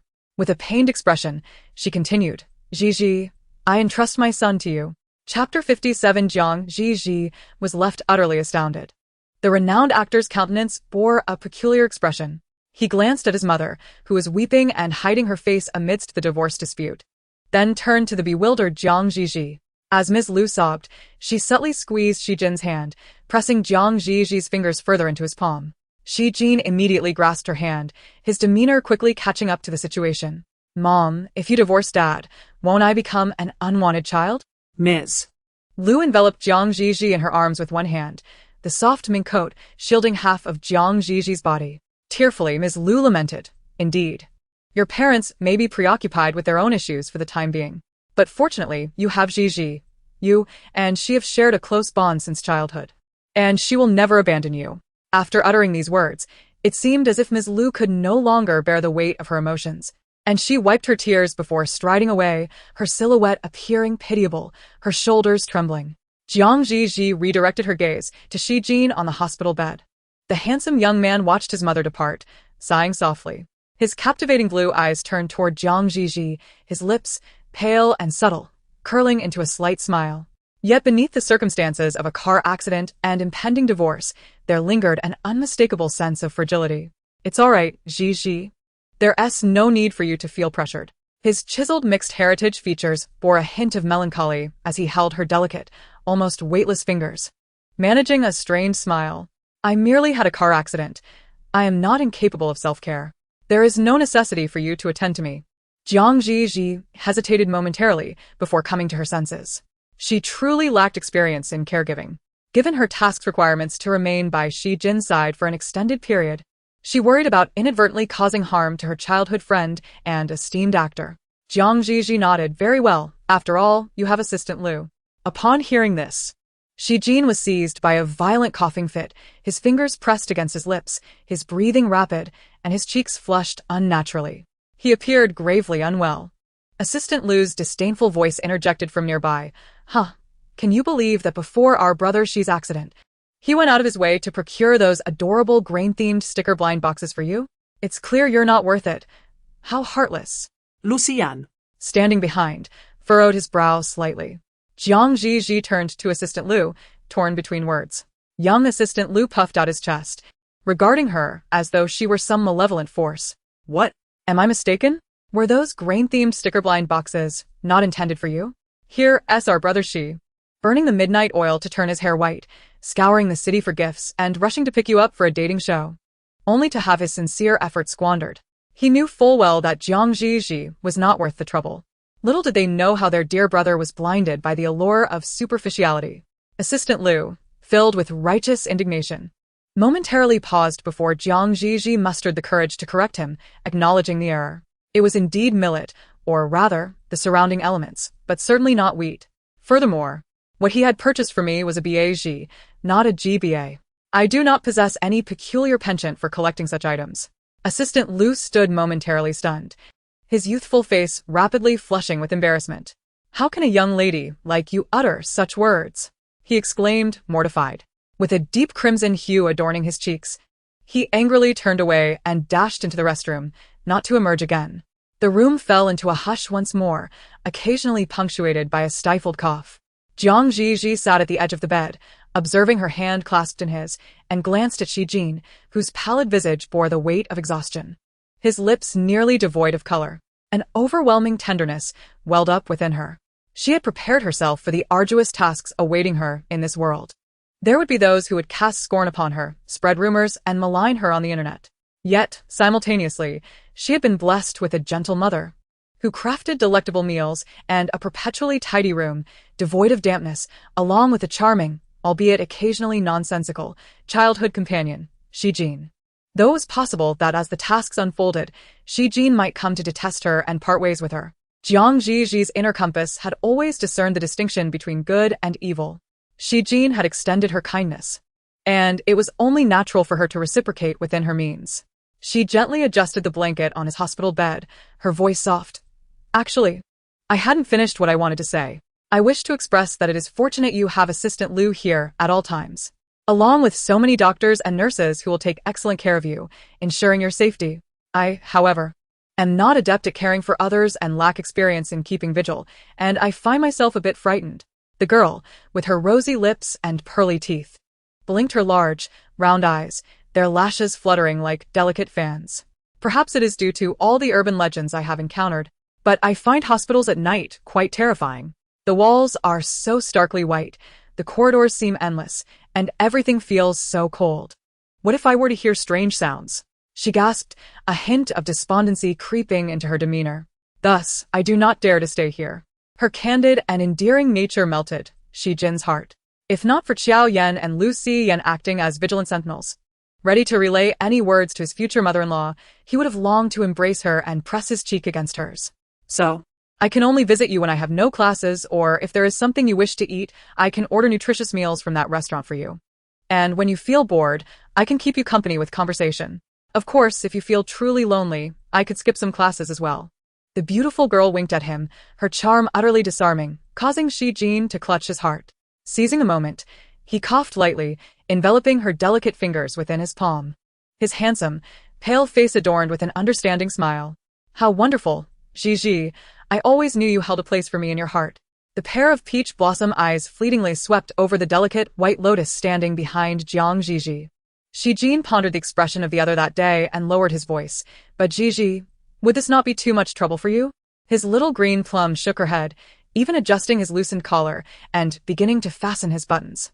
Her slender, soft fingers, despite their carefulness, brushed against Shi Jin's waist and abdomen, akin to a beautiful little fish gliding by, igniting a ticklish sensation within him. With a serious demeanor, she appeared like a tender wife helping her husband prepare for departure, causing Shi Jin's throat to constrict.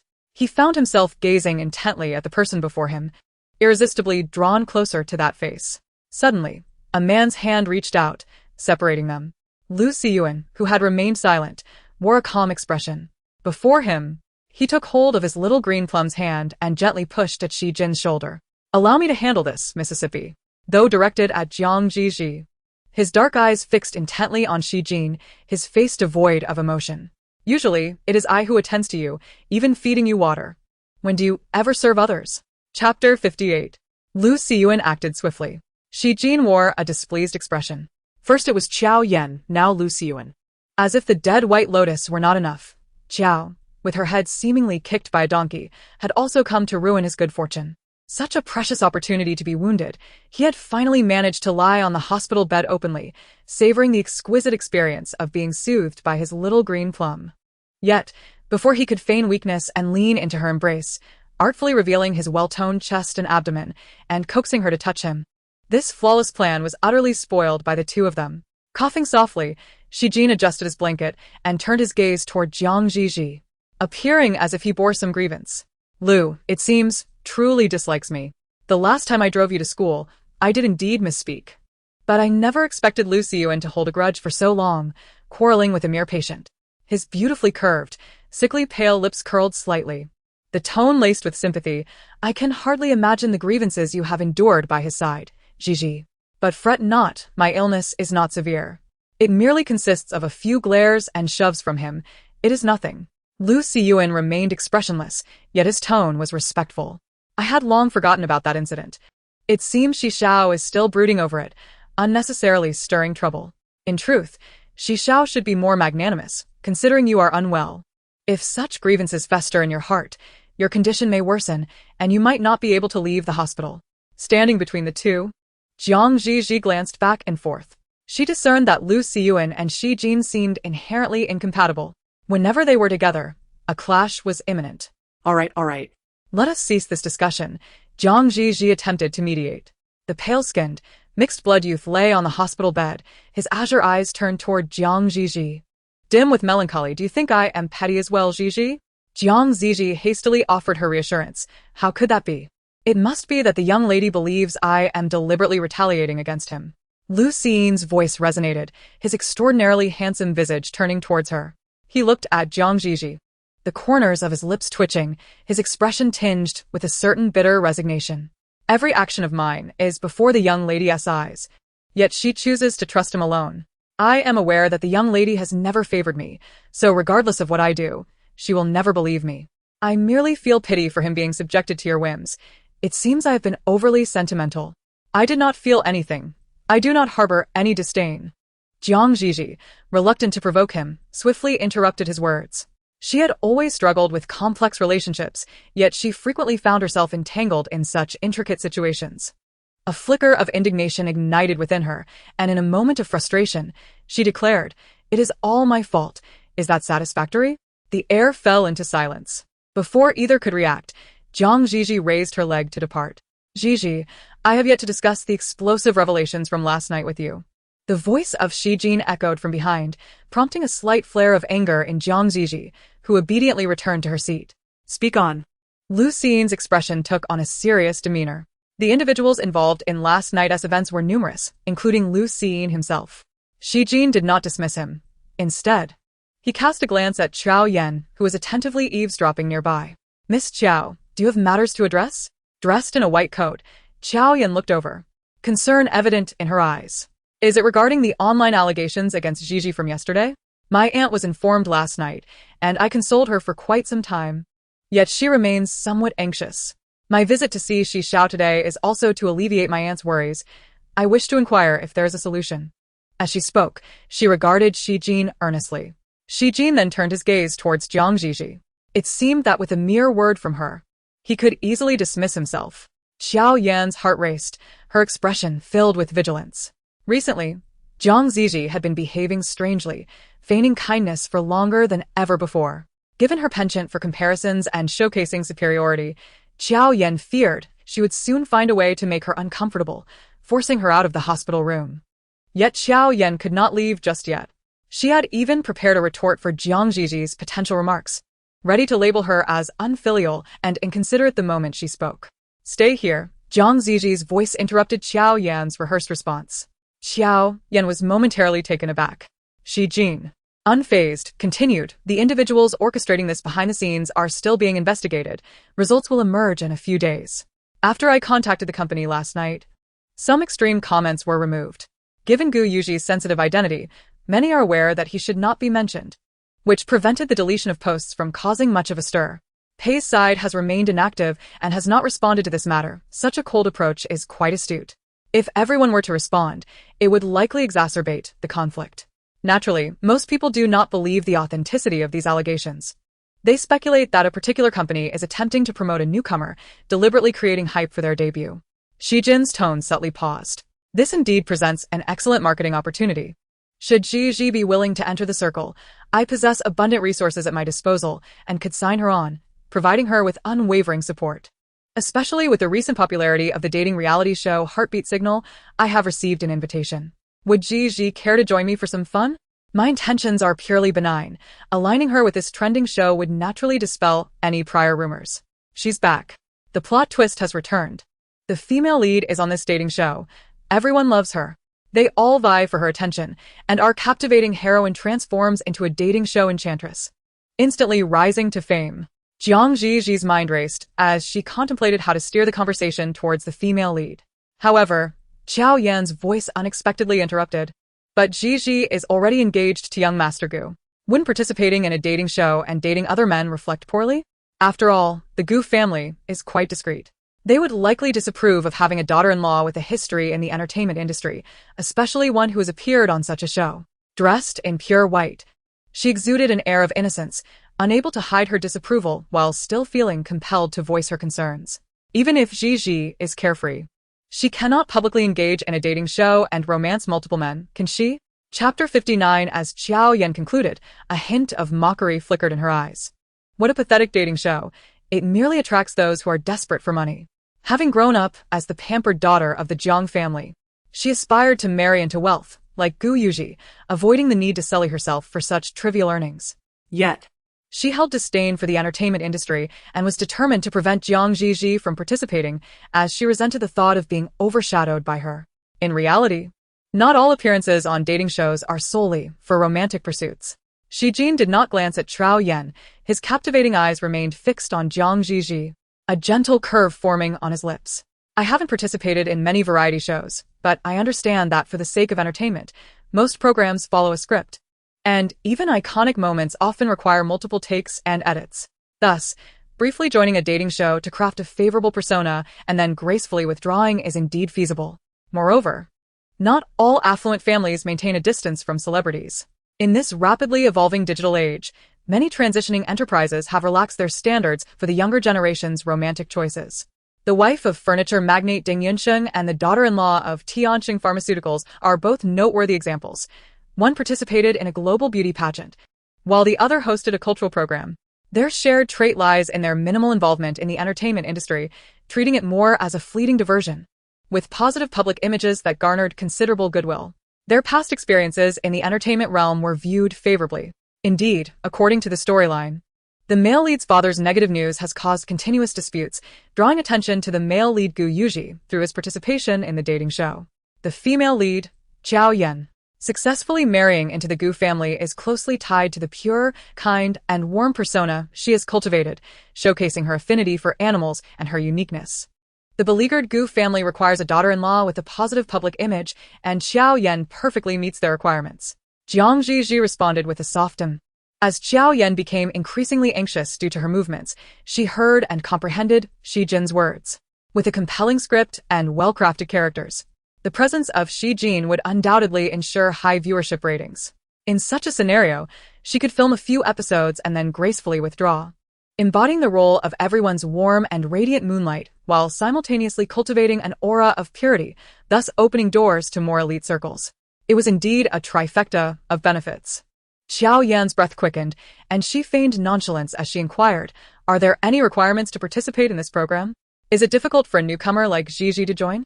In the hospital bed, clad in a white patient gown, Zhi Zhi's thin lips curled slightly, his gentle gaze enveloping his young companion. In a soft, coaxing tone, he asked, "Would you like to go and have some fun?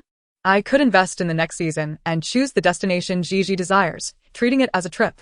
Once we've had our fill of enjoyment, we can leave at any time." The Shi family had previously ventured into the mining business, thus their wealth was abundant. His words carried a certain grandeur. After observing him for several moments, Qiao Yan suddenly spoke up, "Zhi Zhi, you already have a fiancé. You wouldn't consider participating in such a show, would you?" Zhi Zhi turned her gaze to the visibly anxious Qiao Yan and smiled. "You don't have a fiancé. Would you want to go?" Qiao Yan's heart momentarily halted, her breath becoming labored. Never mind, my cousin would likely look down on participating in the entertainment industry as dating shows. Forget I mentioned it." Qiao Yan's face flushed a deep red, caught between embarrassment and frustration, struggling to articulate her thoughts. She regretted not having readily agreed, but in mere seconds, Zhi Zhi had already shifted the conversation, bidding farewell to Shi Jin. As she watched the figures of the departing individuals fade from view, the handsome young man reclining on the hospital bed felt his smile dissipate. Assistant Liu emerged from the restroom, his face slightly flushed. "Has the surveillance footage been retrieved?" Shi Jin inquired. "Oh!" Assistant Liu exclaimed, as if just realizing, hurriedly drying his hands with a tissue before fumbling for his phone. An email awaited him, containing a video clip from the surveillance, time-stamped for the previous night. Shi Jin took the phone, his fingers, long and elegant, swiftly navigating the screen. He accelerated the playback. Watching intently, Assistant Liu held his breath, leaning closer to observe. In the final frozen moment of the timeline, a luxury car's front half careened off the bridge, while an old truck, battered by the elements, loomed nearby. The illumination from the vehicle's headlights was dim, suggesting a malfunctioning bulb. "That bastard," Assistant Liu muttered indignantly. "He dares to drive a heavy vehicle after drinking." Thankfully, it was nighttime. During the day, with more pedestrians on this road, who knows how much chaos he would have caused. As the screen darkened, it reflected the chiseled features of Shi Jin's face. His deep-set eyes, strikingly attractive when he smiled, could appear sharp and formidable in silence.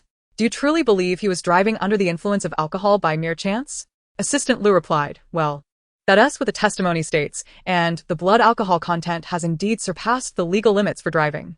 On the hospital bed, a strikingly handsome mixed-race youth lazily lifted his eyelids, exuding an air of casual elegance.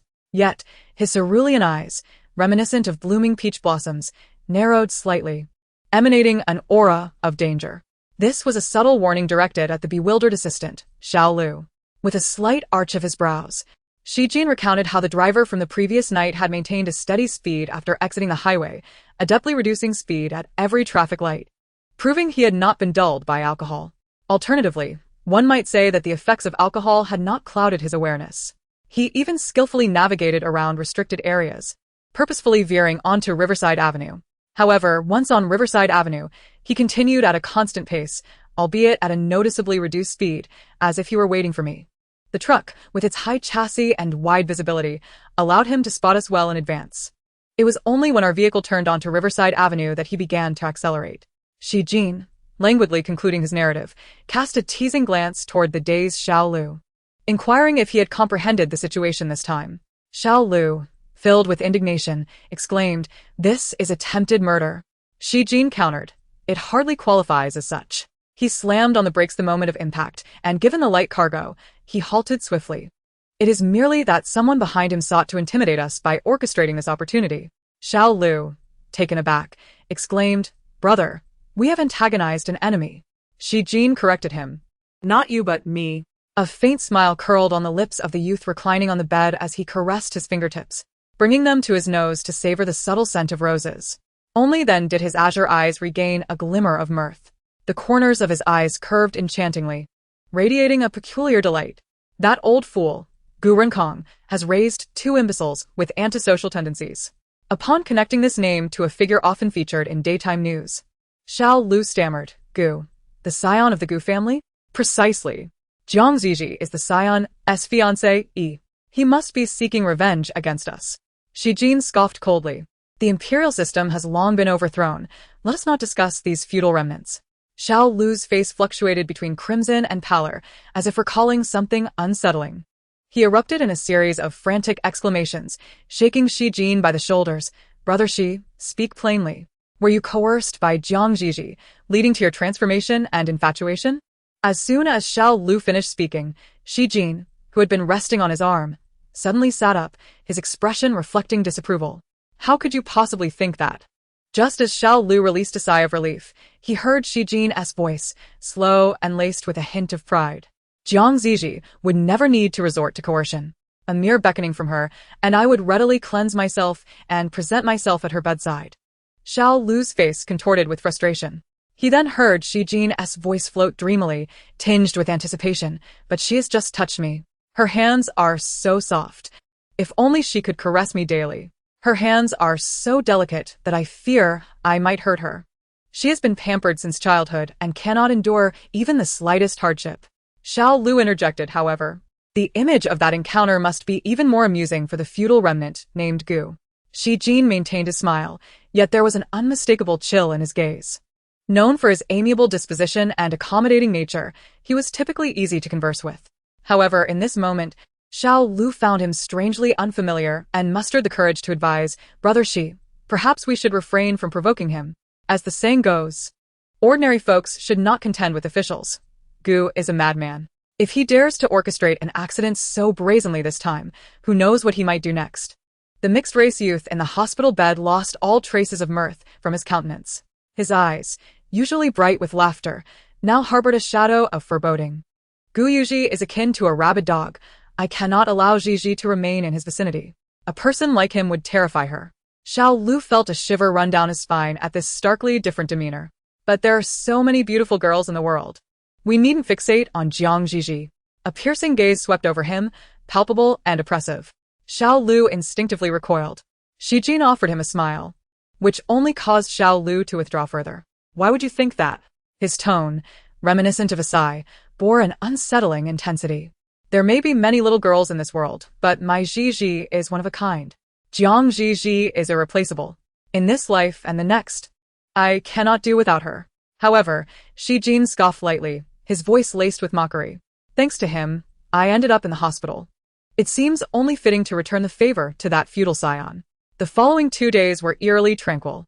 Even Xiao Yan had quieted down considerably, departing early and returning late, no longer dining at the Jiang household. Zhi Zhi reveled in her absence, spending her days charming men and enjoying a blissful life. The only disturbances were the occasional harassing messages from an overly familiar source, inquiring with unwelcome enthusiasm if she wished to see that. She promptly blocked several foreign numbers that seemed to emerge out of nowhere. There truly were far too many deviants in this world. As November drew to a close and the weather turned chilly, Zhi Zhi adhered to her persona and began skipping classes once more. Yet, she did not allow Lu Siyuan to trail behind her. The system indicated that Lu Siyuan, being exceptionally bright for his age, was currently engrossed in critical entrepreneurial endeavors, seeking investments and managing projects, leaving him exceedingly busy. Particularly under the relentless harassment of the nefarious Zhi Zhi, he remained unfazed, thriving in his career and emerging as a rising star in the industry. After all, the man of a captivating heroine could never be a true gigolo. Zhi Zhi issued a backpack, donning a hooded bathrobe over a complete leisure outfit, complemented by a pair of pristine white sneakers. Her mother had chosen her attire, comfortable yet vibrant, though perhaps unfit for the wind. It was likely that Zhang's mother, while preparing her outfit early in the morning, was unaware that her beloved daughter intended to skip class once again. As the wind picked up during the day, sweeping away the residual warmth from the ground, Zhi Zhi wrapped her coat tighter around herself, meandering into a small alley near the school. Just 200 meters further lay a quaint eatery renowned for its delicious rice rolls. Light footsteps echoed against the ground, accompanied by the sporadic rustling of leaves in the breeze, while kicked stones clattered against the wall with a crisp sound. She hummed a tuneless melody, her gaze inadvertently darting ahead, causing her pace to slow.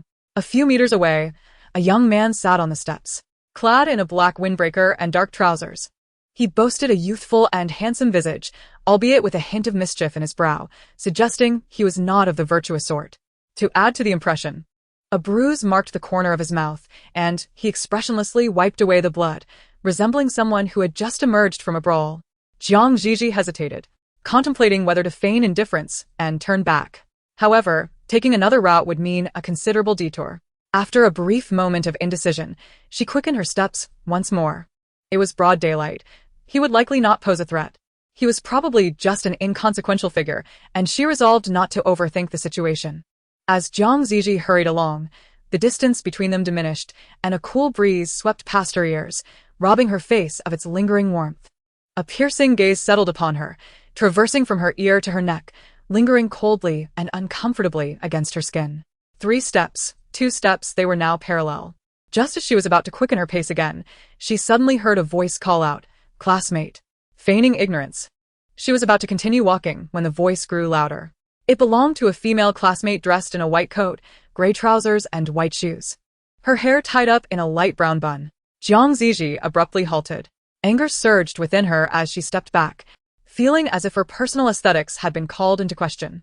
With a hint of defensiveness, she corrected her. "It's not a bun." The girl laughed. Yet the grin only deepened her mischievous demeanor, making her seem more like a villain than Zhi Zhi herself. Speaking polite words, her tone bore a hint of mockery. "Apologies. I didn't know how to address you, so I resorted to that. Do you have any paper, classmate?" Zhi Zhi retrieved a tissue from her pocket. Strangely, the young man sitting on the steps did not immediately take it. Instead, he stared at her fingers for several seconds, his gaze fervent, as if her fingers bore something peculiar. Suppressing the urge to retract her hand, Zhi Zhi steadied herself. "Do you need more?" The young man chuckled, the sharp tips of his eyes rising, and despite the bruises on his face, he appeared ruggedly charming. He seemed not to be a good person, yet his movements were measured, deliberately avoiding contact with her hand as he grasped the other end of the tissue. "Thank you, I really need this. I've borrowed from several people, without success." Inwardly, Zhi Zhi scoffed at his villainous demeanor, intending to make her escape when she heard his voice again, tinged with earnestness. "Classmate, do you know if there's a small pharmacy nearby? I'm injured and need to tend to my wounds." "There's a common pharmacy right across from the rice rolls," Zhi Zhi indicated. As the young man rose from the steps, darkness enveloped her vision. The tall figure of the young man loomed over her, his aggressive brows and eyes ensnaring her attention. She looked up, gazing at the youth on the steps, and saw him smile at her, reminiscent of a high school bully. "Classmate, do you have any money? I dropped my wallet." Chapter 61. The sudden appearance of the assailant, towering in stature, cast a large shadow that enveloped her entirely. Zhi Zhi timidly rummaged through her pockets, attempting to prove her own lack of funds. Much to her surprise, the smile on the young man's lips widened, and his wound seemed to split open further. "Oh, mobile payment works too." Zhi Zhi found herself at a loss. With only a few hundred meters to traverse, she felt like a helpless victim being led by a criminal to a local pharmacy. The clerk was exceedingly cordial, presenting a plethora of medications, touting their efficacy and affordability, an 88 yuan package that came with a complimentary pack of tissues. The towering figure in front simply extended his hand, pointing to the bottom layer. "I'll take this one." After the unsuccessful sales pitch, the clerk rolled her eyes, reluctantly scanned the item, and handed it over. $2.50. Zhi Zhi, taken aback, handed her phone to him to complete the payment. However, after purchasing the medicine, he showed no intention of departing. He seemed to have latched onto her, leaving Zhi Zhi with no choice but to guide him to a rice noodle shop across the street. Observing the wound at the corner of his mouth, she resolutely ordered 2 spicy rice noodle dishes. The young man remained silent, opening the alcohol he had purchased to tend to his injury. A bruise marred the corner of his mouth, stained with blood that had not completely dried. He dipped a cotton swab into the clear alcohol. His expression relaxed as he pressed it against his wound. Zhi Zhi gasped at the sight. The sting of alcohol on an open wound was undeniably harsh. Once was not enough. He switched to a fresh cotton swab and repeated the process. This time, however, too much alcohol was absorbed, and clear droplets trickled down his jawline with each press. His complexion was not particularly fair, and there was a subtle scar on the side of his face. Perhaps due to the pain, the veins on his neck protruded, while the clear alcohol flowed over them, moving like a serpent in its undulations. 2 servings of rice noodles arrived, glistening with vibrant chili sauce. Zhi Zhi stole a glance at him, daring not to speak, as she opened her chopsticks. The soft rice noodles bent under the weight of the dripping sauce. The moment the first bite of chili sauce burst in her mouth, she coughed, caught off guard. The young man's gaze lifted to her. Zhi Zhi quickly unscrewed her water bottle and took a sip, feigning nonchalance. Yet, her actions were deliberate as she carefully removed the excess chili sauce. "It was my brother who hit me."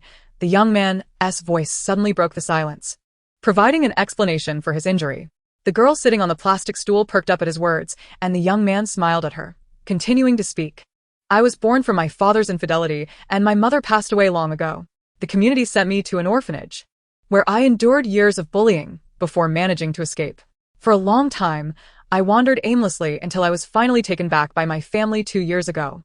Due to my inability to connect with others and my unlikable demeanor, I uttered words that I should not have, prompting my brother to physically reprimand me. He curled his lips, and the wounds, not yet fully healed, began to bleed anew. Despite possessing a face that exudes a menacing aura, he displayed a countenance filled with desolation, vulnerability, and helplessness.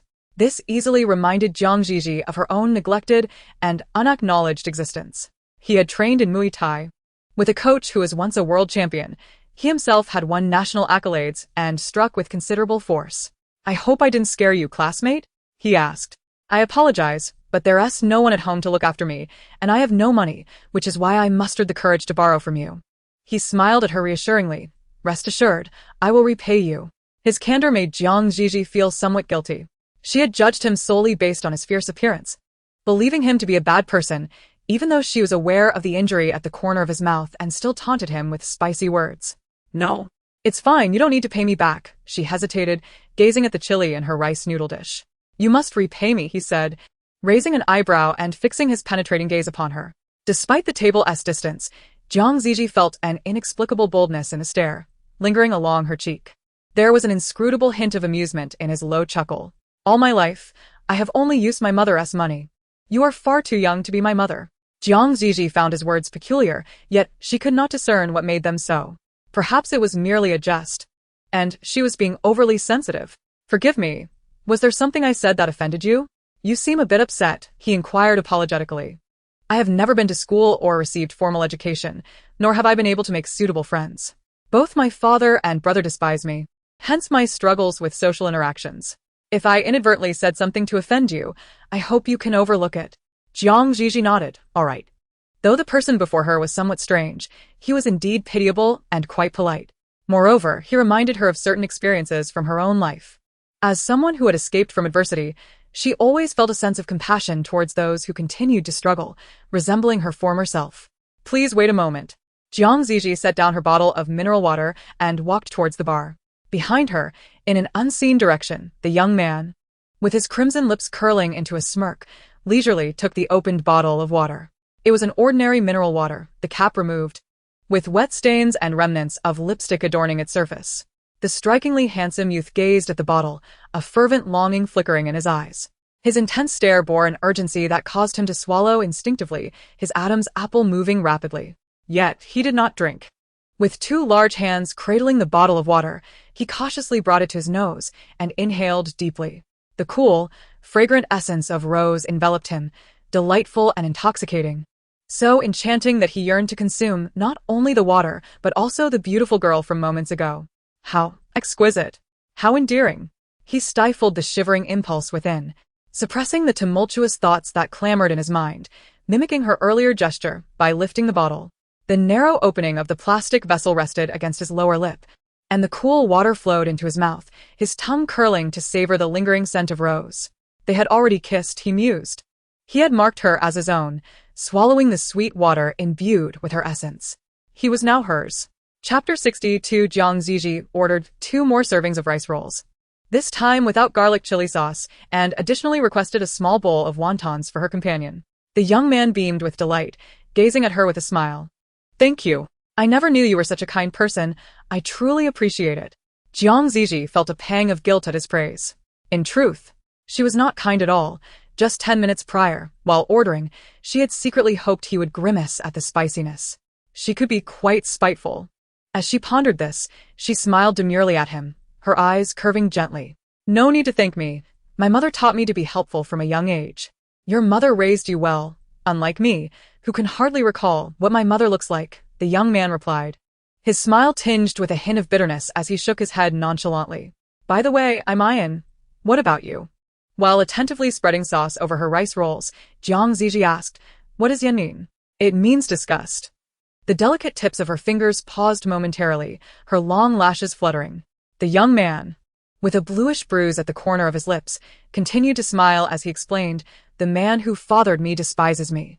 Zhi Zhi halted her eating, feelings of guilt washing over her. She felt wretched. He was merely attempting to borrow a piece of paper and had purchased a few alcohol wipes for $2.50. Yet she had harbored such negative thoughts about him, even contemplating revenge. How could she be so cruel? He was pitiable, lacking a mother, enduring hardship, and facing bullying. Burdened with a name that suggested a life of disdain, and even a stranger like herself sought to torment him. She truly felt she had sinned, perhaps sensing her gaze. The young man fell silent, spooning wontons into his mouth. The air was filled with the aroma of shrimp and savory broth, yet Zhi Zhi found herself unable to eat. Slowly, she pulled out her phone, discreetly opening the browser and tapping around the screen. After a brief moment, she sheepishly tucked her phone back into her pocket, her neatly manicured fingers lightly tapping on the table. The young man, still eating, lifted his head. Zhi Zhi spoke softly. "In the Book of Songs, there is a line about a beloved one, signifying beauty and tranquility. Ayan, may your future life be as harmonious and beautiful as your name suggests, peaceful and fulfilling." The young man sitting across from her wore a bewildered expression, the smile that had lingered at the corners of his lips fading away, his elongated eyes reflecting emotions she could not comprehend. Just as Zhi Zhi began to doubt her words and considered dismissing the moment entirely, the young man suddenly smiled. This smile was far more genuine, revealing a charming dimple on his handsome, devilishly attractive face. He gazed at her with an intense look, saying, "Thank you for bestowing it with new significance, and thank you for your blessings. Today truly marks a new beginning for me." Beneath the table, Gu Yan instinctively rubbed his knuckles, suppressing the unbearable thirst in his throat. His heart felt ablaze, as if someone had ignited a fire within him, leaving his limbs numb and his heart parched. He pondered whether coming to meet Zhi Zhi had been a misguided decision. Before arriving, his intent had merely been to tease her, perhaps even to act provocatively, aiming to provoke his esteemed older brother with some impolite antics directed at this precious future sister-in-law. Yet, he found himself too close to her, able to distinctly inhale the fragrance of roses that enveloped her, listening to her gentle, soft tone as she earnestly tried to comfort him with kind wishes. She was a beautiful child, nurtured and cherished amidst splendor, untouched by hardship or the darker facets of human nature. In stark contrast, he was a wretched outcast, a beggar pushed into the mud, a creature who had known neither father nor mother, only the brutal art of survival. He was a monster, bloodied and battered, waiting to perish beneath the winter's bridge. Facing her delicate, snow-like visage, Gu Yan felt a rush of warmth in his chest and throat. He increasingly recognized the chasm that lay between him and Zhi Zhi, one of innocence versus depravity, purity against darkness, a chasm as wide as the heavens and the earth. He should have continued his malicious ways, stirring discontent, for the world had never treated him kindly. Yet, gazing at her earnest face, Gu Yan found himself clenching his fists. Exhaling softly, looking into her sparkling eyes, he could no longer execute the cruel, unspeakable schemes that would instill fear and panic within her. Instead, he tightened his grip even further, restraining himself, striving to emulate the calm demeanor of Gu Zhi as he expressed his gratitude. Perhaps he truly ought to give thanks to the divine for bringing a sister-in-law into his life. He thought to himself that he was genuinely beginning to fall for her. In order to successfully skip class, Zhi Zhi wandered about outside for quite some time. By the time she returned to school, dusk was settling in. The streetlights flickered on, illuminating the path beneath her feet. A chill autumn breeze swept through, rustling the leaves that crunched softly underfoot. Zhi Zhi noticed a harassment message. Dated half an hour prior. "Don't get too close to other men, darling. I will get jealous." His smile is truly disgusting. Don't you find it nauseating? With an expressionless face, she skillfully blocked the number. In the next moment, another new message arrived. "Do not walk alone at night. It is perilous. The streets are filled with ill-intentioned individuals. Did you not notice the way they gazed at you? Why do you not respond to my messages, my dear wife? Do not fear. Your husband shall accompany you." In that very moment, a chilling sensation crept along the nape of Zhi Zhi's neck. It felt as though a sticky and sinister gaze enveloped her, wrapping her tightly from head to toe. Her heart skipped a beat as she swiftly turned around. Behind her were a few scattered pedestrians, and occasionally, a bicycle whizzed by. Everything appeared normal. As the oppressive gaze faded, Zhi Zhi finally exhaled in relief and continued on her path. Perhaps the sender merely intended to frighten her with their messages. What a coincidence it would be for them to follow her just as she arrived here. She picked up her pace, no longer lingering, her steps noticeably quickened. The school was quite close, merely a couple of 100 meters away. Yet, for reasons unknown, the faster she ran, the more tangible that sticky, cold sensation became. As if it had materialized, it swept against her earlobes, brushed against the exposed skin of her neck, and any other bare areas. The unsettling feeling intensified. Had it not been for the solitary shadow cast beneath the street lamp, Zhi Zhi might have believed that presence was closing in on her. Her heartbeat quickened, and her breath became labored from running. Ahead, a narrow alleyway lay just a few dozen meters away. The oppressive gaze sharpened, and Zhi Zhi dared not linger. She inhaled deeply and ventured inside. The alley was devoid of streetlights, shrouded in darkness, illuminated only by the beam of her flashlight across the ground. Fortunately, that conspicuous gaze vanished. Her pursuer did not follow. Zhi Zhi exhaled, her white shoes crunching on the twigs beneath her, producing a sharp sound. Suddenly, the girl with the phone felt her hair stand on end. She distinctly heard footsteps, landing a heartbeat before her own. The sound was clear. A pin could be heard dropping. Chapter 63. Zhi Zhi was nearly frightened to tears. Unable to contain herself any longer, she dashed forward as a twig snapped beneath her foot. A light chuckle echoed behind her, cold and deep, reminiscent of a devil toying with its prey. He was aware that she had discovered him, or perhaps he had intentionally allowed her to realize his presence. Resisting the urge to scream, she fled, her clothes billowing in her wake.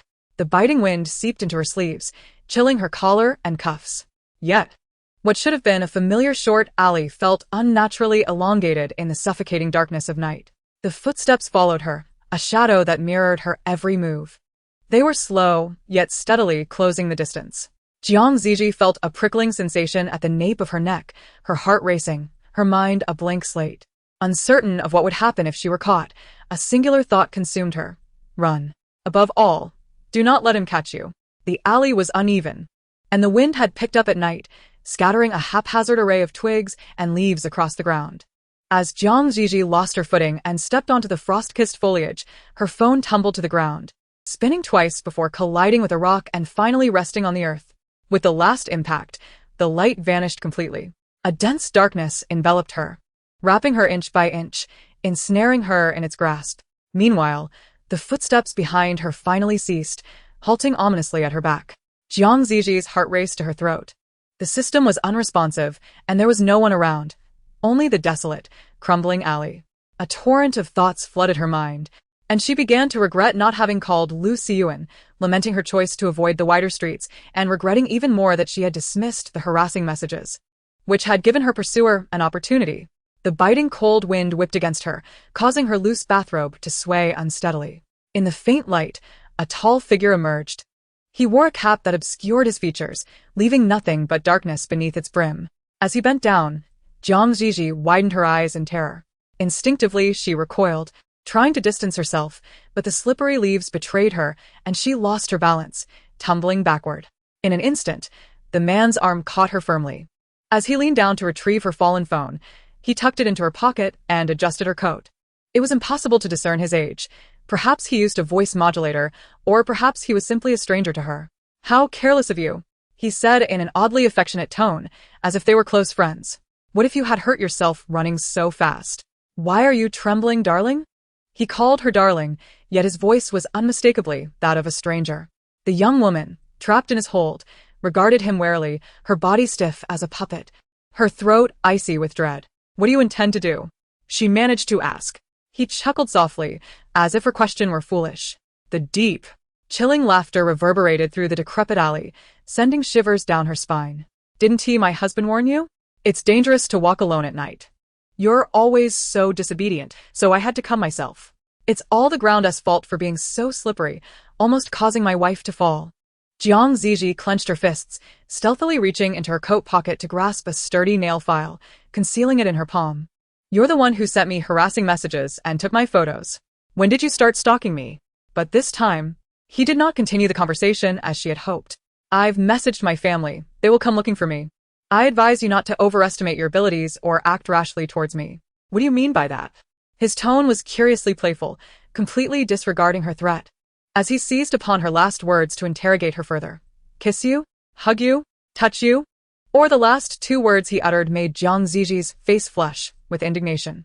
The disparity in power between the two was glaringly apparent, leaving her hesitant to provoke him. With a composed yet striking visage, she endeavored to reason with him.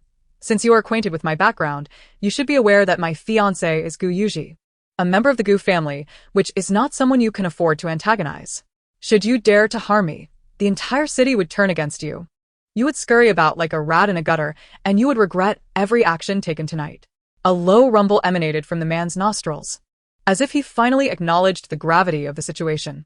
Zhi Zhi felt her heart suspend in trepidation, yet before it could settle, his voice rang out again. Then let us flee together, my dear wife. He suddenly leaned closer, his breath cascading over her face, imbued with a certain exhilaration. I shall accompany you, protect you, and ensure that you endure no hardship, as any ordinary young couple would. Zeta, zeta, zeta, zeta. His voice was urgent, his breath growing fervently warm against her delicate skin, as if he would soon succumb to an insatiable thirst. I adore you. I long to taste you. VHH. Zhi Zhi's grip on her nail file tightened once more. This lunatic was testing her limits. Holding her breath, she swiftly extracted her weapon from her pocket, aiming for the man's neck. The sound of rushing air enveloped her, transforming the moment into a slow-motion spectacle. The cold steel sliced through the air, but before it could reach him, a gloved hand clasped around her wrist, effortlessly disarming her. With a sharp clatter, the nail file fell to the ground. In the dimly lit alley, Zhi Zhi's pupils dilated instinctively.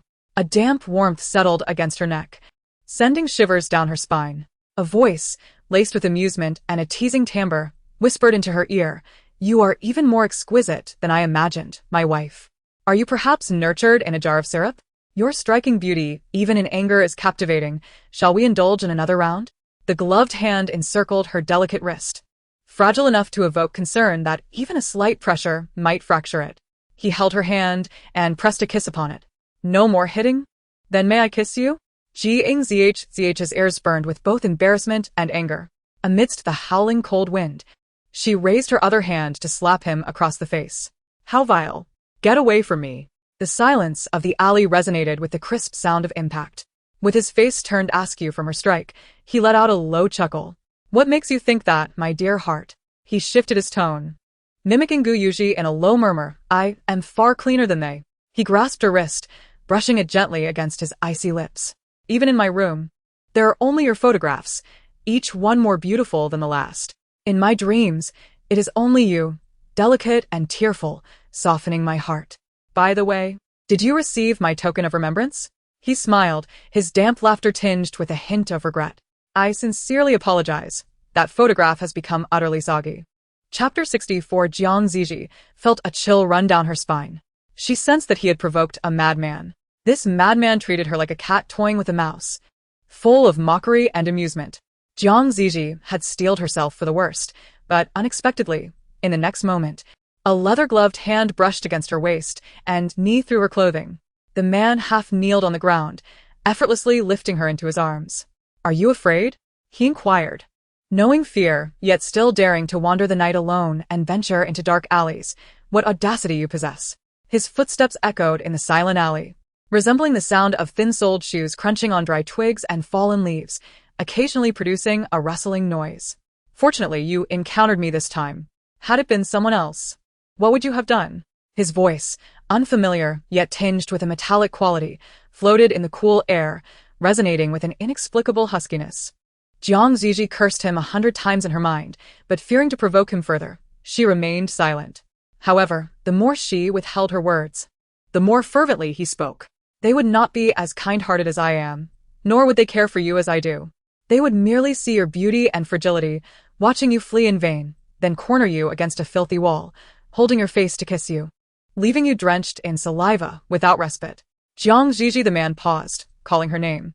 "Aren't you afraid?" 20 meters away, at the mouth of the alley, lay the eastern route to their school, just a stone's throw away. From this vantage point, the fading glow of the streetlights outside the alley was clearly visible.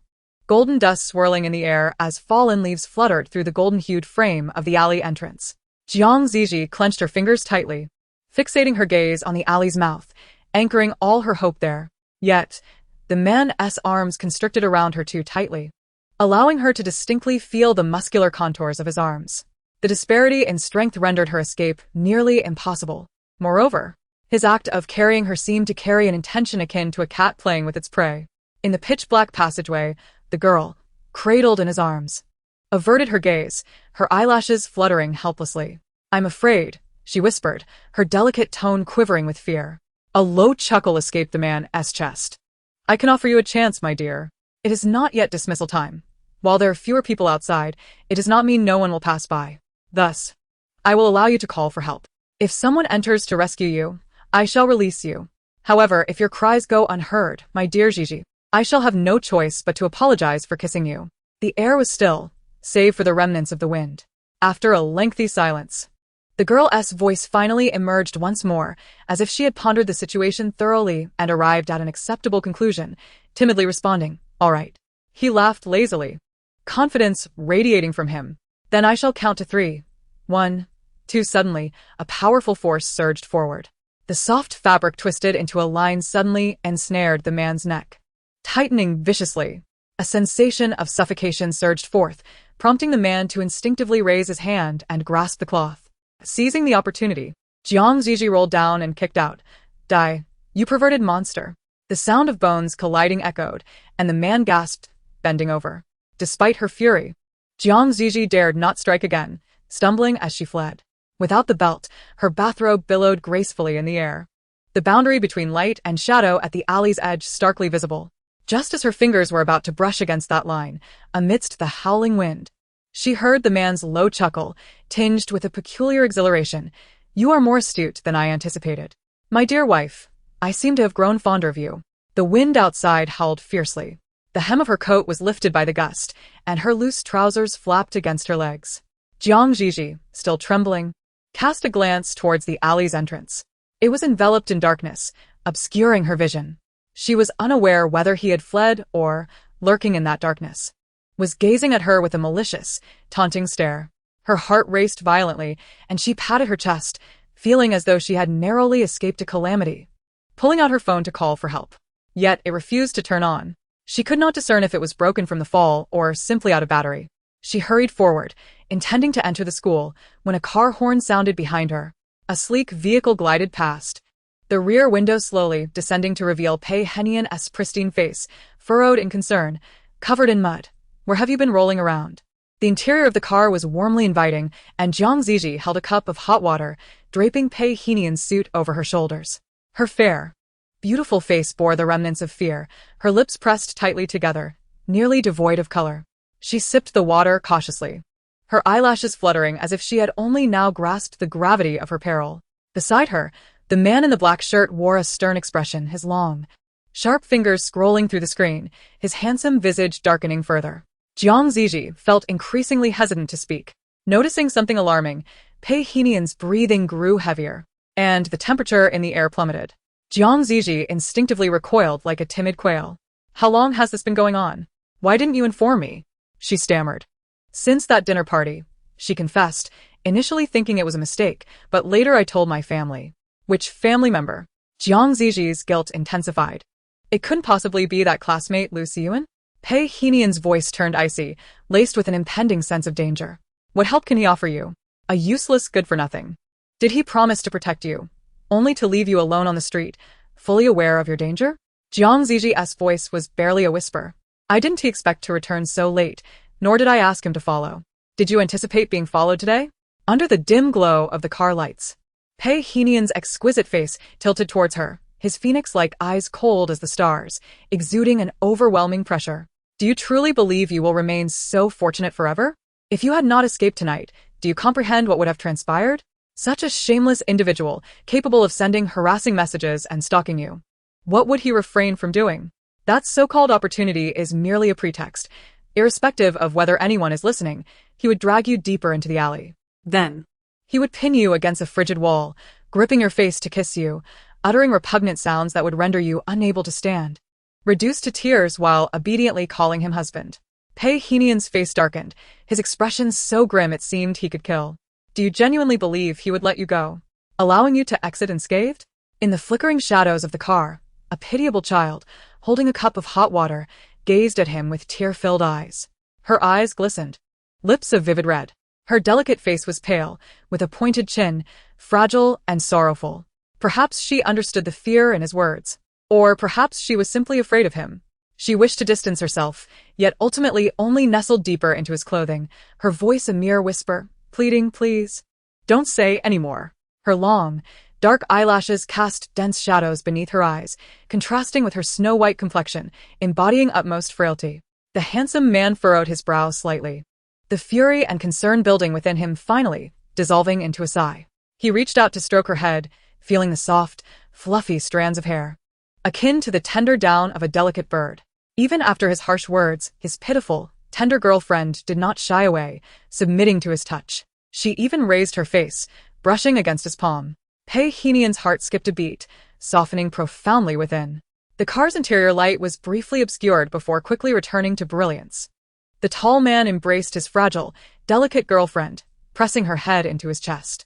The familiar, cool scent of cedar enveloped him, resonating with a calming rhythm that steadied his heartbeat.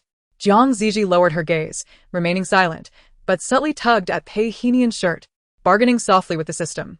Can you really not tell me who it is? I promise I won't say a word. Could it be that scoundrel Pei Henian is feigning innocence? He arrived so swiftly, yet that seems off. His neck bears no marks, and his hair shows no signs of being pressed by a baseball cap, not even a hint. Moreover, I have already agreed to date him. He wouldn't be this petty, would he? The system dispensed data blocks one by one. I genuinely do not know. I am not deceiving you. The system only possesses the authority to review known plotlines, issue tasks, and submit completion statuses. The scope of knowledge is limited to the protagonist, Qiao Yan. To put it another way, haven't I helped you eliminate Qiao Yan as a possibility? Zhi Zhi remained silent. A gentle touch brushed against her hair, perhaps a kiss from Pei Henian. The previously oppressive atmosphere gradually eased, as powerful arms gently enveloped her, cradling her with utmost care, as if she were a fragile porcelain figurine. Leave this to me. Do not be afraid. The girl nestled against him turned her head slightly. In truth, she felt no real fear. Darkness held no terror for her. And the crisis had already passed, rendering her safe. Her curiosity, however, lingered regarding the identity of the individual involved. She offered no explanation, instead pressing her soft cheek against the man's neck, seeking a comfortable position as she inched closer. Silence enveloped them. The man holding her spoke not a word, granting her the time to process everything, his large, defined hand gently stroking her tousled hair, again and again.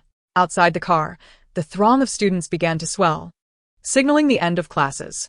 The phone connected via data cable buzzed twice, displaying Lu Xian's name.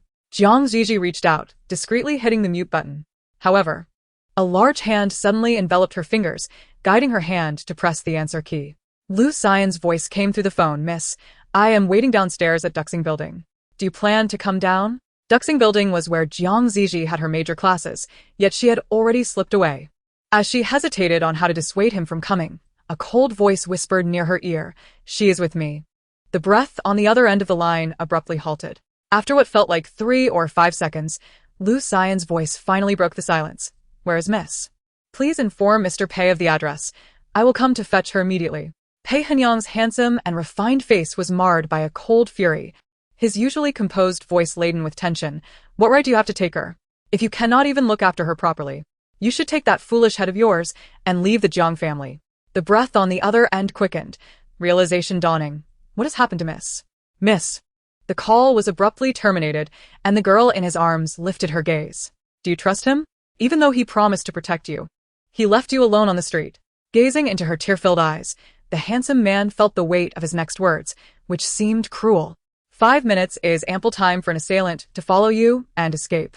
Typically, a perpetrator will return to the scene to revel in their handiwork, your fear, your tears, your pain, your dependence. In the next moment, his kiss descended like a feather upon her hair, softly whispering, "How can you be so certain he is a good man?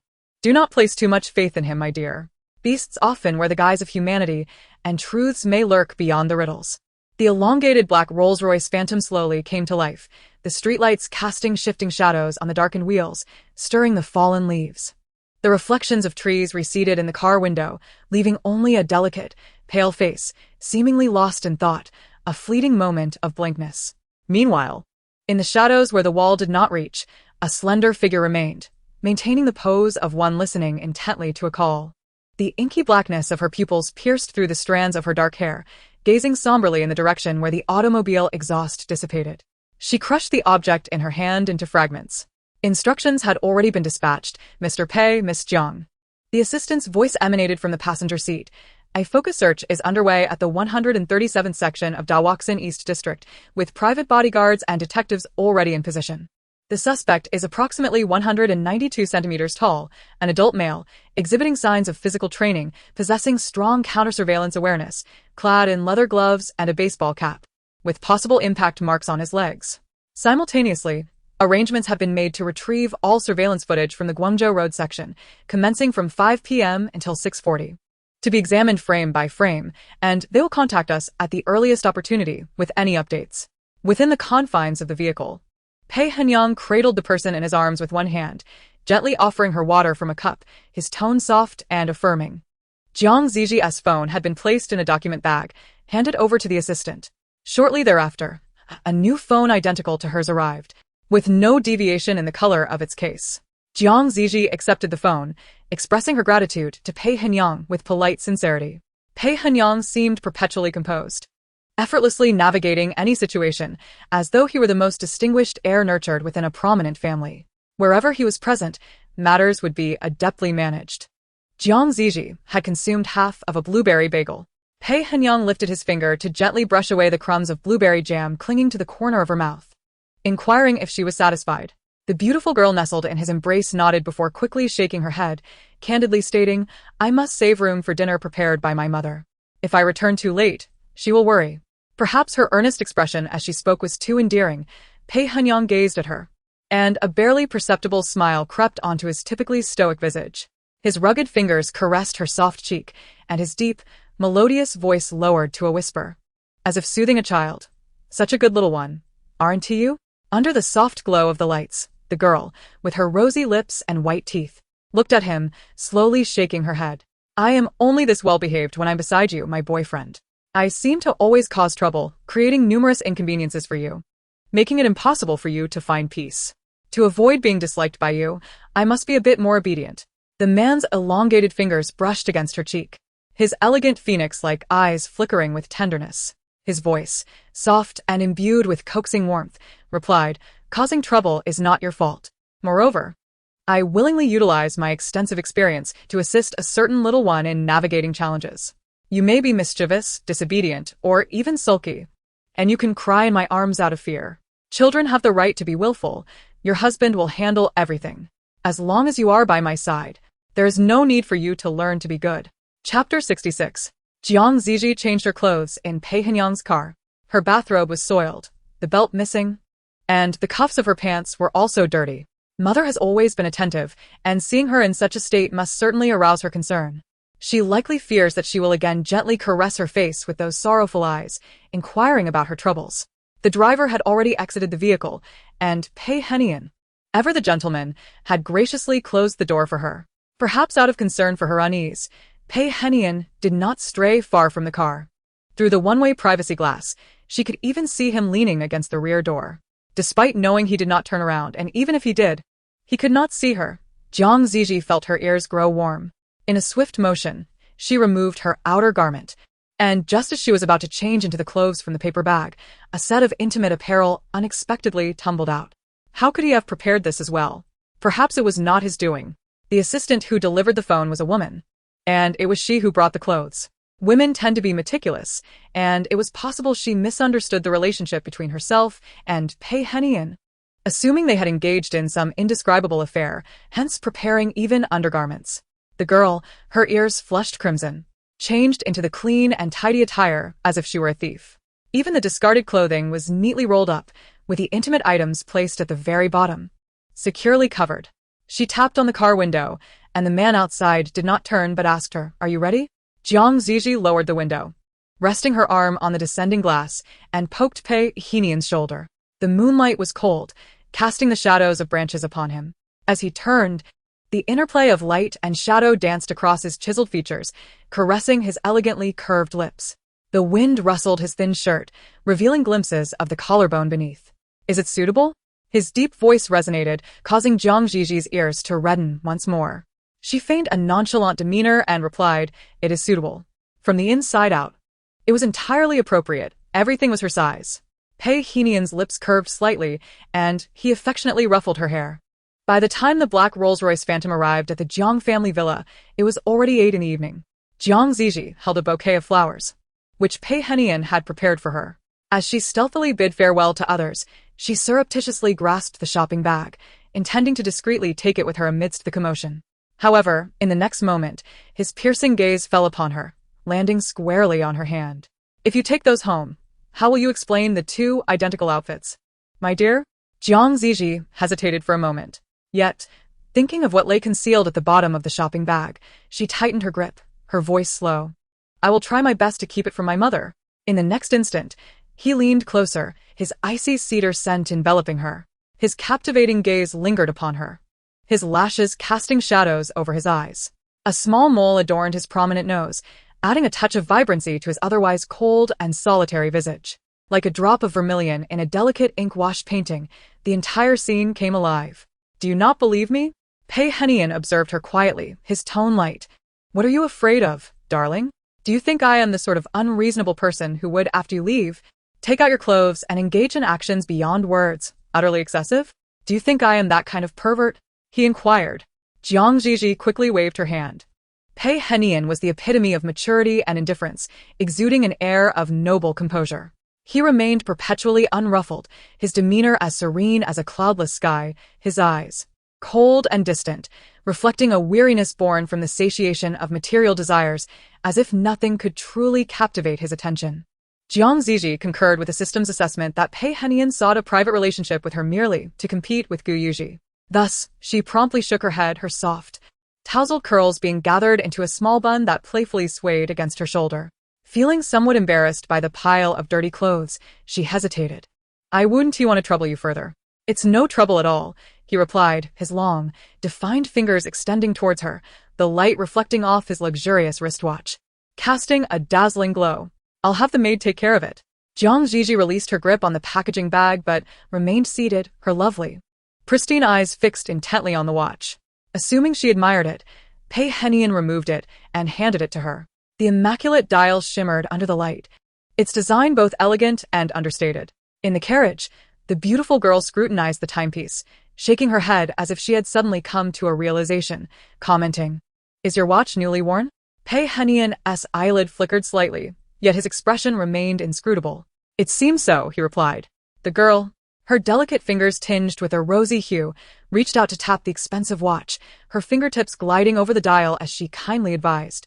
"You should keep it safe next time. Don't just toss it in your pocket." Pei Henian offered no explanation, simply maintaining a steady tone as he apologized to his young companion. "I'm sorry, I'll be more careful next time, my dear." The atmosphere in the villa today felt unusually charged. All the lights were illuminated along the way, sparkling droplets danced in the fountain, and the servants moved about in a hurried manner. As Zhi Zhi stepped onto the long wooden corridor and entered the dining room, she heard a familiar male voice, perfectly laced with compliments. "Auntie's cooking is exceptional. The chicken legs are roasted to perfection, reminiscent of an oil painting, and do I detect a hint of rosemary?" "Did Auntie use lemon and rosemary?" Her mother's voice chimed in with surprise. "Little Gu has knowledge about spices too?" "Not so much knowledge, just a bit of familiarity," he replied, "but Auntie's dishes are simply too fragrant. I couldn't help but take a guess, and luckily I was right." "It's no wonder Gigi always says that Mom's cooking is the best. Today I'm in for a treat," he remarked, his gaze sweeping towards the dining area, where Gu Yuji's fox-like eyes twinkled with delight as he called out, "Gigi." In the dining room, a tall young man donned a misty blue shirt, the sleeves rolled up to reveal his strong, graceful arms, holding a tray. Zhi Zhi instantly recognized the chicken legs she adored. "Brother Yuji," she exclaimed, her voice bright as she hurried over, leaning her head against his arm and inhaling the savory aroma of the roasted chicken leg. "Little Gu is still here." Zhang's mother chided lightly, glancing behind her. "How did you come back alone? Where is your companion?" Gu Yuji's gaze was fixed on Zhi Zhi, as if awaiting her response. Zhi Zhi's gaze wandered, convinced that she could not possibly reveal her true self at this moment. Since there was no revelation, the inquiry pertained to Lu Siyuan, who habitually followed her. She blinked. Feigning indifference, Lu will be here shortly. As her words fell, a fleeting silence enveloped the room, interrupted only by the faint sounds emanating from the kitchen. Zhi Zhi lifted her head and caught sight of Lu Siyuan approaching, adorned with heat-resistant gloves, carrying a pot of soup. Chapter 67. Two pairs of eyes subsequently turned towards Lu Siyuan. The anticipation for delectable cuisine in Zhi Zhi's eyes morphed into sheer terror. No. Has that Lu fellow grown so swift of foot? He knows she has been with Pei Hinyang, and given his petty nature, prone to fits of rage. Would he dare return to report her? A wave of guilt washed over Zhi Zhi, especially as Gu Yuji's keen, fox-like eyes fixated on her. Imbued with a sense of scrutiny, Mom, while arranging chopsticks, sighed, Lu arrived half an hour ago, claiming you sent him home first. The situation outside is rather unstable, especially in the evening. Just look at the throngs bustling down the streets. Who knows what dangers lurk? In recent years, the economic climate has soured, breeding individuals of extreme temperament who might resort to anything. What if we encounter such a person? Wouldn't that frighten your mother to death? As the last pair of chopsticks was positioned, her mother's gaze shifted back to the main topic. Who did you spend the evening with? The combination of evening and together, especially alongside Pei Hinyang's name, conjured tantalizing thoughts. Zhi Zhi gasped. With that green cap exposed, the male protagonist might just smile faintly, elegantly ushering her away from the realm of the living. Beneath the warm glow of the lights, the aromas of the dishes intertwined, yet Zhi Zhi felt a shiver coursing down her spine. Several gazes fell upon her, as if marking a countdown to her demise. Her words stumbled forth, lacking conviction. The evening was, well, you know how girls have their little secrets. Suddenly, Gu Yuji's melodious voice, laced with mirth, broke in. His arm draping over Zhi Zhi's shoulder with an air of unabashed affection. Auntie, let's not pry into her affairs. The blush on the young girl's cheeks fluttered as she lifted her head in shock and gratitude. The handsome man smiled at her, his finger gently brushing her cheek. All right. Darling, go wash your hands. Dinner is about to be served. With Gu Yuji's encouragement, Zhi Zhi dashed away, leaving behind a faint echo of her mother's voice. Tinged with exasperation, Xiao Gu, don't indulge her too much. Gu Yuji, his handsome visage adorned with a polite smile, nimbly placed the baking tray on the heat-resistant mat. Auntie, Zhi Zhi is still young, lively, and playful. That is not a flaw. She should grow up joyfully, amidst laughter and noise. I relish in indulging her. Zhang's mother sighed, her gaze lingering on Gu Yuji, increasingly satisfied with him. She had always felt that the Gu family was of too high a stature, and this marriage, being a forced arrangement, would inevitably lead to her enduring grievances, swallowing her bitterness in silence, as countless women had done throughout history. However, to her surprise, Gu Yuji proved to be a responsible young man, possessing a remarkable sense of tolerance, high emotional intelligence, eloquence, good character, and an exceptional appearance. With her future son-in-law before her, Zhang's mother felt a sense of reassurance and gently said, Little Gu, please select 2 bottles of your favorite wine from the cabinet. Tonight, you shall savor Auntie's culinary skills. The corridor of the Jiang residence was long, adorned with clusters of roses in the garden, their lush branches swaying gracefully in the evening breeze, wafting a delicate fragrance of roses. The man, clad in a misty blue shirt, smiled in response, his immaculate leather shoes gliding across the floor with an elegance that was effortless. In the thick darkness that threatened to engulf everything, his reflection danced upon the clean glass of the corridor. With sharp brows and starry eyes, a high bridge to his nose, only the corners of his lips, which had briefly curled into a smile, now fell flat, rendering him strikingly handsome yet intimidating. As light and shadow played across his face, he made a phone call, the tension evident in his narrowed eyes and furrowed brow. The voice on the other end was respectful. Mr. Gu, I didn't catch a clear view. It was too dark, but it appeared to be a phantom, with a black exterior. Gu Yuji hung up the phone with a cold expression. The extinguished screen reflected half of his sharp visage, his fox-like eyes carrying an air of pressure, his lips tightly pressed together. After a brief pause, he dialed another number. It took a while for the call to connect, and the voice of Pei Henian came through, usually indifferent, now slightly hoarse. Why is the romantic calling me at this hour? Gu Yuji was disinclined to engage in idle chatter. ISNT the entire commercial street in Huaxin's East District under Pei's name? A light chuckle emerged from the other end. What's the matter? Zhi Zhi seems to be stuck with an inescapable dog. Gu Yuji gritted his teeth, wishing he could devour the audacious man who dared to encroach upon his territory. I heard him call Zhi Zhi in the cafeteria earlier. Our Zhi Zhi is kind-hearted and referred to him as her moonlight. Upon hearing these words, Pei Henian's brows arched slightly. Gu Yuji continued, what a shameless moonlight. He is nothing more than a lecherous man who deliberately entices another's fiancé, using their past connection to meddle in someone else's blissful marriage. It is utterly disgusting. There was a subtle pause on the line before Pei Henian replied, but you are not yet married. What difference does that make? We are already engaged, and will soon wed. There are several auspicious dates around the new year. I previously thought the timing was too rushed, but now it seems better to settle things quickly, ensuring a favorable date by year-end. Pei Henian frowned. Why the haste? You wouldn't understand the feeling of having your fiancé eyed by others. Gu Yuji's tone turned even colder, laced with a sense of barely contained frustration. Zhi Zhi is exceptional, and there are swarms of eager suitors chasing after her. I only regret that I fell asleep that night. Otherwise, by now, Zhi Zhi might already be showing signs of pregnancy. Even if it's true that children bring status, I could easily crush anyone who dares to interfere. Forget it. Just come and be my best man when the time comes. The sleek black phantom sped onto the elevated highway, weaving through the night. Inside the car, Pei Henian's long, sharp fingers toyed with a strip of white fabric, his cold voice devoid of inflection, yet a flicker of irritation danced in his eyes. I refuse. Suit yourself. Before the expansive floor-to-ceiling windows, the tall man opened the wine cabinet, casting a glance towards the dining area. Lowering his voice, he remarked, that damned white moonlight. The male third party is concealed quite deeply.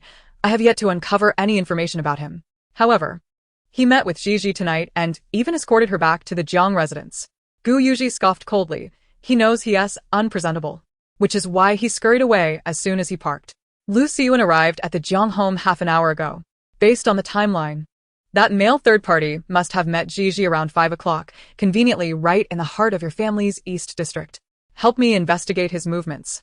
Gu Yuji's handsome face was stern, his voice as chilling as a flying dagger. I want to see if this audacious little interloper has 3 heads and 6 arms. He spat out the phrases male third party and little interloper with such venom that he seemed eager to devour the intruder whole. On the other end of the line, the man playing with soft lace fabric lifted his indifferent phoenix eyes, his thin lips uttering a few words. You just said it yourself. He is the white moonlight.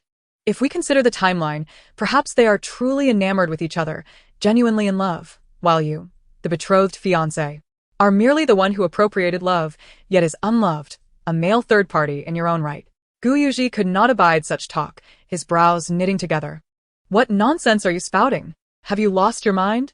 Zhi Zhi and I are a committed couple, bound to be buried together even in death. Spare me this madness.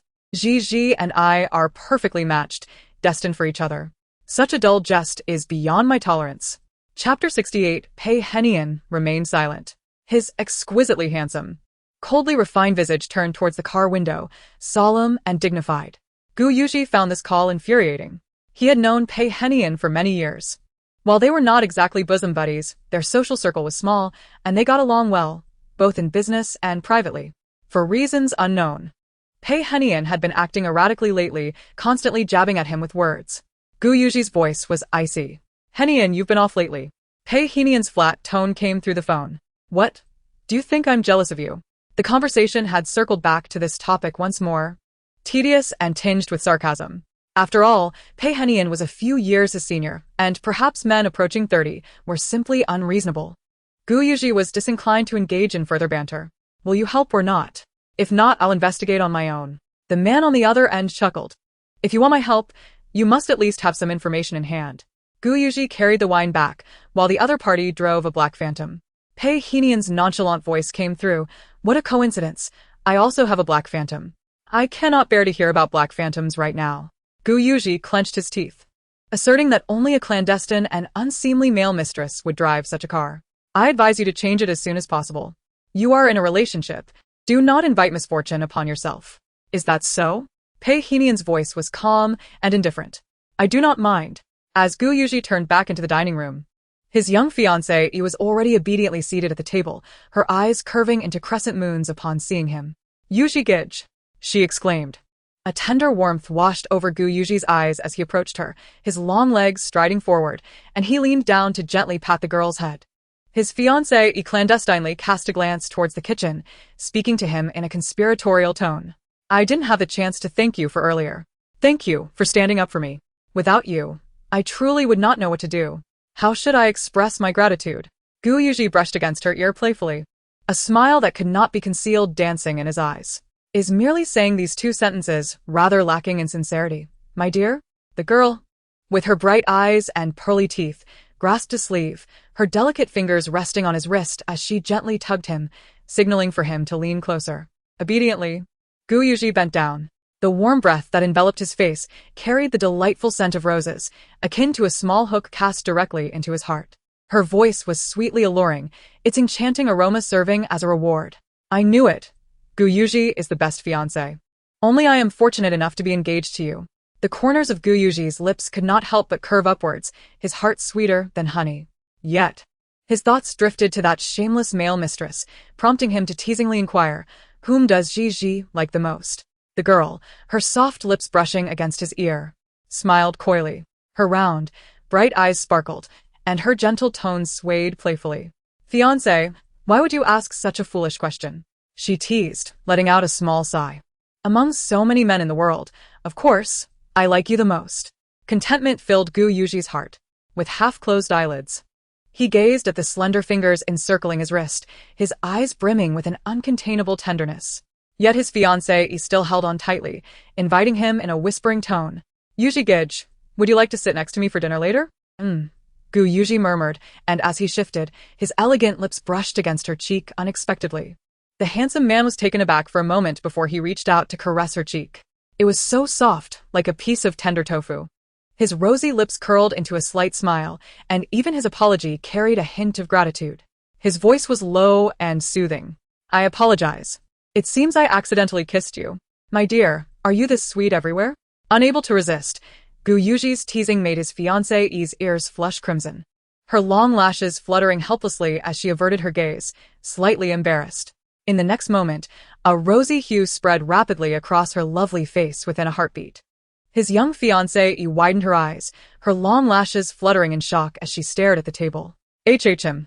Gu Yuji followed her gaze, noticing that the call time on the screen continued to increase, with 3 prominent characters emboldened. Pei Henian's name. Gu Yuji raised his eyelids. Seems I forgot to hang up.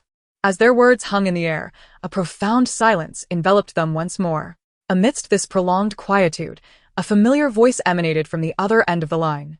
It seemed to be laced with laughter, yet it sent shivers down Jiang Ziji's spine. Such affection between the two of you? Pei Henian's indifferent voice broke the silence. Offering his congratulations, Jiang Ziji stammered, the urgency of the situation overwhelming her as she fluttered her eyelashes, struggling to breathe. Yet, the person on the other end showed no inclination to end the call. Engaging them in casual conversation with an unperturbed tone, I just heard Yuji mention that a happy occasion with your sister-in-law is approaching, though the date remains uncertain. However, in that uncharted area of Shanshu City, there's the Pei family's private temple. Madame Gu often visits to light incense and recite scriptures, and coincidentally, Master Jichen is returning soon. You too can accompany Madame Gu to seek an auspicious date for the wedding. Jiang Ziji interjected, this is troublesome. Not at all, we're all family. Came Pei Henian's laughter from the phone, yet it only intensified Jiang Ziji's unease. She felt as if Pei Henian was driven to madness by her antics. I share a bond akin to brotherhood with Yuji. His matters are my own. The private hospitals in the city are all under Pei Holdings.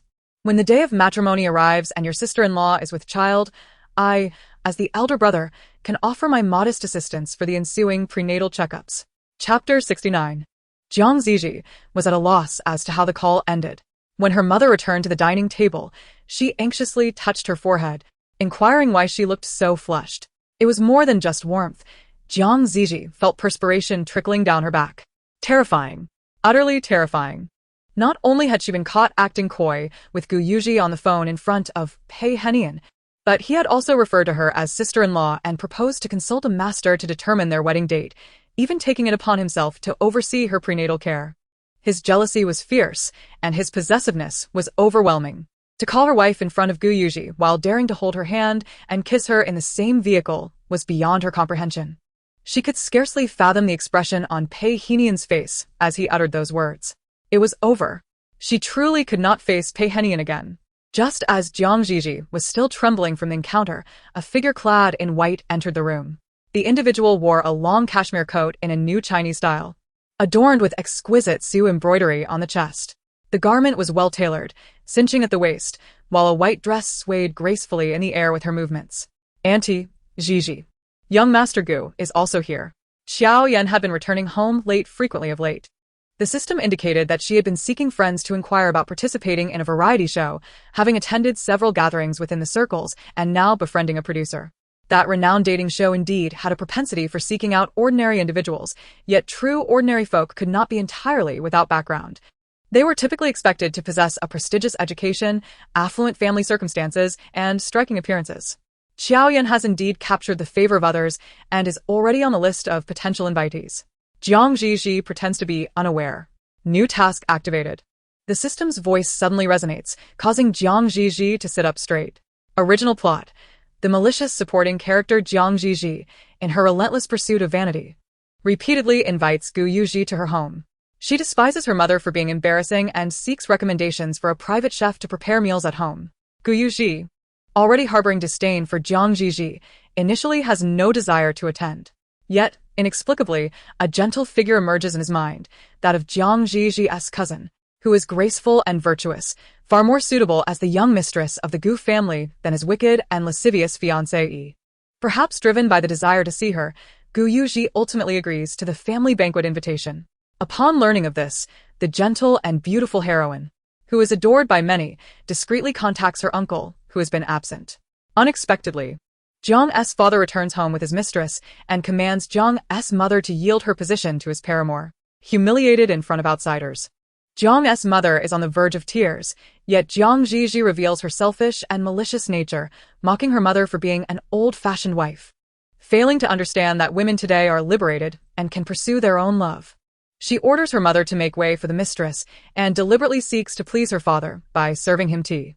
A fierce conflict erupts among Zhang's father, Zhang's mother, Zhi Zhi, and the mistress, leading to chaos. Gu Yuji, who already harbors dissatisfaction towards Zhi Zhi, feels a profound aversion upon witnessing her domineering and foolish demeanor, along with the disgraceful behavior of the Zhang family. Fortunately, the beautiful and gentle heroine, Xiao Yan, intervenes just in time, tenderly comforting Zhang's mother, which piques Gu Yuji's interest in this cousin of his. After listening, Zhi Zhi furrows her delicate brows. I would never treat my mother like that. The system replies. Then, similar to last time, as long as you achieve a passing score of 60, the task will be considered complete and your malicious value will increase by 5. The system takes a step back, yet Zhi Zhi does not readily agree. She continues to frown, visibly perplexed. Don't you find it strange? It was Xiao Yan who called Zhang's father, and it was also Xiao Yan who comforted my mother in the end. She is fully aware that that man is cheating and has been absent for a long time, living with another woman. Why did she feel the need to make that call? She could have chosen to do nothing, yet she commits both the misdeeds and the good deeds, while you consistently emphasize her gentleness and kindness. If she were truly kind, how could she allow her beloved aunt to suffer? The system responds matter-of-factly, but that is how the plot is written. Zhi Zhi vaguely senses she has grasped something and asks, is it you who writes the plots for all worlds? The system assembles a shimmering data block. The trajectory of the world line is determined by the choices of the woman of the realm. She may select the right or wrong man to become the protagonist, thus embarking on a particular life journey. The ebb and flow of new and old lives extend the world line's narrative, perpetuating itself to this very day. The historical changes within human society are grand and magnificent, intricate and exquisite, just as the flutter of an Amazon butterfly's wings can incite a hurricane in Florida. We typically assume the role of mere observers, assisting secondary characters without intervening in the plot of smaller worlds. Only in moments of significant turmoil within a realm's woman would we step in to restore order and rectify chaos. Regrettably, in this world, the female lead's fortune has been stolen, her soul rendered silent, and her body occupied by an outsider. By chance, Xiao Yan resides in the Jiang household and finds herself intricately entwined in the swirling narrative, sharing a remarkable affinity with the female lead. Thus, she is not the true protagonist, Rather, you have chosen her to bestow upon her the life that rightfully belongs to the lead.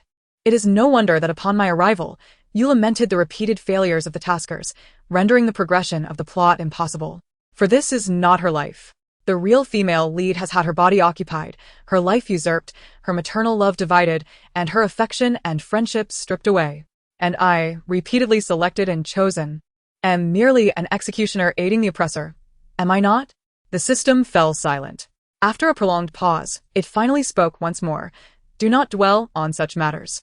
Your task has been completed with remarkable ease. A healthy, liberated body and boundless wealth lie within your grasp. Why waste your thoughts on one who has vanished? Moreover, should the narrative fail to return to its rightful course and remain uncontrollable, this small world shall face destruction. Zhi Zhi remained silent. As the sound of laughter and the patter of footsteps filled the air, her mother's gesture of serving her food suddenly froze. Zhi Zhi instinctively turned her gaze toward the entrance of the dining room. A handsome, refined middle-aged man clad in a suit stood there, accompanied by a woman in a red slip dress adorned with a fox fur shawl. Their affectionate demeanor was evident. The man, bearing a resemblance to her, playfully touched the woman's nose, teasing her. Jiang Bo Yao, the father of the original body, that unfaithful scoundrel. Zhi Zhi set down her chopsticks. Jiang Bo Yao chuckled heartily, embracing the woman in his arms as they approached the table to greet Gu Yuji. Son-in-law, you come to our home for a visit and yet do not bother to contact your father? Gu Yuji's narrow, fox-like eyes glimmered, a depth of darkness swirling within them. Zhi Zhi, your stepmother. Jiang Bo Yao waved his hand grandly, pointing in the direction of Zhang's mother, still sitting there idly, lacking any sense of awareness. A Jiao is here. You ought to go to the kitchen to eat. Relinquish the spot for her. Zhi Zhi glanced towards her mother. To her surprise, the reproached woman did not look at her authoritative husband, but instinctively turned her gaze towards her. A pair of sorrowful, gentle eyes bore a look of anxious pain. It seemed she wished to speak, yet her lips merely moved, ultimately sealing her mouth in silence. Faced with her husband's accusations and the unwelcome presence of the mistress, she did not respond immediately. Instead, her gaze instinctively turned towards her daughter. Fear gripped her heart, fear that her once vibrant and lovely little girl might once again succumb to despair, abandoning her to ally with the two standing before her. It felt as though her heart had been struck forcefully, as if a heavy stone had been placed upon her chest, suffocating her. Just as Zhi Zhi was about to call out Mama, Jiang Bo Yao's voice rang out once more. Look at her. She is of no use. Just look at your appearance. Other wives are beautiful and radiant, yet I am unfortunate enough to marry a plain woman who turns my stomach at a mere glance. Why do I spend my days away from home? Perhaps you should reflect on yourself. Enough, dear husband. Spare us these words. My sister is simply preoccupied with the child and hasn't had time to attend to herself. Zhi Zhi, it has been a while since we last met. And you have grown more beautiful. I recently discovered 2 splendid beauty salons with exceptional services. Let us visit together this weekend. The woman with the hourglass figure spoke in a familiar tone, clearly attempting to ingratiate herself, yet treating her as if she were a fool. How could the original owner be so foolish as to abandon her loving mother in favor of such a person? The commotion quickly drew the attention of the servants, who had grown accustomed to such occurrences, often predicting the aftermath. It was merely another episode of the young lady throwing a tantrum, banishing the bothersome wife, and then cozily reuniting with the mistress. To be fair, the wife was gentle and loving, always prioritizing her daughter and caring for Zhi Zhi exceptionally well. Yet, the daughter they nurtured turned out to be a complete ingrate, disdainful of her affectionate mother while seeking approval from her father, who frolicked with the audacious mistress. Such a wretched ingrate would earn disdain from anyone, and it was no wonder the wife's heart grew cold time and again. In the corner, Ame rolled her eyes and exchanged a knowing glance with those nearby. Suddenly, a crisp, icy voice broke through the tension. Which beauty salon has the audacity to teach you how to seduce married men while shamelessly flaunting such a face to insult another's wife? The woman in the strapless dress was momentarily taken aback, having never anticipated such a retort. After all, Zhi Zhi was perceived as foolish, selfish, and vain, easily swayed by a few sweet words. Yet now, she dared to insult her? Jiang Bo Yao became even more incensed, pointing at Zhi Zhi. What are you saying? A Jiao is your elder. Do you not understand basic manners? The fair-faced girl's expression turned cold as she replied. You are so preoccupied with berating her that you forgot to chastise yourself. What right do you have to say my mother is unattractive? My mother is the most beautiful. Unlike you, a gluttonous old toad, along with this ridiculous straw figure beside you. Go on and roll out of here to feast on your flies. Husband. She just called us toads. A woman's terrified voice pierced the air, igniting a fierce anger within Jiang Boyo. He contemplated appending the table to assert his dominance. But upon noticing the young heir of the Gu family beside him, he forcibly suppressed his rage. You have truly disappointed me, Zhi Zhi. I warned you that this woman would lead you astray.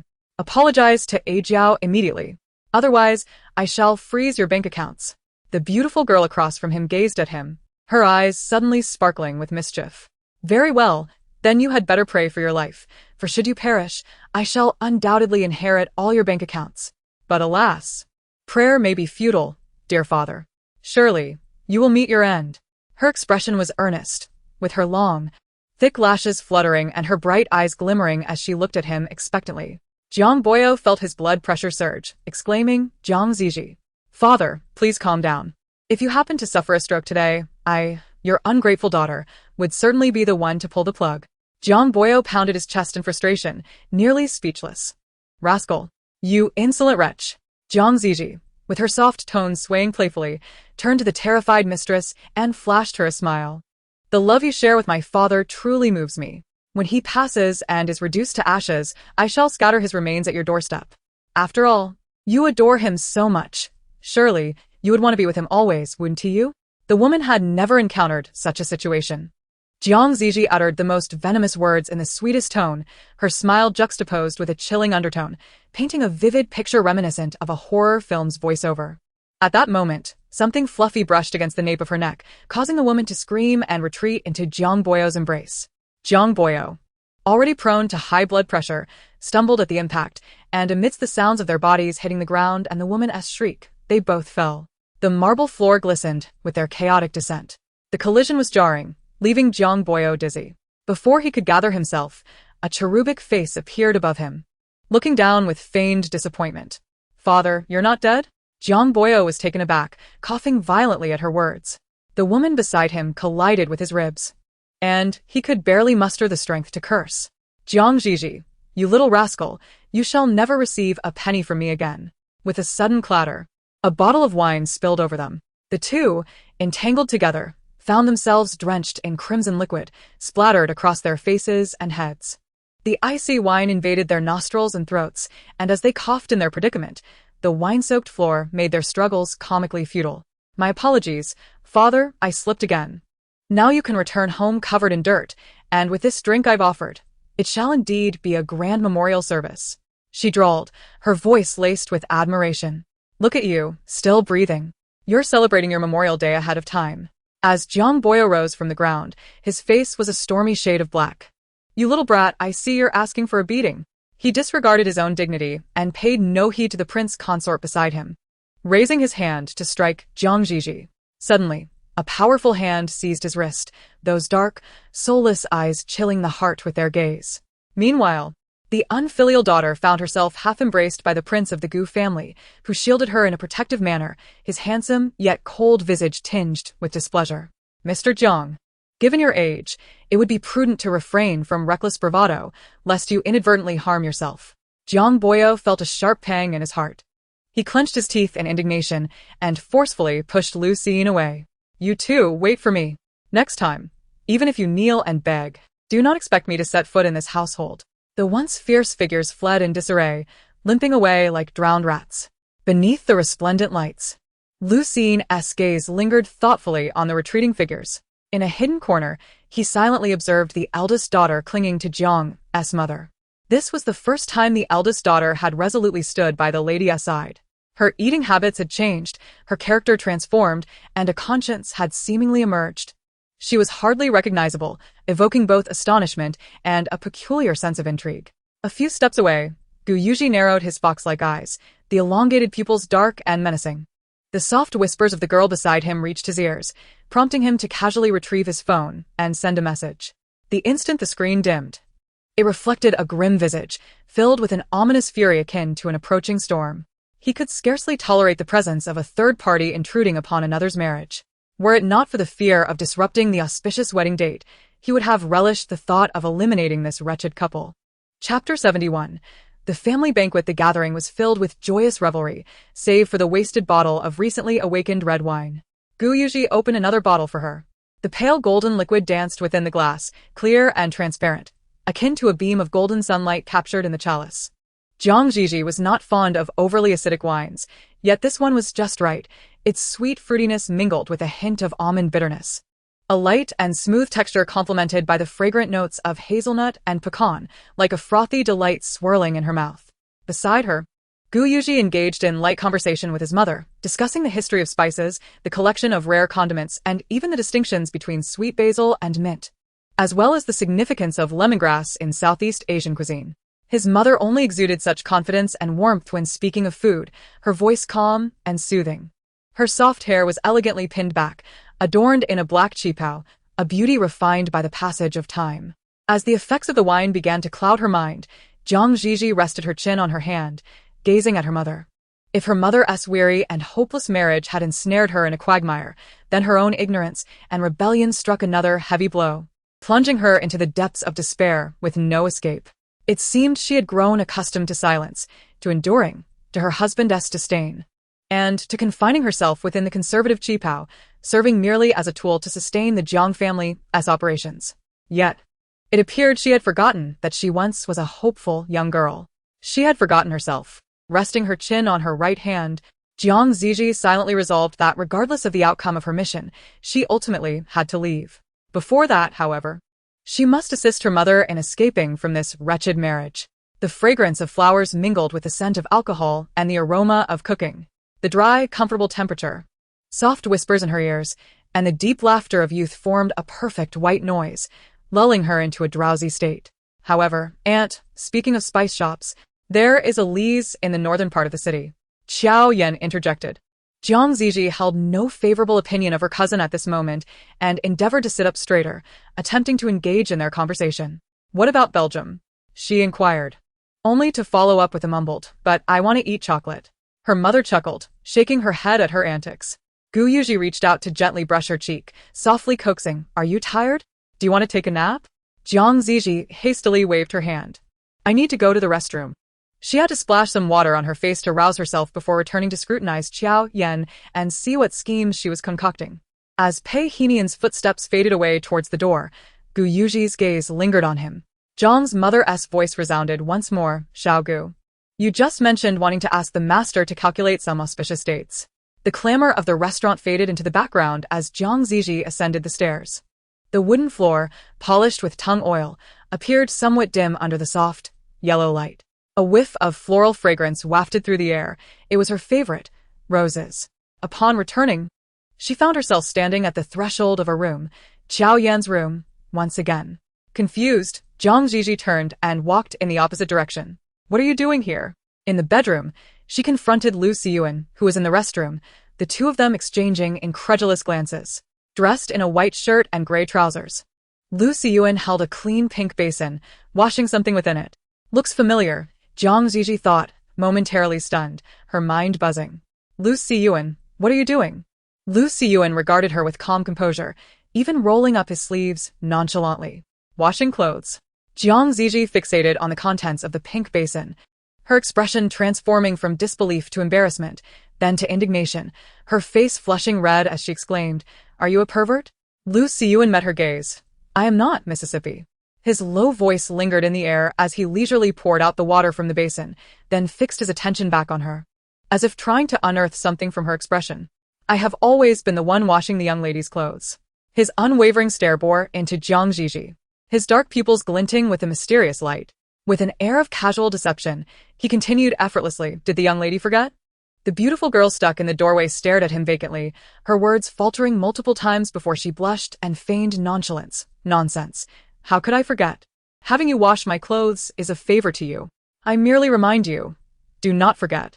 The slender and exquisite youth suddenly smiled, his pitch-black eyes shimmering with a glimmer of delight. He abruptly approached the lady, whose words faltered in her mouth. Lu Xin rolled up the cuffs of his sleeves, revealing his distinctly knuckled fingers still damp with water. With his gaze partially lowered, he inquired, What should I not forget? Not to forget that I am merely a dog raised by the young lady? His deep, husky voice resonated in the air, laced with an undercurrent of excitement. The young lady might have forgotten that I have long been yours. Zhi Zhi found him insufferable and was tempted to slap him. However, recalling his previous act of licking her hand, she hesitated. Instead, she modestly extended a finger to push against Lu Xian's chest. I have something to ask you. Lu Xian stepped back at her push and obediently nodded. Following recent events, Zhi Zhi harbored complex feelings towards him. It turned out that Lu Xian was not the benevolent figure he pretended to be. In fact, he was more villainous than she had anticipated, and according to the narrative, he would imprison her and subject her to torment. This alone was enough to instill fear in Zhi Zhi. Yet, after being followed and after Pei Henian's analysis, she began to suspect that Lu Xian might be the one trailing her. After all, he consistently behaved excessively towards her, often uttering words that were quite unbearable. Perhaps, after being bullied for so long, he harbored such resentment that he deliberately followed her, stalked her, and intimidated her, seeking revenge in the manner of Gu Yuji. However, aside from these unpleasant aspects, Lu Xian was also remarkably obedient. He carried her backpack, assisted her with homework, defended her in fights, took the blame for her, and even brought her water at just the right temperature, tending to her every need. Zhi Zhi was at a loss on how to deal with him. She could only lift her beautiful eyes and press him with another question. Did you report me? Did you tell anyone about my relationship with Pei Henian? The mirth in Lu Xian's eyes vanished. Does the young lady still not trust me? How can I trust you? Zhi Zhi retorted. If you had covered for me, I would have believed you long ago. I wouldn't have faced inquiries from my mother or suspicions from Gu Yuji. You truly are excessive, Lu Xian. You know everything, yet choose to keep me in fear. And the young lady? Lu Xian interrupted her. Didn't she also fail to inform me about her relationship with Pei Henian? Struck at her core, Zhi Zhi began to feel guilty. She pursed her overly soft lips, her tone firm. Why should I tell you? What is our relationship? We are merely acquaintances meeting as friends. Yet you take it too far. Lu Xian, do not overstep. You have no right to dictate my affairs. Does the young lady not know? I am a jealous mad dog, destined only to tear apart the men surrounding her. Lu Xian leaned in slightly, narrowing the distance between them. His tone laced with a twisted desire, his obsidian gaze roving over her face, lingering like a predator surveying its territory. The jealousy in his voice was palpable. Teetering on the brink of madness, the young lady returns home reeking of another scent, even having changed her intimate garments, and I am not permitted to lose my composure? Chapter 72. Zhi Zhi felt as though a thunderclap had erupted within her mind, her eyes widening in shock. Confusion reigned as she grappled with whether to feel embarrassed or astonished. Her neck burned with heat, and the alcohol fogging her thoughts rendered her somewhat disoriented. The garments were identical, same brand, same size, utterly indistinguishable. Yet how could Lu Xian know she had changed her clothes outside? Did he even know she had swapped her undergarments? Was he toying with her? Or had he become so obsessive that he had been observing her choice of intimate wear that morning? Her ears flushed crimson, akin to bleeding wounds, and her gaze involuntarily dropped to a small basin where some clothes were soaking. Shame, indignation, and fury coursed through her. She found Lu Xian utterly deranged. She hadn't even broached the subject, yet he had taken it upon himself to scrub those garments. Zhi Zhi glared at him in frustration. Lu Xian was unhinged, yet the original owner of her body was even more so.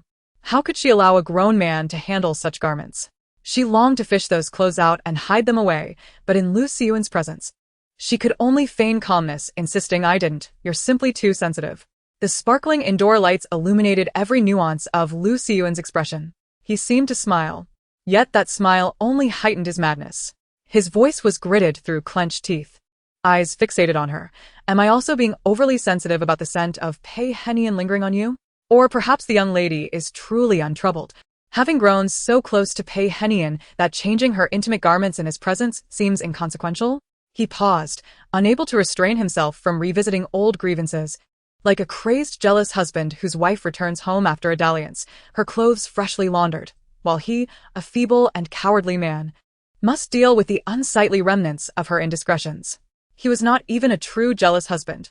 After all, that infernal fiancé was downstairs, blissfully unaware as he lavished compliments on her future mother-in-law, oblivious to his fiancée's escapades with another man, an utter fool. Indeed, he was inferior even to Gu Yuji, that imbecile. Blissfully ignorant yet content, Occupying the role of fiancé, he stood beside her, basking in the acceptance of all. Should an unexpected turn of events occur, they could marry, embrace, kiss, and share a bed. She would bear that wretched Gu Yuji's child, watching him doting upon her in the guise of a father, enveloping her in his arms and kissing her tenderly. Meanwhile, he had no name to claim, no heartfelt affection acknowledged. He was akin to a concubine disregarded by all, and not even a proper one at that, for a concubine was still expected to warm the bed, a privilege he was wholly unworthy of. Lu Xiying was consumed by jealousy to the brink of madness, yet he found no tangible foothold for his emotions. He could only endure the incessant fires of jealousy that burned within him. After all, the young lady possessed her own principles of conduct. She could even describe being kissed by a man as mere social etiquette. What couldn't she accomplish? Such an audacious person would gaze at you with unblinking eyes, harboring unspeakable thoughts. While feigning an air of purity, she would, in reality, wear clothing that barely concealed her figure during video calls, fearful that she might not entice him. As Lu Xiying spoke faster, the tumultuous emotions within him intensified, fueled by jealousy that threatened to engulf him. What methods had he employed this time to earn her favor? Hadn't she previously dismissed him as not her type? So, why the sudden change? Or was it that the aloof and proud Mr. Pei had undergone surgery, shamelessly inviting our young lady, his friend's fiancée, to admire his post-operative allure? Zhi Zhi remained silent. Lu Xiying, having poured out his heart, found her listening in stunned silence. Beneath her cascade of black hair, Lu Xiying's thin lips were pressed tightly together as he gazed at her. The once irate young lady of the Jiang family, who would typically strike him in anger, merely lifted her delicate, porcelain-like face, her ears flushed with color, her neck equally rosy. With lips as red as snow and exquisite beauty, she resembled the most vibrant rose blooming in spring. Her eyes held a clear yet bewildered expression. She was looking at him, yet her thoughts seemed to wander elsewhere, perhaps to another man. Lu Xiying felt as if he might explode with frustration. He believed Zhi Zhi was deliberately toying with him, subjecting him to emotional torment, waiting for him to succumb to her allure only to mock him mercilessly. This unusual behavior from Zhi Zhi was more infuriating than before. The foolish girl he once wished to punish had transformed into someone he yearned to kneel before, to kiss madly, to threaten, to compel, and to make cry. He longed to employ every conceivable means to draw her gaze upon him. He was ensnared by her. Beneath the dazzling lights, Lu Xiying stepped closer, grasping her wrist. Her slender wrist felt fragile in his grip, delicate as the tender stems of spring roses. As if with a bit more force, it might snap.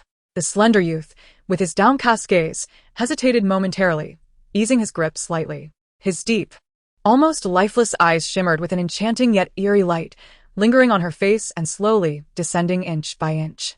He held her delicate wrist, caressing the skin that exuded the fragrance of roses, lifting it gently. "Will you strike me first, or shall I wait until I finish my question before you do?" Without waiting for her reply, he asked in a low, restless voice, "Why did you change your clothes? Were they soiled, torn, or ripped apart? Or perhaps, while speaking with me on the phone, were you?" Chapter 73. Lu Xiying's gaze remained fixed intently upon her. He was fully prepared to face a slap, not even blinking an eye. Yet, before him stood a delicate young lady, her lovely visage framed by long eyelashes that fluttered slightly, her brow knitting in the faintest of arcs as she inquired, "Why do you ask this?" There was no anger, no indignation. Instead, she regarded him with a protective tone. "Mr. Pei is not that kind of person. Please do not speak of him like that behind his back." Lu Xiying had readied himself for anything, be it their actions, an incoming slap, or a flushed face threatening him to keep silent, lest he face dire consequences. However, the unexpected response left him utterly stunned, his mind a blank canvas. He was aware that the young lady toyed with the affections of men, and jealousy consumed him, breeding equal disdain for all. Yet he also recognized that she would not favor any one individual, whether it be her fiancé Gu Yu or childhood friend Shi Jin. She merely offered a few sweet words to placate them before casting them aside. But now, she was defending Pei Henian? Had she fallen for him? Did she believe him to be a good man? Lu Xiyuan's breath quickened, his Adam's apple bobbing rapidly as he gazed into the depths of her dark eyes, which reflected a sense of abandonment, tinged with redness. "My lady, you mustn't tease suddenly." Zhi Zhi raised her hand to cover his mouth. The intoxicating fragrance filled his nostrils, making him reluctant to breathe, his lips parting slightly. In the flickering light, the proud and beautiful young lady seemed lost in thought, regarding him with an odd expression. She tugged at the collar of his shirt, her delicate fingertips brushing against his neck, her gaze inscrutable. Lu Siyuan fought against the tremors coursing through him, fixated on her, his throat constricting. After a prolonged moment of scrutiny, Zhi Zhi finally spoke. "Take it off." Lu Siyuan's eyes shot up in surprise. His mind faltered, akin to a clock wound too tightly, losing its ability to function, as heated breath brushed against her palm, the air thickening with disbelief. What? Zhi Zhi withdrew her hand and commanded him again remove it. The shift in emotions was so profound that in mere seconds, he swung from despair to elation, nearly overwhelming his senses.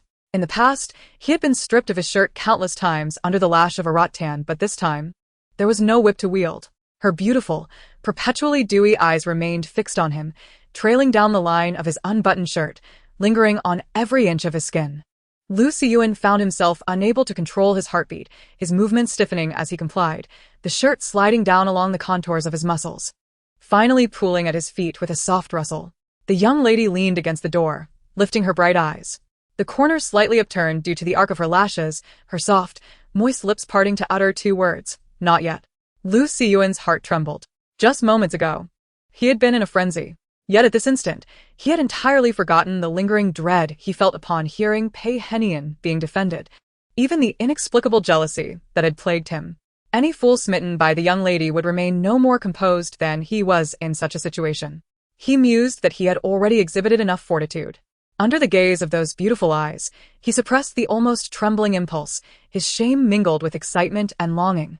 As he removed his trousers, his body was not aesthetically pleasing, marred by numerous scars, each telling a tale of its own, gaping wounds, burns, frostbite, and lash marks. Old injuries layered over new ones, unhealed after many years. But the young lady was different. Her skin was flawless, delicate as if it could be punctured by a gentle touch. Born to heights of privilege, even when she struck him, she exuded an air of grace. He felt humiliated to expose his body, fearing it would reveal every ounce of his disgrace. He even contemplated asking her to turn off the lights, terrified that she might reveal a look of disdain. After all, he was not like Pei Henian, who had been nurtured from birth as an elite heir, cultivated by the finest nutritionists and personal trainers to sculpt a physique capable of alluring women. He was merely a canvas of unsightly scars. He dreaded the thought of the young lady comparing his unsightly form to Pei Henian's, her gaze filled with contempt as she scrutinized every inch of his skin, her eyes imperiously assessing him, ultimately deriding him with a laugh, branding him with the weight of lasciviousness and cheapness. His heart raced, nearly ascending to his throat. Lu Siyuan's slender fingers trembled, and he shut his eyes. With a soft sound, silence enveloped the air, broken only by the young lady's audible gasp as she leaned against the door. Lu Siyuan felt the heat radiating from his body. The autumn attire was typically thin. His gray trousers pooled at his feet, his hand frozen mid-motion when suddenly, he heard Zhi Zhi's hurried voice exclaim, "No, it's fine." Lu Siyuan's heart hung in suspense, unsure of what the young lady was doing, until he finally opened his eyes after a few breaths. Her dark, enigmatic pupils glimmered with embarrassment. Instinctively, he sought her figure, only to find Zhi Zhi fiddling with the buttons of her clothing, feigning nonchalance as she reminded him, "You can put it back on." It was unexpectedly not Lu Siyuan. Zhi Zhi was uncertain whether to feel relieved or troubled. Yet, as she exited the narrow alley, she distinctly felt her foot connect with something. The other party had a low body fat percentage, and in the darkness of the alley, she could not discern whether she had kicked a calf or a thigh. However, Lu Siyuan's neck bore a slight redness, which, upon closer inspection, was not a mark of restraint. Moreover, aside from old scars, his legs bore no signs of having been struck by a heavy object. If not him, then who? The likelihood of someone nearby was substantial. The villain is well acquainted with his information, even knowing that her fiancé, Gu Yuji, affectionately calls her darling. Among those she knows, only Lu Siyuan spends every day with her. And his brash words, coupled with Pei Henian's reminders, naturally lead to suspicion of him. However, Lu Siyuan has cleared his name, and she finds herself forced to redirect her gaze towards others. Zhi Zhi, lost in thought, gazes into the air, while Lu Siyuan casts a fleeting glance at his own body, an expression of melancholy crossing his features. Zhi Zhi waits for a considerable time, but receives no response from Lu Siyuan, she dares not look again. Although he is clothed more modestly than the nude models in the studio, his overwhelming reaction makes her fear that another glance might cause her to feel faint. She wonders why he remains unadorned. Perhaps he feels humiliated, having been compelled by her to strip down to nearly nothing. Quietly, Zhi Zhi tilts her head away, granting him the time he needs. After an indeterminate period, a cough breaks the silence. Lu Xiyuan's voice, husky and low, gently inquires, "Is it truly that unsightly? Is that why you choose to ignore me?" Chapter 74. In the proximity of a mere arm's length. The girl who had deliberately turned her head away made the slightest movement, her delicate strands of hair betraying her actions. Lu Xiyuan lowered his eyes, fingers clenched within his palm. He felt his heart drop from a great height, shattering into countless pieces, a disordered mess. He had long anticipated such an answer. Beneath the disheveled hair lay a pair of somber, despondent eyes. A self-deprecating smile tugged at his lips, yet he could not muster a composed expression. Everything felt absurdly laughable, his resentment, his love, his affection, his jealousy. Every glance he cast her way. He even wished to flee in distress. Yet, in the next moment, the girl's voice emerged, brimming with a sense of justification, tinged with a hint of guilt. "How would I know? You're wearing one piece. And I don't possess X-ray vision." Lu Xiyuan's heart felt as though it were freezing in the wake of her words. Yet he had not inquired about that. Did it truly not matter to her? His privileged and pampered lady showed no concern for his unsightly form, disregarding his twisted scars. Never speaking to him from a condescending height. Did she not find him contemptible, wallowing in his own degradation? He suddenly lifted his gaze, fixating on the figure before him. A slender, fragile silhouette, her soft hair loosely gathered into a small bun, cascading over her delicate and elongated neck. The light transformed her hair into a lighter hue, with wisps playfully curling beneath her ears, fluffy and inviting. From any angle, she appeared both delicate and beautiful, devoid of any intimidating presence. Yet, her light-hearted words could send his heart racing from one extreme to another. The euphoric whirlwind masked a shock. He could not articulate his emotions, wishing only to offer her everything she adored. Lu Xiyuan's breath quickened, and he stepped forward decisively. "Miss, do you wish to?" Zhi Zhi's earlobes quickly flushed crimson, her tone laced with indignation as she interrupted him. "Lu Xiyuan, I do not wish to. Not at all." Her delicate voice, imbued with a hint of moisture, expressed a peculiar irritation, rising from a quiet murmur to an emphatic reprimand.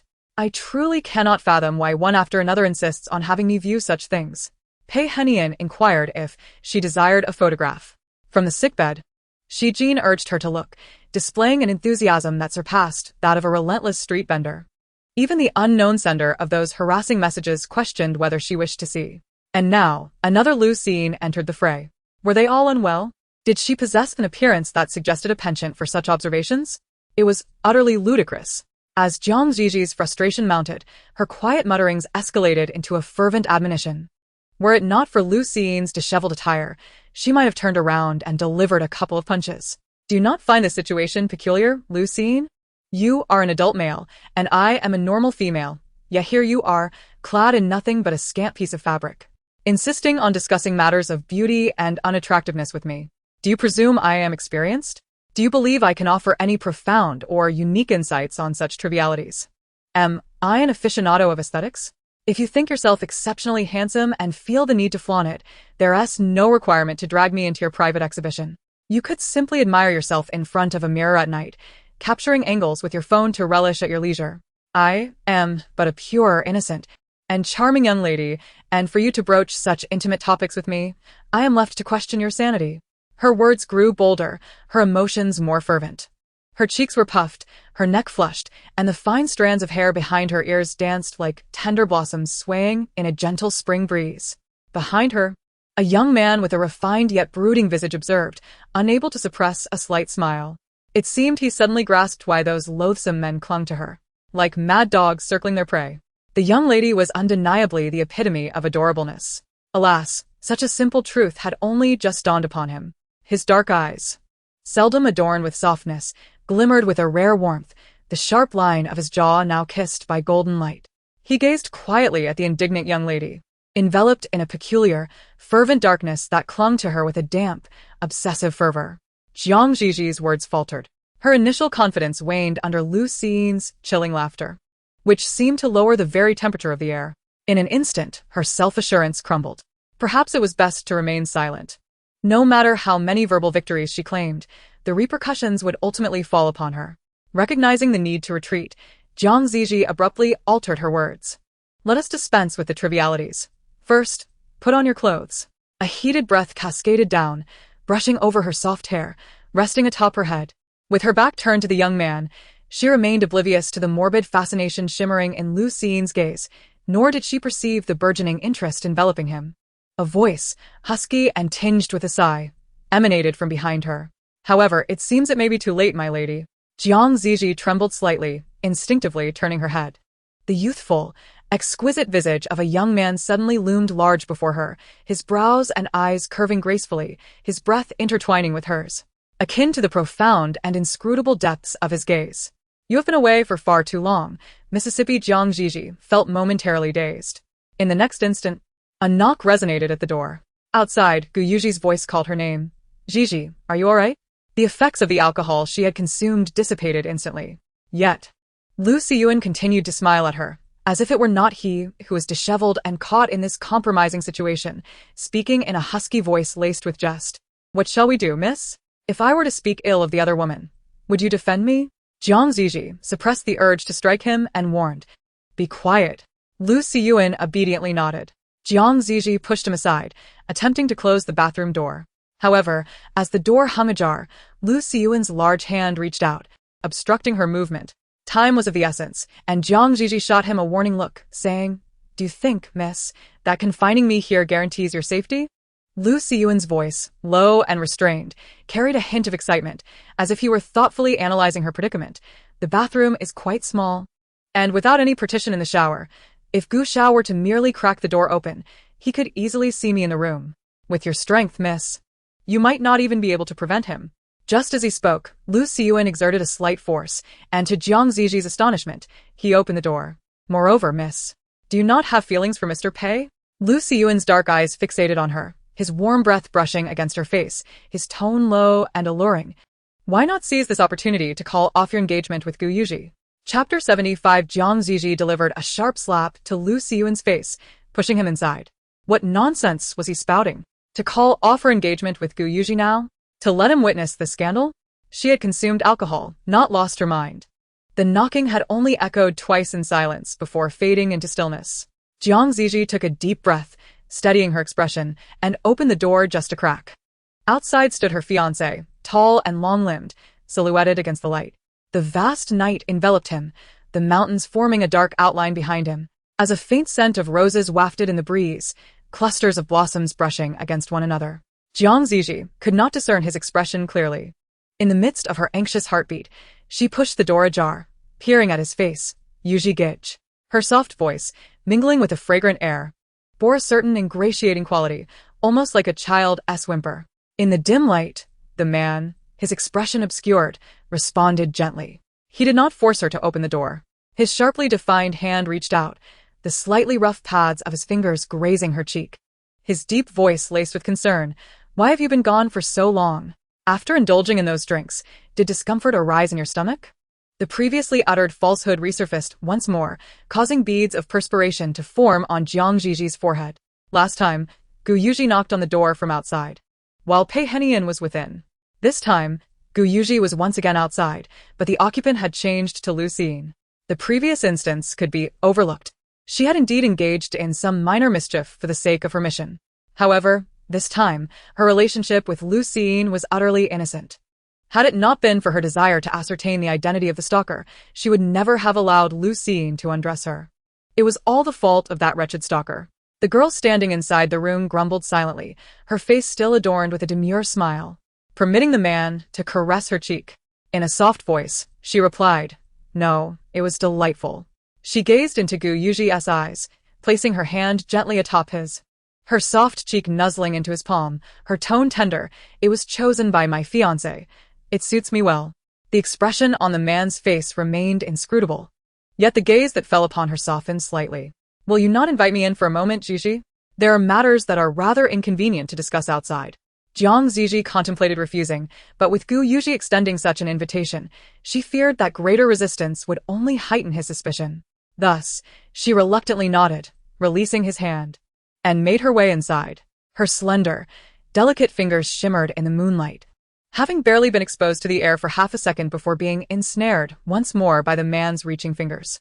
Gu Yuji's hands bore the calluses of hard work, rough yet gentle. His long fingers glided over the soft back of her hand, tenderly enclosing her fingers within his palm, an action executed with practiced ease. Coupled with the enchanting moonlight, it exuded an inexplicable intimacy. Were it not for the fact that Lucien was still in her bathroom, clad in nothing but half-removed clothing, Zhi Zhi felt increasingly guilty and did not dare to refuse. The room was impeccably tidy, bathed in warm hues that, under the soft lighting, accentuated the radiance of her beautiful visage, easily evoking a sense of homeliness. Gu Yuji's elongated fox-like eyes subtly swept from the billowing curtains of the balcony to the wardrobe, finally resting upon the closed bathroom door. Holding his little fiancé's hand, his magnetic voice unfolded gently. Zhi Zhi, you left in quite a hurry. I believe you may not have heard your mother mention that she intends to visit the temple this weekend to offer incense, pray to the Bodhisattva, and perhaps consult the master for an auspicious date for marriage. However, given your mother's affectionate nature, she likely seeks to pray for your health, safety, and a life filled with blessings. Gu Yuji's voice momentarily paused, a slight curve forming at the corners of his lips. In truth, I envy you, Zhi Zhi. The lovely girl raised her eyes, her long lashes fluttering. Is your aunt not kind to you? Gu Yuji smiled at her. Yet there was no trace of joy in his demeanor. His tone was frighteningly calm, resembling that of an emotionless narrator. My mother adored my father. She idolized her husband and seldom defied his decisions, even when she knew he was wrong. Her kindness towards me was merely a means to win my father's affection. He had been trapped in that distorted parent-child relationship for far too long. The grotesque and decaying family, with its shrewd and hypocritical man as the puppeteer, manipulates the puppet known as mother, intending to control the very being that she births. Thus, the moment he harbors thoughts of rebellion, Gu Yan is summoned back. The handsome, sharp-featured man lowers his gaze slightly, concealing a fleeting emotion, yet it matters not, for I have Zhi Zhi. The way he gently clasps the girl's fingers is tender. The dashing man gazes at her with a smile, brushing his fingertips against her cheek, his long eyelashes radiating infinite tenderness and affection. I have Zhi Zhi, and that surpasses the entire world. Perhaps it is the vulnerability that powerful men display when they reveal such deep affection that evokes sympathy. Zhi Zhi kindly grasps his large hand, pressing it against her face in a gesture of comfort, saying, Gu Yuji, it will be all right. You are the mightiest person in this world. No obstacle can bring you down. Every setback is merely a whetstone, and in the end, you will obtain all that you desire. Have you forgotten, Gu Yuji? You are the most extraordinary. After all, Gu Yuji is the protagonist of this world. The girl's gentle voice sways through the air, filling the atmosphere with tranquility. It seems she possesses a certain magic, for her simple words penetrate his heart. Whatever she wishes for, a mere glance from her suffices, and he would unhesitatingly brave fire and water for her. Gu Yuji gazes upon her, his fox-like eyes glimmering under the light, reflecting a brilliance akin to precious gems. Will Zhi Zhi always accompany me, standing by my side? In those gem-like eyes, her figure is perfectly mirrored, treasured and cherished, as if in his heart, she is his entire world. Zhi Zhi, unable to meet his gaze, lets her fluttering lashes tremble, quickly lowering them in shyness. I will be here, as long as you need me. Pausing in her motion of caressing his large hand, Zhi Zhi suddenly pulls his hand down, brushing against the raised scar on his thumb, then gently touching several other wounds that have yet to fully heal. You were injured, Gu Yuji, but you seemed fine the last time we met. Did you have a conflict with someone? She gazes up at him with her sparkling eyes, filled with concern. Gu Yuji remains impassive, revealing no hint of turmoil beneath the surface, soothing her with, it's merely a superficial wound. A beast caused it. I taught it a lesson, and it has already healed. His young fiancé nods, cradling his hand, her voice soft. You still need to be cautious, brother Yuji. Gu Yuji responds gently, assuring her, husband will be careful. He has begun to call himself husband again. Zhi Zhi gazes at his large hand, but then inquires, but what happened to your signet ring? You had it when we first met, and it was there during our trip to school as well. Its ancient and solemn design must symbolize some status. I plan to wear a wedding ring, Gu Yuji's melodious voice whispers into her ear, the teasing lilt at the end imbued with an irresistible charm. The signet ring and wedding ring do not complement each other, so I removed it. Here, take this card. There are no limits. The matte black card, delicately gripped between the man's slender fingers, was tucked into her pocket with care. It was akin to a child being tenderly looked after during a festive occasion, as he reassuringly patted her pocket, coaxing her, "Consider it my protection fee. My dear, I hope you will take good care of me from now on." His petite fiancée fluttered her long lashes at him, her almond-shaped eyes glistening, while her luscious crimson lips parted slightly, exuding an alluring charm. Gu Yuji could not resist leaning down, brushing against her soft lips. His voice, tinged with restrained desire, mingled with their breaths. "It's all right if you don't look after me. Even if I am bullied by my wife, I would still crave it." Their breaths intertwined as his delicate fiancée gazed at him with her glistening, tear-filled eyes, her soft, flushed lips nervously pressed together. Gu Yuji swallowed hard, his voice gravelly yet gentlemanly as he inquired, "May I kiss you, my dear?" Zhi Zhi's cheeks flushed crimson, and her exposed fingers unconsciously curled. She had yet to form a refusal. In the next moment, a loud crash echoed from the bathroom, as if something had been knocked over. Chapter 76. The air grew eerily still. His petite fiancée's pupils dilated, and her petal-like lips tightened in response. Yet Gu Yuji seemed oblivious. His expression a playful smirk as he gazed at her beautiful face, his rosy lips curling slightly. Amidst the abrupt sound of collision, he leaned down, capturing her soft lips, their gentle breaths intertwining chaotically against his face. She was so dazed, her eyes, still glistening with moisture, remained wide open, staring at him, helpless and sweet. Unaware of how to retaliate against the affection, compliant, she allowed him to hold her close, unsure where to place her fingers. How could she be so obedient? Gu Yuji's breath quickened, spiraling out of control as he pulled her closer, pressing her head into his embrace, whispering, "It's all right." His voice, raspy and raw, seemed to be meant for himself or perhaps for the blushing girl nestled in his arms. The only sound that echoed was the rapid beating of his heart, pounding against his chest as if it might leap out. An unparalleled sensation surged through him, the rush of adrenaline surpassing that of skydiving or racing, leaving his mind blank, yet exhilarated. This feeling was something he had never experienced in his 27 years of life. The tall man held his petite fiancée close, lowering his head to kiss her hair, filled with a tender reluctance. Zhi Zhi nestled against him in silence. "Oh dear, it was just a kiss after all. You've been kissed before." The system attempted to console her, though it could not see her face, addressing only the round back of her head. "It's not so bad. After all, Gu Yuji is quite handsome, and this is his first kiss, if we don't count that time in the car. You're not crying, are you? Cheer up. Host, have you forgotten? We can do this." The data bars of the system pulsated ever more rapidly as a small face, pressed against a man's embrace, lifted slightly. A faint blush marked her cheeks, while the tips of her ears glowed pink, and her eyes sparkled with surprise. "Gu Yuji's chest is so broad," she exclaimed, her voice tinged with astonishment. "My face is completely buried." The system remained silent, feeling superfluous to speak. In the next moment, the articulate host raised her head, her face flushed as she addressed the handsome man. "Gu Yuji, I have not permitted you to kiss me." She appeared utterly vulnerable, her bright eyes shimmering with unshed tears, as if she had been grievously wronged. It seemed that a single unsatisfactory word from Gu Yuji could bring her to tears. Sure enough, the tall, handsome man leaned down, cradling her face in his hands, and earnestly apologized. "I'm sorry, my dear wife, I thought." "That's enough. I forgive you," the timid girl interrupted, her cheeks adorned with a delicate blush. "But you mustn't bully me just because I like you." The man, who had bent to apologize, suddenly froze. His dark pupils widened rapidly, and his fox-like eyes sparkled with unrestrained surprise. "Wife," he breathed, "let us go." The girl, her ears flushed, interrupted him again, intertwining her fingers with his and leading him outside. "It's been too long. Mother will worry." Under the warm glow of the indoor lights, the dashing man fixated on his petite fiancée, his tall figure following her as she guided him out.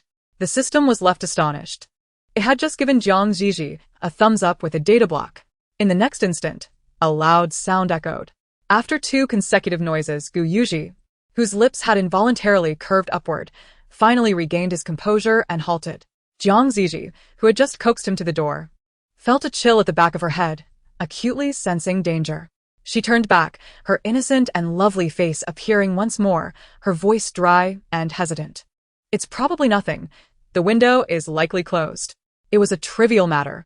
Gu Yuji gently caressed her face and strode toward the restroom. Zhi Zhi's heart raced, anxiously following him. Gu Yuji paused at the restroom door, his long fingers grasping the doorknob, his wrist pressing down slightly. The moment the lock clicked, Zhi Zhi's heart soared. However, Gu Yuji's actions suddenly stilled, his deep voice resonating in the air with an indefinable meaning. By the way, I seem to have not seen Lu's classmate in the latter half. Do you know where she is, Zhi Zhi? Zhi Zhi was uncertain but shook her head, attempting to deflect. Perhaps she is dining with the ants. Is that so? The man's sharply defined profile was illuminated by the light, his slanted fox eyes glinting coldly. His voice remained as gentle as ever. Lu's classmate tends to appear in the most unexpected places. In conflicts, we must shield our beloved branches, and in sickness, we must cling to them. However, he appears to fall ill rather easily. Gu Yuji's smile is devoid of warmth, his narrow eyes peer through the glass, seemingly catching sight of someone behind the door. What if Lu, by mere chance, is currently feverish in Zhi Zhi's bathroom? He lets out a light scoff. That would be unfortunate indeed. Chapter 77. Zhi Zhi is so anxious, she nearly forgets to breathe. From her vantage point, she can distinctly see a cold smirk gracing Gu Yuji's lips as he presses down on his wrist and pushes open the bathroom door. The layout of the bathroom is immediately apparent. The French-style luxury tiles gleam under the bright, clean light. The overhead spotlights illuminate the pink roses on the sink, and a large mirror spans the wall, its outer lights casting a gentle glow. A slender golden frame separates the shower area, and behind the transparent glass lies a bathtub in a matching color scheme, fully exposed. There is nothing, no place to conceal oneself, let alone the shadow of Lu Siyuan. Gu Yuji's expression momentarily empties, landing on an open window. A breeze has risen in the night, wafting through the unlatched window, causing the hand cream bottle beneath the sink to roll and spin. Zhi Zhi stands beside him, peering stealthily inside, torn between shock and guilt, taking deep breaths in secret. It must be the maid who forgot to close the window. Ame is often a bit careless. Her rounded eyes dart to the man beside her, her tone tinged with melancholy. But Gu Yuji, why do you suspect Lu Siyuan would be in my room? We are both engaged. Is there truly no trust between us? You had promised before that you would never doubt me so easily. Brother Yuji, it would truly sadden me. Gu Yuji stiffens, a sudden flash of words spoken by Pei Henian echoing in his mind. Perhaps Pei Henian's assessment of him was not unfounded. Since falling in love, his clarity has waned, and he has begun to harbor suspicions. He realizes that his possessive love breeds jealousy toward anything that might divert his fiancé's attention away from him. Gu Yuji does not respond immediately. Zhi Zhi fears he might uncover something and grows even more anxious. She reaches out, tugging on the fabric of his shirt, attempting to lead him away from the scene of the supposed crime. I apologize, darling. I am merely too tense. His handsome, sharp features turn toward her, grasping her fingers with a tone filled with regret. I just heard those noises and thought someone might have sneaked in while you were unguarded. Were you doing laundry? The man's gaze shifts to an incongruous pink basin on the sink, and as Zhi Zhi watches in astonishment, he strides over. Entrusting such garments to another for washing indeed raises concerns. Under the bright illumination, he deftly undoes his cufflinks. As he rolls up his sleeves, a well-defined arm emerges, its muscular lines resembling a masterpiece sculpted by divine hands. Of course, this is only if the other party does not continue to stretch out his hand to grasp the clothes within the basin. Gu Yuji's hands were large, with long and sharp knuckles, accentuating how pitifully small the softened clothes appeared. Zhi Zhi stumbled over her words, her ears suddenly ablaze. No, please don't. However, Gu Yuji's movements were swifter than her refusal. Zhi Zhi's face grew hot, her ears flushed, and her head felt as if it might burst into flames. She took 2 hurried steps, eager to wrench the bundle of clothing from Gu Yuji's grasp. Yet in the next moment, his enchanting fox-like eyes turned towards her. His voice gentle, "It's my fault for arriving too late. Had I come sooner, we wouldn't have needed you to intervene." Damn it. Zhi Zhi hadn't intervened at all. She hadn't even touched the fabric. She had merely returned in the evening, fearing any slip-up, and changed into more comfortable attire, tossing her clothes into the laundry basket. Little did she know that within the brief span of dinner, her pitiful garments had been plucked from the basket and bullied by 2 men.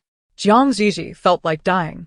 She wanted to shake the system violently, questioning whether all men in this world were slightly deranged. The system's mechanical voice teased. Service-oriented male lead. You know what I mean? She didn't want to understand. I'll wash these clothes from now on. Water droplets cascaded from Gu Yuji's distinctly veined hand, mingling with his magnetic voice. Our Zhi Zhi's hands shouldn't have to do these chores. Zhi Zhi replied, no. She had never intended to do such things. A sense of helplessness enveloped her, leaving her speechless as she watched Gu Yuji meticulously turn her clothes, ensuring every corner was thoroughly rinsed. Even his bony fingers cradled her garments as he earnestly inquired, "Isn't there a dryer here?" The villa boasted a dedicated laundry room, while Zhi Zhi's bathroom lacked a dryer. Yet her mind was in disarray, and she simply stared at his hands, shaking her head. The man raised an eyebrow. In an instant, Zhi Zhi understood. She feared that if Gu Yuji's service-oriented personality kicked in, he would indeed take her clothes to dry. With wide eyes filled with terror, she snatched her clothes back, exclaiming, "That's enough. I can handle the rest." As she pushed Gu Yuji out the door, her face remained flushed. It was utterly embarrassing, she thought. She vowed never to date a service-oriented personality in her lifetime. It was simply too terrifying. Meanwhile, just a wall away, in a secluded closet of the bedroom, a young man with a gloomy yet exquisite visage wore a faint expression of indifference. He held a soft fabric, bringing it close to his nose.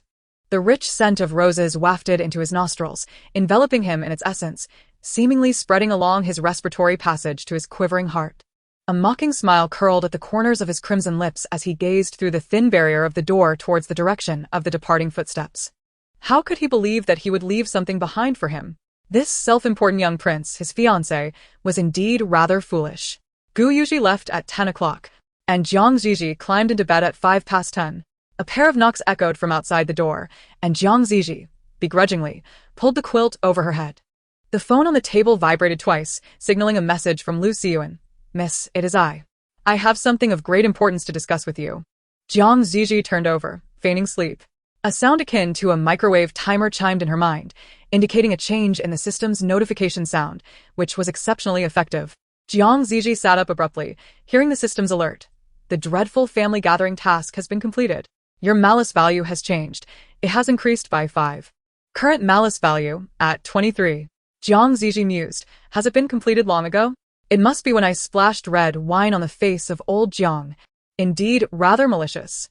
No, at that moment, the task's progress changed, but did not reach the passing line. It was just completed just that second. The charming heroine Xiao Yan had long been waiting at the entrance, intercepting Gu Yuji's car, though it is unclear what she said to him. The task's progress advanced slightly, reaching the passing line, hence the task is automatically deemed completed. It should correspond to the last few lines of the original plot. What did Xiao Yan do to pique Gu Yuji's interest? I told you, the irresistible heroine and her men share an unbreakable bond, destined to be together. The system expressed its sentiment, while Zhi Zhi maintained a serious demeanor. You aren't falling for Gu Yuji, are you? The system inquired cautiously. To which Zhi Zhi solemnly shook her head. The task has already been completed 14 times, and you mentioned that later tasks become increasingly challenging, thus raising the malice value. I must hasten to assist my mother in escaping from that man. Her delicate brows knitted together in concern, otherwise, after I leave, she may not withstand it. The system interjected. In truth, she is merely a non-essential character, existing solely to provide financial and social support for the irresistible heroine. Your feelings for her seem peculiar. Developing abruptly, not aligned with reason. Have you not realized this? The girl sat on the bed, her furrowed brow relaxing after a moment. I am aware. Yet, I cannot control myself. It feels as though. She struggled to articulate her thoughts, a look of bewilderment in her eyes. As if there exists an invisible yet substantial connection between us, something once bound us, only to be forcefully severed later. Perhaps it is because she resembles my mother in my dreams. Her voice softened, shoulders hunching slightly. Her soft hair fell against the nape of her neck, her slender figure exuding a sense of abandonment as she quietly spoke. I must help her. What if my own mother were to be bullied in such a manner? The system remained silent. The phone on the table buzzed twice again. Zhi Zhi glanced at it. Miss, the person who previously sent you harassing messages. Are they following you tonight? Chapter 78. Half a minute later, Lu Siyuan found himself standing in Zhi Zhi's bedroom. He had likely just washed his face, arriving in haste. His exquisitely handsome visage was enveloped in a hint of dampness, and his wet, tousled black hair framed his brooding eyes. By the vanity. The girl with her arms crossed raised her eyelids, her beautiful face set in a frosty expression, her temper quite foul. How did you know someone was following me? The villa's heating had long been activated, and the delicate young lady's cheeks were flushed, yet her petal-like lips appeared dull and parched. Lu Siyuan recalled Gu Yuji's ostentatious kiss and averted his gaze, pouring a glass of water for Jiang Zhi Zhi. He bent down, coaxing her to drink. When I exited the school gate last night, I noticed a familiar car with a conspicuous license plate. It must belong to Mr. Pei. At that moment, I was on a call with him, and he had just berated me. Lu Siyuan's voice paused as he deftly leaned down. A warm hand grasped Jiang Ziji's ankle, radiating a heat that felt almost searing, causing that slender ankle to quiver slightly. With his gaze partially lowered, Lu Siyuan held her delicate, snowy ankle as he slid on the half-kicked-off shoe. At that moment, I sensed something was amiss. The young lady must have encountered some danger. Having secured her shoe, Lu Siyuan remained kneeling, cradling her fragile ankle as if it were the stem of a budding rose, his movements gentle. Furthermore, the young lady had changed into an outfit identical to the one she wore when leaving, seemingly to spare her mother's worry, which only solidified his belief that an incident had occurred. Was she being followed by that person? Had he frightened her? Had she seen his face? The girl seated in the chair gazed at him with lowered eyes, her lips, once moistened, now regained their fullness, the enticing contours suggesting a kiss. Strikingly beautiful. Yet her words were barbed. Lu Siyuan, what do you wish to convey? He looked at her, his voice soft, tinged with the bitterness of distrust. Did not the young lady already investigate? I never anticipated that I would be the first person she suspected. However, it appears I have passed her scrutiny. Otherwise, I would not have the privilege to remain in the Jiang household. I know the young lady does not trust me, but I wish to show her something, a small item that I may discovered while ironing your clothes. She mistook it for a button and left it on the table. A minuscule black disc appeared at Lu Siyuan's fingertips, glimmering faintly under the light. Jiang Ziji suddenly straightened, snatching it from his fingers. Its metallic texture was lightweight due to its small size, resting almost weightlessly in her grasp. Jiang Ziji's understanding dawned. A listening device? Which garment? She inquired. Lu Xin gazed at her with a calm demeanor, clad in a light brown trench coat. On that day, Shi Jin drove the young lady to school, and we encountered a conflict with Su and Kan, leading to her parting ways with me. Subsequently, a minor unpleasantness arose due to my illness, and it was Gu Xiao and Mr. Pei who returned you home. The young lady wore this trench coat only on that day, and the listening device was concealed in its pocket. The mirror of the dressing table reflected Jiang Ziji's profile as she clutched a button in her hand. Are you suggesting that someone among them is tailing me? Lu Xin's dark eyes fixed upon her, yet he refrained from answering her query. Instead, he presented his phone, stating, "This is my timeline for this afternoon. I visited the Gayen Boxing Club at 4 p.m. and returned by subway at 5:30, a journey of 50 minutes. Upon exiting, I immediately returned to the school to pick up the young lady." The screen displayed the exact time of the subway transaction, recorded at 5:32 p.m. I had no opportunity to commit the crime, young lady. Moreover, in the photos sent by the other party that day, my silhouette appears in the corners of certain images. It is impossible for me to clandestinely photograph the young lady while simultaneously capturing myself in the background. Lu Xin's voice was soft, his eyelids fluttering slightly, and his long lashes spread wide. If you suspect that the person following you is an acquaintance, perhaps you should first consider those around you. How tall is the individual who has been trailing you? What tone do they use? What disguises have they employed to mask their blunders? His low voice lingered in the air, and Jiang Ziji inexplicably recalled the peculiar leather gloves. What were they concealing? Why the need for such a superfluous measure as wearing those gloves? Were his hands different from others? Or perhaps injured? As this thought flickered through her mind, the reflection of the girl in the mirror suddenly lifted her long lashes. Gu Yuji's injured fingers brushed past her vision, causing Jiang Ziji's breath to quicken. Yet, how could it possibly be Gu Yuji? I regret not accompanying the young lady today, which nearly led to her encountering danger. Whether she scolds me or punishes me, it matters not. I deserve it. His tone was earnest and selfless, devoid of resentment, even going so far as to speak well of others. Mr. Pei is merely concerned, albeit in a misguided way. Or perhaps, being as astute as he is, he harbors ulterior motives, intentionally misleading the young lady into believing that I am the one behind the threats, thus prompting her to cast me aside. Regardless, it is all my fault. Had I not gone to Gayen this afternoon, none of this would have transpired. The repetition of familiar names caused the girl in the mirror to furrow her brow. What were you doing at Guian? The youth kneeling beside her responded with tranquility. Gu Xiao said that I cannot spend my life hiding behind the young lady's skirts. He would be waiting for me at Guian. I waited for half an hour without seeing him, which is why I returned late. Chapter 79. Before sleep. Zhi Zhi felt an unsettling sense that she had forgotten something. Regrettably, today has been an overwhelming whirlwind of events, from being robbed to being followed, after confronting Jiang Boyo.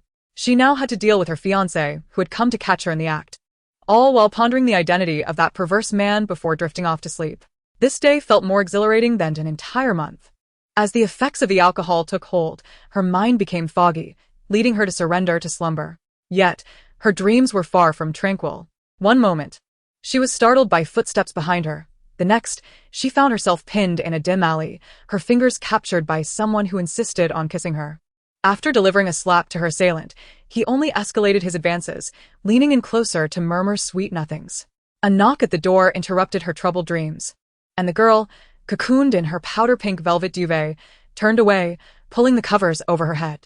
Just as she was about to sink back into the realm of dreams, a hand emerged from the layers of blankets. In the next instant, the drowsy girl flung aside the covers and sat up. Oh no! She realized she had forgotten something important. She had completely overlooked the scheming Pei Henyang. Last night, upon overhearing her conversation with Gu Yuji, Pei Henyang had been utterly furious.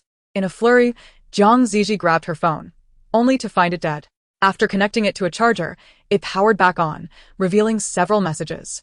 Shi Jin had sent her a picture of flowers from the hospital alongside his smiling face, with a glimpse of a bandage and scattered pills in the corner, giving it a rather pitiful air. Gu Yuji inquired whether her hangover was still causing her pain, and had even ordered her some medicinal cuisine from a private restaurant. Lu Siyuan also sent his usual morning greetings, accompanied by a photo of bubbling porridge, its ingredients cooked to a tender perfection. Only Pei Henyang's side remained eerily silent, the chat history from yesterday morning lingering unaddressed. Feeling a pang of guilt, Zhi Zhi timidly sent a smiley face in his direction, but he ignored her. Aware of her own culpability, she felt it was perhaps for the best. After all, she had yet to concoct a plausible excuse. With a decisive flick, she tossed her phone onto the bed and headed to the bathroom. After freshening up, Zhi Zhi emerged with a dewy, radiant complexion, clad in a ginger-hued knitted ensemble. As she descended the stairs, her mother's voice wafted through the air, enthusiastically promoting some form of matrimonial superstition. With a grimace adorning her features, Zhi Zhi hurried over. "Mom, could you not pressure me about marriage so early in the morning?" Her words stumbled, the remainder caught in her throat. In the living room stood a man clad in a silver-gray three-piece suit, his lips curled into a gentle smile as he cast a glance her way. His meticulously styled hair caught the morning light, accentuating his high nose and deep-set brows, his features strikingly defined, exuding an aloofness befitting one accustomed to high status. Save for a small mole on the tip of his nose which danced in the interplay of light and shadow. Upon hearing her voice, Zhang's mother smiled and beckoned. "Zhi Zhi, come say hello to Mr. Pei. You've met before." Zhi Zhi, under the soft glow of dawn, found herself ensnared by the handsome man's gaze, who smiled down at her. "Zhi Zhi and I are not merely acquaintances." His smile was disarming, yet it sent a chill racing down her spine, making her feel as though the back of her head was becoming a veritable source of cold air. She swiftly signaled to Pei Henian, yet he maintained that disquieting smile at the corner of his lips, completely disregarding her cue as he continued, "We are quite familiar." Zhi's pupils trembled. Was this the explanation? He wouldn't dare suggest that they had been intimate and were currently in a romantic relationship, would he? How foolish of me. During the last banquet, Mr. Pei even played mahjong with Zhi. Pei Henian continued to gaze at the girl across from him with a warm smile, resembling a benevolent elder observing his junior with impartiality, his voice imbued with gentleness. Not only that, there was a misunderstanding with a classmate previously, and as a witness, I lent her my support. Speaking of which, the last time she met me, she still addressed me as uncle. Why the pretense of unfamiliarity this time? The handsome man regarded her, his thin lips uttering 3 words, "Little niece." In front of her mother, Zhi wished for nothing more than to disappear. Indeed, there is some truth to this. Zhi mentioned it to me upon returning home. But with all the busyness, I neglected to express my gratitude to you in person. We owe you a great deal, Mr. Pei. Our Zhi can be quite mischievous, and I appreciate your concern. Zhang's mother spoke while guiding her daughter to sit beside her. her tone laced with mild reproach. This child lacks basic courtesy. Mr. Pei has been a long-time friend of Xiaogu, and since you are engaged to Zhi, you should interact with Mr. Pei more often. How can you bypass the generational hierarchy and call him uncle? That child, Zhi, addresses Mr. Pei as brother. If it's not too much trouble, perhaps our Zhi could call you brother as well. Jiang Zhi forced a smile. The refined and handsome man smiled back, his sincerity far outweighing her feigned expression. Indeed, Zhi calls me that as well. Miss Jiang, there is no need for formality, given my close relationship with Zhi. You are essentially my sister-in-law, so it suffices for you to call me brother in his company. Jiang's mother then turned her gaze towards Jiang Zhi, offering her a subtle hint. Her youngest daughter displayed an awkward yet polite smile, struggling for a moment before finally managing to utter the words, brother. Pei Henian shifted his gaze away. How coincidental. When I spoke with Zhi yesterday, your sister-in-law happened to be present as well. I'm uncertain if Zhi conveyed the news of Master Zhi Qin to your mother. Jiang's mother replied earnestly, I have indeed heard of Master Zhi Qin. He is renowned for promoting Buddhism and has traveled extensively. I understand he has not returned to the city in over a year. Thanks to Mr. Pei's assistance, we have been granted an auspicious time from Master Zhi Qin to bless our Zhi and you Zhi with a lifetime of happiness, which brings me peace of mind. It is my duty, Pei Henian remarked, looking at her. There's no need for formality, since she calls me brother. Simply addressing me as Henian will suffice. After all, we are family. Such politeness is unnecessary. He had always embodied the role of an esteemed figure, every gesture exuding an air of aloofness, yet today, with a gentle smile, he deliberately sought to bridge the distance, leaving a surprisingly favorable impression. Even his deep voice carried an unusual persuasiveness. Zhi is diligent and clever. With the support of old Master Gu over the years, he has achieved much, indeed capturing the hearts of numerous young ladies. The elder gentleman and his lady possess a mutual respect for one another, rarely engaging in disputes, and are lauded throughout their circle as a model couple. With such exemplary figures to emulate, it is certain that Zhi and Zhi Zhi will enjoy the happiness and sweetness in their lives that their aunt so ardently wishes for. His voice flowed with sincere blessings, yet a fleeting moment of stillness crossed Zhang's mother's face. In the earlier years, Gu Rinkong and his wife were indeed the epitome of a harmonious couple, having cherished one another for decades without ever raising their voices in anger. However, 3 years passed. Gu Rinkong returned home with a young man whom he claimed to adopt as a son. Yet, with such a striking resemblance to his own features, it was clear to all that this was no mere adopted son, but rather a child born out of wedlock raised in secrecy. Furthermore, Gu Rinkong disregarded societal judgment, openly supporting this illegitimate son as he competed against his biological son, Gu Yuzhi. Under Gu Rinkong's deliberate indulgence, the rivalry between the two young masters escalated fiercely. When this scandal first emerged, Gu Rinkong faced considerable whispers and gossip behind his back. As women, they naturally empathized with the plight of the wronged wife. Caught in a conflict over inheritance between an illegitimate child and her legitimate heir, Zhang's mother maintained a smile, yet the joy in her eyes transformed into sorrow. As a mother, how could she not be concerned for her children? She feared that a flawed foundation would lead to a crooked structure, pondering whether her future son-in-law might mirror Gu Rinkong's facade of integrity while secretly harboring an illegitimate child at home. Her Zhi Zhi did not possess the prestigious family background that Gu's wife enjoyed. She had only a useless mother, an unfaithful father, and a family with little standing in their circle. Though their present affection seemed sweet and harmonious, what if they were to share a bed, yet harbor divergent dreams? If her husband were to stray, her daughter would have nowhere to seek solace.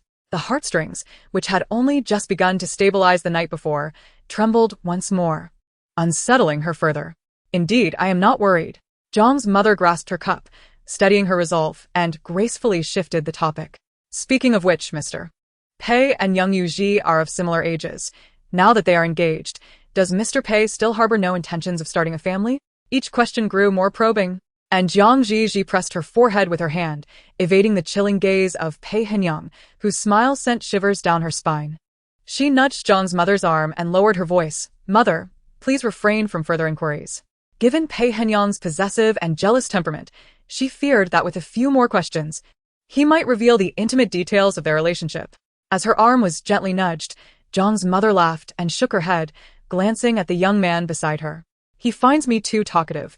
It is the nature of age, you see. When I encounter single, accomplished men, I cannot help but inquire about their intentions for settling down. Mr. Pei, I hope you do not mind. Not at all, came the man's magnetic voice, imbued with just the right amount of mirth, instantly creating an inviting atmosphere. I understand, Auntie, that you are concerned for my well-being. I've been preoccupied with work and have yet to contemplate romance, let alone the notion of starting a family. During this period, I have indeed encountered a girl whom I fancy, and we have recently begun to date. However, the sensation of unease has intensified for Zhi Zhi. Upon hearing unexpected gossip, Zhang's mother's eyes sparkled with intrigue.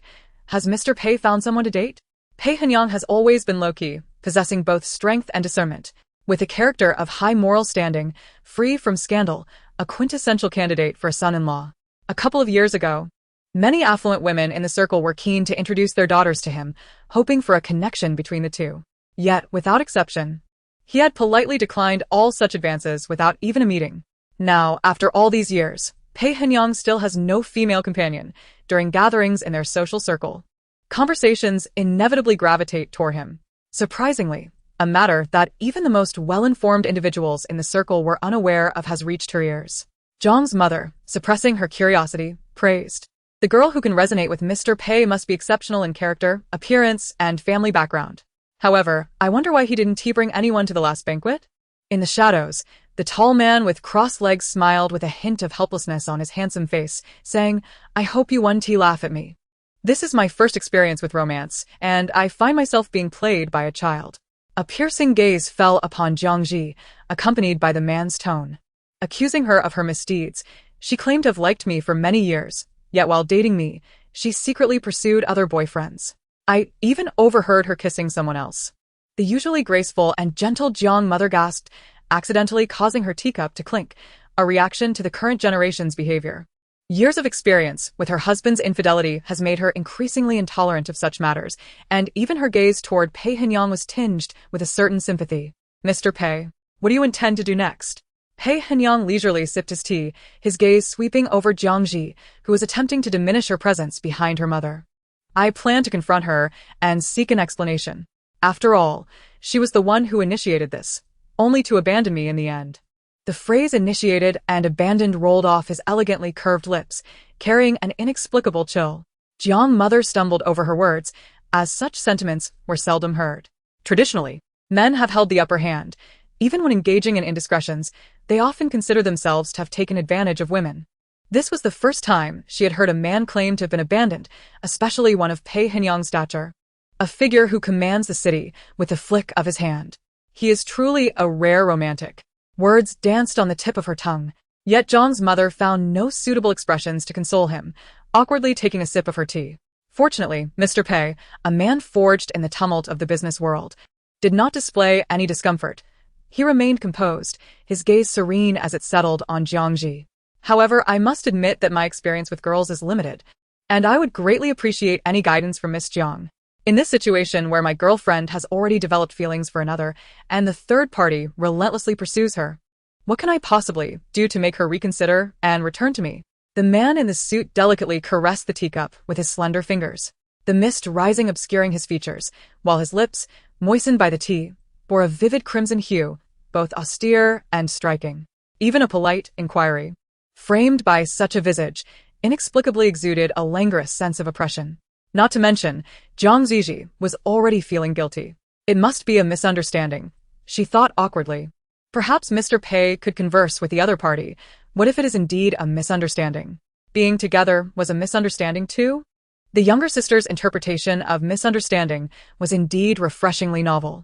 Pei Henyang maintained a calm demeanor, yet his words carried a serene madness that starkly contrasted with his aristocratic, aloof countenance. At this rate, if they were to have a child, I would have to embrace the role of a father. Revisiting old matters, Zhi Zhi wished she could find a crevice in the ground to hide within. Her ears were flushed with embarrassment as she subtly nudged her mother's arm. Zhang's mother, with a complex expression, was entirely oblivious to her daughter's small gesture. Instead, she found herself staring at Pei Henyang's striking face with a certain rudeness. Could a man of such stature and appearance really be discarded by a fickle girl? Indeed, the human heart has grown cold, and moral standards have declined. She was genuinely curious about how exceptional the new partner of that girl must be. Before the signal could be successfully sent, Pei Henian had already set down his teacup and risen to his feet, stating, "It is getting late. Since matters have been clarified, I shall not intrude any longer." Zhang's mother hastily stood up. "Mr. Pei, it is quite a bother for you to come all this way. Have you had your meal? We just prepared breakfast at home. Simple home-cooked dishes. If you don't mind, please stay and sample my culinary skills." The handsome man's lips curled into a smile. "Would that not be too much trouble for you?" "Not at all, Zhi Zhi," Zhang's mother insisted, pushing her daughter forward. "You take Mr. Pei for a stroll. I will check on the kitchen." Before the sound of her high-heeled footsteps had faded, a tall shadow loomed over her, blocking the sunlight streaming through the window, completely enveloping her. Zhang Ziji's heart raced with anxiety. Before she could make her escape, a large hand seized her wrist. The man's rough fingers grazed her delicate wrist bone, ensnaring her, binding her. With a gentle tug, the unsuspecting girl found herself colliding into the man's embrace, a muffled gasp escaping her crimson lips. "What are you hiding from?" In the living room, where anyone might pass by, the slender figure of the girl was held tightly by the man around her waist, encircled in his arms. "What? Are you afraid I will devour you?" Outside, faint conversations between her mother and Ame could be heard. Zhang Ziji was confined in Pei Henian's embrace, her ears burning with embarrassment. Her mother could return at any moment, and the busy servants might stroll through the living room, or anyone could glance over and see her ensnared by another man. She struggled to break free, yet remained utterly motionless. Pei Henian's voice lowered, laced with a hint of gritted teeth. "What? He can kiss you, but I am forbidden from embracing you? It is not at all as you perceive." Zhang Ziji's voice was soft and furtive as she cast a sidelong glance, lacking in confidence. "He did not kiss me. It was not as you imagine. It was merely an accidental brush against my face. It was not the type of kiss you envision. It truly was unintentional. Merely a coincidence." She repeatedly emphasized the notions of coincidence and lack of intention, yet the more she insisted, the darker the expression on Pei Henian's face became. His handsome visage was cold and unyielding, eyes glinting with a chilling light, jealousy emanating from him. "You certainly seem to defend him. I am still unaware of when your relationship with him became so intimate. If that accidental brush to the face is considered unintentional, does that imply that sharing a bed in a couple of days would also be by chance? Or, if he were to leave you with child, would you still excuse him by saying it was not deliberate?" Zhang Ziji's voice was weak. "There is absolutely nothing of the sort. Do not be irrational." The words she blurted out lingered in the air, and the temperature around them dropped a few degrees. Zhang Ziji suddenly regained her composure and softened her tone. "You know, Pei Henian, I have liked you for a long time. Like me for 12 years? Countless times I prayed to catch a glimpse of you. Even my first birthday wish was for my safety." Pei Henian seamlessly took over her words, his sharply defined hands pressing her back tighter against himself, as if he wished to meld her into his very being. His voice was icily penetrating, drilling through to the marrow of one's bones. "You swear eternal love to me, yet turn around to be affectionate with another. Zhang Ziji, I truly doubt whether your affection for me is genuine, or if all this is merely a facade." A subtle flicker passed through Zhang Ziji's brow, her heart missing a beat. She sensed that Pei Henian was dangerously unpredictable, a peril she could not easily navigate with mere words. Her eyelashes fluttered, and delicate, alabaster fingers reached out to pat his chest. The beautiful young girl raised her exquisite face, her eyes glistening with unshed tears, revealing her unmasked concern. "Will you allow me to explain, Pei Henian? How can you be this angry? You are harming your health. What am I to do?" The gentle lilt of her voice wavered in the morning dust, her fingertips lightly brushing against his face, her soft tone imbued with a soothing quality. "I understand that your anger stems from worry for me. But it is not just your heart that feels wronged, my dear." She gently patted him. "You have no idea how I spent last night after hanging up the phone. I hardly slept at all. Initially, I lay awake half the night, only to see your face when I opened my eyes. Later, I drifted into a vague sleep, plagued by dreams of you being upset, coldly ignoring me, wanting to break up. I was terrified that you would ignore me, that you would end our relationship, that you would misunderstand me. Even this morning, I hesitated to send you messages, fearing you would find me bothersome and block me." Her long, curled lashes trembled, drooping as she spoke. The morning light fell upon her face, illuminating her palm-sized visage, pale to the point of near transparency, her lips tinged with a delicate pink, resembling a faintly colored peony, exuding a fragile allure. In the tempest of fury, she swayed, feeble and pitiable. She took a slight breath, her eyes rimmed with red, her voice soft and shallow. I understood. It was all my fault. Lacking the remarkable abilities you possess, I faltered even in the mere act of feigning politeness. You have every right to chastise me in any manner you see fit. It is entirely my wrongdoing. Please do not let your health suffer because of me. A penetrating gaze lingered on her face, while Pei Hinyen's long, sturdy arms tightly encircled her waist, though his grip on her chin softened slightly. Her delicate skin, with its sharply defined chin, bore the imprint of his hold when he released her. Despite merely being pinched by the chin, she displayed an expression of seeming vulnerability, easily evoking the darker impulses of a man. The desire to see her weep, to torment her, surged within him. Yet she could only plead for his forgiveness in this subdued manner. However, her demeanor was not solely for herself. The voice from last night's phone call echoed in her ears, Pei Hinyen's tone heavy with gravity. Feigning politeness? Is that what you call sweetly calling me brother? Praising me as the finest fiancé and considering our engagement a stroke of fortune? You even claimed that among all the men in the world, I am your favorite. Pei Hinyen repeated her words, his voice cold as a sharpened blade. Such words you have never uttered to me. Zhi Zhi, how can I trust you? The girl's delicate eyelids fluttered, her fingers tightening on his shoulder. Those were merely lies to deceive him. Pei Hinyen. Even Guyu, Zhi knows of my cherished white moonlight. You understand, that person can only be you. I have been contemplating ways to annul our engagement.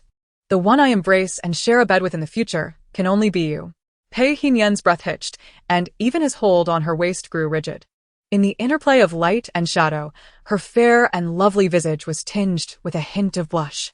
She wrapped her arms around his shoulders, rising on tiptoe, her warm breath brushing against his ear, infused with a fragrant warmth.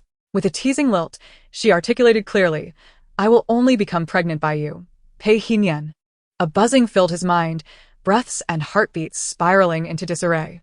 Her elegant phoenix-like eyes widened slightly as she turned to regard the beautiful girl pressed closely against him. She pursed her moist, crimson lips, her pupils glistening with a hint of grievance. It matters not if you do not believe me. Time will reveal the truth. Pei Hinyen, as long as you are willing to look back, I will always remain here, waiting for you. The scent of roses wafted through the breeze. And in the quiet living room, only two distinct breaths could be heard. Zhi Zhi fluttered her long lashes, her soft, fair fingers cradling the side of his face. Her heart and eyes filled with the image of the man. No matter the trials we face, you will forever be the most special one in my heart. All my precious memories from my youth are intertwined with you, and until death, none shall surpass you. In this lifetime, the one I shall cherish for eternity can only be you. A silhouette of Yu Guangzhong appeared, silent and unobtrusive. Pei Hinyen tightened his embrace around the person in his arms, his elongated, phoenix-like eyes fixated on her, a tumultuous undercurrent stirring within him. You have deceived me again.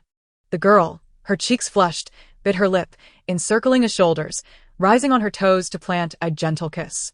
Her sweet and soft breath floated in the air, her voice effortlessly piercing into his heart. I cannot bear to deceive you. The man in the suit stood amidst the interplay of light and shadow, exuding a strong sense of possessiveness as he held the girl firmly. Slightly tilting his head, he welcomed her kiss, yet his indifferent, noble eyes bore a hint of mockery as they flicked toward an impending rival. Chapter 82. This time, I have truly invested heavily. Zhi Zhi muttered, seizing the opportunity while on tiptoe to vent her frustrations to the system. My pure and innocent first kiss is about to be lost. The system responded aimlessly. No worries. It will refresh tomorrow, and your pure and innocent first kiss will return. Pleased with this answer, Zhi Zhi pecked him lightly, intending to retreat immediately. However, before she could push him away, Pei Hinyen held her head and kissed her back. The cool scent of cedar enveloped her, while Pei Hinyen's strong embrace was perpetually dry and warm, resonating with a calming frequency. Dazed by the kiss, Zhi Zhi relinquished her struggle. She mused that one should not kiss indiscriminately, for once one is kissed, it is impossible to deny it. She had no solid evidence of a secret romance. Yet Pei Hinyen had finally found proof. Amidst the soft sounds of their breaths, a distinct sound of footsteps echoed. Zhang's mother called from afar, growing nearer. Zhi Zhi, you can invite Mr. Pei over for dinner now. The girl, ensnared in the man's embrace, quickly lifted her gaze, meeting an enlarged handsome face, cool and languid. exuding an air of solemn nobility. Zhi Zhi reached out to push him away, but he easily seized her arm, trapping her once again. His grip was so strong that it seemed he had no intention of releasing her. Yet, with her mother's footsteps drawing nearer, they were on the verge of being discovered. Panic surged through Zhi Zhi, while Pei Henian remained composed. His distinct hands caressed her hair, his voice low and husky. Focus. Focus on what? Had he lost his mind? She knew he had, for despite appearing impeccably dressed and composed, he had been driven mad since the previous night by her. Perhaps everything he said today was the truth. He must have felt abandoned, seeking her out to demand an explanation. This was disastrous. Zhi Zhi's heart raced chaotically, like a drum being struck, her breathing becoming erratic. Had she known, she would not have cajoled Pei Henian at all, especially today. What if he insisted on kissing her again? But at least her mother wouldn't he discover them? This was it. She was truly on the brink of being caught. Zhi Zhi had never felt such a sense of panic, not even when she first arrived. Yet the man who harbored her remained unfazed, as though he were not the one caught in a compromising situation. The fragrant scent of roses wafted through the air, mingling with her mother's voice. Now tinged with confusion, growing ever clearer. Zhi Zhi, where are you? In the corner by the staircase stood a young man clad in athletic wear, his tousled hair betraying his agitation. His lifeless, dark eyes fixated on the couple locked in an embrace, exuding a palpable coldness. The grip on the vase he held wavered, his veins bulging with an uncontrollable fury. He longed to tear the two apart, to shatter the vase against Pei Henian's loathsome face. Why should it be that Gu Yuji was acceptable, while Pei Henian, a mere interloper, was not? Yet his rival's gaze fell upon him, rife with a condescending challenge. Fingers tangled in the girl's hair, Pei Henian brazenly pulled her into his embrace, kissing her deeply and fervently. Lu Siyuan felt as if his heart were set ablaze, the fire consuming him, rendering his limbs nearly numb and his thoughts muddled. He yearned to tear Pei Henian away, to take his place, to openly savor the softness of the young lady's lips and hold her close. She was so delicate. What if Pei Henian, who had never cared for her, inadvertently caused her pain? What he truly needed was to be the one by her side. Driven by dark and violent thoughts, he found himself taking a step forward. His brooding brows were exposed to the sunlight, which pierced through his vision, forcing him to squint. "Little Lu, have you seen Zhi Zhi?" His mother's voice rang out, startlingly close, emanating from just a few steps away, at a precarious angle. If she took a couple more steps forward, she would circumvent the vase and glimpse the two locked in their embrace through the window's lattice. The young lady, ensnared in the man's arms, remained rigid, her hair fluttering in the morning breeze, appearing to quiver slightly. Lu Siyuan clenched his fingers tightly, fixating on the pair. He should have readily identified Pei Henian. After all, his mother cherished the young lady and would never subject her to hardship or humiliation. It was only this shameless Pei Henian, the ostentatiously aloof male interloper, the brazen older man, who deserved to be reprimanded sharply and cast away by his mother, never to approach the young lady again. He wished for Pei Henian to vanish from her sight entirely, to no longer regard him with that condescending challenge. Even if he did not speak up, he could remain silent, awaiting his mother's footsteps to advance. Then, in astonishment, she would uncover the truth. Lu Siyuan tightened his grip, the pressure causing him immense pain. Yet his exquisitely somber face betrayed no emotion as he cast a glance toward his mother.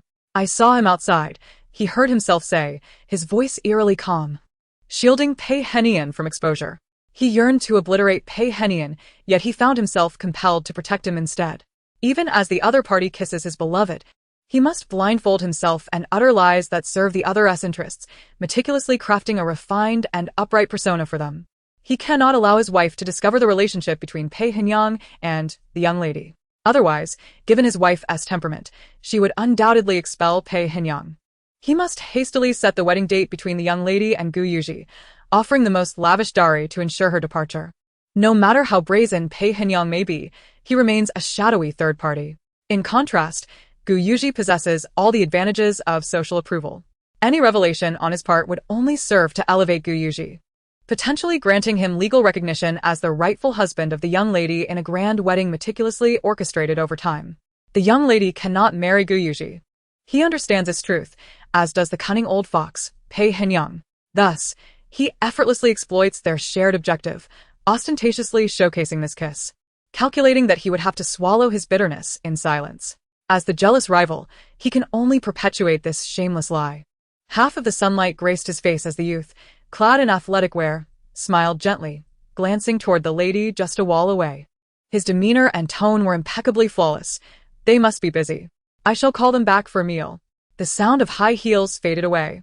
Zhi Zhi finally pushed away from the embrace of Pei Hinyang. A gaze imbued with strong presence fell upon her from behind, rendering her ears aflame. The impeccably dressed man leaned down, his long, elegant fingers brushing against the corner of her red, full lips.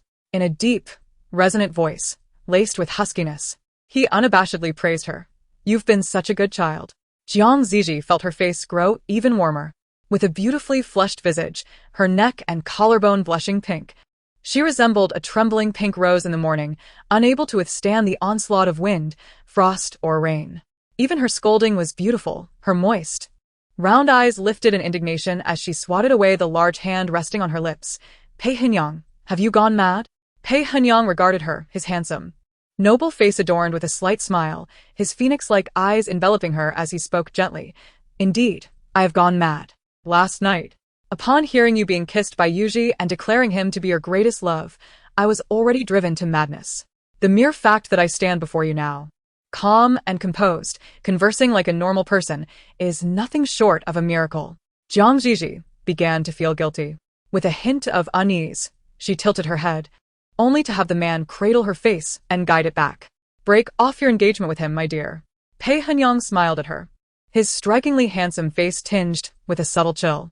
Although his tone suggested negotiation, his words brooked no argument. As compensation, I shall grant him the land in the north of the city that he has long coveted. Be good, my darling. Do not provoke me. After proclaiming your love for me so many times, surely you can muster a modicum of sincerity, can't you? At some point, her phone had found its way into Pei Hinyang's hands, his slender fingers delicately pinching it before he extended it towards her. Just send a message. Inform him that you wish to annul the engagement, that your heart does not belong to him. I shall clarify everything and manage the situation. The young girl, her cheeks a delicate pinkish white, fixed her gaze on the darkened screen of the phone and tentatively lifted her hand. Suddenly, a mechanical voice from the system erupted, laden with trepidation. No. Throughout the narrative, you have always portrayed yourself as the esteemed young wife of the Gu family, boasting and wielding influence. It is utterly inconceivable for you to initiate the annulment with Gu Yuji. As a malicious supporting character destined for disgrace, you will ultimately be cast aside by Gu Yuji after your antics unfold later in the story. To rashly alter the trajectory of the plot now would render the subsequent tasks unachievable.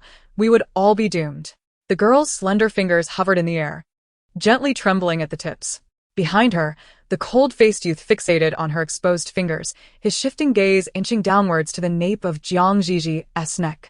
Suddenly, her movements were subtle, almost imperceptible, tilting slightly in his direction, akin to a signal being conveyed. Or perhaps a plea for help manifesting in the fleeting glance of her eyes. She needed him.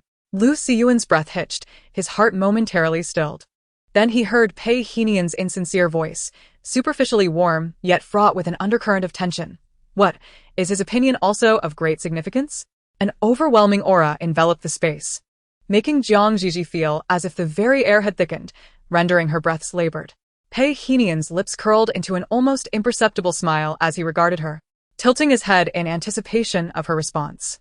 Suddenly, the youth clad in sports attire strode forward, seizing Zhi Zhi's wrist.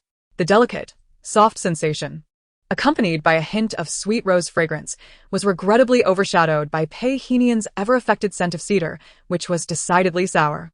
His flawless visage, with lips of a luscious red, glistened like they were coated in honey.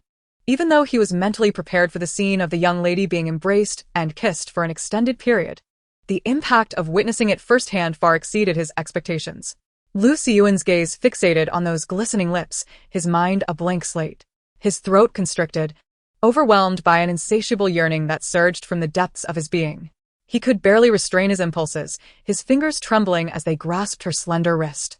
Between them, the wrist was gripped tighter, the fingers at her chin applying pressure as well. A peculiar sensation of being contested washed over Zhi Zhi, igniting a flicker of awkwardness within her. Even though it was she who had initiated that suggestive gesture, deliberately coaxing Lu Siyuan to extricate her from the predicament. She wondered, did he truly possess no strategy? Did he simply rush in to seize it? Was he not exceptionally bright, having been a top science student? Under the weight of their unwavering gazes, the atmosphere crackled with palpable tension. In a moment of desperate plea, Zhi Zhi struggled to squeeze out a few tears as she gazed at Pei Henian, softly asserting, "No, it shouldn't be like this. I will initiate the annulment." Her fragile tone evoked a sense of sympathy, with her damp eyes wide open, long lashes fluttering, and a delicate blush gracing her cheeks, reminiscent of someone who had endured much hardship. The expression she wore, a blend of indignation and childlike charm, was no different from when he had kissed her, lacking any semblance of intimidation. Yet just moments ago, he had held her close, this vulnerable visage reserved solely for him. Now, she presented the same countenance before another man. Pei Henian's smile gradually faded, his phoenix-like eyes narrowing as they fell upon the impoverished youth who perpetually sought attention. "Remove your filthy hands," he commanded. The young man, clad in black athletic wear, remained oblivious to his presence, seemingly entranced, his gaze fixated as he raised his other hand. Zhi Zhi's eyelashes quivered as she stared at the suddenly revealed hand, its fingers slightly rough, marred by scars, perhaps a testament to neglect, and the joints appeared slightly swollen from frostbite. Yet the elongated fingers retained a certain elegance. In the midst of her astonishment, the rough fingertip brushed against her chin, lingering on her lips that had been kissed by another. Zhi Zhi's pupils dilated in shock. Pei Henian's cold gaze narrowed further. Only Lu Siyuan bore an expression of eager anticipation, his rapid breaths causing his fingertips to tremble slightly. The coarse fingers pressed gently against her soft, damp lips, erasing the remnants of the other man's kiss, as well as Pei Henian's trace. Caught off guard by this unexpected turn, Zhi Zhi felt her mind falter. In the next instant, the sound of a fierce punch sliced through the air, and Lu Siyuan's head was abruptly turned by a blow, though he quickly regained his composure. Pei Henian clearly possessed professional training, while Lu Siyuan fought with reckless abandon. As the sound of bone colliding echoed, she instinctively covered her mouth. She yearned to intervene but feared for her own safety. Only a faint murmur escaped through her fingers, barely audible. "Could we perhaps change the venue?" Suddenly, an arm draped over Lu Siyuan's shoulder, accompanied by a languid voice that teased, "Oh, what a fortunate coincidence. What a lively scene we have here." Chapter 84. In the restaurant, at the dining table, Zhi Zhi, dressed in a wine-red motorcycle jacket, popped a crystal dumpling filled with sea urchin and shrimp into his mouth, his eyes instantly lighting up, the pallor of illness giving way to delight. "Auntie, "This is the flavor," he exclaimed, unabashedly confessing. "I haven't tasted this sweetness in years since that last time." His words drew a warm smile from Zhang's mother, her eyes crinkling with nostalgia. indeed. "It has been many years. Back then, you and Zhi Zhi were so small, just this high." As she spoke, she couldn't help but gesture, recalling how those two little ones, despite their tiny frames, had hearty appetites, devouring everything with gusto, delighting anyone who laid eyes upon them. The woman's tone carried a subtle hint of melancholy as her gaze turned towards her daughter, her eyes shimmering with profound tenderness. "During that time, my parents were often preoccupied, leaving me in the care of a nanny. It was my aunt who took pity on me, fetching me every morning and allowing Zhi Zhi to accompany me in play." Zhi Jin's voice resonated clearly as he leaned slightly towards Zhi Zhi, his deep, chiseled features suddenly accentuated, and he blinked his enchanting peach blossom eyes. "Ah, "The little one still insists on playing house with me, clutching her doll and declaring herself the mother, while I am to play the father." His azure gaze briefly flitted towards the man in a suit nearby, catching a glimpse of another figure approaching with a soup pot. Zhi Jin curled his lips into a smile, his tone laced with warmth as he continued, "To be honest, during my childhood, I always thought that Zhi Zhi and I would marry once we grew up." "Dinner is ready," Lu Siyuan's voice suddenly interrupted, dispelling Zhi Jin's musings. Wearing gloves, Lu Siyuan placed the clay pot gently onto the heat-resistant mat. Lifting the lid, he exchanged the ladle before lowering his gaze, silently serving soup to the guests. The aroma of the seafood porridge wafted through the air, and Zhi Jin inhaled deeply before turning towards his future mother-in-law. "And I must say, you possess the qualities of a world-class chef. I have dined out countless times, yet nothing compares to the taste of your cooking." Zhang's mother chuckled, shaking her head. "Little Jean, you are quite the charmer. You've always had a way with words." "Who am I charming? Zhi Jin already handsome." Now wore a serious expression as he lifted a small bowl of seafood, the enticing aroma wafting up to him. "If I taste this, I might just lose my eyebrows from the exquisite flavor. Is it truly that exceptional? Lu Xiyuan's low voice interjected, his gaze fixed on Shi Jin, his expression earnest. I made it. Thank you for your affirmation. Shi Jin swiftly turned, a grimace on his face, as if he had bitten into a fly. Zhi stifled a laugh beside him. Pei Henian remained silent, his handsome face inscrutable as he observed the two vying for attention. Zhang's mother's voice chimed in. Today's porridge was made by Xiao Lu. He has been assisting me in the kitchen these days, learning to cook. This morning, he expressed a desire to try. And I guided him. Xiao Lu is quite intelligent, meticulous, and a good child.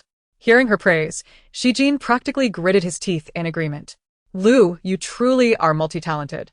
It's surprising to see you dabbling in this field as well. Indeed, Lu Xiyuan replied nonchalantly. I am not the type of man who remains aloof from domestic tasks, only to engage in lofty discussions while neglecting to prepare a meal for the woman I cherish. Once again, Shi Jin felt the sting of Lu Xiyuan's veiled remarks, biting his teeth as he redirected the conversation. What do you think, Mr. Pei?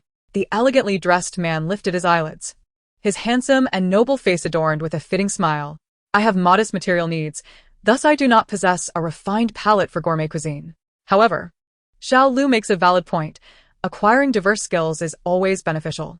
During my time studying abroad, I attempted to cook for myself, though I remain uncertain of my culinary skills. If the opportunity arises, I hope my dear aunt won't mind offering me guidance. His words, polite yet elevating towards Aunt Jiang, would surely bring joy to anyone who hears them.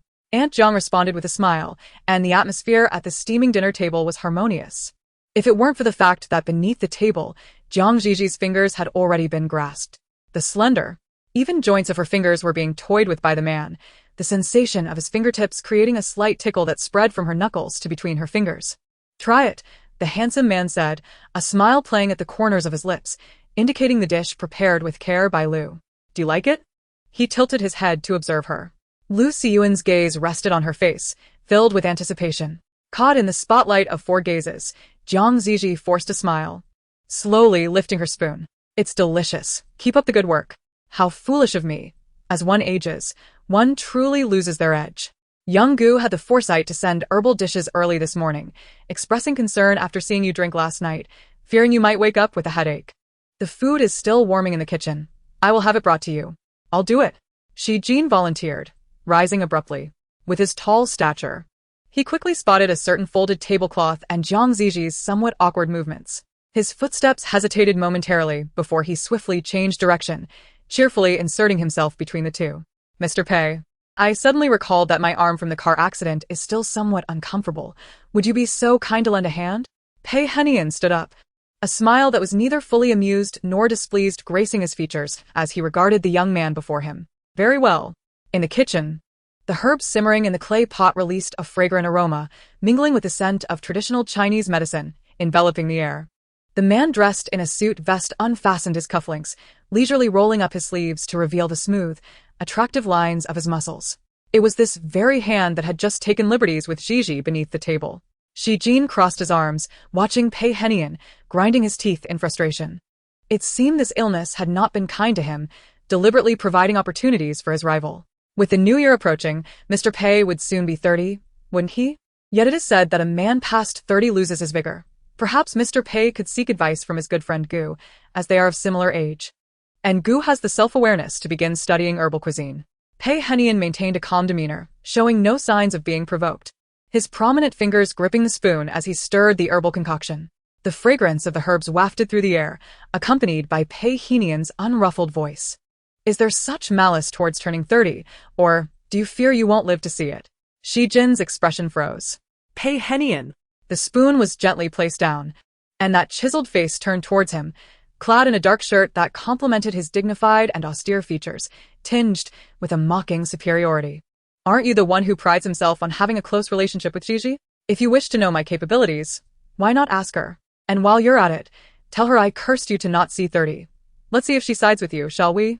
The man's beautifully curved lips uttered those words, the sarcasm thickening, underscoring his identity, the expired childhood companion. Shi Jin's deep, mixed-race visage was tinged with irritation, and his peach blossom eyes sparkled like cold stars as they fixed intently on Pei Henian. In contrast, Pei Henian turned on the faucet, leisurely washing his hands with an air of maturity and composure, utterly devoid of the combative spirit he had displayed mere moments before with the youth. Zhi Zhi squinted at him and pulled out his phone, giving it a light tap in his palm. I have heard that Mr. Pei is on good terms with the heir of the Gu family, a long-time confidant. However, I wonder if the young Master Gu is aware of Mr. Pei's underhanded dealings? His tone carried a blatant threat, yet the man who had just finished washing his hands merely cast a casual glance in his direction. He then retrieved his phone and snapped a photo of the steaming medicinal dish, sending it to Gu Yuji. The man in the suit raised an eyebrow in amusement, his phoenix eyes dancing with a hint of mockery. Are you attempting to play the game of threats with me? Little brat. When your father was toasting me at the card table, you were still sucking on your mother's milk. Chapter 85. Did you visit the Jiang family again last night? The sunlight outside was already bright, streaming through the wooden window frames and casting a warm glow on the oil-treated dining table, though it inexplicably darkened the room slightly. Gu Renkang's voice came from above, tinged with a hint of displeasure. I recall having instructed you to break off the engagement. The man clad in a navy blue shirt rolled up his sleeves, the bluish veins tracing elegantly along his arms as he cut into the steak with grace and finesse. I distinctly remember having declined my father's wishes at that time. Gu Renkang's breathing quickened slightly, and he slammed the teacup down on the table with a forceful thud. Beside him, a woman with her hair elegantly pinned up trembled slightly, quickly glancing at her husband before casting a pleading look in another direction. Where? Do not anger your father. After all, she is merely a woman. There is no need to clash with family over such matters. It is just an engagement dissolution. As long as you are fond of someone else, given our status, there are plenty of suitable matches available. You may easily replace her with someone you truly desire. With a sharp clang, the knife struck against the plate, crimson juices oozing forth like a meandering stream. The young man's expression remained unreadable as he turned his gaze towards the woman. His narrow, deep-set fox-like eyes were chillingly cold when devoid of emotion. Gu's mother took a deep breath, speaking softly. Marriage should indeed be with someone of equal standing. However, if Jiangji is genuinely fond of you and cannot let go, it would be permissible to keep her as a mistress. Neither your father nor I would object. The young man curled his lips into a slight smirk, his expression finally softening. Yet before Gu's mother could relax, her son's voice resonated slowly, icy as if encased in frost. To keep her as a mistress? You have already suffered enough from your father's infidelity, and yet you can so casually suggest arranging for another woman to tread the same path. You truly broaden my horizons. Mother. For a moment, Gu's mother's expression froze. Her delicate features, though marked by the passage of time, still retained the beauty of her youth. She was indeed striking, and time had not dulled her allure. With light makeup and an intricately styled updo, her wrist adorned with a top-grade imperial green jade bracelet, and a string of jade beads around her neck, culminating in a pendant of Buddha, she exuded an air of opulence and grace. A vast expanse of crimson would framed her silhouette, a renowned painting by a master of the southern Tang dynasty enveloping her, alongside the decaying, faded canvas, as if vitality had been drained from it, rendering her expression akin to a poorly crafted puppet. Even her attempts to persuade him appeared ludicrously feeble. You are still young. You cannot comprehend. Men and women in this world are fundamentally different. Men are the heavens, soaring like majestic eagles, while women are the earth, destined to learn the art of tolerance and obedience. Your wife will be like me. She will not be like you. The man's voice, devoid of any fluctuation, interrupted her. She is with me, and she shall never need to learn obedience. Gu Renkang's breath grew heavier, his complexion began to pale. Years of residing in high office had accustomed him to flattery and submission. He could not fathom any form of defiance, and his authority was indisputable. Ever since Gu Yuji began to subtly slip from his grasp 3 years prior, he had successfully manipulated Gu Yan to restrain the other party. However, since that absurd engagement, the familiar sensation of losing control had resurfaced. This time, even his eldest son, the meticulously nurtured heir, had once again defied him on the same issue. Even going against his mother, he remained silent, not even moving his chopsticks, yet his wife had already learned to speak on his behalf. What is so appealing about her? Are you bewitched by her? Have you ceased to heed your mother's words? You know her health is frail. Do you wish to drive her to her grave? Will it not suffice to see her in a coffin? Or must you drive her to madness for your own peace of mind? A sharp blade glinted in the air, piercing the cut piece of steak before being raised to his lips.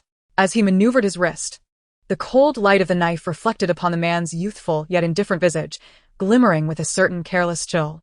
These tactics have been employed far too many times, mother. Even if one day you were to be driven mad, your ire should be directed towards the man who betrayed you, rather than seeking psychological balance through your son. Or worse, sacrificing your own child and your soul as sustenance for another's longevity. Gu Yuji. Gu Renkong slammed his hand down, rising in agitation. I see you have truly rebelled. The handsome young man curled the corners of his lips, a smile devoid of warmth. If father possesses such energy, perhaps he should expedite the handling of the Fujiang affair. Those beneath you are inept. They have left you vulnerable to scrutiny. In this age of extensive media, connections can easily lead to your exposure. Oh, by the way, the financial records of Fujiang were not successfully burned. The irregularities with your subordinates' investments may soon come to light. Gu Renkong's eyes widened in alarm. When did this happen? Yesterday. Gu Renkong panted in fury, pointing accusingly at him. What were you doing yesterday? Why did you not inform me? With a clatter, the knife and fork struck the plate. Gu Yuji, leisurely wiping his hands with a damp cloth, allowed a subtle curve to form on his crimson lips. Father has maintained a pristine reputation throughout his life. Surely, your noble character can suffice to command respect without my interjection. Taking a deep breath, Gu Renkong finally sat down. Do you think I cannot manage without you? Do you believe such trivial tricks can intimidate me? He chuckled softly, then returned to his previous demeanor. Gu Yuji, you are now the heir of the Gu family, revered by outsiders as the young prince. Have you forgotten who you truly are? But do not forget, you have a brother. The blood that courses through Yen's veins is also mine. Gu Yuji raised an eyebrow, a smile that was more mockery than amusement playing on his lips. Footsteps echoed from outside, calling for the second young master. The oppressive atmosphere in the dining room suddenly lightened, as if attempting to conceal something, and a change washed over Gu Renkong's face. In the shadows beyond the door, Gu Yan approached, clad in a custom silver-gray suit. His tall frame complemented the impeccably tailored attire, with the dark shirt's collar casually unbuttoned, exuding an undeniable charisma. His hairstyle had also been recently updated, slicked back with wax. Before pulling out a chair to sit, he even affected the mannerism of loosening two buttons. Gu Yuji cast a languid glance in his direction, his pupils constricting sharply. That little wretch wore a disdainful expression that made Gu Yuji feel a wave of nausea, directing his gaze at Gu Renkong and saying, Father, do you think my outfit resembles my brother's? Chapter 86. The sons of the same father inevitably share some resemblance. However, the divergence in maternal genes, coupled with their disparate upbringings and educations, often leads to little comparison between the two in terms of appearance. To outsiders, the young Prince Gu Yuji is astute and decisive, cold-hearted and ruthless, destined to inherit the position of the elder Mr. Gu, surrounded by adulation, as though any slight misstep would invoke disaster. In stark contrast stands the illegitimate second young master, exuding a carefree malevolence, wild and reckless, resembling a mindless yet world-weary antagonist from a novel. One could easily envision him with a bomb, ready to obliterate the world and take everyone with him in a twisted delight. It was not only the outsiders who perceived this. Gu Renkong was acutely aware of it as well. Gu Yan was a sharp blade, yet such a weapon lacks foresight. And Gu Yan had no sheath to contain him. He behaved as if possessed, uttering madness and engaging in reckless endeavors. Gu Renkong often wondered what genes could have resulted in such an outrageous offspring. Ironically, it was precisely this nature that equipped Gu Yan to rival Gu Yuji. A more conventional individual would likely remain silent at the dining table, long since overshadowed by his elder brother. Now, facing the tempestuous imitation of Gu Yuji, Gu Renkong, who had just experienced a surge of emotions, was not incensed. Instead, he cast a sidelong glance at Gu Yuji and smiled in another direction, saying, not merely similar. They are virtually identical. Within the confines of their home, Gu Renkong had never shied away from speaking frankly about their identities. He often compared his firstborn, groomed as the heir but lacking in obedience, to that blood-stained wretch, especially when he observed the palpable revulsion in Gu Yuji, which he could do nothing about, providing Gu Renkong with an inexplicable, twisted satisfaction. In light of Gu Yuji's defiance, Gu Renkong was in high spirits. He even condescended to personally serve Gu Yan some food, saying, "You should learn from your brother, do it well." Gu Yan turned his gaze towards the man opposite him, revealing a smile strikingly reminiscent of Gu Yuji's, and asked, "What does elder brother think?" Gazing at someone who strives to imitate him, even donning identical attire and sporting the same hairstyle, Gu Yuji felt a wave of nausea. He perceived that this household, both inside and out, exuded an air of absurdity that was almost laughable. With an impassive expression, Gu Yuji scanned the other man's face, took the garments from the servant's hands, and strode purposefully toward the exit. The ancient, solemn eaves obscured the sunlight, and just as the tall figure of the man stepped outside, the silhouette of his secretary followed closely, lowering his voice. "You have not been inside long, and indeed, Mr. Pei has gone to the Jiang residence." The black cashmere coat accentuated the man's stern visage, his tranquil expression betraying no sign of disturbance, as if he had anticipated this outcome. "Understood." Then, hurried footsteps echoed, followed by that repulsive voice, "Elder brother." The secretary reached out to obstruct him, and even though he had witnessed Gu Yan's appearance today, the secretary's composed facade could not suppress the look akin to having swallowed a fly. Gu Yan had become increasingly unhinged of late. However, Gu Yan easily shoved him aside. "Elder brother, why are you in such a hurry?" Gu Yuji finally halted, his elongated, fox-like eyes resting upon Gu Yan, the sharp line of his jaw reflecting a sense of impatience. Gu Yan flashed him a grin, revealing a set of sharp teeth. "I am off to find sister-in-law, elder brother." Gu Yuji regarded him expressionlessly, cracking his knuckles. "Do you wish for death, Gu Yan?" "My life is certainly not as resilient as yours, elder brother, but other matters may not be so certain." His eyes gleamed with mischief, and his words elicited a flicker of movement in Gu Yuji's eyelids. "Elder brother, you must feel quite a sense of urgency lately, with all your little schemes. Even placing sentinels at the Jiang family's entrance. However, with so many people surrounding sister-in-law, I too feel a sense of crisis." Gu Yan chuckled, feigning concern. "After all, elder brother, you are older, 7 years senior to sister-in-law. Time is unkind, and one cannot escape the ravages of age.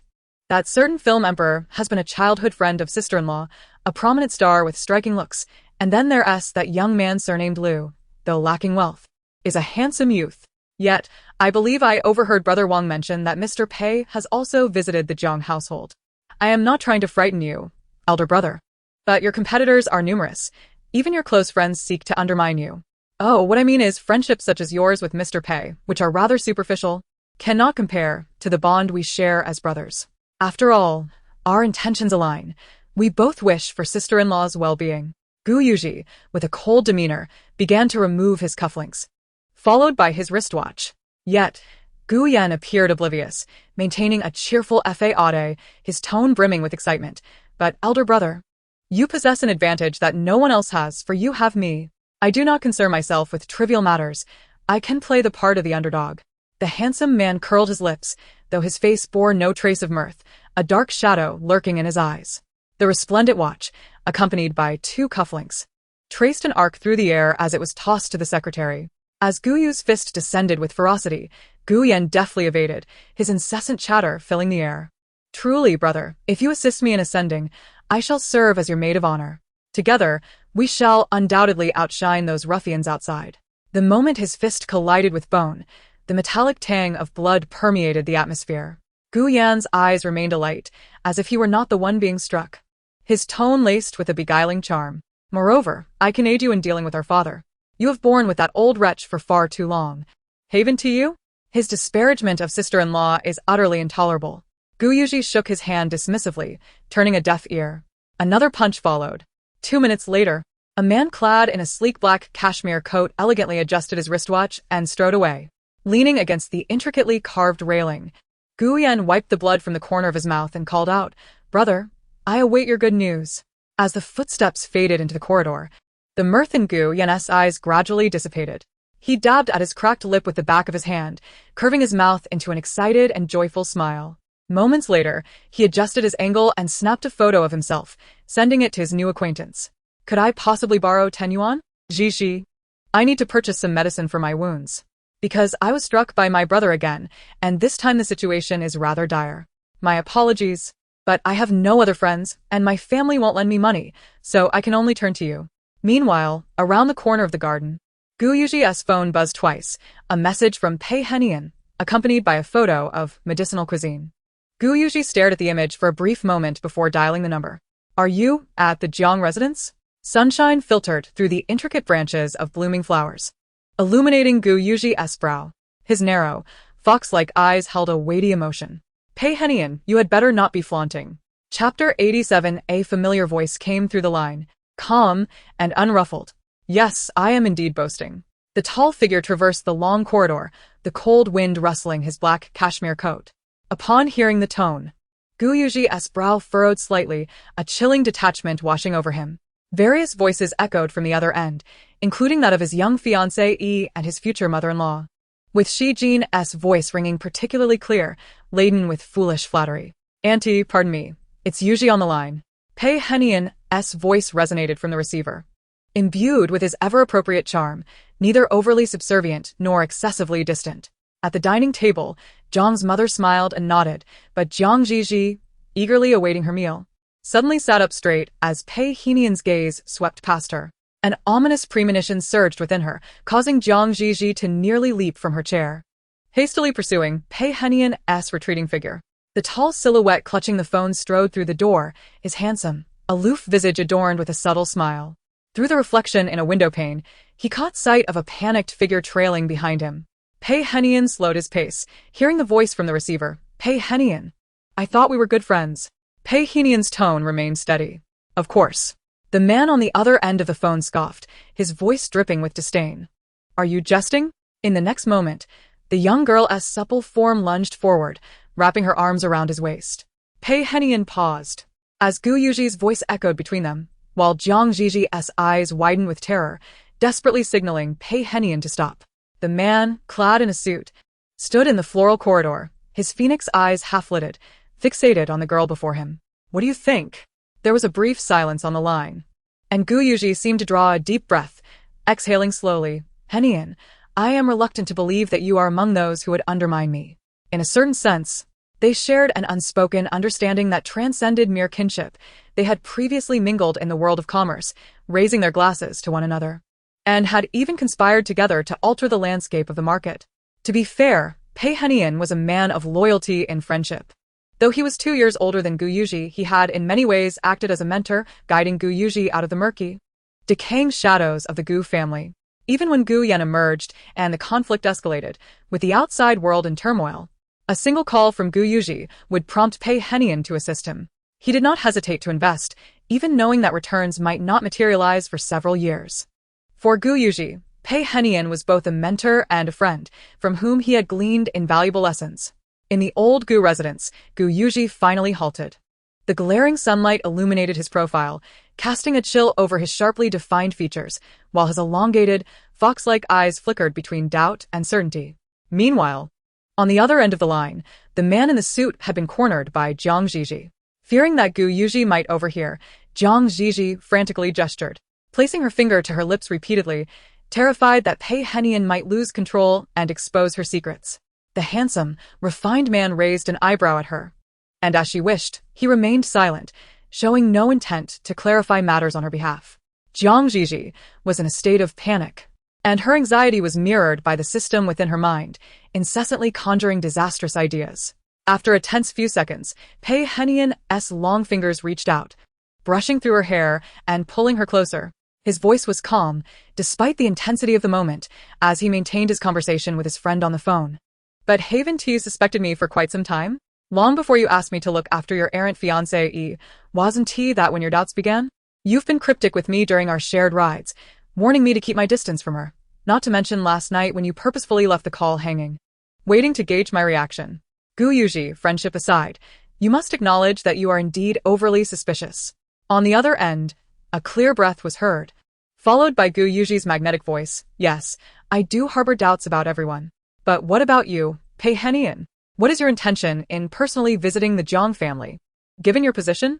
Pei Heni did not speak immediately, instead lowering his gaze to the person nestled in his arms. Her delicate, rosy face trembled with the fluttering of her lashes, and her soft, petal-like lips were pressed together. Just half an hour ago, he had pressed those lips against his, their exquisite softness sending tremors through his heart. Yet this little rascal was indeed a little rascal, even at this moment tucked against him. She was restlessly contemplating her fiancé on the other end of the line, strategizing on how to deceive him.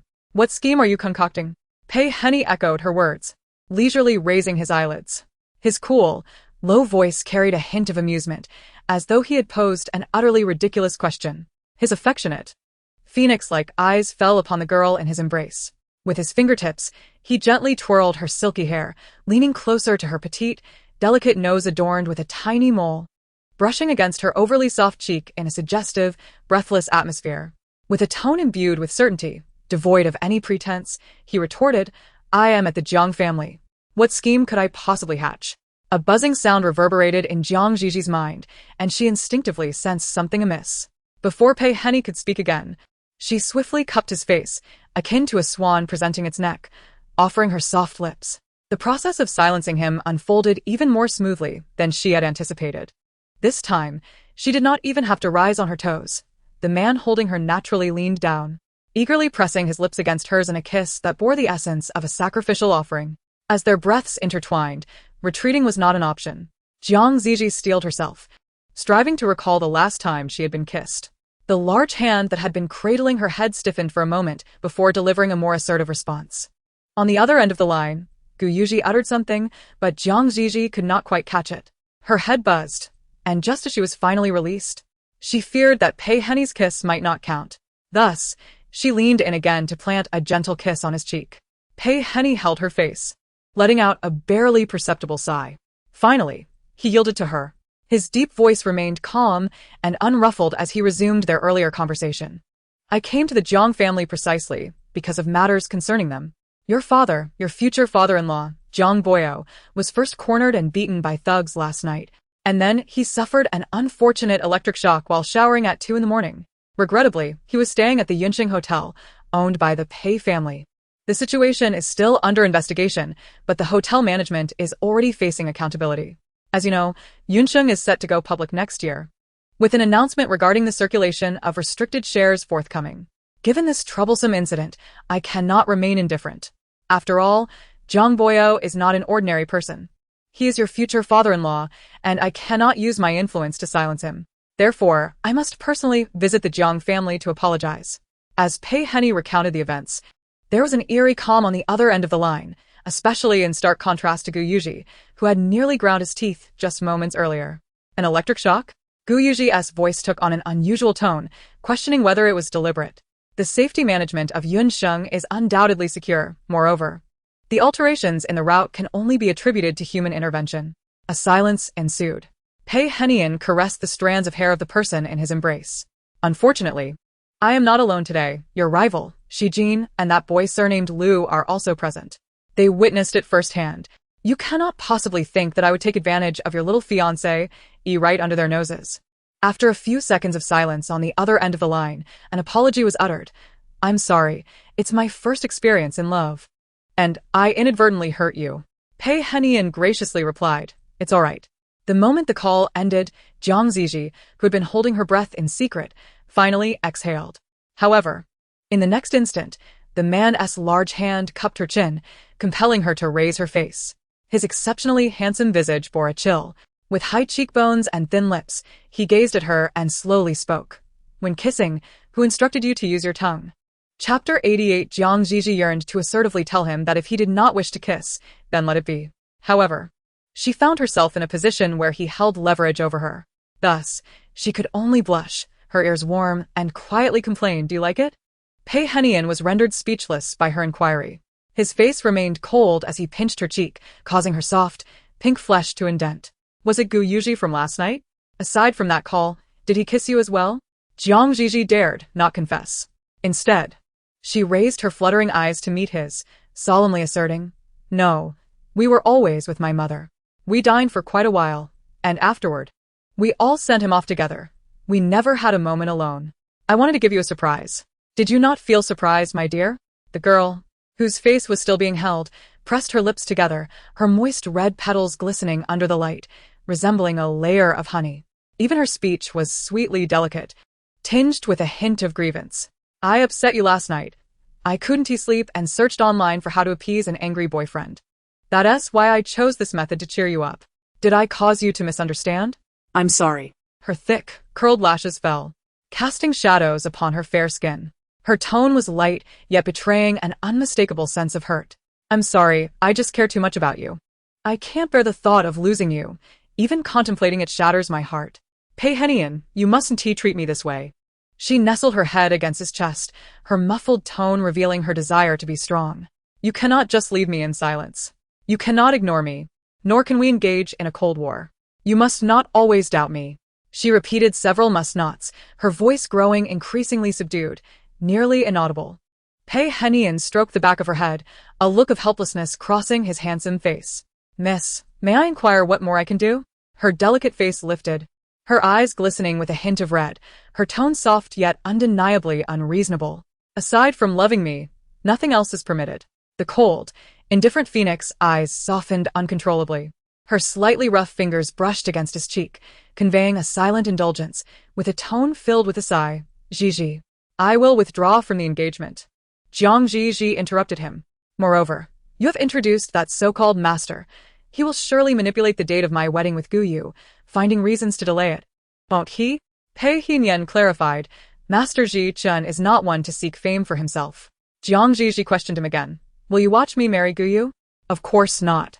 Pei Henian kissed her forehead, asserting that no matter how good the relationship, there is no reason to relinquish one's wife. Then, that settled. The girl in his arms had wide eyes, her long eyelashes fluttering, looking serious. I promised you that I would withdraw from the engagement, and I will certainly do so. However, withdrawing without any reason, even my mother would not agree. Just give me some more time, boyfriend. Zhi Zhi rested her arm on Pei Henian's shoulder, letting out a slight sigh. Everyone knows you are my white moonlight husband. I love you so much. How can you not believe in yourself? In the reflection of those phoenix eyes, Zhi Zhi rose on her toes and kissed Pei Henian's lips once more. Husband, I only love you. The man tightened his embrace, nearly enveloping her entirely. Zhi Zhi's ears, already slightly flushed, trembled as her eyelashes fluttered. Just as she was about to close her eyes, a glance caught something in the periphery, causing her lashes to quiver. Beyond the transparent window, Shi Jin, clad in a wine-red leather jacket, held new cutlery, his double eyelids forming a narrow slit, displaying shock. His shimmering azure eyes were filled with emotions she could not comprehend, seemingly frozen as he gazed at her. Tenderly held by Pei Henian, kissing passionately. He stared at her lips, captivated, as if rooted to the spot. Zhi Zhi, blushing furiously, closed her eyes in resignation, pretending not to see him. In that moment, as her lashes fell, the clean, clear window revealed a striking mixed-blood youth, obsessively staring at the girl's flushed face, her lightly blushing neck, and her slender waist. And there were her lips, barely visible, pressed to the edge. He watched intently, even holding his breath, until the moment his throat moved quickly, at which point the man outside in a suit pressed the girl's head down, concealing her exquisitely beautiful face in his embrace. His cool, ethereal profile revealed a fierce possessiveness over the beloved, turning sharply to form a silent shape with his lips. Get lost. Chapter 89. As the end of December approached, the weather grew colder day by day. A thin layer of frost covered the ground, while the flames in the fireplace danced, dispelling the chill of dusk. The girl on the sofa kicked off one shoe, her cotton socks adorned with red cherries resting on a blue velvet pillow. In front of her lay a beautifully packaged small box. The card bore two elegantly inscribed characters, forcefully pressing into the paper, creating deep indentations. Apology. Nearby, a small heart was sketched in red ink. Had it not been for the sender's address, a rather unsettling virtual location, Zhi Zhi might have deemed the heart somewhat playful. The card was set aside, revealing within an exquisitely wrapped gift box a teardrop-shaped diamond ring, featuring an 88-carat blue diamond of exceptional clarity, elegantly set in a white band, resembling a masterpiece extracted from an exhibition case. The flawless craftsmanship of the cut allowed every facet of the diamond to radiate brilliantly, casting an aura of nobility and mystery. The ring fit her fourth finger perfectly, as if measured with meticulous care. Neither too large nor too small, it embraced her fingers seamlessly. The familiarity of the sender was disturbingly intense. The young woman seated on the sofa furrowed her delicate brows, bemused as she tossed the ring back into the gift box. She had consulted a somewhat renowned jeweler, who carefully cradled the gift box and offered high praise for the diamond regarding its size, precision, and color-cutting technique. However, the jeweler also revealed a valuable insight. This diamond had not appeared at any auction in the past year, and specimens of such quality and carat weight had not circulated in recent years. She harbored reasonable suspicions that the sender might be quite affluent and possessed a penchant for collecting diamonds. Perhaps this was a larger, More precious stone that had been cut into a teardrop shape to obscure its true worth before being sent to her. It seemed that this individual was truly not Lu Siyuan. Neither the Lu Siyuan in front of her, nor the one she had aided years ago belonged to such a wealthy lineage. Stuck in her deductions about the unsettling stalker, Zhi Zhi let out a small sigh. The sound of high heels echoed outside, and the captivating heroine, Qiao Yan, approached, radiant in a pristine white coat. Ame greeted her, and Qiao Yan returned the smile warmly. Yet, her gaze inadvertently flickered over to the girl on the sofa. Ame, you two are watching Moments of Heartbeat, Qiao Yan exclaimed, removing her coat and handing it over. Ame, feeling a bit shy, turned off the screen. Miss, I was just passing the time, she replied. Upon hearing Miss, a fleeting displeasure crossed Qiao Yan's face.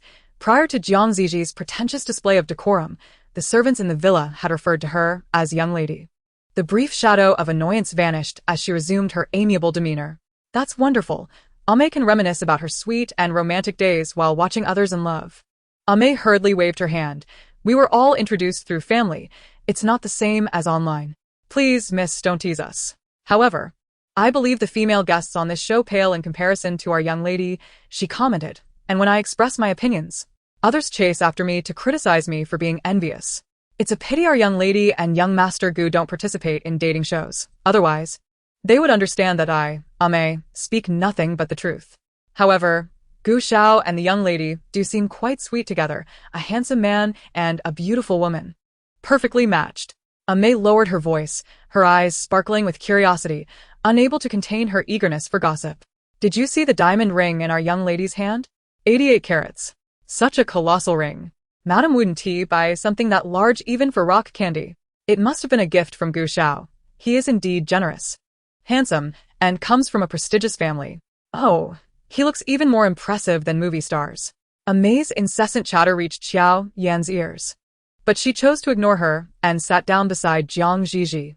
In a mere glance, she was dazzled by the diamond ring carelessly tossed in its packaging. The crystalline diamond, with its facets, edges, and points, radiated brilliance, a perfect shade of blue, shaped like a smooth droplet, surrounded by a halo of smaller diamonds, resembling a goddess's crown. Qiao Yan was captivated. Struggling to divert her gaze, she feigned nonchalance and spoke. Zhi Zhi, I want to be able to spend the new year with Auntie this winter. Please don't upset her. Her health can't handle it. The girl perched on the sofa, casually swinging her legs, looked up at her in bewilderment. What nonsense are you talking about? My mother is in high spirits. She has gained 3 pounds recently. Qiao Yan was momentarily taken aback. Ame, who was mopping the floor, chimed in as if she were oblivious to the conversation. Madam has been in a good mood lately, trying new recipes and shopping for groceries every day. She has boundless energy and even reduced her medication. However, miss, are you really not spending the new year here this year? You used to say you would return home for the holidays. But you didn't stay for more than 2 days before coming back. Qiao Yan's expression faltered, her smile becoming strained. I'm not going home this time. Yet. As she prepared to voice her next thought, her confidence surged, and she lifted her chin. I'm going to participate in a dating reality show. The one you saw, Moments of Heartbeat. They have invited me, and I'll be joining the cast in half a month. The anticipated gasp of astonishment did not materialize. Ame halted her mopping. Miss, are you going to participate? Zhi Zhi shook her head. I won't be going. Ame expressed her regret. If you went, I could clarify the rumors about me bragging. However, if the young lady did participate, she would undoubtedly become a sensation. Then I, Ame, would be half a member of the entertainment industry. If the young lady attended any signing events, I could serve her tea, massage her shoulders, and perhaps even appear on television. The girl on the sofa was amused, her sparkling eyes crinkling with laughter. Ame, we would both get scolded for acting like divas. Ame replied earnestly, Miss, you don't understand. Stars must act like divas. The more diva-like they are, the more popular they become. You'll see. Zhi Zhi was amused by her serious tone, laughing heartily. Meanwhile, Qiao Yan, feeling overlooked, could no longer remain silent. It was unclear when Zhi Zhi had become so popular or how many charms she had cast upon others. Now everyone adored her. Even the maids were enchanted by her presence. Qiao Yan interrupted, Ame, the flowers in my bedroom need fresh water. Ame acknowledged and departed, her footsteps fading away. As Qiao Yan turned around, she noticed the young girl reclining on the sofa, supporting her chin with her hand and gazing at her leisurely. Xiao Yan offered a smile, her voice tender yet laced with a subtle hint of pride. Zhi Zhi, I must also express my gratitude to you. For moments of heartbeat has chosen to elevate me to the position of a leading role, all thanks to your fiancé, Gu Yuji, who spoke up on my behalf. With such a remarkable man, gentle and considerate, Zhi Zhi, you must cherish him dearly. Xiao Yan's expression morphed into a peculiar smile as her longing gaze swept over the dazzling blue diamond ring. Otherwise, a man of such caliber is certain to be snatched away by another woman. New task initiated. The mechanical voice of the system resonated with unabashed excitement, unmistakably fervent. I knew you could do it. Our storyline has indeed circled back. Last time Gu Yuji visited, it was evident that Xiao Yan captured his attention. He must have been enchanted by her beauty and fragility, compelling him to assist her. Original plot. As the holiday approached, the captivating protagonist Xiao Yan announced her participation in the dating show Moments of Heartbeat. Zhi Zhi feigned indifference, yet she was nearly grinding her teeth in frustration. Especially upon learning that Xiao Yan was set to participate in the show with the support of her fiancé, Gu Yuji, her patience wore thin. Consumed by jealousy, she berated Xiao Yan for being a shameless woman entwined with Gu Yuji. During a banquet at the Shi family, in a bid for revenge against Gu Yuji, she resolved to drug both Xiao Yan and Lu Xian, hoping to make Gu Yuji witness his beloved entangled with another man, subsequently exposing the scandal. Unbeknownst to her, the astute and enchanting protagonist had already taken precautions, secretly swapping their glasses. Thus, her attempt to drug Xiao Yan failed, resulting in her own predicament. However, as one of Xiao Yan's entourage, even under the influence, Lu Xian remained lucid, casting a disdainful glance at Zhi Zhi, who writhed on the bed, and dialed a number. Minutes later, the door was forcibly opened, revealing a concerned Gu Yuji, who lifted the covers to behold Zhi Zhi in a disheveled state, finally exhaling a breath of relief. In that moment, Gu Yuji recognized his true feelings, coming to understand his care for Xiao Yan. Seeing Zhi Zhi silent, Xiao Yan's lips curled into a smirk. Ignoring the defeated girl, she gracefully ascended the stairs and floated away. Chapter 90. When the invitation from the Shi family arrived at the Jiang household, Zhang's mother was instructing Lu Xian on how to prepare the ingredients for the old duck soup. It is indeed a good thing that Xiao Jin has recovered. So we must go, Zhang's mother muttered while handing over goji berries. However, I have gained some weight lately. The dresses I had prepared can barely accommodate my arms now. If you're free this afternoon, why not accompany me shopping? I've spotted a few skirts I'd like you to try on. Additionally, with the weather turning colder, I wish to buy you a few coats, matching brooches, and of course, necklaces, bracelets, and perfumes. We shall procure everything you fancy. For I adore seeing you looking sweet and beautiful. Leaning against the doorframe, Zhi Zhi nodded earnestly. No problem. What time does Mom plan to leave? Zhang's mother glanced over, and her youngest daughter, with her eyes twinkling, explained, I promised a friend I would go eat rice rolls with him. Could we wait until after that? Lu Xiyuan, who was busy handling materials, raised his eyelids at the sound. The bustling atmosphere of the nearby area on a Friday was always more vibrant. Inside the crowded rice roll shop, Zhi Zhi sat on one side while her new friend occupied the opposite end. Zhi Zhi, thank you so much for what you did before. We've only met once, and I didn't expect you to really lend me money. You are the first person to be so kind to me, and I truly appreciate it. The young man across from her flashed a sharp-toothed smile. The scar on his lip left only a faint trace, yet a new wound was visibly etched on the right side of his jaw. Zhi Zhi thought her new friend was someone who could somehow manifest injuries all over his body.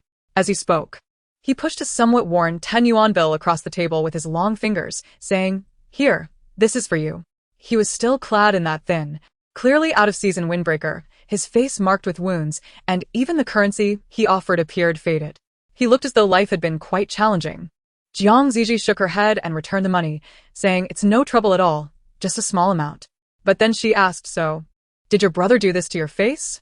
The young man smiled at her, his expression one of accustomed familiarity, as he generously unzipped his windbreaker. Underneath was a simple white shirt, and as he pulled down the sleeves, a grotesque scar was revealed across his chest. The young girl across from him clearly gasped, her gaze filled with sympathy. The young man chuckled, zipping his jacket back up to the top. My brother enjoys hitting me, but I don't hate him. After all, we are brothers. No matter how much we bicker, we are still family. In the end, we must unite our hearts and efforts. The last few words slipped from his thin lips, their tones somewhat ambiguous, hinting at something that excited him. Zhi Zhi struggled to comprehend his line of thinking. Feeling somewhat awkward as she replied, "Well, you seem quite nice." The young man's smile brightened further. Just then, the phone resting on the table buzzed twice, displaying a new international number, accompanied by a familiar tone. "I'm really jealous." You showed him that expression again. "Where's the gift prepared by your husband? Why aren't you wearing it? Baby really loves to eat rice rolls. Will you bring your husband here in the future?" Zhi Zhi quickly turned her head to the side, but found nothing. Only an endless stream of new messages appeared. "You look so cute when you're scared. I really want to kiss my wife's soft little face," making a sound. Zhi Zhi, I really like you." Zhi Zhi snapped her phone shut with a loud clap, cursing silently, perverted creep. The young man across from her stared at her without blinking, asking, "What's wrong, Zhi Zhi? Did something trouble you?" Zhi Zhi hesitated for a moment. Her purpose for coming today was indeed to hire the individual before her to help unearth the identity of a repugnant stalker. Yet, The person opposite her hardly exuded an aura of benevolence. Although his features were strikingly handsome, there was an undeniable air of aggression and intrusion. His elongated, sharp eyes glinted with a rebellious spirit, unshackled by societal norms and conventions. "Is someone bullying you?" he inquired. Regardless, things could hardly get worse. Among her acquaintances, there were individuals who displayed alarming behavior, following her, taking clandestine photographs, and mimicking Gu Yuji by calling her darling, all while being affluent deviants. Indeed, she was entangled in troubling circumstances. Zhi Zhi scrutinized his expression and spoke slowly. "Recently, I have encountered some rather peculiar individuals who incessantly bombard me with harassing messages, severely disrupting my life. I wish to track him down. Can you assist me? I understand this may consume a considerable amount of your time, so I have also prepared a reward." As she spoke, she retrieved 2 thick envelopes from her bag, mimicking the mysterious exchanges from films, and pushed them towards him. "This is a deposit." His gaze lingered on the envelopes resting on the table, then gradually traced along her fingertips until it landed on her exquisite visage. A flicker of intrigue stirred within him. Beneath the table, his fingers fidgeted restlessly as he stifled the urge to indulge in the rising impulse within him. A faint, mischievous smile crept across his crimson lips, revealing his sharp teeth.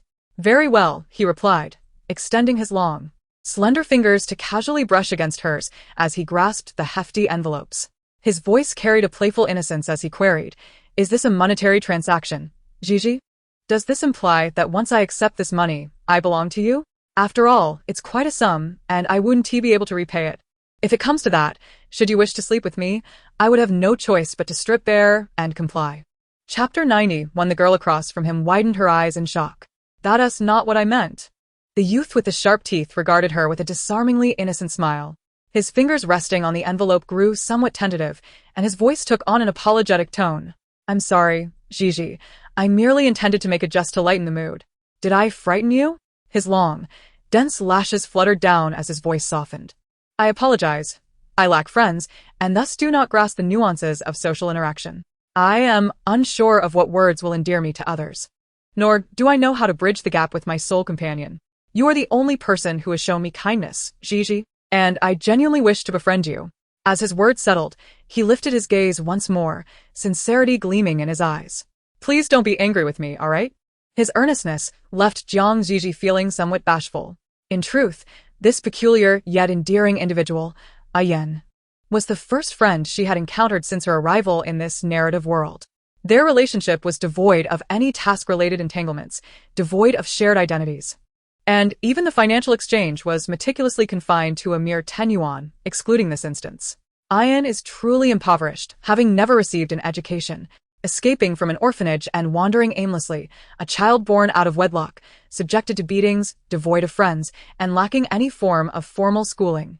Even his biological brother frequently resorts to violence against him. His upbringing diverges significantly from that of typical individuals, which accounts for his peculiar manner of speech. Zhi Zhi shook her head unperturbed. It seemed trivial to be angered by such matters. If she were to indulge in anger so easily, not only would she be irritated by Lu Xiyan's incessant ramblings, but she would have also struggled through the years confined in a basement.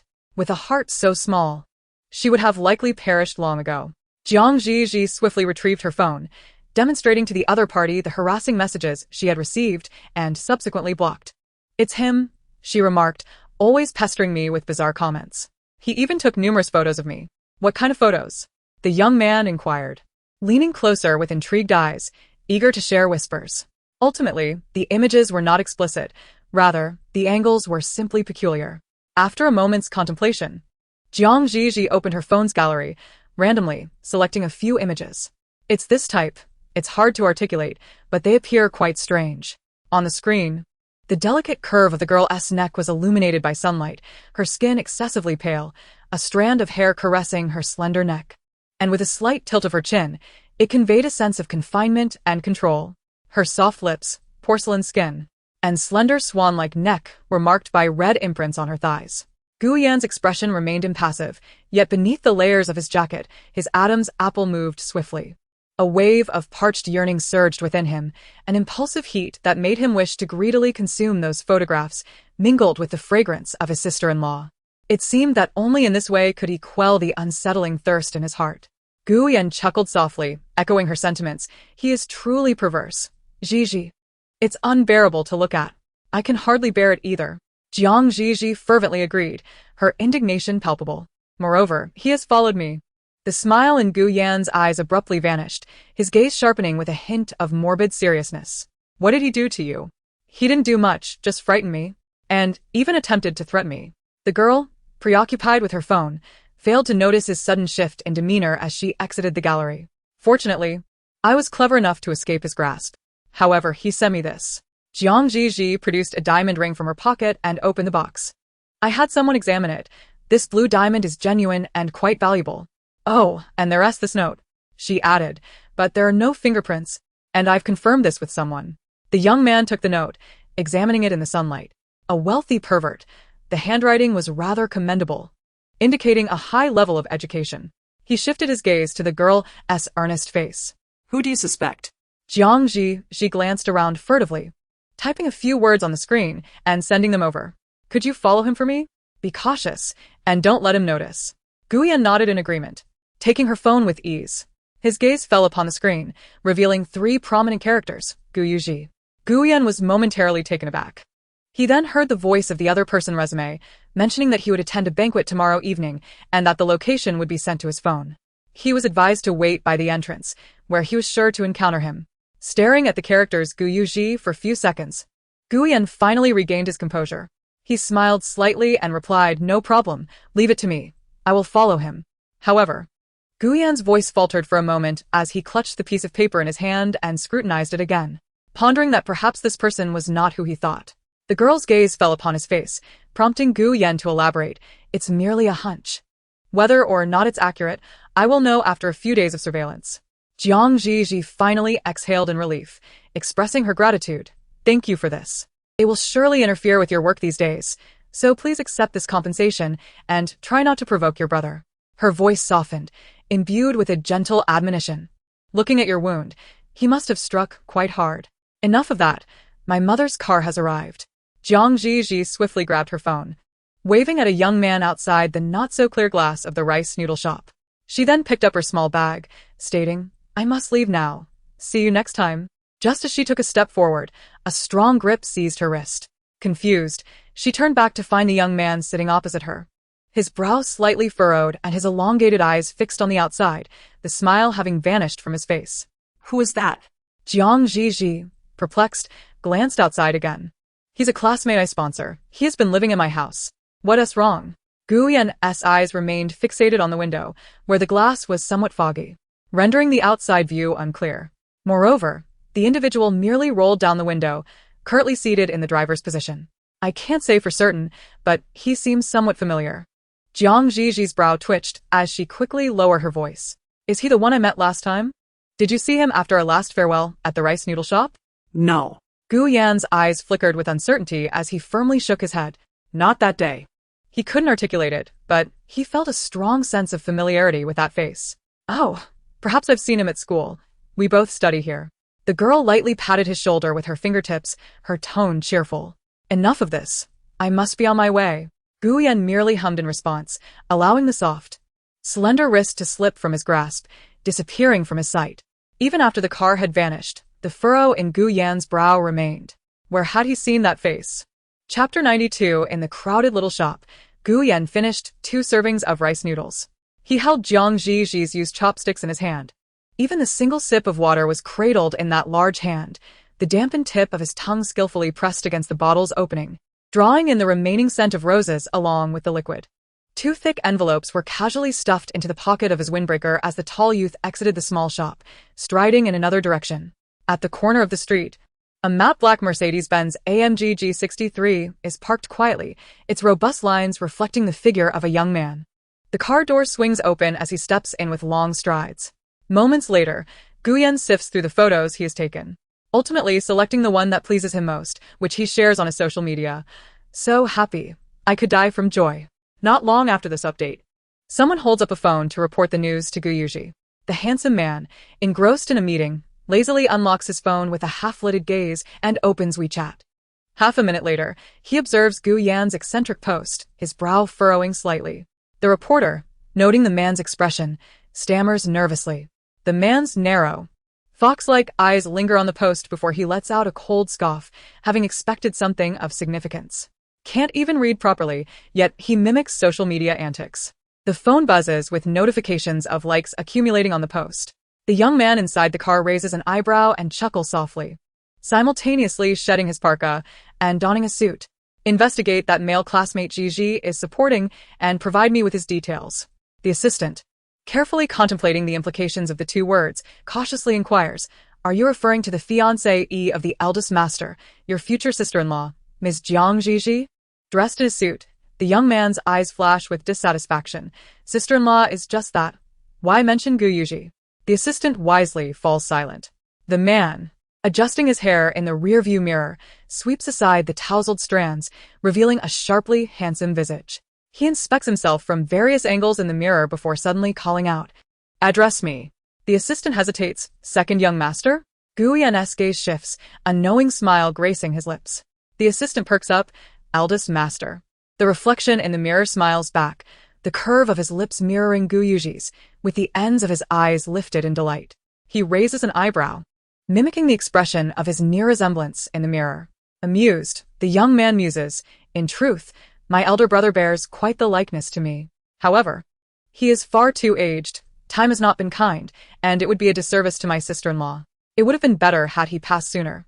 He has lived long enough. The Shi family is not known for ostentation. However, the catastrophic car accident involving their only son, Shi Jin, was too shocking to ignore.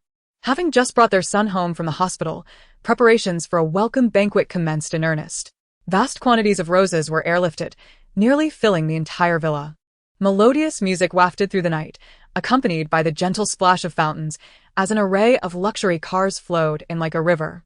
Shi Jin, ever the flamboyant peacock, adorned himself in a wine-red shirt, tailored to accentuate a figure rivaling that of a supermodel, with ribbons cascading at his collarbone. His long limbs drew attention, making him all the more striking. The visage that has endured the scrutiny of the silver screen boasts no flaw, its mixed heritage features illuminated by the shimmering lights. Those enchanting, peach blossom eyes shimmer like the divine handiwork of a celestial being. At long last, Zhi Zhi has arrived, and Shi Jin can scarcely restrain himself from rushing over. Yet, it is his father who gently tugs at his sleeve, whispering a reminder, steady yourself. Remember how I courted your mother? Clearing his throat, Shi Jin's smile widens. In his peripheral vision, he spots a familiar figure, the bothersome fiancé he has not seen for several days, accompanied by his insipid companions. With purposeful strides, Shi Jin approaches, unabashedly embracing Zhi Zhi before the assembled crowd. Zhi Zhi, it has been far too long. The familiar, gentle fragrance envelopes him, transporting him back to years past when she had playfully patted him, her voice teasingly chiding, you've hurt me, Shi Jin. The mixed-blood youth chuckles, naturally taking Zhi Zhi's hand in his. Yes, it is all my fault for upsetting the little princess. His parents share in the laughter, the 2 families having enjoyed a close relationship over the years. Despite the recent distance, they find themselves effortlessly rekindling conversation, far more than ordinary acquaintances might. Shimu links arms with her future in-law, complimenting her on the earrings that beautifully complement her attire, while Jiangmu reciprocates with praise for her glowing complexion. The 2 families bask in this harmonious exchange, and one might easily mistake them for soon-to-be united in marriage. Meanwhile, a distance away, Gu Yuji stands clad in a black coat, his brows furrowed, an unsettling darkness lurking in his gaze. Beside him, Pei Henian chuckles lightly, though his eyes betray a chilling indifference. Your rival seems well prepared for the evening, he notes casually. Amidst the lilting music, Pei Henian does not shy away, nonchalantly inquiring, was it you who orchestrated the recent accident, given that he just left the hospital? Gu Yuji's gaze remains fixed on the figure ahead, his voice tinged with irritation as he responds, it was not me. My people had yet to act before he requested leave from the set. Emerging from the shadows, a man clad in a light gray suit raises an eyebrow in surprise. It wasn't you? Of course not, Gu Yuji replies, momentarily withdrawing his gaze. A sardonic smile gracing his lips. His voice, deep and sharp, cuts through the air. I've been engaged in a battle of wits with my father, and on top of that I must attend to my wife. When would I have time to concern myself with others? Pei Henian smirks slightly. So, the engagement? Has the old man had a change of heart? He cannot afford to, Gu Yuji states matter-of-factly. I am tightening the net. He won't be able to frolic for much longer. It's time he experiences the role of a grandson. Pei Henian raises an eyebrow but refrains from further comment. A flicker of shadow passes through his deep-set eyes, and he tightens his grip on the champagne flute, lost in thought. The piano's melody shifts to a new tune, and through the expansive floor-to-ceiling windows, Zhi Zhi can be seen extending his hand with unparalleled gallantry, resembling a shameless suitor, wagging his tail at his little girlfriend. The lines of Pei Henian's mouth tense slightly as he turns to leave. Where are you going? A cool tone emerged from Gu Yuji behind him, as Pei Henian casually glanced at his watch. Observing others in love stirred a hint of jealousy within him, even as they stole a moment to kiss their girlfriends. Oh. Are you also passing by?